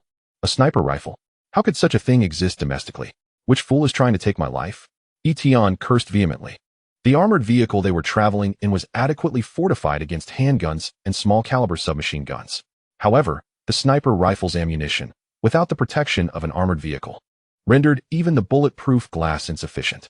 The driver immediately commenced evasive maneuvers, intent on swiftly vacating the perilous area, while the lead vehicle engaged reverse gear in an attempt to obstruct the assailant's line of fire. Alas, it was too late. The sniper rifle discharged again, and under its formidable power, the driver's body was violently torn apart. The acrid scent of blood splattered onto Tian's lips, bringing him face to face with the chilling proximity of death. He regretted being overly complacent, having allowed the escorting armed police convoy to return prematurely before entering Southeast Province. He lamented not having the audacity to request the Blood Elf armor from Catherine before leaving the great Qinling Mountains. With such armor, what could a sniper rifle do? Despite the agony of losing half his body, the driver pressed the brake just before succumbing to unconsciousness. The sudden halt, coupled with a sharp turn, caused the vehicle to overturn against the roadside barrier, creating a makeshift shield. Thud! A handgun tumbled from the security personnel, striking Lin Tianru on the forehead, causing a visible bump to form, with her eyelashes fluttering, indicating signs of awakening. Tian felt a surge of hope, flipping over to seize the handgun and disengage the safety. Chapter 62. The Infiltrator. Bang! Bang! Bang! The chilling gunfire shattered the tranquility of the national highway that afternoon. Tian gripped the 92-style handgun he had taken from the security personnel, his palms slick with sweat from anxiety and adrenaline. He crouched behind the wreckage of the armored vehicle, now emitting black smoke, and aimed at the black SUV blocking the road ahead, firing in quick succession based on instinct. The first shot accurately suppressed an assailant who had just poked his head out, attempting to spray bullets with an automatic rifle. A burst of concrete debris exploded beside him, sending him retreating in fright. The second shot struck the passenger seat, where an observer with binoculars emitted a muffled grunt, clearly hit by either a stray bullet or debris. The third shot veered slightly due to recoil, grazing the roof rack and sparking against the distant barrier. This brief window of suppressed fire afforded him a precious moment to catch his breath. He quickly retreated behind cover, gasping for air as his heart raced like a war drum. Boom! Just as he believed he had gained temporary safety, a dull yet piercing shot from a sniper rifle rang out from behind the SUV. A sniper round, like a venomous snake's fang, whistled past the doorframe he had just ducked behind, igniting a shower of sparks. The bullet's tremendous energy punctured the supposedly bullet-resistant windshield of the armored vehicle, leaving a grotesque hole as it vanished into the horizon. A chilling dread surged from Tian's tailbone to the crown of his head. Damn it! The sniper is still here. He pressed his entire body against the cold asphalt, feeling the vibrations from the gunfire behind him. He no longer dared to expose himself. He knew that if he revealed even a fraction of his head for a second, that long-awaited bullet would unhesitatingly penetrate his skull. The gunfire from the security vehicle had grown increasingly sparse and feeble. Tian understood that the security personnel were likely in dire straits. He heard several dull thuds of bodies hitting the ground, followed by a final anguished roar. If he did not devise a plan soon, he would surely meet his end here. He felt like an insect ensnared in a spider's web, surrounded by lethal threats. There were at least 2 riflemen in the SUV ahead, and a calm, deadly sniper lurked on the distant hillside. Their only escape route was about to be cut off. What to do? What to do? His mind raced at an unprecedented speed, deprived of oxygen. He lay on the ground, cautiously adjusting his angle in an attempt to observe the situation behind him through the cracked rearview mirror. In the mirror, two black SUVs, akin to predators poised to strike, flanked the security vehicle in the middle. Several dark barrels extended from the windows, methodically delivering the final barrage of fire against the security vehicle. No effective return fire was visible from the security car. A dead end. This appeared to be an inextricable stalemate. In that fleeting moment, a long-forgotten word, imbued with fantastical connotations, struck like lightning in his mind. Yes, the mage's hand. It was a minor spell he had recently stumbled upon. Its principle involved conjuring an invisible, intangible hand that could exert a feeble physical force using magical energy. In the continent where magic flourished, apprentice mages typically employed it to serve tea, retrieve objects from afar, or discreetly pass notes during examinations. Rarely did anyone use it in combat, primarily due to its paltry offensive capability. A formed mage's hand possessed strength comparable to that of an adult woman's wrist. It could hardly crush an enemy, let alone tickle them. However, a fierce light ignited in Tian's eyes. Powerlessness was no longer an issue. For now, he wielded a gun.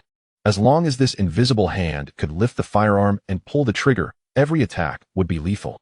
Without a moment's hesitation, Tian immediately recalled the obscure incantation and energy flow from memory, summoning the long-dormant mysterious energy within him. He felt a warm current surge from the depths of his cerebral cortex, flowing down his spine and finally coalescing in his palm. Before him, the air seemed to shimmer slightly. He beheld a translucent hand, composed purely of energy, emanating a faint blue glow, gradually taking shape. Invoke the mage's hand, Tian silently intoned. The invisible hand, under his mental command, slowly grasped the slightly heated 92-style handgun, still warm from the recent firing. The weightiness was clearly relayed to his brain through their psychic connection. Simultaneously, he sensed the magical energy within him draining at an alarming rate, like a punctured water bag. He had to act quickly. Tian clenched his teeth, concentrating all his mental strength as he cautiously maneuvered the hand clutching the handgun from beneath the overturned vehicle. To the distant enemies, they saw only a black pistol seemingly materializing from beneath the vehicle, ghost-like, with the muzzle steadily aimed at them. What the hell is that? One of the gunmen in the black SUV froze at this bizarre sight. Before he could react, bang, bang. Tian mentally pulled the trigger. 2 bullets whistled forth. One of the rounds fortuitously struck the gunman's arm. The gunman let out a shriek, losing grip on his automatic rifle, causing the once dense barrage of fire to falter. Hope surged within Tian, but he immediately felt a wave of dizziness from his brain, a harbinger of his waning magical energy. The depletion of his power was alarmingly rapid, and he feared it would not sustain him for much longer. Anxiously, he manipulated the mage's hand, managing to fire off a few more shots. Although he did not hit any enemies, the elusive, ghostly pistol, which vanished after each shot, exerted immense psychological pressure on his foes. However, as the magical energy within him finally ran dry and the mage's hand could no longer maintain its form, dissipating quietly, a smoke grenade hurtled towards him. The barrage of bullets, akin to the scythe of death, carved deadly paths through the fog. Seizing this fleeting and precious moment of firepower recovery, the beleaguered security vehicle at the rear finally seized its opportunity. With a piercing screech of tires, the battered SUV lurched backward, careening towards the vehicle where Tian was situated. A bloodied security officer, shot in the shoulder, kicked open the car door and shouted with all his might at Tian, who was beneath the vehicle. "Mr. E, get in the car at once." The intense gunfire and vibrations had already jolted Lin Tian, curled up in a state of unconsciousness in the back seat, awake. Chapter 63, Undercurrents 5 minutes earlier. Long received news of the ambush on Tian's convoy. Major General Sun erupted in fury, immediately contacting the nearest military forces to dispatch 2 armed helicopters. Qin Haichuan entered the command room with a grave expression, having discovered that the assailants were previously lurking spies from various countries, orchestrated by intelligence personnel from the Eagle Nation as part of a joint operation. Found out. What good does that do now? Major General Sun slammed his fist on the table. This is dereliction of duty, a serious dereliction. If anything happens to Tian, how will I answer to the higher-ups? Qin Haichuan's lips moved, but he swallowed his words. He had a good personal rapport with Tian and was undoubtedly the one who least wished to see him harmed. Taking a deep breath, he affirmed, "Our people have confirmed that Tian has sustained minor injuries and is not in serious danger. The Eagle Nation, the Pentagon, the Intelligence Department. With a thud, a pile of documents was slammed onto the table, and a middle-aged man, flushed with anger, suppressed his rage and barked, "Mr. Smith, I expect an explanation." "Oh, an explanation?" Smith, seated behind the desk, adjusted his glasses perched on his prominent nose. "What do you intend to do with the deployment of 23 undercover agents in Dragon Country and 12 secret operatives? What is your objective? Do I need to report to you on my actions?" The intelligence chief nearly choked on his words. Smith held a position equivalent to his, yet wielded far greater power. In fact, he often found himself reporting to Smith rather than the other way around. Pulling up a chair to calm himself, he insisted, "I need to know their mission. Your actions have rendered the entire intelligence network in Southeast Dragon Country incapacitated. A mission? You do not need to know. The results of the mission will be evident soon." Knock, knock. A soft knock echoed from the door as a civilian staff member entered, carrying a stack of documents. Noticing the presence of a third party, the staff member silently placed the files down, closed the door, and left. Smith picked up the documents and quickly began to peruse them. At the top was the outcome of a recently executed operation, followed by a stack of analysis reports. Upon viewing the staggering loss report, Smith furrowed his brows deeply. He had masterminded this operation and now bore the weight of its consequences. 6 special agents lost their lives, and 11 were captured by Dragon Country. Such heavy losses were unacceptable. At this moment, finding someone to share the burden was the right choice. "This is the mission result. Take a look." He pushed the documents across the table.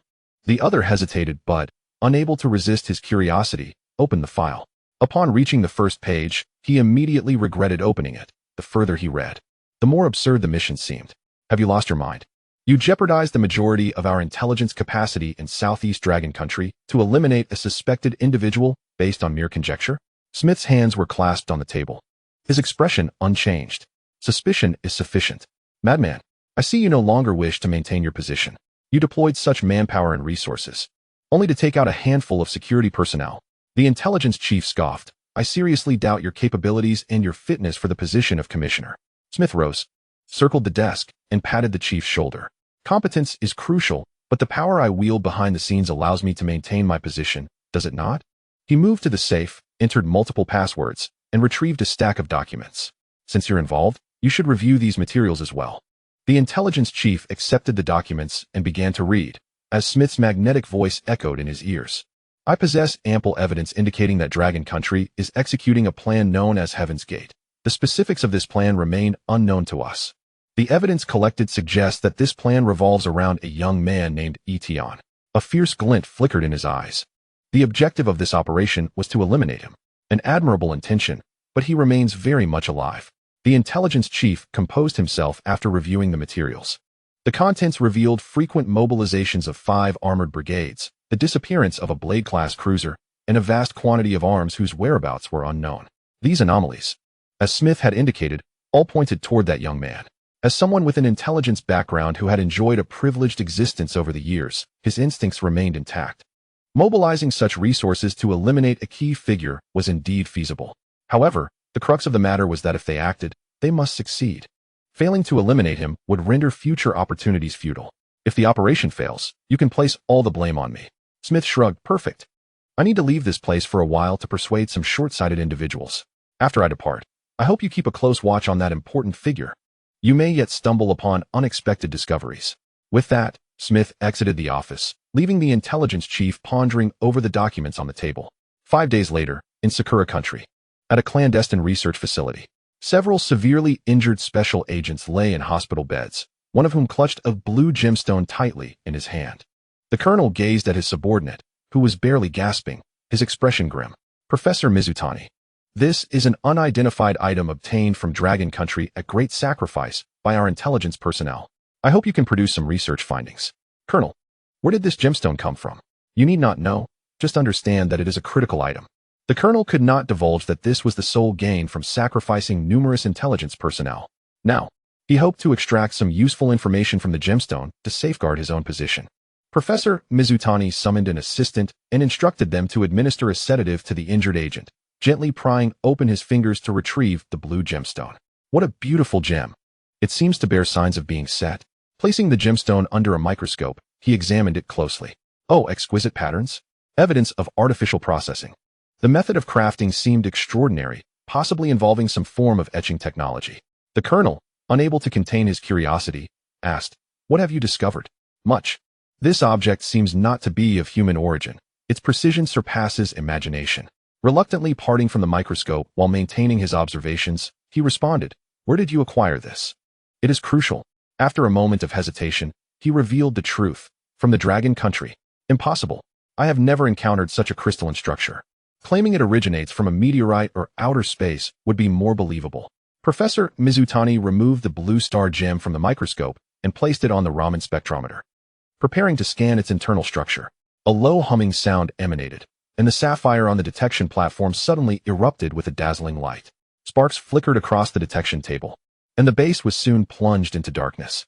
Emergency lights illuminated the walls with a red glow, reflecting the excitement on Professor Mizutani's face. Energy pulse, or perhaps some other energy dissipation phenomenon. What would happen if we charged it? Professor Nakata, immersed in the exploration of the unknown, remained oblivious to the enormous trouble silently approaching. Chapter 64. Spending without restraint under the escort of 2 armed helicopters. Tian and Lin Tianru returned safely to the Tianyuan base. The experience had terrified Lin Tianru, who immediately requested a psychologist for mental intervention upon their arrival. Tian was filled with anger over the assault, and, upon learning that the main operatives were from the Cherry Blossom and the Stick countries, vowed to send them a gift. Major General Sun, Uncle Qin, and his mentor took turns providing psychological support to Tian. Their collective message distilled into a single caution: without adequate preparation, one should never leave the Tianyuan base lightly. Dignitaries from the 3 provinces promptly contacted the base, expressing their condolences while advising him to act with utmost caution. The state would ensure accountability for the incident. On the evening of the incident, the Foreign Affairs Department submitted a protest statement to the UN General Assembly, announcing reciprocal reprisals against the primary participating nations. The Longan Department mobilized most of its special forces, seizing the opportunity to root out hidden agents from various countries within its borders, publicly disclosing the backgrounds, nationalities, and mission objectives of dozens of special operatives. Traditionally, captured operatives were discreetly dealt with, either long-term detention or secret execution, with some of value exchanged quietly. The Dragon Country's actions not only shamed other nations, but also exposed their clandestine dealings to the public eye. During this attack, Tian's injuries were not severe. A small-caliber bullet grazed his arm, leaving a wound. As Captain Lin remarked, "This is a soldier's badge of honor." After 2 rounds of exploration in other worlds, Captain Lin had been promoted to major and was currently conducting jungle warfare training with his special operations team. Upon hearing of Tian's injury, he felt a wave of embarrassment and hurriedly returned from the other world to reprimand him soundly. "It was just a dozen special forces personnel. If I had been there, I would have fared no better. At least I wouldn't have gotten hurt." Under Captain Lin's incessant lecturing, Tian's resentment deepened. 3 days later, while recuperating in his hospital bed, Tian received 2 pieces of bad news. The blue gemstone being studied at the Dragon Science Institute had been stolen by an infiltrator, and the research expert studying it had suffered unknown mental trauma and was undergoing rehabilitation in the hospital. Losing the blue gemstone was unfortunate, but its purpose remained unknown. However, the fact that it had harmed a research expert left him feeling somewhat guilty. It would be better to conduct research on the items obtained from the Gondwana world in the Great Qinling Mountains, where the higher-ups imposed restrictions on all activities. With no other options, Tian turned his attention to the research of the Star Sea Technology exoskeleton system. As soon as the bandage on his arm was secured, he eagerly returned to the Star Sea Technology building, gathering a team of young researchers to discuss exoskeleton design. The youthful enthusiasm ignited as they heard that the CEO was willing to spare no expense on exoskeleton armor. Young people fascinated by machinery, electronics, and robotics had all been mecha fans in their youth.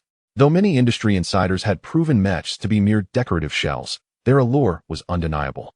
Unlike mechs, exoskeleton armor was practical and could yield unexpected results in situations requiring solo combat. With a power source for the exoskeleton established, the task at hand was to spare no expense in creating several functional exoskeleton units. Tian entered with a gold and silver object, each the size of a human head.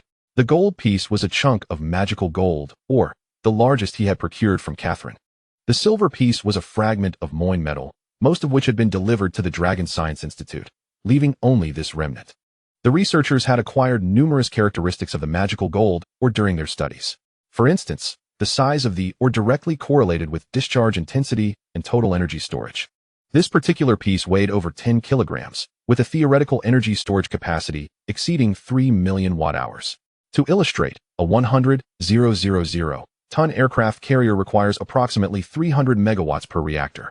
At full capacity, it would take 5 hours to charge this small piece fully. In simpler terms, if this magical gold ore were fashioned into a single battery and fully charged, it could allow a super aircraft carrier of that size to operate continuously for an entire day and night. Seeing Tian produce such a substantial piece of magical gold ore startled Tian, who was already familiar with the magical battery. This is such a large piece of magical gold ore. Are you sure you want to use this for the exoskeleton? He asked, swallowing hard. What else? Did you think I brought it for you to play with? Tian pointed to the bandage on his arm. If you don't get this done, and something happens to me, no one will pay you a high salary. Tian, if we incorporate this, we might not see you again. Nearby, Fu Dehai stifled a laugh, aware that while the magical gold ore was physically and chemically stable under energy storage conditions, it could still explode under certain extreme circumstances. Tian felt a wave of dread. Was this piece a ticking time bomb? It was fortunate he had been holding it all this time. If it had detonated, the very existence of this building would be in jeopardy. Don't worry, this magical gold ore is not charged. Tian, sensing their anxiety, reassured them. We understand your feelings. Tian patiently explained. The exoskeleton system is exceedingly complex. Establishing the energy system is merely the foundation for development. Power, materials, and control systems each present significant challenges. The power issue is manageable. With a thud, the silver moin metal rolled across the workbench. If the experts at the Dragon Science Institute discovered Tian's extravagant use of the metal, they would surely be furious. Moin metal is a high-temperature superconducting metal. It is this metal that endows the catapult motor with such formidable performance. High-temperature superconducting metal. Upon hearing the name of this material, surrounding researchers gathered around, gazing at the dull, gray metal with fervor. Is this a superconducting metal? It can't be, can it? Room temperature superconductors? If we have this, my research in electronic technology will skyrocket. Such a large piece for a motor? Isn't that too extravagant? When has Tian ever been anything but extravagant in his endeavors? As the discussions unfolded, Tian reminisced about Tamira's heavy blood elf armor that had withstood cannon fire. With Tamira's formidable physique clad in the blood elf armor, it was essentially a humanoid mech, eliminating the need for a power system. I must ensure to acquire a set from them once my injuries heal.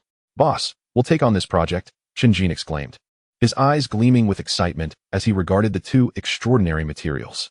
The CEO's unwavering support for their work compelled him to seize the opportunity rather than decline, which would seem out of touch with the moment.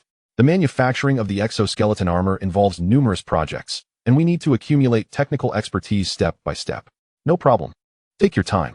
If you need any resources, just let me know and I will find a way. Aren't you looking for technological accumulation? Let's first develop the electric rotorcraft. I find it useful. Rotorcraft? That's quite simple, an excited researcher with experience in aviation development remarked. The battery and motor are readily available. The only challenges lie in control and rotor manufacturing.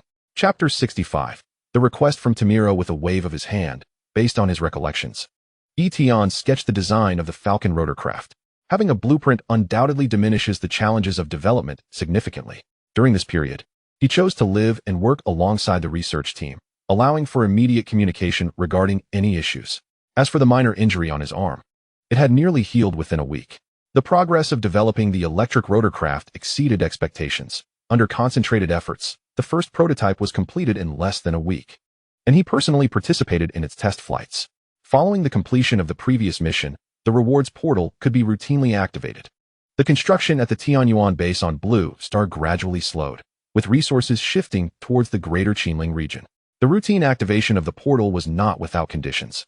In fact, it was subject to numerous restrictions. Consequently, for a period, the mentor conducted several experiments with him. When he actively infused magical energy, he could control the portal's opening and closing. If the energy supply to the portal faltered, the area of activation would continually diminish until it reached the size of a needlepoint. Remarkably, even at that diminutive size, the portal remained operational, as the system comprehended the profound cultural heritage of the Dragon Kingdom. Moreover, after its routine activation, the electricity consumed for transporting goods through the portal had increased by an entire order of magnitude compared to before. Clearly, this routine activation came at a cost. The stability of the portal was maintained through substantial energy expenditure. Currently, The energy supply at the Tianyuan base allowed the portal to remain operational for approximately 2 hours during the night without affecting the electricity needs of surrounding cities. In emergencies, it could sustain operation for over 3 hours. Such an extended duration was ample for a myriad of tasks. Workers from the Dragon Kingdom's power grid assembled thousands of personnel to modify the surrounding electrical network. They aimed to redirect more surplus nighttime electricity to the base, while the ongoing construction of a large nuclear power station imposed higher demands on the grid. To meet these stringent energy requirements, all cables used in the surrounding grid were low-temperature superconductors. This type of superconductor comprised cable cores, electrical insulation, and low-temperature containers, and was not derived from the exotic materials Tian had discovered in another world, but was a product of pure blue star technology. Compared to conventional cables, these superconducting cables offered tremendous advantages. Firstly, the extremely low transmission losses of superconducting materials meant that, even considering the energy loss from refrigeration, their operational losses were merely 50 to 60 of those of ordinary cables. Secondly, superconducting cables of the same cross-section could carry 3.5 times the current of conventional cables, perfectly satisfying the base's demanding energy requirements. Of course, the apparent drawbacks of these cables were their exorbitant costs and their incapacity for long-distance energy transmission. However, in the face of industrial Cthulhu, as long as demand was sufficiently high, anything could be achieved at a bargain price. The same applied to superconducting cables. Previously, the lack of demand had driven their cost to an astronomical 100 million dragon coins per kilometer. Yet, the massive demand from the Tianyuan base swiftly reduced this price to just over 10 million per kilometer. The inability to transmit electricity over long distances was indeed a significant issue, and the research personnel of the power grid were diligently working to resolve it. Having recuperated from his injuries, Tian meandered through the Tianyuan base to observe the construction progress when he was approached by Lin Tianru. A blood elf named Tamira urgently seeks your attention. After completing psychological interventions, Lin Tianru had previously consulted him occasionally regarding translations of the blood elf language. It seemed she had been missing for a while, perhaps having gone to the Gondwana world. With a wealth of linguistic material and Tian's unique ability to comprehend the universal language of another world, the linguists made significant strides in deciphering the blood elf language. More than half of the language experts had acquired numerous everyday communication terms, with Lin Tianru being among the best. Consequently, she became one of the first translators stationed in the greater Qinling region. "Oh, where is she?" Tian inquired, frowning. Since Fincerni's disappearance, Tamira had become Catherine's only trustworthy companion. They were nearly inseparable in any scenario, and now, with Tamira's sudden appearance and Catherine's absence, it was evident that something significant had transpired on their end. Inside the newly established frontline fortress, Colonel Huang was already receiving her. "Good. I will head over immediately." Activating the portal, he arrived in what resembled a bustling construction site in the greater Qinling region. At that moment, Gondwana was cloaked in night, with countless construction machinery lights illuminating the area around the portal base as if it were daytime. With no time to admire the busy scene, he boarded a dedicated vehicle and proceeded to the frontline fortress. The construction of the frontline fortress was nearing completion, resembling a colossal steel beast lying at the forest's edge. Upon entering, Tian found Major Sun, Colonel Huang, and Captain Lin waiting for him. The meeting room also featured several unfamiliar faces he had never seen before. The most striking figure in the room was Tamira, standing motionless at the entrance like a statue. To gain the trust of the Blue Star humans, Tamira had concealed her flamboyant blood elf armor before entering the greater Qinling, appearing before the soldiers clad only in her inner armor. Newly arrived soldiers, upon witnessing the elegantly dressed blood elf, could hardly suppress their reactions. After serving 3 years, they understood the saying, "A sow competing with Jiao Chan," all too well. Having heard tales of the blood elf's unparalleled beauty, they now realized the truth of those words upon seeing her in person. The appearance of the blood elf immediately drew the attention of high-ranking officials in the greater Qinling military. Following their battle with the Meat Mountain, Catherine had returned to the temporary camp with her blood elf guard. Before departing, the greater Qinling had provided them with ample supplies, and the nomadic blood elves settled in a forest over 100 kilometers away from the greater Qinling. Since then, they had not been seen again. Tamira's arrival sparked speculation among those present about her reasons for being there. The blood elves, as favored children of the Creator, with their proud figures and skin as smooth as white jade, captivated the attention of the male attendees. The soldiers present were acutely aware of the explosive strength concealed beneath her fair skin and the beautifully contoured muscles of her arms, shoulders, and legs. Most of the civilian personnel were entranced by Tamira's flawless beauty and physique. Her impeccable features, defying gravity, and her long, alluring legs made her irresistible to any male being. As Tian emerged at the end of the corridor, Tamira, previously motionless, knelt before him in a gesture of profound respect, repeatedly murmuring in the Blood Elf language. "Esteemed envoy, may you show mercy and rescue my kin from their dire plight." While others were perplexed by Tamira's utterances, Tian and Lin Tianru understood her words perfectly. Lin Tianru was astonished by the Blood Elf's profound respect for Tian, while Tian was taken aback by the system prompt that appeared before him. Chapter 66. The Crimson Dilemma Quest, Territory Quest. The Crimson Dilemma. Quest Overview. The initial construction of the Dachin Ridge territory has been completed, and the Blood Elves, who once fought alongside you, find themselves in dire straits and urgently require assistance. Faced with the Blood Elves' plea for help, what will your decision be? Option 1. Assist the Blood Elves in resolving their troubles, earning their loyalty. 1. Option 2. Decline to aid the Blood Elves, forfeiting their friendship. Upon seeing the sudden system notification, Tian was momentarily taken aback. Unlike the previous 3 tasks that were clearly marked as beginner tasks, this quest was distinctly categorized as a territory task. Such a change signifies that the Dachin Ridge has gained recognition from the system within this otherworldly realm. The nature of the quest has also transformed. It is no longer a time-limited task, but has evolved into a choice-based quest. The previously specified rewards have vanished, replaced by entirely different outcomes based on one's selections. Furthermore, the first option evidently belongs to a series of sequential tasks, promising subsequent missions upon its completion. After the quest appeared, a mere 10-second countdown emerged. Tian did not hesitate and promptly chose the first option. Even without the countdown, the friendship established between them made this choice the clear preference. As for the dire troubles mentioned by the system, he felt no apprehension. The construction at Dachin Ridge was progressing ardently, with daily transformations. The first phase saw the completion of 3 small military fortresses, with the first fortress nearly finished. Currently, the stationed forces in Dachin Ridge numbered 2 heavy infantry brigades, albeit with equipment akin to light vehicles, which seemed somewhat incongruous with the designation of heavy infantry. Nevertheless, their firepower density rivaled that of a fully equipped heavy brigade, ensuring that while his offensive capabilities were lacking, the defense of Dachin Ridge was more than adequate. He hurried a few steps to Tamira, crouching down to assist her. Since their first encounter, Tamira had always been reticent, presenting a frigid demeanor before anyone. Only in the presence of Catherine and himself, the divine envoy, did she utter a few words, her icy exterior softening somewhat. As she lifted her exquisite visage, he noted a departure from her usual frosty expression. "Get up quickly. What assistance do you require? We can discuss it inside. Divine envoy, are you willing to aid us? You have yet to inform me of the troubles you face. How can we assist you?" Tian interrupted her. "Let us talk inside." With that, he entered the meeting room, with a visibly surprised Tamira closely following. Upon taking his seat at the head of the table, the meeting room staff arranged for Tamira to sit in a central position. Once seated, he briefly informed those present about the details of the task he had just received, and everyone expressed unanimous approval of his choice. Upon understanding Tamira's purpose, Tian gestured for her to begin her account, taking on the role of translator for the attendees. Thus commencing the meeting, Tamira stood, deeply bowing to those present, and then began her narrative. 3 days prior, the chieftain led the warriors of her clan to eliminate the remaining undead and magical beasts surrounding their camp. Through Tamira's account, the attendees began to grasp the difficulties the Blood Elves faced, following their last defeat of the undead calamity, for reasons unknown. The Calamity Legion ceased their operations in the Sunsetting Forest, redirecting their main offensive towards the Queer Kingdom.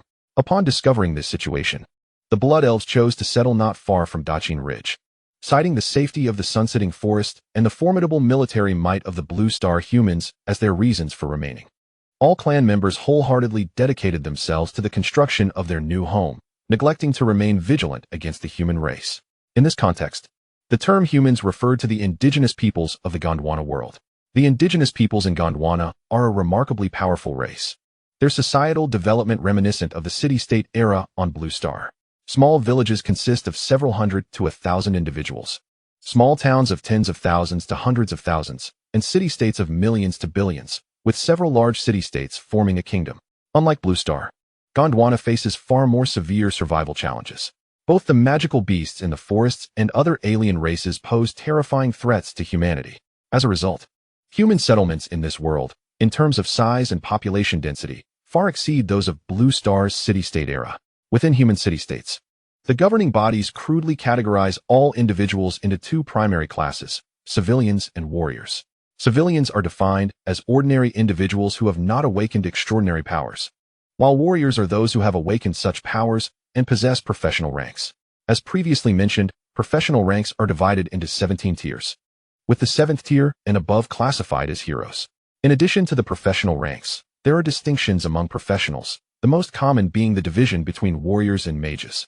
Among the warrior class, there are further distinctions such as sword warriors, shield warriors, and gun warriors. The mage class can be subdivided into fire mages, ice mages, and light mages. In summary, regardless of whether they are warriors or mages, a plethora of diverse professions exist. Historically, the Blood Elves have categorized their ranks solely into warriors and mages, while Catherine led Blood Elf warriors to eradicate the scattered undead in the vicinity. The Blood Elf mages stationed at the camp utilized their expertise in plant and earth magic for camp construction. During this period, only a few patrolling guards and resting mages possessed any combat capability. The inherently free-spirited and laid-back Blood Elves, having finally settled, let down their guard. A group of slave-capturing brigands from the Queer Kingdom seized the opportunity to ambush the Blood Elf camp, capturing the defenseless Blood Elves left behind. By the time Catherine and her companions returned to the camp, all that remained were the smoldering ruins and the bodies of their comrades. Wait, does the early warning system of Dachin Ridge not extend to the Blood Elf's location? Upon hearing this, Tian interrupted Tamira's account to inquire of General Sun, who stood nearby. The red warning radius from Dachin Ridge is 10 kilometers. The orange warning radius is 30 kilometers. The yellow warning radius is 50 kilometers. And the blue warning radius is 100 kilometers. The Blood Elf camp lies beyond our alert range. Moreover, due to the unique physical environment of this world, our reconnaissance capabilities are significantly hampered. The 100-kilometer warning radius is currently our limit. While the 100-kilometer range may seem modest, having learned from the previous experience of controlling an area of merely 1 square kilometer, he quickly calculated that the area requiring vigilance exceeded 30,000 square kilometers. In normal military operations, maintaining a warning range of 30 kilometers is already a considerable challenge. Given the existence of extraordinary powers in this world, coupled with the complexities of the jungle environment and ongoing hostilities with the undead calamity, the warning range was thus extended to 100 kilometers.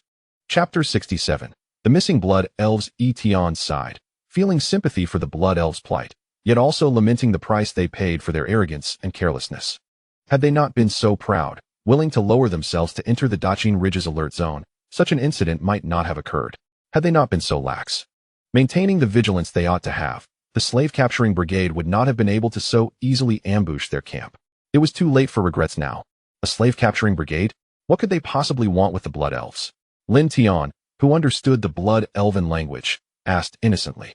Tamira glared with bloodshot eyes and gritted her teeth, to serve as playthings for the nobles. Whether Blood Elves or other types of elves, they share a common characteristic, an extreme sense of exclusivity. This is also why, despite Dachin Ridge demonstrating ample goodwill, the Blood Elves still chose to remain outside its control. There are generally 3 ways to interact with the elven race on the continent. The first type consists of elven nobles who depart from the realm of the elves to explore the territories of other races. These elves are generally of high status and are among the rarest to encounter. They require ample experience to lead their kin towards normal development. When these types of elves venture forth, they are typically accompanied by formidable guards to ensure their safety. The second type encompasses elven bards and adventurers, a considerable number of whom exist as restless spirits within the elven community. They revel in freedom, adventure, and the vibrant world of other races, particularly humans. They follow their own desires, leaving the cities built by their kin to weave legends among the various races.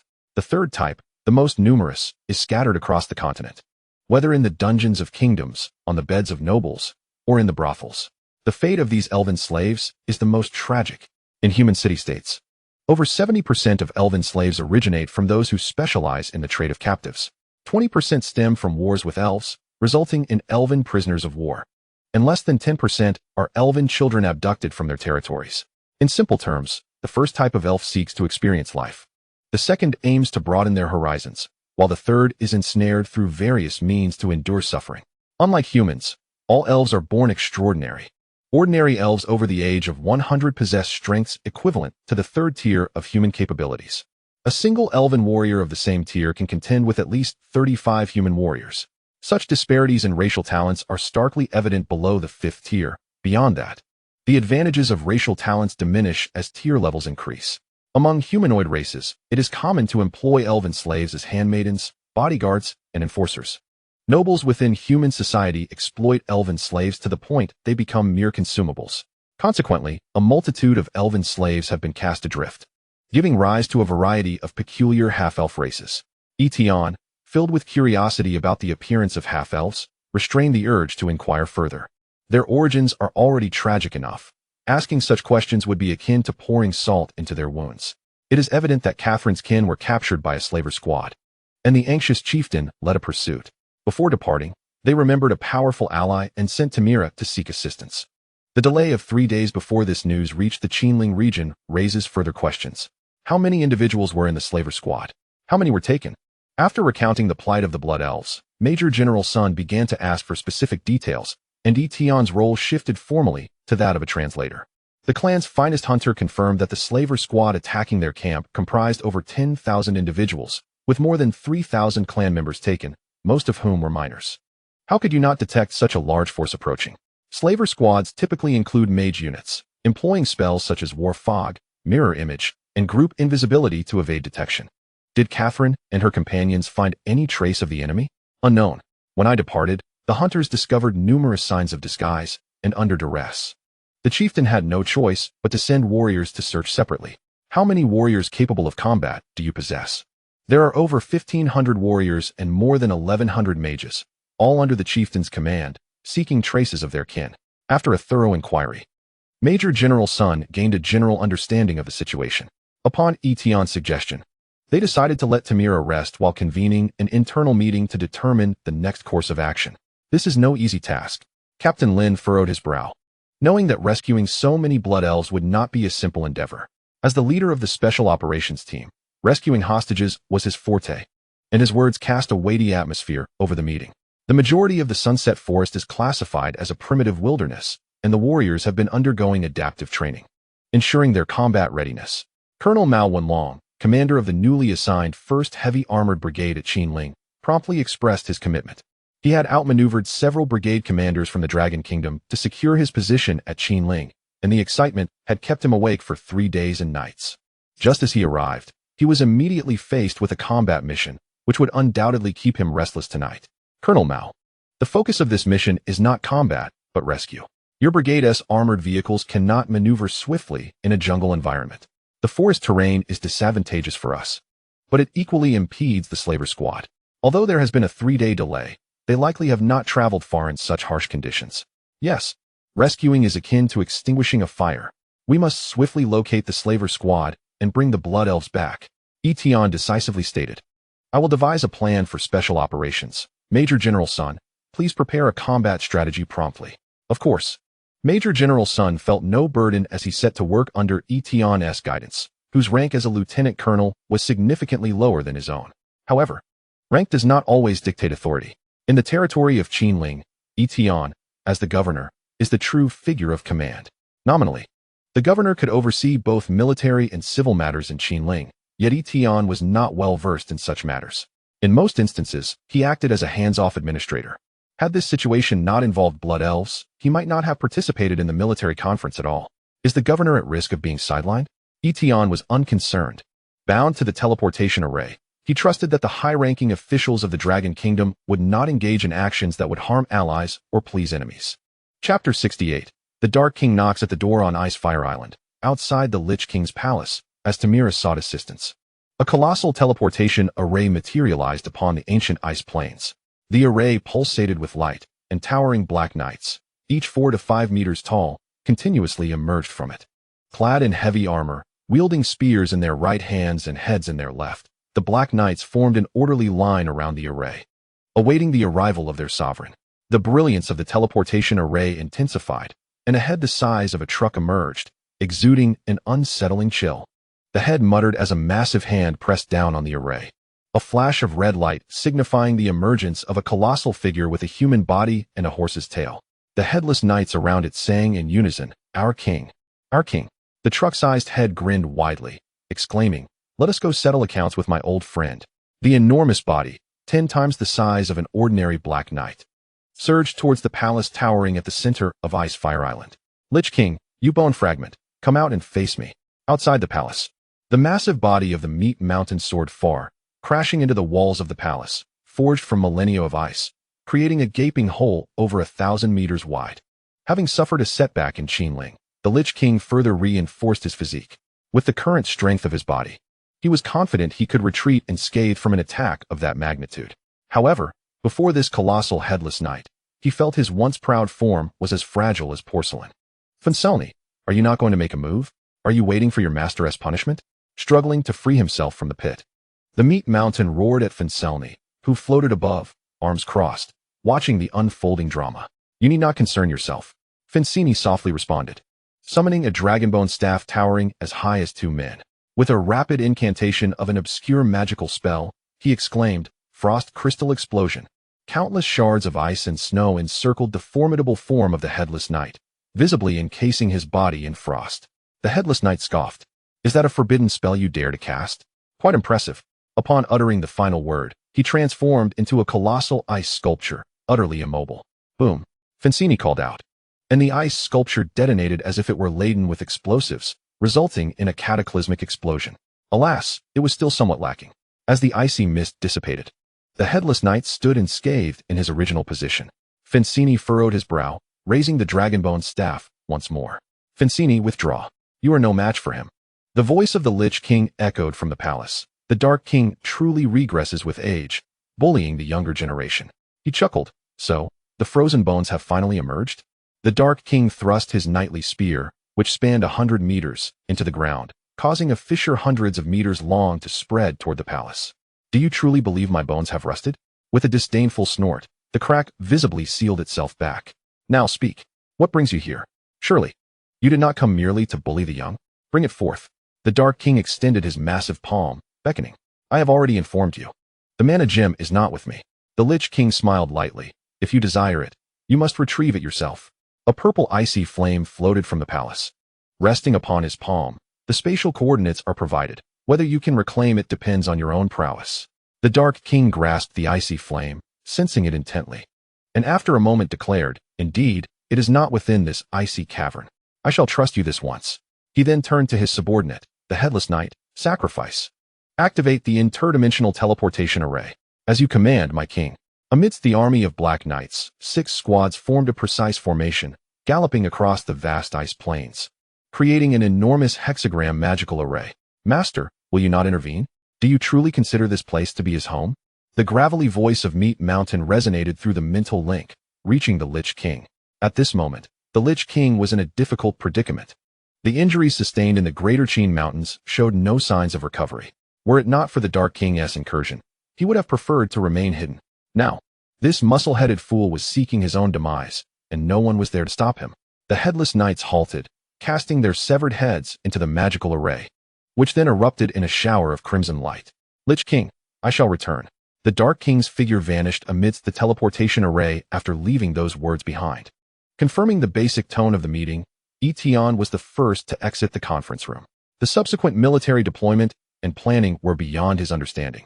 He deemed it more beneficial to consult Tamira for specific details. As he pushed open the conference room door, he was greeted by the sight of Tamira standing straight at the entrance. Tamira, did I not instruct you to rest?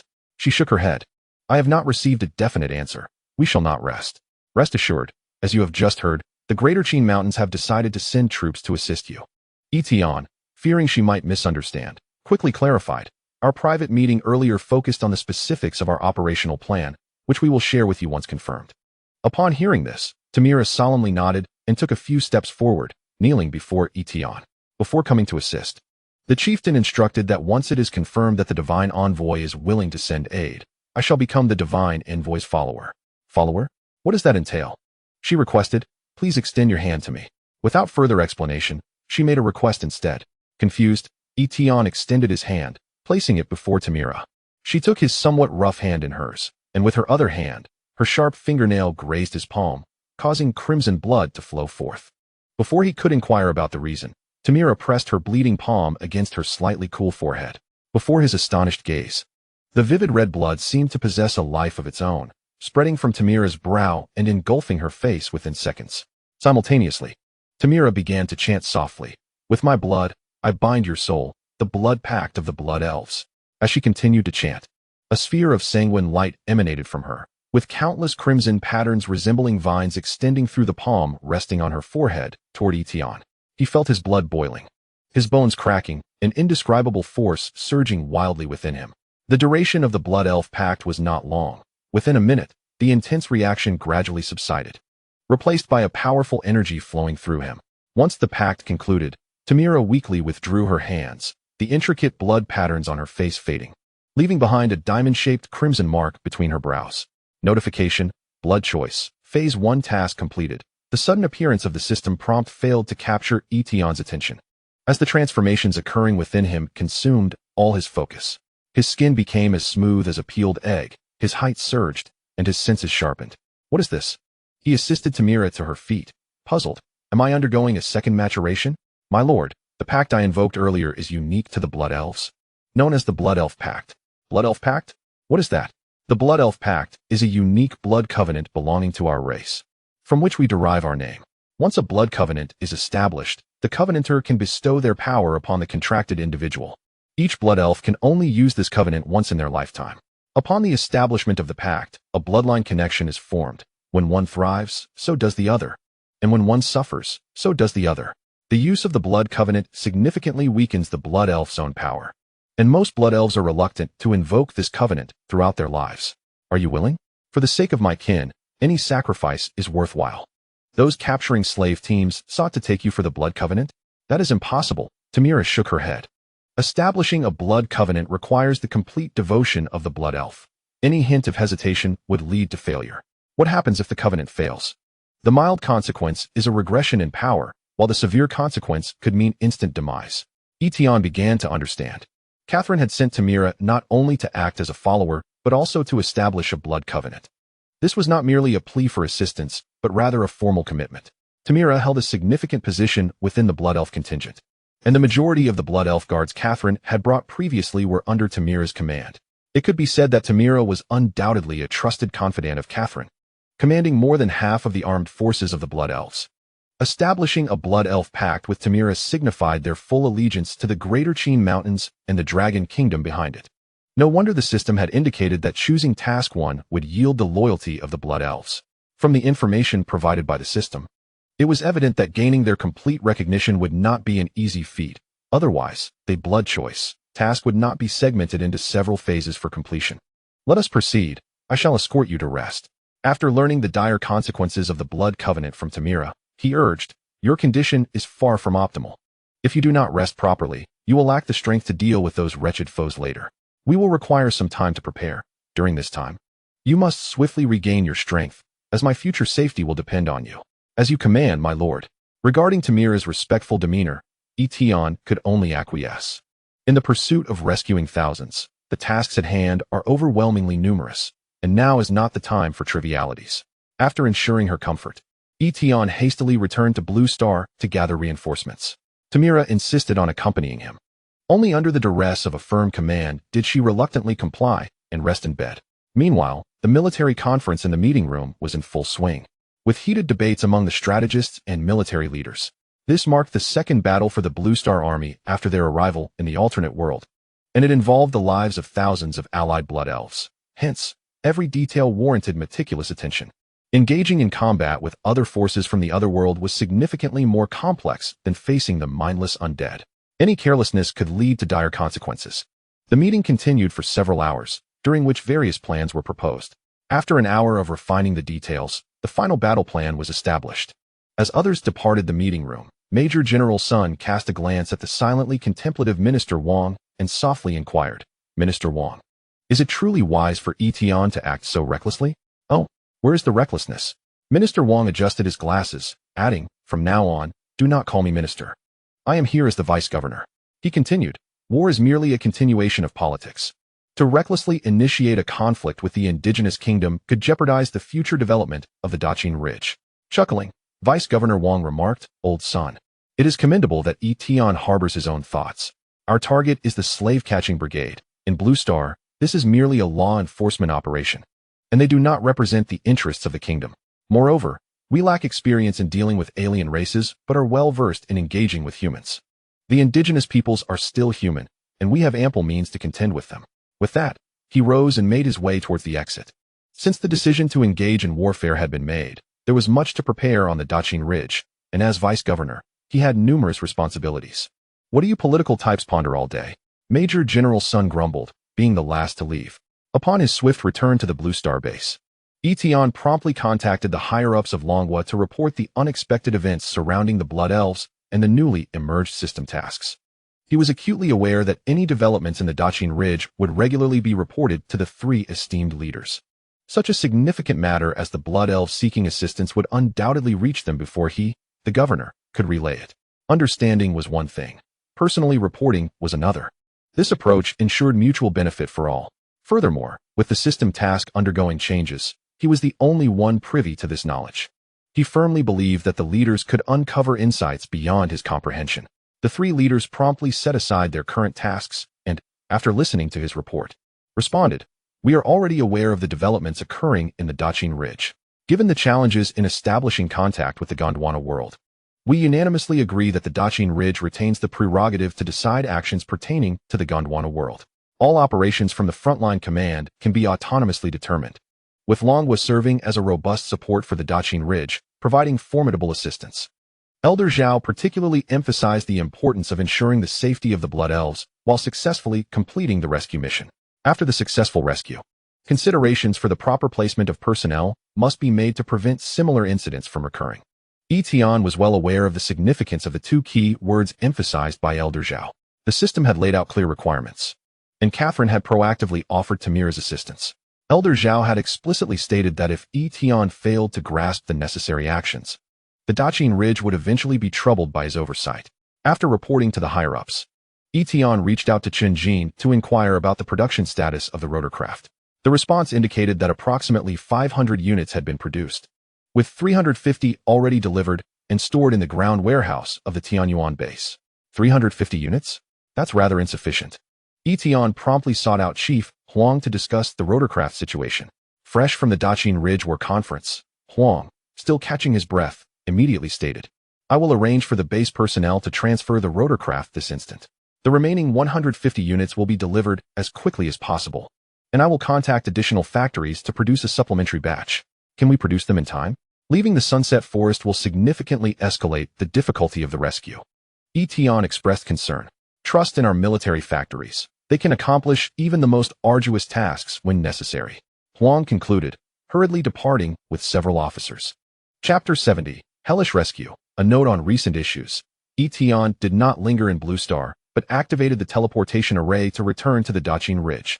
There exists an approximate 17-fold time difference between the two worlds. By the time he returned from Blue Star, the Frontline Command's operational meeting had long concluded. First-hand reconnaissance information was continuously compiled at the Frontline Fortress Command. As Tian's figure appeared before the Fortress Command's entrance, Tamira unexpectedly emerged from nowhere, sticking closely to him. "Weren't you supposed to be resting?" he asked. "I have rested adequately." We will be discussing matters in dragon language shortly. Take the opportunity to learn." Tamira nodded earnestly, following him into the command center. Inside the Frontline Command, dozens of operational strategists and military leaders were analyzing the intelligence received. Hundreds of large screens displayed real-time footage sent back from long-endurance drones. "Have we uncovered any leads?" Tian inquired as he approached Captain Lin, who was engrossed in analyzing the intelligence. "We have. About half an hour ago, drones began detecting signs of human activity," Captain Lin replied, lifting his head to present a high-definition image captured by the drone. In the image, a lengthy procession was seen making its way through the jungle, with several enormous vehicles at the center of the line, being pulled by unknown beasts toward the forest's edge. "Is this all the personnel?" The footage clearly showed that the front of the line consisted of a row of robed mages, seemingly casting spells to clear the large trees obstructing their path. Behind the mages were a multitude of individuals dressed in a kaleidoscope of attire, moving the felled trees aside. Surrounding the vehicles were numerous armored soldiers, loosely maintaining formation alongside them. At the rear of the procession, another group of mages was using magic to astonishingly restore the damaged forest to its original state. The entire contingent, all told, did not exceed 2,000, a stark contrast to the tens of thousands Tamira had mentioned. This is one of the teams we have identified. Analysis of the footage returned by the drones indicates there are 8 such teams, Captain Lin pointed out, directing attention to the group of mages behind.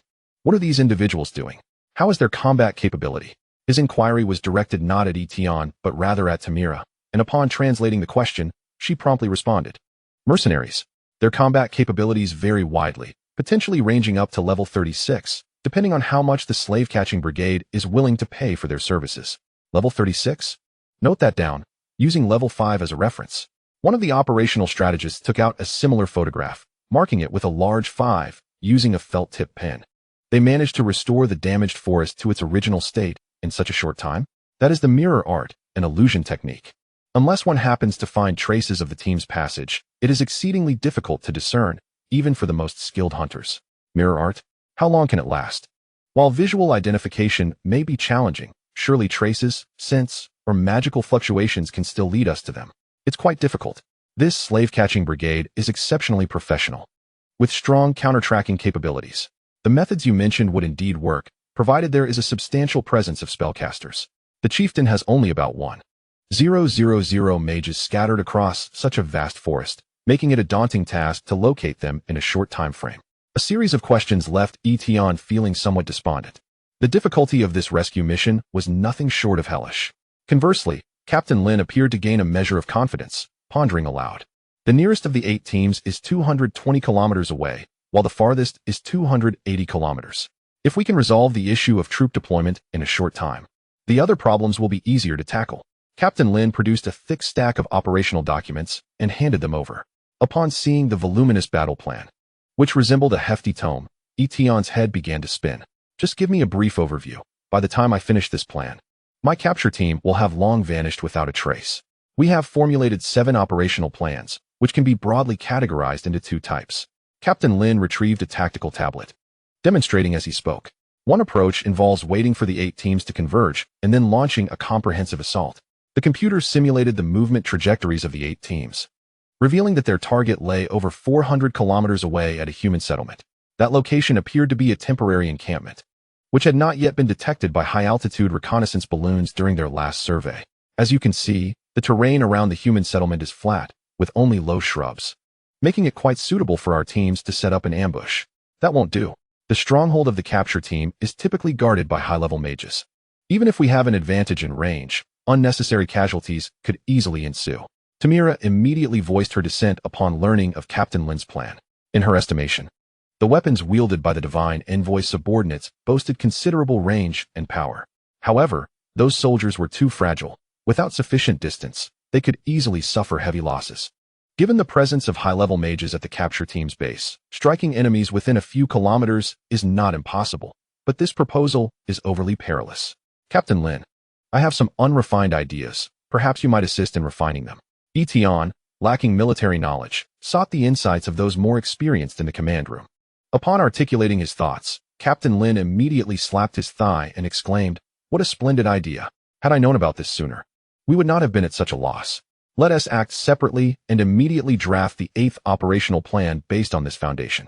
At the Dachin Ridge Teleportation Plaza, 3 suns hung in the sky, radiating warmth and light. The teleportation array in the center of the plaza flickered with brilliance as peculiar small aircraft continuously materialized from it. With their narrow fuselage, short wings, and coalesced rotors, they resembled oversized toy airplanes. The soldiers tasked with maintaining order at the teleportation site diligently directed the small aircraft to a nearby runway. A young soldier driving a tow truck inquired of his companion. "Squad leader, do you think these planes can actually fly? They're smaller than my family's tricycle, and with those tiny blades, can they really take to the skies?" "One would hope so," the squad leader replied, glancing back at the 7 rotorcraft on the tow truck. "They have rotors, wings, and control sticks. They should be able to fly without much issue." "What about the fuel tank? Where's the engine? Just attaching a blade to a tiny motor. Can that really make it fly? We'll find out shortly. Hurry up and make a couple more trips to finish loading everything." In front of the small airport, Mao Wenlong observed the procession of small aircraft being brought in, his face twitching in disbelief. Gratitude to the readers who have reached this point for their unwavering support. For those who appreciate the work, please consider leaving a 5-star review and engaging in the comments. My heartfelt thanks. Readers who support this book are encouraged to voice their opinions and suggestions. The author acknowledges their limited experience and is striving to improve based on reasonable feedback. For those who do not enjoy this work, please feel free to leave and allow others the opportunity to support the author in completing this narrative. In light of the recent influx of negative reviews, the author feels compelled to clarify several points. Many readers, having engaged with the text for less than an hour, hastily assigned low ratings. There are aspects that merit individual explanation. First, the issue regarding the protagonist facing an ambush. Many believe such incidents could not occur within the borders of the Dragon Kingdom. It is peculiar, considering the numerous espionage cases reported in the past 2 years. Have there not been scientists and key figures who have been assassinated? As revealed in the news, how did the chief designer of the war-Lu system meet his demise? How did the leader in 4th-generation nuclear power technology perish? Are incidents of this nature truly rare? Do you really believe they are mere coincidences? This is just what has been disclosed in the last 2 years. What are the undisclosed incidents? The author acknowledges some exaggeration, yet it is essential to consider the context, especially in a parallel world, where events of this nature would only be more frequent and dramatic. Secondly, regarding the lost magical gemstones. Many readers assert that items retrieved from another world should remain completely unknown to other nations, as their acquisition would equate to unfair advantage. Setting aside the properties of the magical gemstones, which have not been elaborated upon in earlier content, the protagonist was previously unaware of their significance. Even if they are legendary artifacts, what of it? Is it truly so easy to procure items from another realm? Within the published content, at least 2 hints indicate that these items are akin to a hot potato. Some readers evidently skimmed through the text, failing to notice relevant details before hastily assigning 2-star ratings. It is quite evident that this item was deliberately written into the narrative for a reason, and discerning readers would recognize the potential complications. The protagonist's fortunate circumstances are just around the corner. Yet, without even reading, 2-star ratings are assigned, causing the recently improved score to plummet by 0.2 points. Finally, concerning the world-building aspects, several readers have mentioned various setting issues. The author has responded to rational discussions, and together we can construct a cohesive world. One reader hastily issued a 2-star rating, claiming the protagonist forcibly weakened the power of firearms, even suggesting that the protagonist's self-defense forces are merely an examination. How absurd. The author has encountered numerous works within the fantasy genre, and at the very least, there exists a distinction between high, medium, and low magic. The so-called self-defense forces referenced by the reader have indeed been read by the author and are quite enjoyable.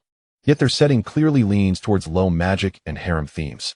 In high to medium magic realms, where one spell can obliterate cities and nations, how can one equate this work's setting with that of the self-defense forces? The established content has repeatedly emphasized a setting inclined towards medium to high magic. Must one adhere to a template to be aesthetically pleasing? The Blue Star civilization, as a parallel dimension to Earth, has a mere 5,000 years of civilization, while the Otherworld boasts civilizations stretching back tens of thousands of years. Do you truly believe that other intelligent beings have merely thrived on ignorance? Moreover, to entertain a hypothetical, the harsh environments and frequent wars in the Otherworld may indeed slow the advancement of civilization. Yet, does Blue Star not also recognize the notion that warfare can spur technological explosions? Numerous readers have pointed out the issue of firearms being too weak, and the published content has frequently referenced the existence of a special energy known as magic, which diminishes the effectiveness of firearms. After thousands of years of developing magical technology, is it truly so inadequate? Can firearms truly be invincible? If so, how do other races from the Otherworld exist? How did teleportation and spatial technology come to fruition? Are the heat weapons created by humanity, based on current technology, to be deemed divine, while those technologies derived from magic are mere trifles? The core appeal of this narrative lies in the interplay of distinct technological systems evolved under different physical rules and environments, fostering mutual absorption and advancement. The reader who commented on the ineffectiveness of firearms made a rather humorous observation. During the first exploration, encountering a horde of fleeing skeletons, they concluded that firearms are ineffective. How curious. If one wishes to criticize, let there be some semblance of logic, shall we? With so few individuals being pursued by thousands of skeletons, what else could they do but flee? Do not mention the thousands of unknown creatures. Even if thousands of cockroaches, each as large as a human, were to swarm towards us, the only option would be to flee. Chapter 71. The Three-Bouncer, truly capable of ascending to the skies. 10 minutes ago, the command center issued the latest orders, implementing the newly devised 8th plan for the rescue of the Blood Elves. In his view, The eighth plan was the least feasible. While this plan had its merits, it posed an unavoidable challenge. The long-range deployment capabilities of the Qianling base were woefully inadequate to transport a large number of personnel and equipment over a distance exceeding 200 kilometers in a short time. Due to the size constraints of the teleportation array, the majority of aircraft that could be dispatched were small drones. Larger aircraft could not enter at all, let alone heavy transport planes. These drones could serve well for reconnaissance and provide some fire support, but relying on them for large-scale personnel airdrops and rescue missions was rather unrealistic. During the operational meeting, some staff suggested using airships or balloons for personnel transport. Airships have sufficient carrying capacity to fit through the teleportation array. However, their flight speed was exceedingly slow, at less than 100 kilometers per hour. It would take 2 to 3 hours to reach the destination. This was not the most critical issue. The airship was a large target and could likely be detected by the enemy's reconnaissance before even nearing them. While this otherworld lacked anti-air artillery, missiles, or radar, the presence of mages posed a significant threat. The probability of such a large target evading detection was exceedingly low. The small aircraft currently at hand were compact and numerous, but would a two-seater really be safe flying through the skies? He was aware that rotorcraft were not a novel invention. They had been developed decades ago. Yet, no one had managed to create such a diminutive rotorcraft. Without the rotor and tail, it was smaller than a motorcycle. The thought of 2 people flying in it made him quite anxious. Report. The rotorcraft is ready for deployment. Please familiarize yourselves with the equipment and prepare for immediate takeoff. A staff officer stepped forward to report to Commander Mao. All personnel, board the aircraft and familiarize yourselves with the equipment at once. With his command, the neatly arranged soldiers approached the rotorcraft in an orderly fashion, boarding 2 by 2. This mission belonged to Special Operations. The primary task of the 1st Brigade was to transport personnel and provide fire support after completing their mission. The main assault task was assigned to Captain Lin's Special Operations team. In the distance, a few all-terrain vehicles rushed toward them. Tian and Captain Lin disembarked and approached Commander Mao. Commander Mao, how is the preparation? We are currently conducting adaptive training. Have we determined the departure time? The first batch of troops will depart in 3 hours. We need to hurry. Old Mao, do you know how to operate this new rotorcraft? We wouldn't want our people to arrive first. Of course we can operate it. If not, should we switch roles? With your Special Operations team driving and our brigade taking the lead? Commander Mao's nose wrinkled in irritation. The 1st Brigade was not like the Special Forces. They were all versatile, but he believed the soldiers could certainly handle such straightforward equipment. All right. Tian interjected. The operation of the Eagle rotorcraft is quite simple. Even an ordinary person like myself can fly it, so our soldiers will surely manage. At the airfield, a soldier entered the cramped cockpit of the Eagle rotorcraft and was astonished by its rudimentary controls, which shattered his lofty expectations of aerospace technology. 1 start-stop button, 2 control sticks, and 3 instrument panels. Nothing more. It was so simple that there wasn't even an escape button. Was this a joke? Inside the cockpit, the manufacturer had thoughtfully labeled each control lever and button with notes detailing their functions. After examining the notes, he understood that the start button connected the power. 1 control stick maneuvered direction, and the other thrust controlled the throttle. The 3 instrument panels displayed altitude and speed, flight attitude, and heading, respectively. The cockpit's simplicity was astounding, far inferior to even a gaming setup. He tentatively powered up the system, and the motors behind him whirred to life, propelling the craft forward. As the rotorcraft glided forward, the rotors overhead began to spin, gaining speed with each passing moment. Within 20 meters, the front wheels lifted off the ground, and the rotorcraft ascended into the sky. Wow, it really can fly? The test pilot peered out, watching the ground recede beneath him, feeling an unreal sensation wash over him. As a heavy infantry soldier, he had never imagined he would ascend to the skies. No wonder the brothers in the aviation corps always strutted around, gazing upwards. The sensation of flying was exhilarating. Shaoli, how did you manage that? Share some tips. A comrade behind him patted his seat, curiosity written all over his face. Tips? What tips do I have? Just hit the start button, pull the control stick back, push the throttle all the way, and it flies by itself. Ah, it's that simple. Let me try next. Haha. I haven't logged my flying time yet. I just got the hang of it. You can't expect me to let you take over after just 10 minutes. On the ground, witnessing the soldiers reveling in their aerial joy, Commander Mao exclaimed, Governor E, how did you come up with this brilliant plan? Last time, when Captain Lin and I marched through the forest, we faced quite a bit of hardship. We had to devise a solution, didn't we? The effectiveness of the airborne 3-bouncer exceeds my expectations. The lower gravity and higher density in this otherworld allow us to transport a considerable amount of weaponry. With the issues of personnel and weapon transport resolved, how would they ensure the safety of the hostages? Well, that depends on our blood elves, he remarked while glancing at Tamira, who stood steadfastly behind him. Providing ample fire support, they would have no trouble guarding the convoy transporting the blood elves. As the two suns began to set, the sky gradually darkened, casting a bustling scene within the Qinling base.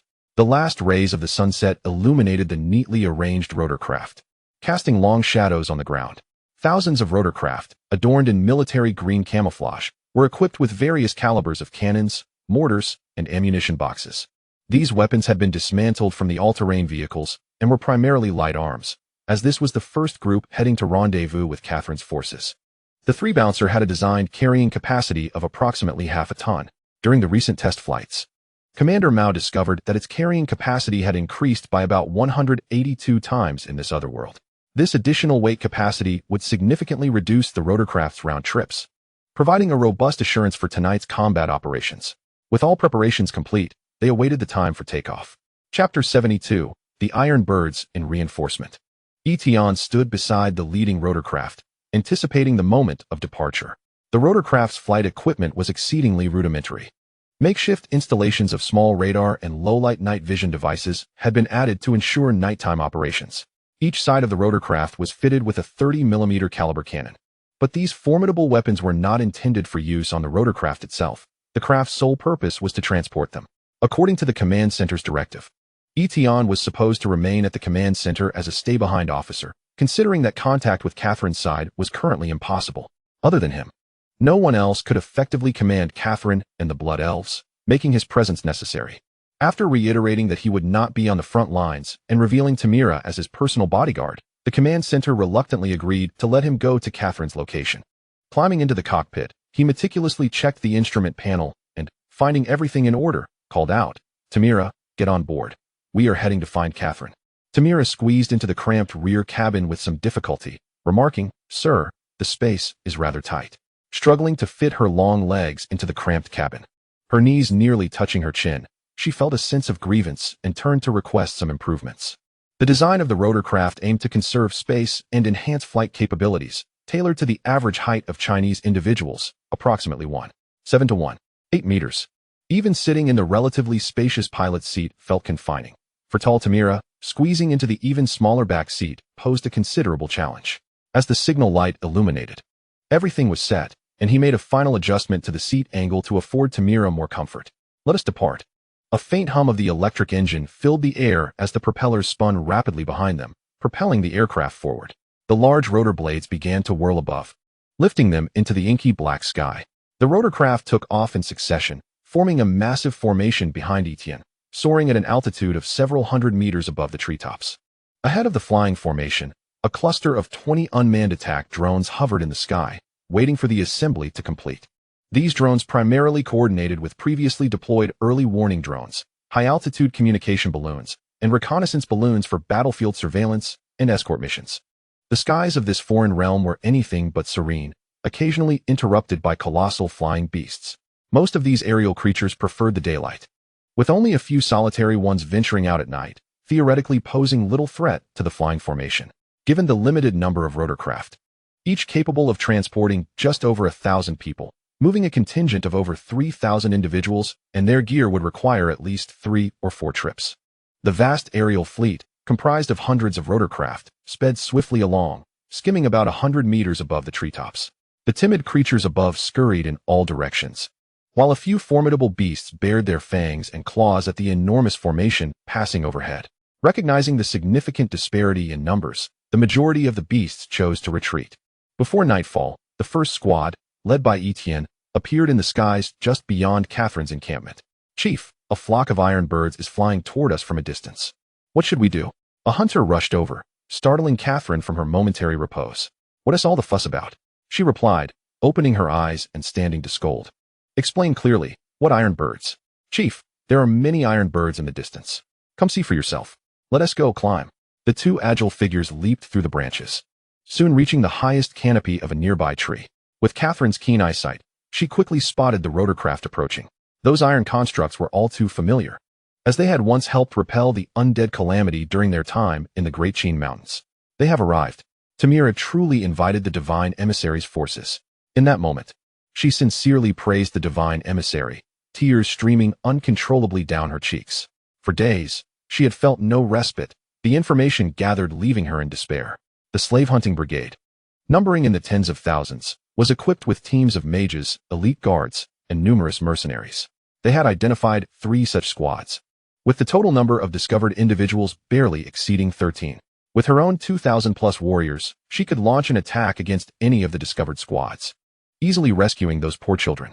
But what about the other squads? After neutralizing one, would they traverse the dense jungle to strike the next?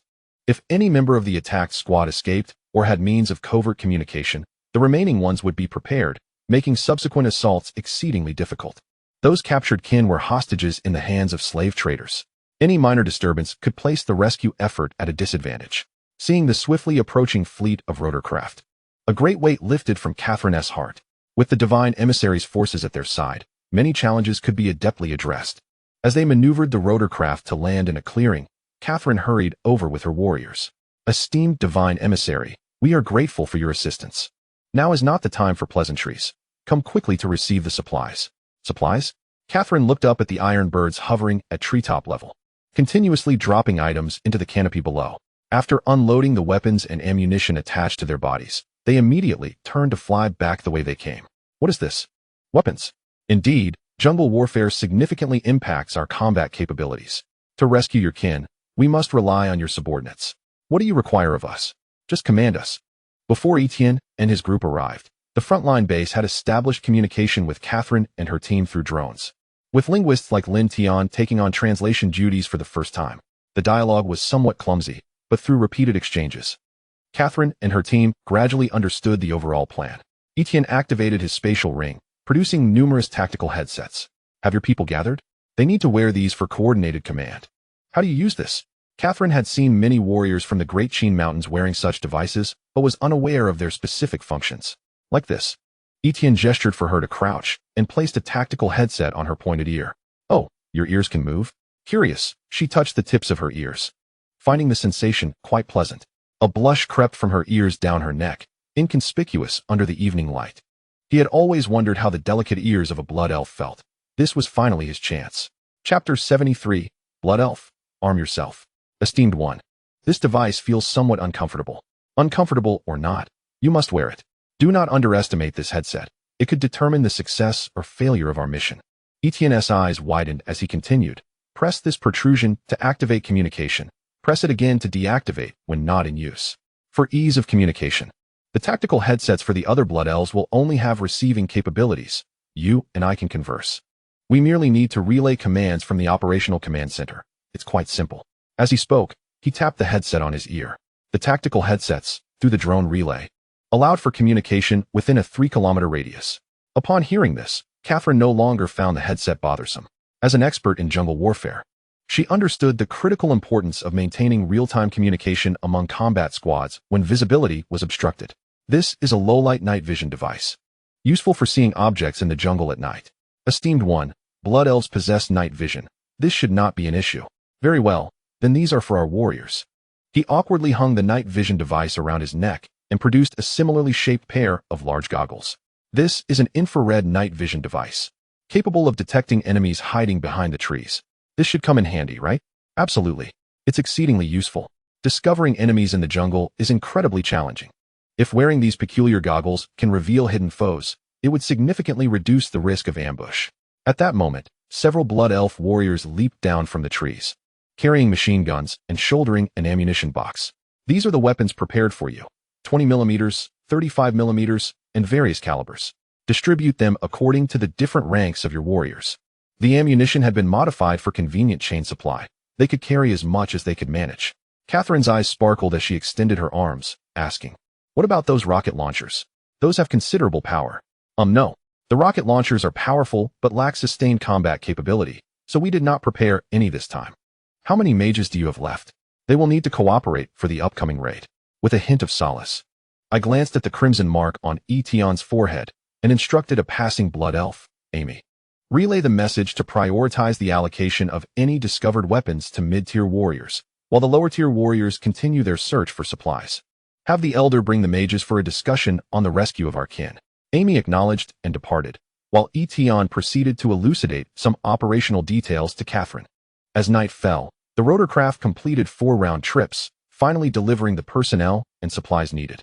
To ensure sufficient power for the rotorcraft's flight, Major General Sun ordered the confiscation of all magical gold batteries from the base's vehicles, splitting them evenly between the rotorcraft and a rapid recharge.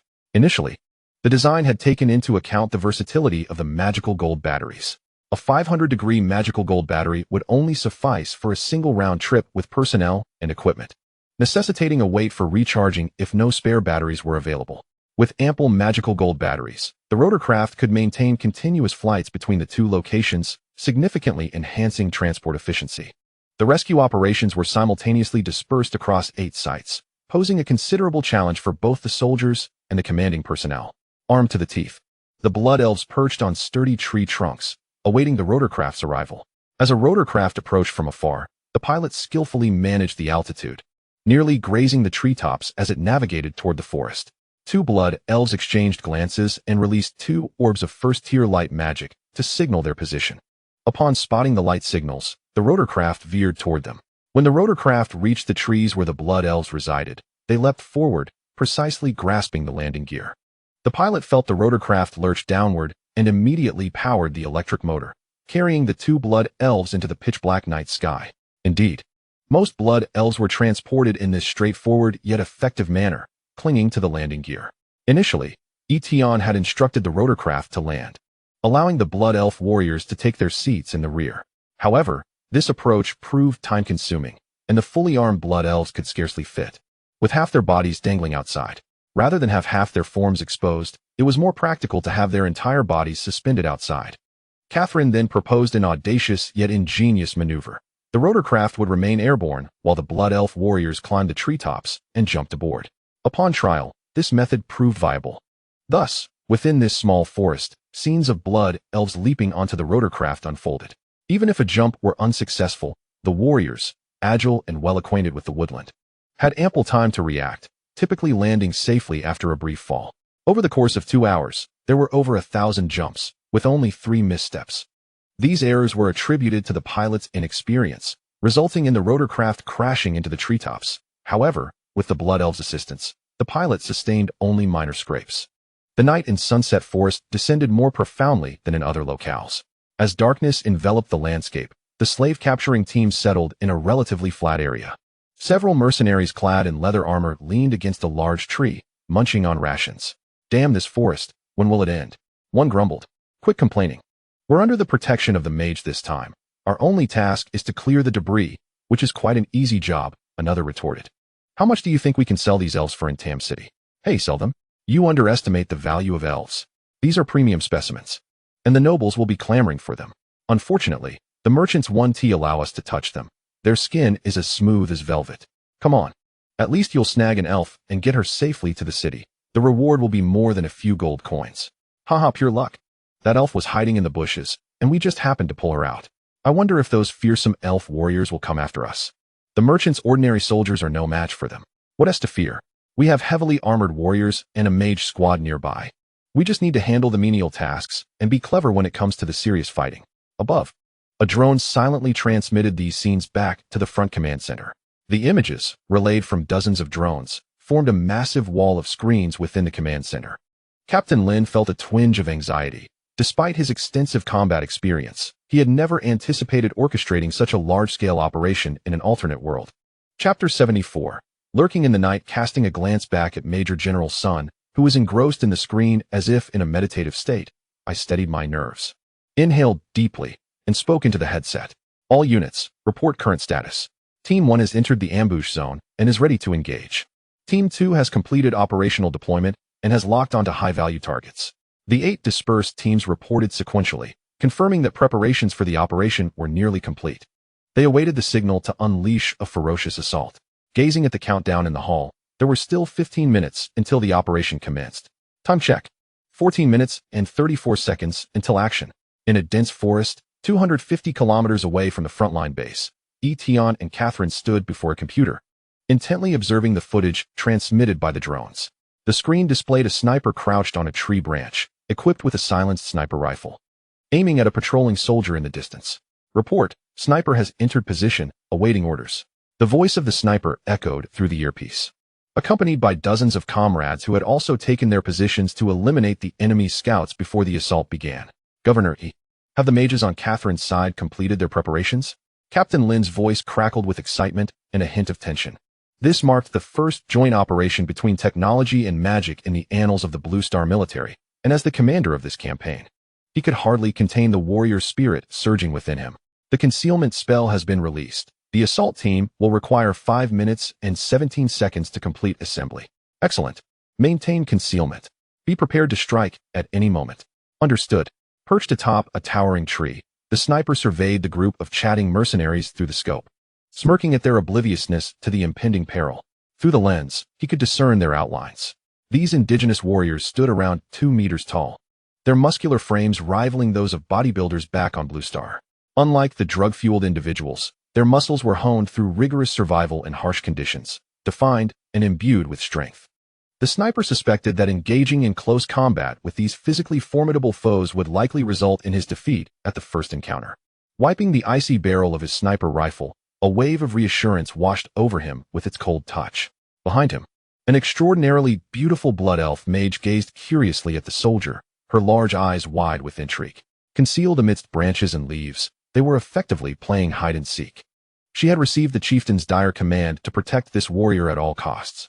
She could not comprehend how these seemingly frail soldiers dared to participate in the professional battles, as their weaker physiques rendered them vulnerable. With a gentle wave of her staff, a translucent magical shield materialized before the two of them, a defensive spell essential for a 4th-tier mage.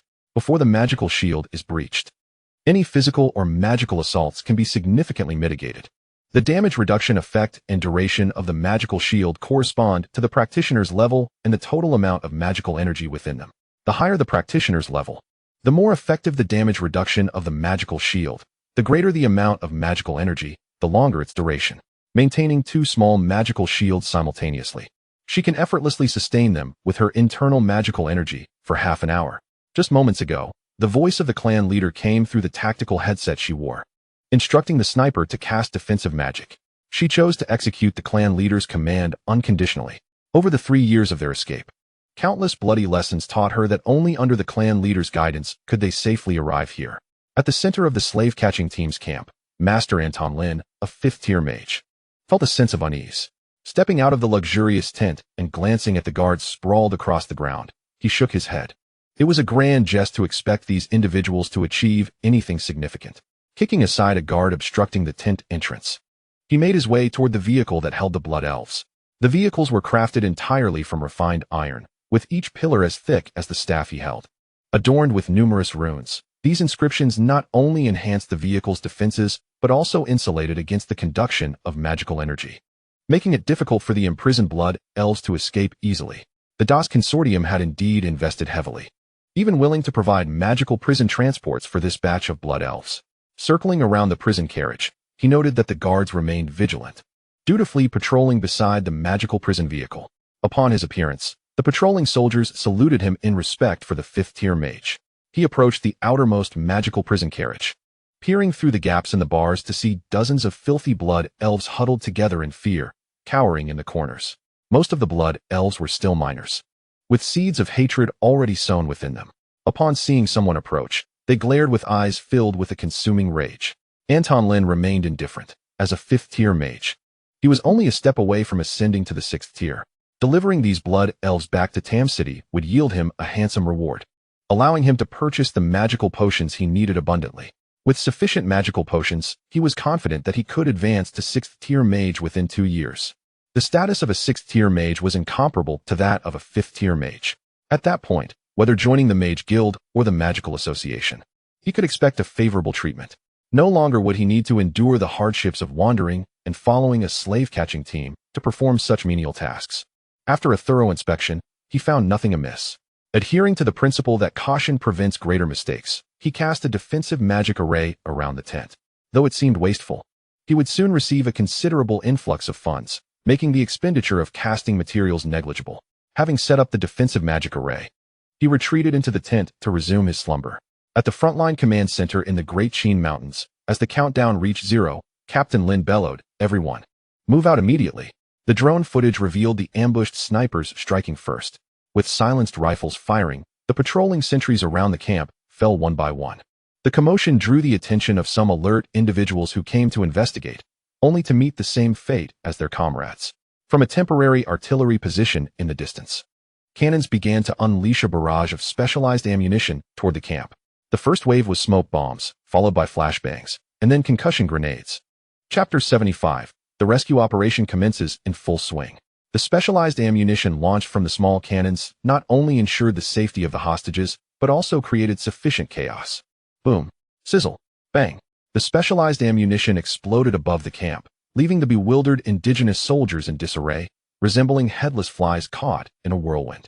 Meanwhile, hovering nearby were rotorcraft, each carrying 2 Blood Elf warriors, swiftly advancing toward the camp's location. They needed to secure the vehicle containing the imprisoned Blood Elves before the slave catchers could react desperately. Amy's eyes glinted coldly as she surveyed the chaotic camp. Her gaze filled with icy intent. It was these wretched slave catchers who had placed her kin in peril. The rotorcraft flew at remarkable speed, and within mere minutes, she was the first to approach the convoy. As they were still over 10 meters above the ground, she shouted, "Jump!"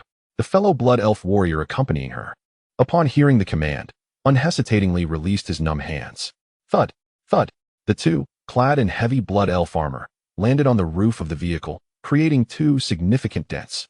A sharp pain coursed through her ankle, likely twisted upon landing on the gap of the magical prison carriage.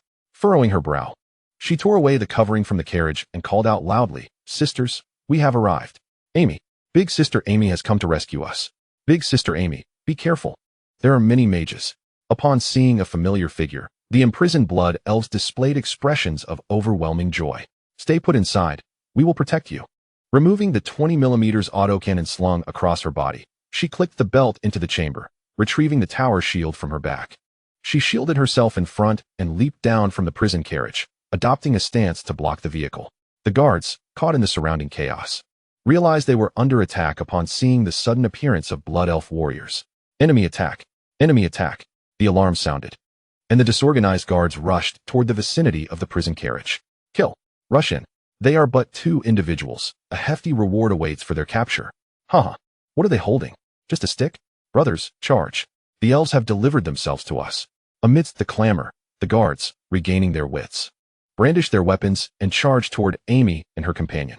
The 20mm autocannon, mounted atop the tower shield, unleashed a furious barrage upon the approaching guards, the whistling shells reducing anyone daring to approach into mere fragments. The other Blood Elf warrior beside Amy was equally undeterred, the flames spewing from his 20mm autocannon targeting the fragile archers and mages. Their tandem performance rivaled that of a 10-man mage squad. The violent explosions reverberated throughout the camp, and more Blood Elf warriors descended from the rotorcraft, converging on their position. They were entrusted with a crucial yet perilous mission: to protect these prison carriages at all costs. In just a brief encounter, the patrolling guards surrounding the prison carriages, still grasping the situation, were left bewildered by the armor-piercing rounds spat from the 20mm cannons. They had never witnessed such a ferocious mode of attack. The mages' prideful fireballs seemed laughably ineffectual in comparison. The armor worn by the guards was far inferior to the Blood Elf's heavy armor, and the armor-piercing rounds easily pierced through the guards' defenses, shredding flesh and striking down other comrades nearby. A few mid-tier practitioners above the 4th tier, reacting swiftly, conjured protective holy light to barely withstand the onslaught of the powerful shells. The overwhelming force of the continuous assault caused these elite warriors to stagger backward, their magical energy depleting at an alarming rate. 1 plane, 2 planes, 3 planes, dozens of rotorcraft flew in from the distance, akin to hens laying eggs, delivering the Blood Elf warriors suspended beneath the fuselage before swiftly departing the perilous area. After the initial turmoil, the camp's guards, under the guidance of their squad leader, began to organize a counteroffensive. In a moment, arrows, spells, and various ranged assaults were directed towards the hovering rotorcraft. The Blood Elf mages seated in the rear quickly summoned magical shields to protect the aircraft from the onslaught below. Some Blood Elf warriors, who had yet to deploy, removed their tower shields from their backs to assist in the defense of the rotorcraft. The upward attacks were inherently feeble, and with the bolstered magical shields and the warrior's protection, most of the rotorcraft emerged unscathed. A few, however, were struck and veered unsteadily toward the direction of the prison cart, where a formidable line of firepower had been established by their comrades. The barrage formed by the cannons was sufficient to ensure that no target could approach within 100 meters of the magical prison cart. The deafening explosions jolted the mage, Anton Lin, from his rest. Exploding fireballs. How could they be so densely packed? The cacophony of explosions outside the tent sent chills down his spine. A high explosive shell detonated beside Anton Lin's tent, a flash of blue light illuminating the scene. The defensive magic array absorbed most of the damage, but the shockwave caused the tent to sway violently. A shard of shrapnel struck the old mage's robe. A sharp sting followed by the sight of crimson blood in his palm. Had he not set up the defensive array before resting, he might never have awakened again. Startled and drenched in cold sweat, the mage hastily cast 3 or 4 defensive spells on himself to ensure the explosions outside would not harm him before cautiously lifting a corner of the tent. The scene was grim, utterly devastating. All around, flames blazed. On the ground before the tent lay scattered body parts, most dismembered. And even those clad in armor were not spared. Not far from him, a 5th-tier warrior lay in a pool of blood, his armor appearing as if it had been ravaged by a dragon, with no intact section remaining. Through the eye of magic, it was evident that this formidable warrior had been ground down to nothing, devoid of magic, unable to continue employing the protective light. A piercing round had created a gaping hole in his chest, and life was rapidly fading from his dimming eyes. By the light. Are we under attack from the demonic horde? The demon race, masters of fire magic. The crackling flames and the continuous explosions constantly reminded him of the high probability of facing a demonic assault. While other teams progressed smoothly, the 4th combat team encountered trouble. The camp they chose to rescue belonged to the captain of the slaver brigade. Years of slaving had kept him on high alert. With combat prowess reaching the 6th tier, he could withstand the initial wave of attacks. Everyone, gather around me. Amidst the chaos, a brilliant protective light enveloped the captain, illuminating the night like a beacon. The guards within the camp felt a surge of confidence. Covering their mouths and noses, they moved towards the captain's position despite the whistling artillery shells. The heavy shield bearers formed the front line, while archers and spear throwers prepared to counterattack. Under the captain's command, the assembled heavy shield bearers raised their shields, the protective light glowing brightly as they managed to block the incoming high-explosive shells. Despite their shields, they could not withstand the fierce onslaught of armor-piercing rounds, and heavy shield bearers fell one after another. With the situation stabilizing, more and more guards rallied under the captain's command, while arrows rained down mercilessly upon the beleaguered blood elves. Faced with the barrage of arrows, the heavily armored blood elves chose to stand firm, absorbing the blows. They raised their tower shields to deflect the thrown spears. Unlike the one-time arrows, many of the spears were enchanted, designed to pierce armor. Enduring the assault with their armor proved to be a futile endeavor. Mages, deploy group, shield defense magic. Several nearby mages waved their staffs and chanted spells, casting a spectrum of defensive magic upon the frontline heavy shield bearers, significantly enhancing their defensive capabilities. 10 mages gathered together, chanting in unison, and a pale blue shield appeared above the formation centered on the captain. The captain rallied the mages to stabilize their ranks, and the other adventurers and guards ceased their panic, a solid military formation gradually taking shape. Cursed be this place. This is no slaver team. These are city guards. Through the drone's feed, Catherine observed the forming military formation, her fury igniting. City guards? Is there a human city near the Twilight Forest? At the periphery of the Twilight Forest lies a large town named Tam City, with a population of several tens of thousands. We had once sent envoys to procure supplies. Fuming, Catherine rose, removed her infrared night vision goggles, and strode towards the rotorcraft parked nearby. Where are you going? Come back. The captain was at least 6th tier. My warriors cannot match him. What of his 6th tier? Our plan is designed for a 6th tier response. Tian pulled her back, shouting into the earpiece, Captain Lin. Team 4 requires artillery support. Understood. Artillery support is being readied. Target location is being confirmed, expected to commence in 30 seconds. Catherine, immediately inform your people to prepare for artillery strikes. Seeing his serious demeanor, she questioned, how do we prepare? Find a sturdy place to take cover. If there's no suitable spot, just lie down to avoid friendly fire. All right. After relaying the order to Major Mao, who was far away at another artillery position, he felt utterly exasperated. He and his troops had exerted tremendous effort to transport the cannons from afar. only to fire off a few rounds of specialized shells before the command center ordered them to cease fire. It seemed all the credit for the battle was snatched away by that Tian kid, leaving them merely as transporters and cheerleaders. As he scrolled through the real-time images on his tactical pad, the feed from the 4th Combat Team immediately captured his attention. These natives are quite capable. They could withstand the attacks of small-caliber cannons. Their magical prowess was not to be underestimated. Just as he pondered how to respond, a red command popped up on the tactical pad. Immediately initiate precise strikes on the area occupied by the 4th Combat Team, targeting coordinates XXX. Comrades, finally, we have some action. Major Mao's excitement caused his voice to crack, and he swiftly swapped to precision-guided shells, deploying several drones for guidance to avoid friendly casualties. All right, let us show them what we can do. Major, have you forgotten how long I've been firing artillery? I'll hit him on the head, not his toes. Brag all you want. If you miss, just wait for the punishment. If the deviation exceeds 1 meter, you'll lose your stripes. You're too confident. The shelling area exceeds 1 meter. Who confirmed your aim? As the soldiers prepared jubilantly, 7 drones descended, activating their laser guidance systems, focusing red dots onto the pale blue shield above. Learning from the lessons of battling the behemoth, they understood that the high-end combat forces of the other realm were far too formidable and agile. Without adequate guidance, hitting them was nearly impossible. Last time, Catherine's team had to forcefully insert the guidance device onto the behemoth to take it down. The warriors from Blue Star lacked such skills, prompting them to devise several alternative plans. The simplest and most practical method was to utilize drones for guidance, as they were cost-effective and fearless. Losing one drone was far better than risking lives. With multidimensional, all-angle, and no-dead-angle precise guidance, evading the strike would not be an easy task. The 6th-tier warrior's instinct made the captain feel an unsettling apprehension. As he surveyed his surroundings, he keenly noticed several red light spots illuminating the protective shield of the group. It was nighttime, and the appearance of these red dots was particularly striking. He could not comprehend how a few seemingly harmless red lights could instill fear in a seasoned 6th-tier warrior like himself. Was it the attack from those iron tubes? He had already experienced that.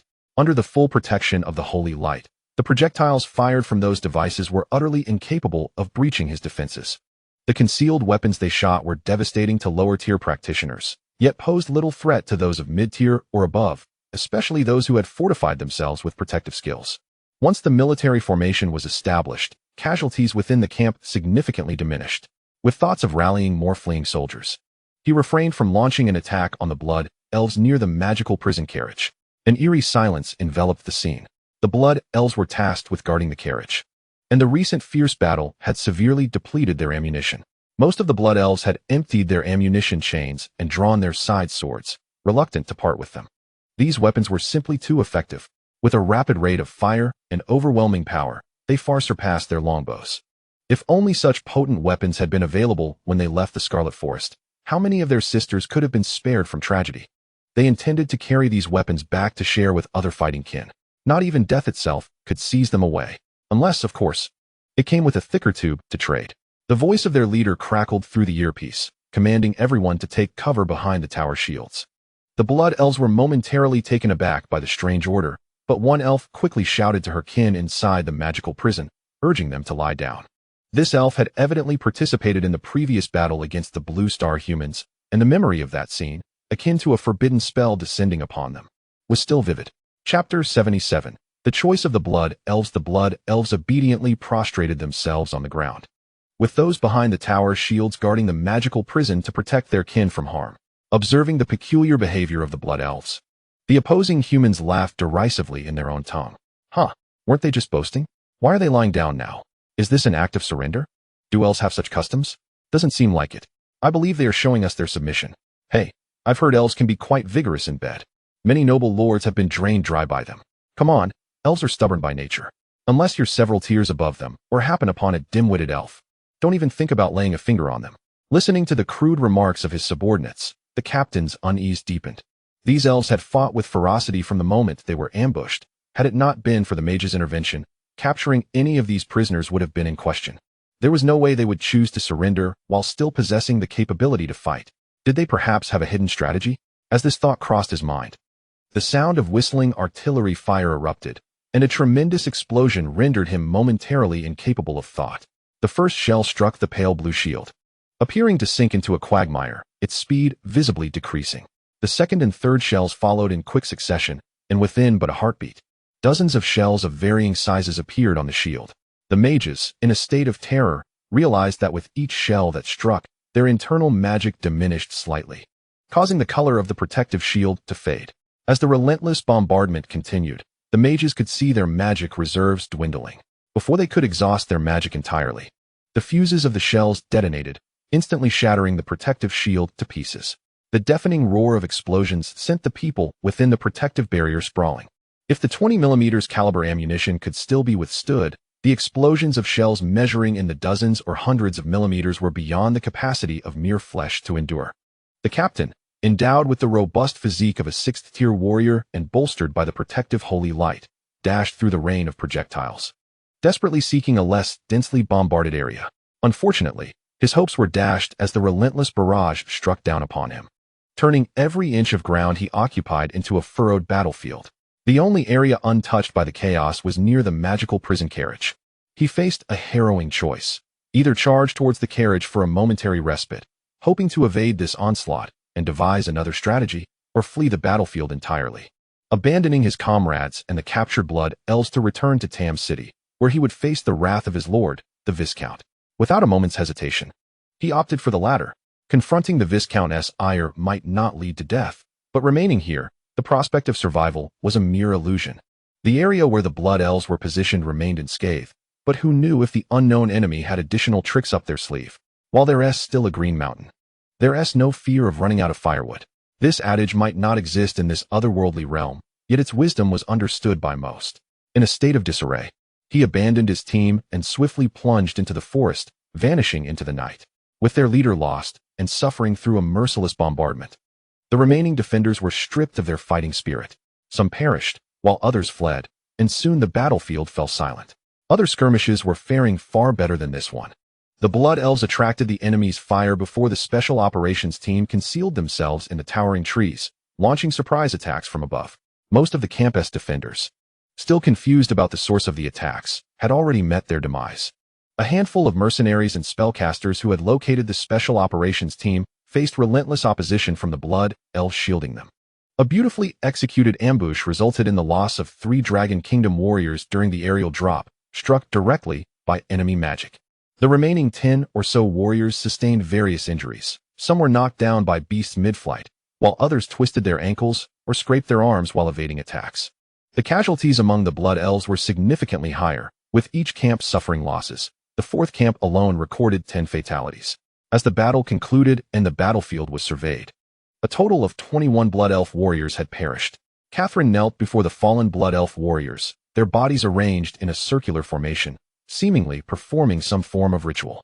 Tian approached her side and softly uttered, "My condolences, my lady. Thank you for your assistance." Her voice trembled, her tear-filled eyes fixed upon the scene before her. "Without your help, our losses would have been even more devastating. The captured kin may never be reclaimed. My lady, I have a request, and I hope you will grant it. Speak." Crouching down, she placed 3 cigarettes before the warriors' bodies, igniting them one by one. These cigarettes were borrowed from Captain Mao, who didn't tease smoke, and she had no other means to procure incense or candles in haste. This was her way of honoring the fallen warriors. "I hope you will accept us and allow us to become part of the Great Qin Ridge." Tian was momentarily taken aback. He had anticipated that the Blood Elves might propose an exchange of resources or consider abandoning this treacherous place. However, he had never imagined they would choose to join the Great Qin Ridge. "Have you thought this through? After this period of interaction, you should understand that I am no divine envoy. I am but an ordinary person, even weaker than you. The assistance I can provide is due to the great nation that stands behind me." "I know." Catherine nodded resolutely. "From the very beginning, I was aware. The Blood Elf race had endured too much suffering. This journey of escape had made the majority of their kin recognize a sobering truth. They were no longer favored children of the Sun God, but a race of refugees crushed by the calamity of the undead. Their kin needed a belief to sustain them forward. "I'm sorry, but I chose you." She lowered her head in shame and said, "Choosing you as our faith, selecting you to be the hope within our hearts. The assistance you have provided to our kin exceeds my utmost expectations. Under any circumstances, you remain the greatest divine envoy in my eyes." Witnessing the profoundly devout Catherine once again bowing to the ground, Tian solemnly responded, "In the name of the governor of the Qinling Mountains, I welcome the Blood Elf tribe's inclusion." The Blood Elf tribe? Are we not the only ones? Catherine exclaimed with immense joy, her eyes reflecting disbelief. A single sheep may be herded, but a flock is also manageable. He shrugged nonchalantly. The Blood Elf tribe is the first to join the Qinling Mountains, but certainly not the last. I must return and establish relevant regulations. May I reach out to the scattered kin and invite them to reside in the Qinling Mountains? There is no rush. With so many of you, it would be difficult to manage without your chief overseeing things. Let us first settle everyone. There is no need to hurry. Upon agreeing to shelter the Blood Elf tribe, a system notification immediately appeared before Tian. Ding! Blood Choice, Phase 2 task completed. Chapter 78. Capturing a big fish. This series of tasks. How many phases does it entail?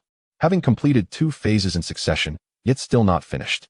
Once the matter of sheltering the Blood Elves was settled, accompanied by Tian, Catherine unleashed a fire spell to incinerate the remains of her kin. In Catherine's words, this was to return her people to the embrace of the sun god. Having heard tales of legends from Catherine over the past few days, Tian understood that when conditions allowed, the cremation of kin's remains must occur within a structure known as the Sun God Tower.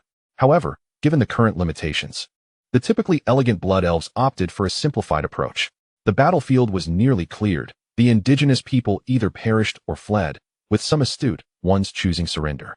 It seemed that across different realms and races, the method of surrender remained similar. They stripped off their armor, raised their hands high, and knelt still. The warriors of the Dragon Kingdom dared not approach these surrendering indigenous individuals, holding their rifles at a distance, ready to fire should any movement occur. They bore no goodwill towards those engaged in the vile trade of human trafficking. Under Catherine's command, the Blood Elf warriors took on the responsibility of guarding the captives. The Blood Elves dealt with the executioners, who had slain many of their kin, with little restraint. Were it not for the chief's repeated emphasis, few would likely survive to see the dawn of the next day. As for bruises, broken arms, or legs, such matters fell outside the jurisdiction of the Dragon Kingdom's warriors. The helicopters took off in succession, prioritizing the transport of the injured and rescued individuals. The remaining warriors settled in place. Given the helicopter's limited transport capacity, it would take considerable time to return all personnel and equipment to the Qinling Mountains. Governor E, we have captured an important prisoner. He seems to have something to say, as he has been chattering since his capture. Where is he? Provide me with his location. I will come at once. Before the battle commenced, Tian was already aware that these indigenous people spoke a language utterly distinct from that of the Blood Elves, possessing a powerful universal tongue from another realm. He could easily comprehend their speech. The system imposed certain restrictions on the rewards. While he could understand and convey the language to others, he was unable to teach it. At the request of linguists, he now had to allocate time each day to recite an article provided by experts in Blood Elf language to expedite his progress.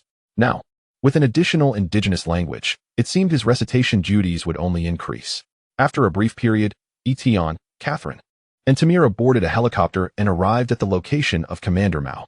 From a distance, Tian could hear a robust voice shouting, "You lowly commoners dare to collude with foreign tribes and attack the noble mages of the Great Quell Kingdom? Release me at once. How dare you despicable elves ambush our camp? Baron Sarah will surely dispatch troops to obliterate you.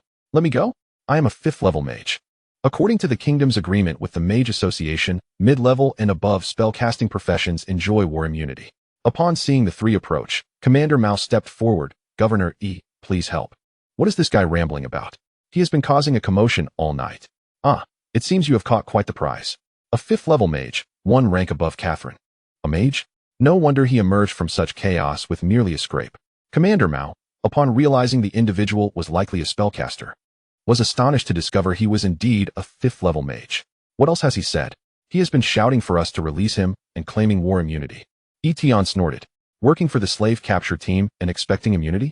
How absurd. Approaching the magical prisoner cart, he saw an elderly man in a tattered gray robe, his face filthy, grasping the bars and shouting at the top of his lungs. The other captives remained quiet, not joining in his outcry. Defeated foes must accept their fate. They understood well that not every profession could enjoy the privileges afforded to mages. 5th-level mage? State your name. Anton Lin Nicola, captain of the mage squad under Baron Sarah. "Ah, so just a squad leader. From your tone, I thought we had caught a big fish." As he rolled his eyes, Mage Anton Lin sighed in relief. The fact that his captors understood the human language indicated they could communicate. Communication meant there was a chance for survival. "Release me immediately. How dare mere commoners detain a mage? How many heads do you have to spare?" Mage Anton Lin adjusted his disheveled robe, wiping the grime from his face and adopting an imposing demeanor. In the hands of professionals, especially high-ranking ones, he felt some trepidation. Yet, in the hands of these powerless commoners, he felt no fear whatsoever. According to the Quell Kingdom's code, commoners were prohibited from acting against professionals under any circumstances. This was a mandatory requirement for commoners, and it also constrained professionals. Even a first-level professional possessed capabilities far surpassing those of ordinary citizens. Imagine a scenario where, without such constraints, professionals could slaughter commoners at will, the populace would dwindle, and the emergence of new professionals would become increasingly unlikely. The foundation of rulers would cease to exist. Throughout the millennia of human history, there had been several instances of commoner uprisings, often fueled by the excessive oppression from professionals. Commoners, willing to risk their lives, sought to bring down those in power. Can you envision thousands of commoners, like madmen, overwhelming professionals with sheer numbers? It was precisely because rulers had witnessed such bloody scenes countless times that the dual societal structure of professionals and commoners emerged in the continent of Gondwana. This social phenomenon bore some resemblance to the caste system in the Kingdom of White Elephants on Blue Star, yet was fundamentally distinct. At this moment, Tian remained oblivious to such societal issues and lost interest in conversing with the arrogant mage. It seems this mage has yet to grasp the situation. Commander Mao, let us keep him locked up. Let him go hungry for a few days. I have long been irritated by his demeanor. Commander Mao promptly instructed his aide. Find someone to silence him. Do not feed him for the next few days. Just provide some water to keep him alive. After addressing the matter, Tian retreated into a tent to indulge in a long slumber. Spending a night in the forest is an exceedingly perilous endeavor, with mosquitoes the size of fists and insects the size of fingernails occasionally darting towards him. It is unfathomable how these blood elves have managed to endure thus far. Chapter 79. Minor frictions after a night of silence. The thick fog permeated the forest at dawn. The commotion outside the tent roused Tian from his slumber. What could be causing such a disturbance at this early hour? Rubbing his bleary eyes, he emerged from the tent to find Tamira standing outside, preventing Colonel Mao from approaching. What is going on? Stop 10 meters away, Colonel Mao called out. Governor E. This elf 1T let me disturb your slumber. Tamira, you may rest now. It is quite safe here. After sending Tamira away, he inquired, Colonel Mao, what is the reason for waking me so early? Colonel Mao, somewhat speechless, thought. How can you call me old? I'm not even 50 yet, in the prime of my life. Given your status as governor, I shall overlook it this time. With a solemn expression, he added, it's not a matter of great importance. How could I dare disturb you? Come now, just a jest. Why so serious? He placed an arm around Mao's shoulder, guiding him outside. Let us walk and talk. The issue Colonel Mao faced was neither trivial nor monumental. To bolster the combat capabilities of the Blood Elves, a shipment of weapons had been hastily transported from the Great Qin Mountains to arm them. The formidable individual prowess of the Blood Elves, combined with the firepower from Blue Star technology, enabled them to collaborate effectively, rescuing all captured hostages at minimal cost. However, following the battle, as they began to collect the weapons, complications arose. Many Blood Elves, particularly the warriors of the elite guard who had fought on the front lines, believed that the weapons, once distributed to them, belonged to them personally. This perspective was not uncommon on the continent of Gondwana, where practitioners regarded weapons as a second life. There was no precedent for returning them post-battle. This notion starkly contrasts with the practices of Blue Star, especially within the Dragon Kingdom's military. Colonel Mao, mindful that the battle had concluded and that these weapons were only temporarily allocated, feared potential complications during their return to the Great Qin Mountains. Thus, he set out with a linguist and an aide to negotiate with Catherine, intending to reclaim the weapons from the Blood Elves. To his dismay, Catherine was nowhere to be found, and they only encountered her assistant, Amy. Negotiations were exceedingly rocky, and due to the linguist's limited proficiency in the Blood Elven tongue, tensions nearly escalated into conflict. Old Mao, we must wait for Catherine's return. Tian observed the starkly divided warriors and felt a headache coming on. Just last night, they had fought side by side, and now a trivial misunderstanding had placed them at odds. Reflecting on the years of ethnic integration efforts in the northwest of the Dragon Kingdom, which had consumed countless resources and yielded only modest results, he felt a sense of resignation. Even couples have their quarrels. It is only natural for friction to arise amidst such vast interspecies and interworld interactions. Approximately half an hour later, Catherine arrived and, upon learning of the situation, promptly summoned all the Blood Elves. Sisters, I have just conferred with the elders. From this day forth, Our Blood Elf clan will join the Great Qin Mountains, becoming one of their own. The announcement sent ripples of excitement through the crowd. Can we truly join? Does this mean we no longer have to flee? Will my sister grow up in a safe environment? What will joining entail? Will we be offered to the nobility? The fervor lasted a considerable time, and Catherine did not intervene. Her kin required time to process their tumultuous experiences, which had complicated their once innocent hearts. Indeed, you heard correctly. Last night, I secured this promise from Governor E. Joining the Great Qin Mountains means we shall no longer live in fear, uncertain of our futures. We will have food, clothing, and warm, comfortable beds. Sisters, do you desire this? Yes, yes, yes. If you do, then from this moment on, you must strictly adhere to the regulations of the Great Qin Mountains. Catherine extended her hands and summoned her magical power, causing ammunition from her spatial ring and bracelet to cascade down, quickly forming a mound. One Blood Elf warrior stepped forward, clutching a 20mm cannon, and hesitantly asked Tian, will we still be allowed to use these weapons? Having encountered few humans from Blue Star, they were deeply trustful of the divine envoy their leader had often spoken of. I assure you, should the need arise, I will provide you with even larger, more powerful weapons. Yea, I believe you, divine envoy.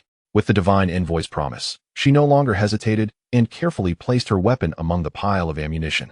With the first surrender, the others followed suit, and soon all weapons were returned. The storm of discontent dissipated when the Blood Elves realized a brighter future awaited them. They joyfully hung their weapons and returned to the Great Qin Mountains aboard the rotorcraft. Upon returning, Tian immediately reprimanded the translator for the poor translations. Your translations are a disservice. It would be better if you hadn't translated at all. He requested a dozen Blood Elves from Catherine for one-on-one tutoring, imposing a 10-day deadline for proficiency, with immediate replacements for those who failed to meet the requirements. The Great Qin Mountains suddenly welcomed thousands of Blood Elves, many of whom were still in their infancy, necessitating extensive translation support. Since the Blood Elf clan had joined the Great Qin Mountains, arrangements for dragon language learning would be prioritized. The unruly Blood Elf warriors would be paired with a cadre of political officers upon returning to the camp. The tradition of following orders and maintaining discipline must endure in the Great Qin Mountains. With affairs in the Great Qin Mountains arranged, Tian returned to Blue Star, driven by the compelling prospect of expanding territories and adding a new ethnicity to the Dragon Kingdom. In Tam City, the Viscount's residence. Useless. All of you are useless. Viscount Sarah frantically smashed everything around him, the once elegant banquet hall now in disarray. The calm demeanor of yesteryears had vanished, replaced by the frantic gaze of a gambler who had lost everything, glaring with bloodshot eyes at the captain, who lay prostrate on the floor, too fearful to breathe. Are you telling me that out of a slave-catching force of over 10,000, fewer than 2,000 returned? And only 83 were mages? Why yes, we encountered a horde of magical beasts and undead calamities. Viscount, allow me to explain. Explain indeed. With a kick, he sent the captain sprawling several meters away. The captain quickly scrambled to his feet and crawled back. 3 days ago, we discovered an elf gathering at the edge of the Sunset Forest and successfully captured thousands of elves. The captain recounted the events of the past 3 days in detail. So, there truly exists a substantial number of elves within the Sunset Forest? Yes. The elves we captured were rescued by a significant elven force, many of whom were magic users. A large number of elves, along with many magic users? Could they be the same elves who once sought aid from the Storm Alliance?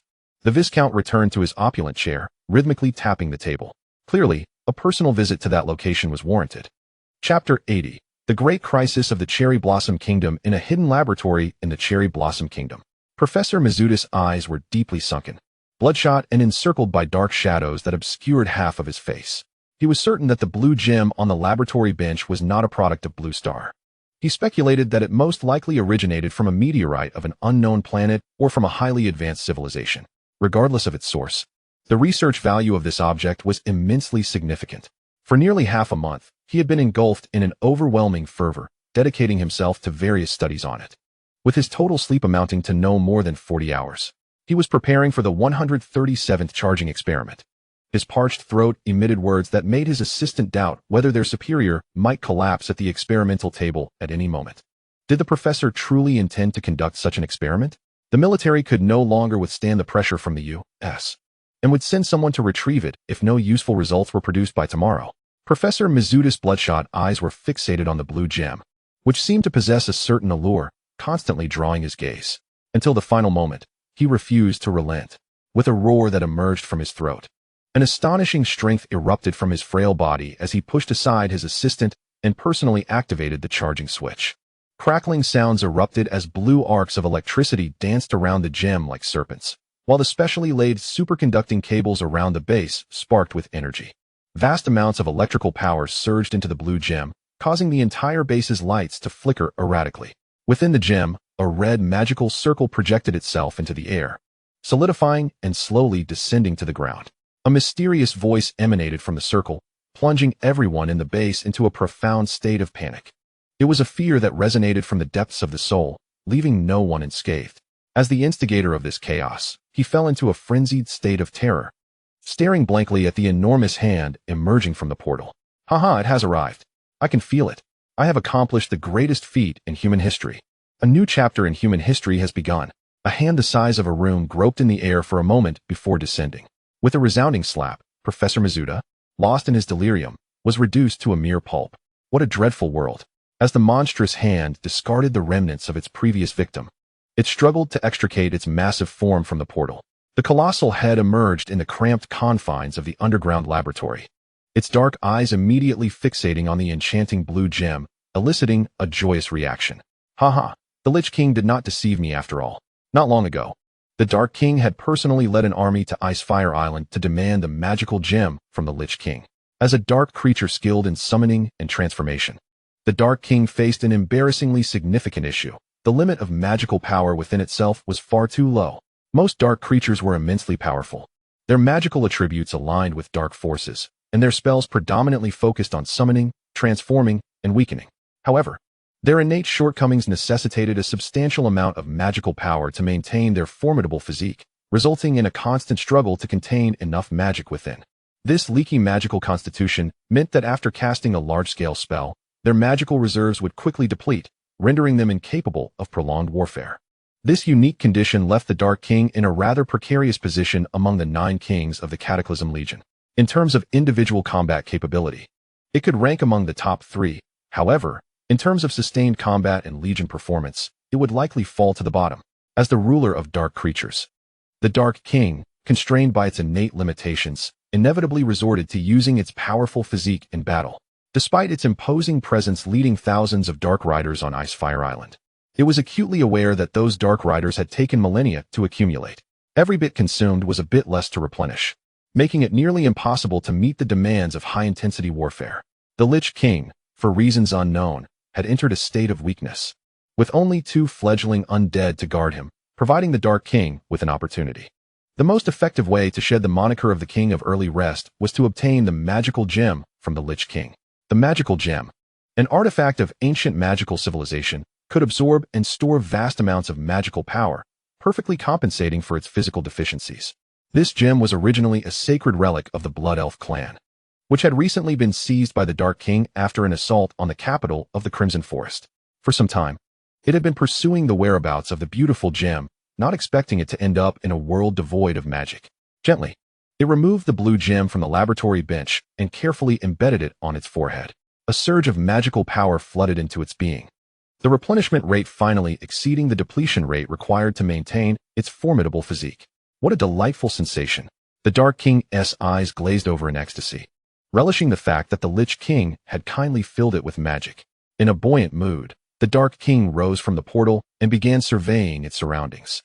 It appeared to be an underground cavern, surrounded by grayish-white rocks, where many terrified humans scurried about in panic. The moment the Dark King emerged within the base, a piercing alarm echoed throughout the facility. People were horrified to discover a gargantuan beast, nearly 100 meters tall, emerging from the core laboratory. The surveillance footage clearly showed a hand the size of a train car extending first, followed by a head as large as a truck. Strangely, the head was held in the hand, rather than being attached to a body. The massive creature stood like a black rhinoceros, with a mouth full of sharp teeth on its chest and a long lizard-like tail trailing behind, resembling no known creature from Blue Star.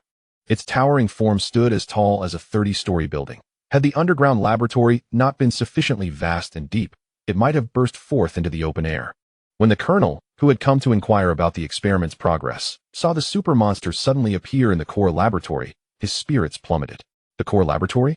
Wasn't he that where they were studying the blue gem? The appearance of such a ghastly entity could only be linked to Professor Mizuda's forbidden research. Immediately organize an evacuation. Notify the Defense Department. We must eliminate this monster. The Cherry Blossom Nation was on the verge of facing its greatest crisis in history. Despite his trembling legs, he pulled out his communicator to fulfill his duty and relay the events unfolding here. The Dark King seemed to find the cramped conditions unbearable. With a flick of its wrist, a double-edged spear measuring 200 meters in length materialized in its hand. A lengthy incantation flowed forth from its lips, as a crimson aura gathered around the massive spear. With explosive magical energy, a beam of red light, several dozen meters in width, erupted from the spear's tip, effortlessly piercing through the reinforced concrete and rocky ceiling, casting sunlight into the dark underground laboratory. Cursed bones! What kind of wretched place have I been brought to?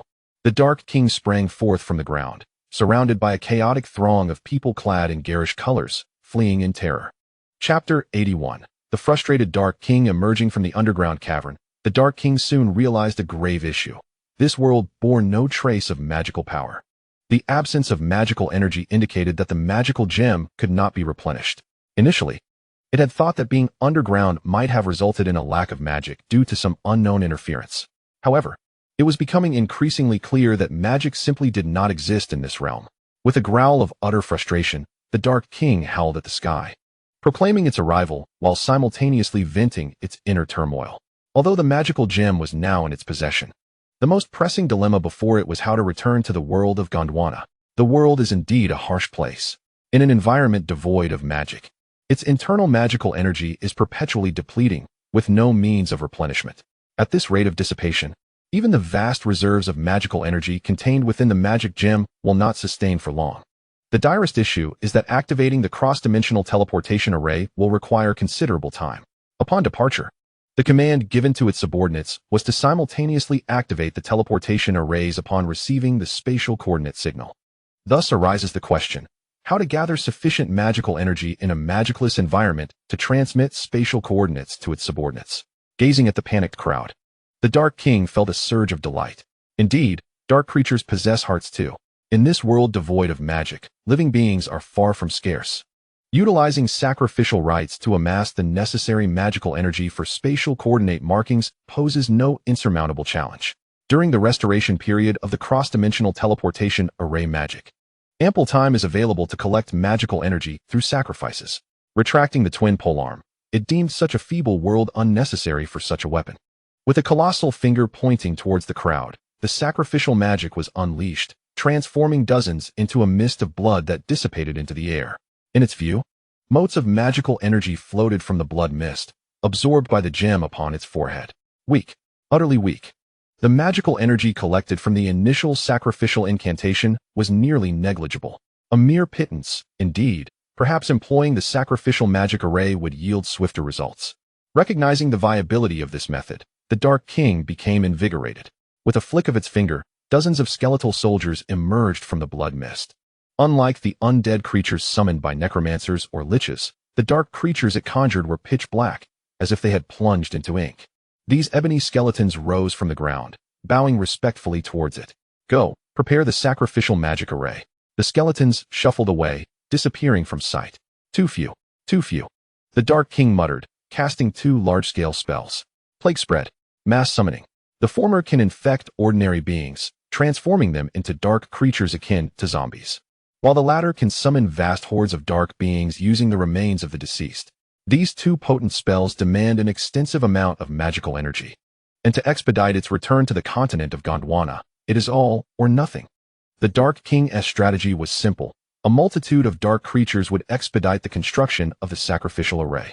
Once established, it could drive more living beings into the array, providing a continuous influx of magical energy. If numbers still fell short, it could sacrifice the summoned dark beings, sufficient to activate the cross-dimensional teleportation array. Having accomplished all this, the Dark King leaped back into the cavern, coiling up and slipping into slumber. Large-scale spells require time to fully manifest. Once the magic is unleashed, under the protection of a multitude of dark beings, safety should pose no issue. The Dark King fell into slumber to mitigate magical energy loss. Countless freshly summoned dark beings spread rapidly around them. The Blue Star world differs from that of Gondwana. The area surrounding the laboratory is a military base nestled within a coastal valley. In the valley, large expanses of land are hardened surfaces, making it difficult for many summoned dark beings to emerge as easily as they would in Gondwana. The skeletal dark creatures pieced together by the mass summoning spell awakened from the darkness, advancing towards the light, only to be obstructed by thick layers of concrete. With their path blocked, the majority of dark beings spread in other directions, while a few remained, fiercely gnawing at the steel and concrete. Even bolstered by dark powers, they would require considerable time to excavate the cement and stand upon the surface. The plague spread spell proved more effective, as a yellow-green mist enveloped the area. Those who came into contact with this mist began to cough violently. Within a brief period, most individuals developed skin lesions, festering with pus, scratching themselves frantically. Oblivious to their own condition, the skin they tore open rapidly deteriorated, and those infected collapsed. The fallen dead would, in a fleeting moment, transform into black, undead horrors. In the Defense Ministry, the Joint Operations Department, high-ranking officials of the Sakura Nation, witnessing the harrowing scenes, were left aghast. Who can tell me what is happening? The leader of the Sakura Nation slammed his palm on the table, roaring in fury. What have you done? What happened to the great Sakura revival? And now, this monstrous creature has emerged? The high-ranking officials of the defense team bowed their heads, reluctant to speak. When they initially acquired that blue gem, Professor Mizuta had fervently assured them that they would achieve groundbreaking results, coupled with the immense interest from the Americans. The upper echelons of the defense team believed it held great research value. The results indeed altered the world, as Professor Mizuta claimed. Yet, this transformation was not the outcome they had envisioned. The atmosphere in the conference room fell into silence, all eyes focusing on the colonel responsible for the research. The colonel, feeling as though pierced by countless swords, steeled himself and spoke. Sir, this is not the time for blame. We must eliminate the threat swiftly. As he spoke, he glanced at the images on the screen, his heart heavy. If we delay further, the nation will face dire consequences. The colonel's proposal garnered the agreement of the military's upper echelons, and they set to work on a plan. This colonel was most aware of the situation. During wartime, he would be untouchable. Post-war, he would serve as the perfect scapegoat. With such a significant uproar, regardless of the outcome, he would have to step forward to take the blame. Eliminate. How do you propose we eradicate such a colossal beast? The colonel was momentarily at a loss for words. He had no clue how to vanquish that creature. Battling monsters was the work of Ultraman, not his. Cover the area with artillery fire. Bombers carrying incendiary devices shall turn that region into scorched earth. Chapter 82. The Super Troublemaking Neighbor. The leader of Sakura felt a twitch in his eyelids. How could anyone dare to instigate such madness on their own territory? Sir, please make a swift decision. Every moment counts. Casualties are increasing.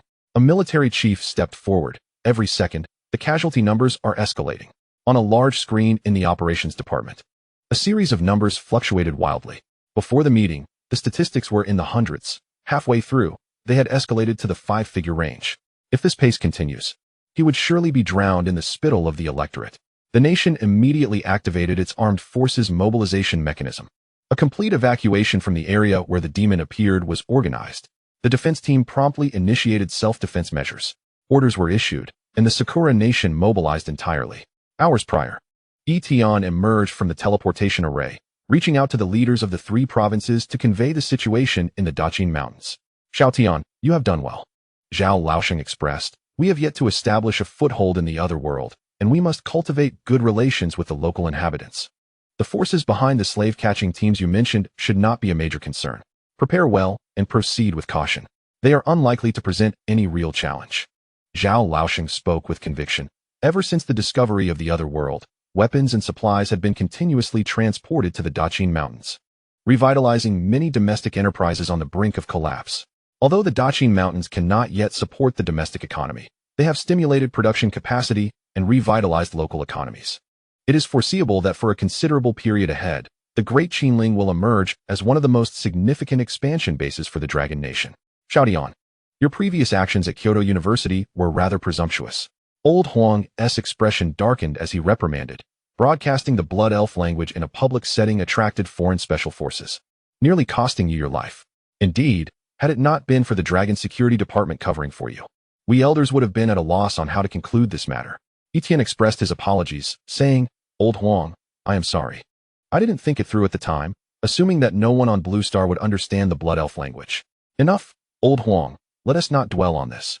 Old Zhang interjected, attempting to steer the conversation away. The matter has passed. The Blood Elf clan's integration into the Great Qinling equates to their allegiance to our dragon nation. And perhaps they will even make an appearance before our people in the future. An appearance? So confidentiality is no longer necessary. Old Zhao pressed down his hand, asserting that this issue could be addressed later, as we have expanded our operations too broadly, making complete secrecy nearly impossible. Recent reports from the Dragon Security Department indicate that foreign nations have intensified their reconnaissance efforts on the Tianyuan base by more than 100-fold compared to normal circumstances. The situation at the Tianyuan base is manageable, as most personnel adopt a strictly inward-focused strategy, keeping the risk of leaks relatively low. However, that is not the case for other areas. The involvement of enterprises, military factories, and troop mobilizations makes exposure exceedingly likely. What? Are we to abandon our confidentiality efforts? Old Huang, why has your temper flared again? Necessary confidentiality measures must remain in place, and I believe Xiaodian's previous approach merits consideration. Tian, who had been contemplating behind the scenes, lifted his head in confusion, inquiring, what approach? Releasing the Blood Elf language, Old Zhang replied with a mysterious smile, explaining. Without a reference, deciphering the Blood Elf language is virtually impossible. Broadcasting some ambiguous information can divert the attention of other nations and prevent the Dragon Security Department from being in a passive position.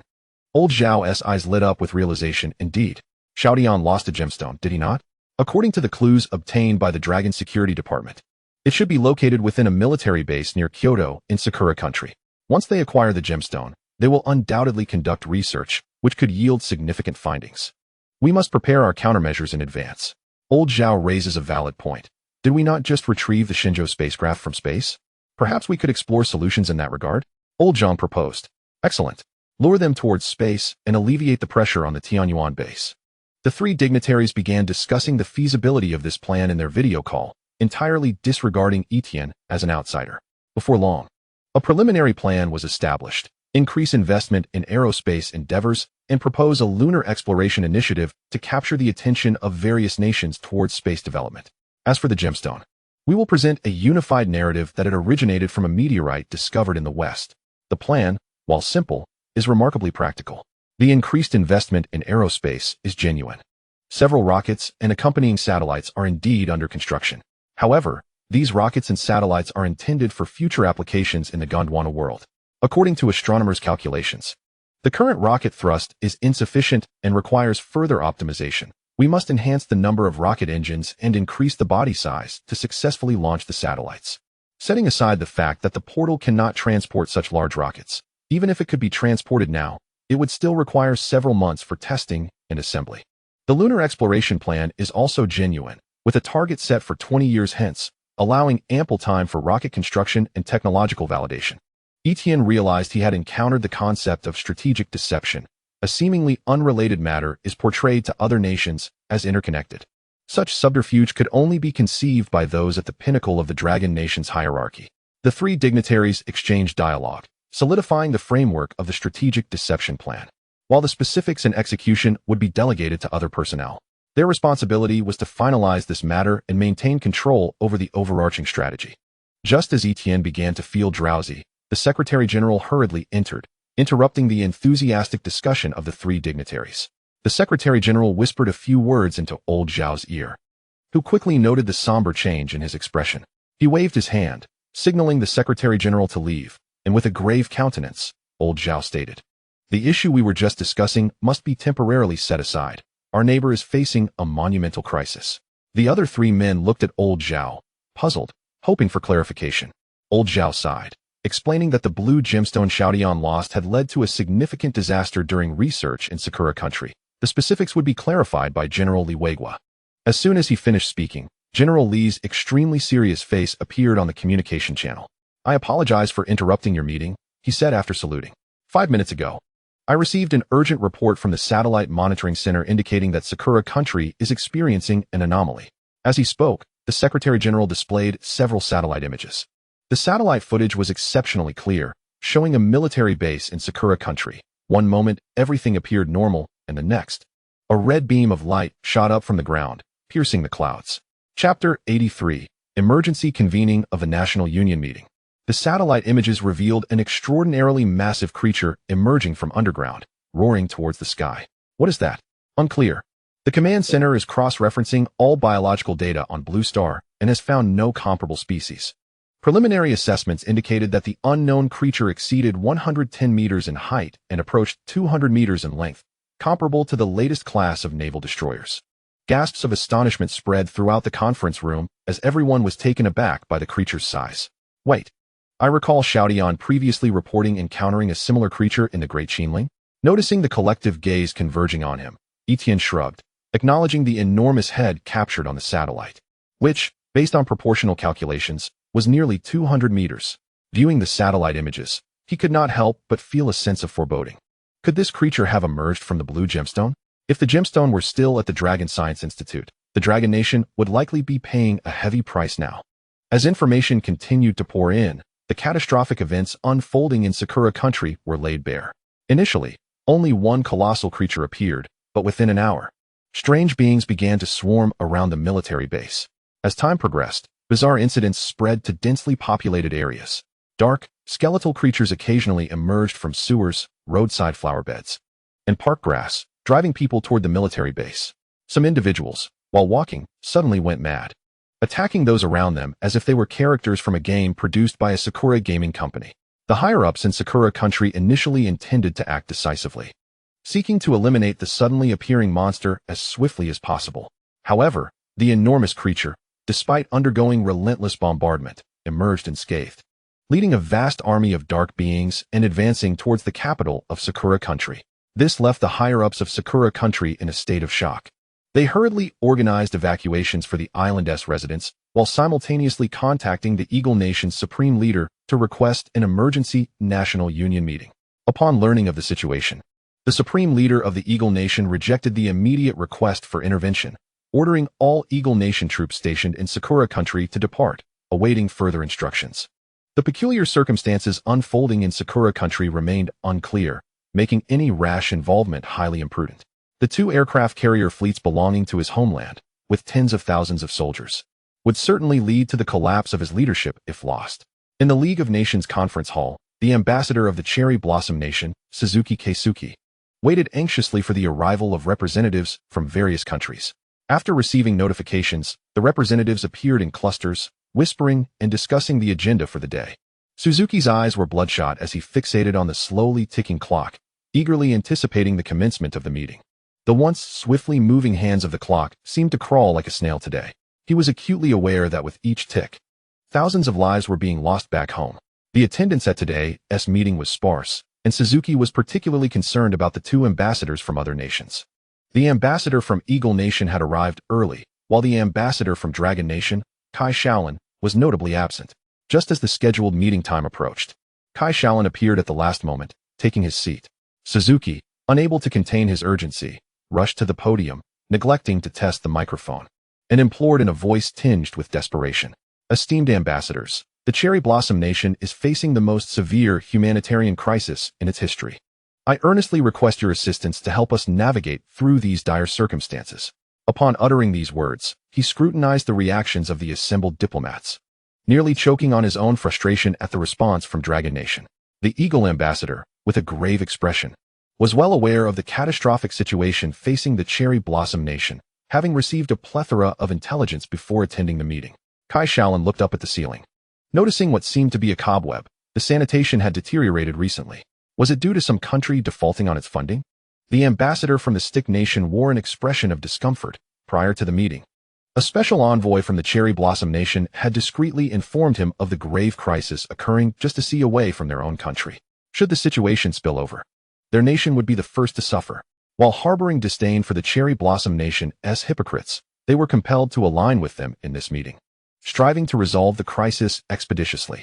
The representatives from other nations wore bewildered expressions, having been summoned without any prior knowledge of the agenda.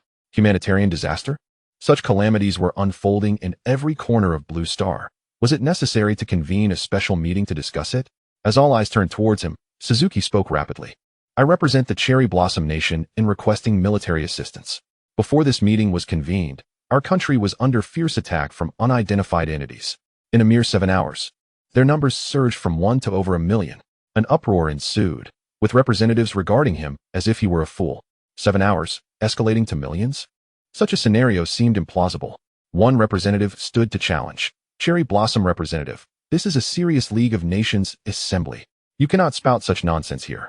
In a state of desperation, Suzuki retrieved a prepared computer, inserted a disk, and projected live footage onto the conference hall screen. The screen displayed countless black humanoid beings surging through the dark mist, akin to a swarm of locusts, recklessly charging towards the Cherry Blossom Nation's guards. The image zoomed in on a colossal creature towering over 100 meters, wielding a double-edged spear the height of a skyscraper, commanding its army forward. The horrifying and bizarre spectacle sent shivers down the spines of the diplomats. Surely, this was not a film? Was this not merely an animated effect? Such a terrifying scene could not possibly exist in reality. Indeed, as you have witnessed, these images were captured near our capital, without any alterations or edits. Just half an hour ago, we received news that the guards stationed near the capital have been completely annihilated. With a heavy heart, he cast a resentful glance at the Eagle representative's position, recalling how those treacherous Eagle Nation folks had exploited the pretense of protecting the Cherry Blossom Nation for years. When true peril struck, they fled faster than rabbits.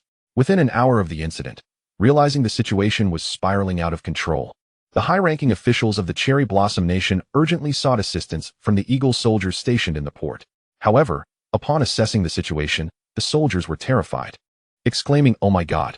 And, before receiving any evacuation orders, they hastily set sail with their aircraft carrier fleet, abandoning any hope left. Reflecting on the videos from home, witnessing an official kneeling at the port in despair, committing suicide with a firearm, brought Suzuki to tears. In front of all those present, he climbed onto the podium, kneeling on the table, and fervently bowed his head, crying out, "I implore the ambassadors to dispatch troops to aid the Cherry Blossom Nation. Time is of the essence. We cannot afford to delay." His heart-wrenching display stirred compassion among several ambassadors. Clearing his throat, Ambassador Kai Shaolin immediately took the floor. "We have all witnessed the events unfolding in the Cherry Blossom Nation. This is not merely a disaster for them, but a calamity for all of Blue Star. We propose the immediate formation of a Blue Star Joint Defense Force, led by Eagle Nation, to collectively combat the threat posed by these unknown entities." The Eagle ambassador was momentarily taken aback. What a ludicrous proposal. A blatant trap. Eagle Nation had always prided itself on being the world's police, driven by tangible interests. What benefit could be derived from leading an effort against monsters? Would slaying those creatures yield gold coins? How could he even consider such a suggestion? The Eagle ambassador glanced towards Kai Shaolin's position, puzzled by his intentions, while the Cherry Blossom ambassador was fervently advocating on stage. This gentleman had been playing on his phone? Such a significant proposal, and he hadn't even contemplated it? Kai ambassador, is this the stance of Dragon Nation on this matter?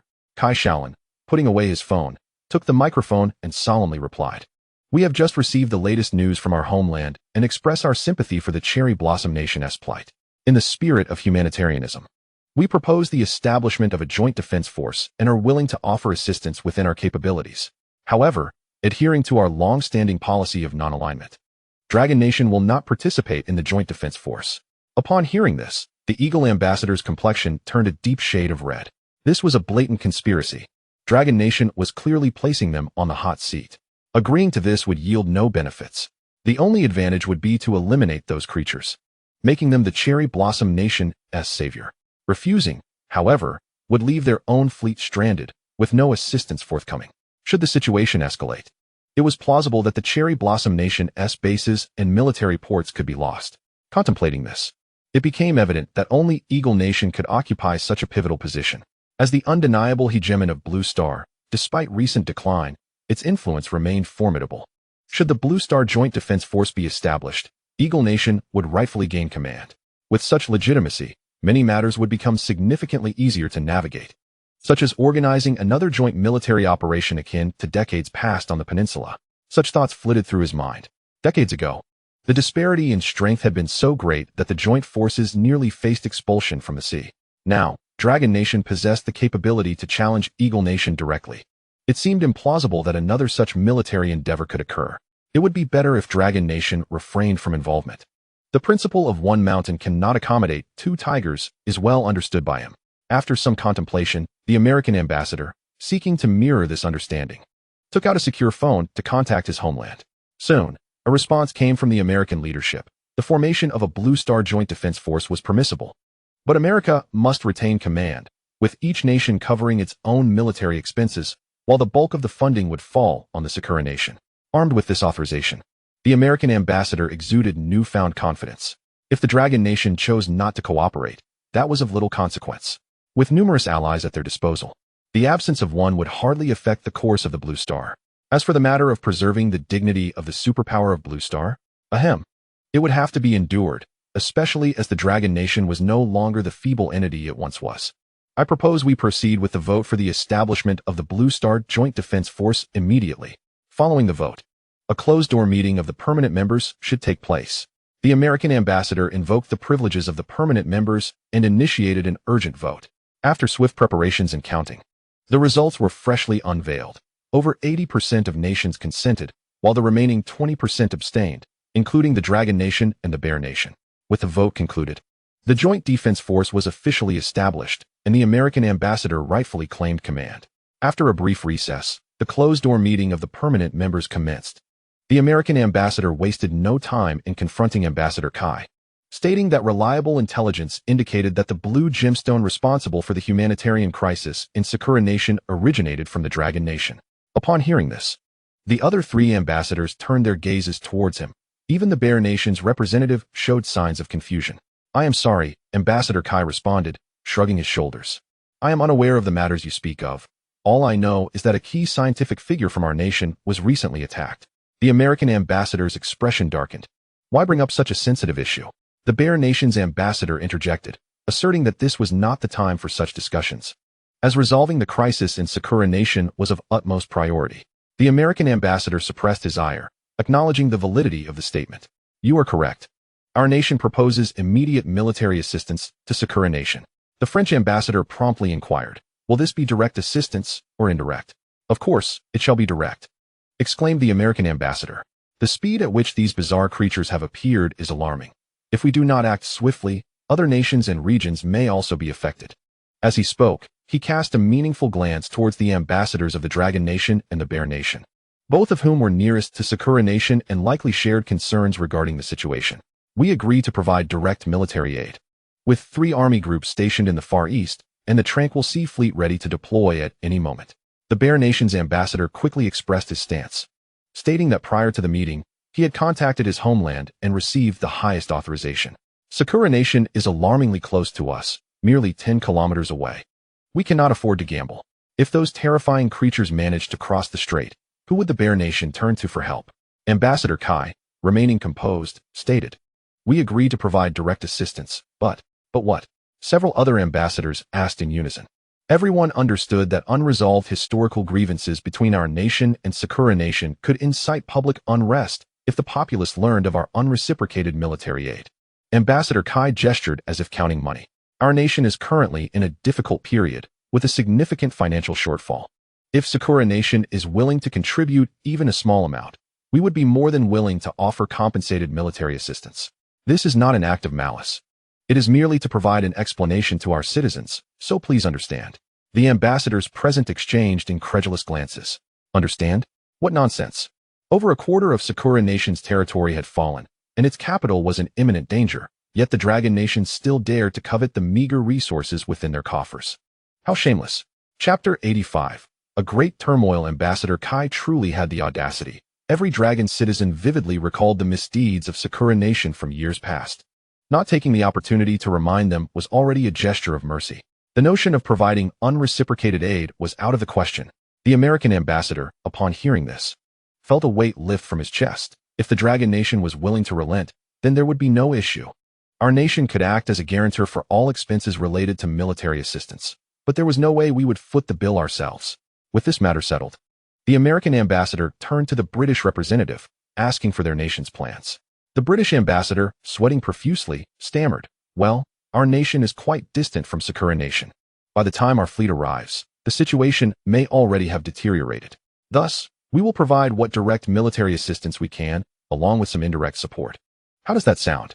The Bear Nation's ambassador interjected sarcastically, with your fleet, you'd merely be a token presence. Do you really believe that you can be of any help? His words were not unfounded. In recent years, the British fleet had dwindled. with few operational ships remaining in their ports. For the British to send a fleet across half the Blue Star was indeed a considerable challenge. The French ambassador candidly remarked, "We will provide indirect assistance. It is simply too far for our troops to reach."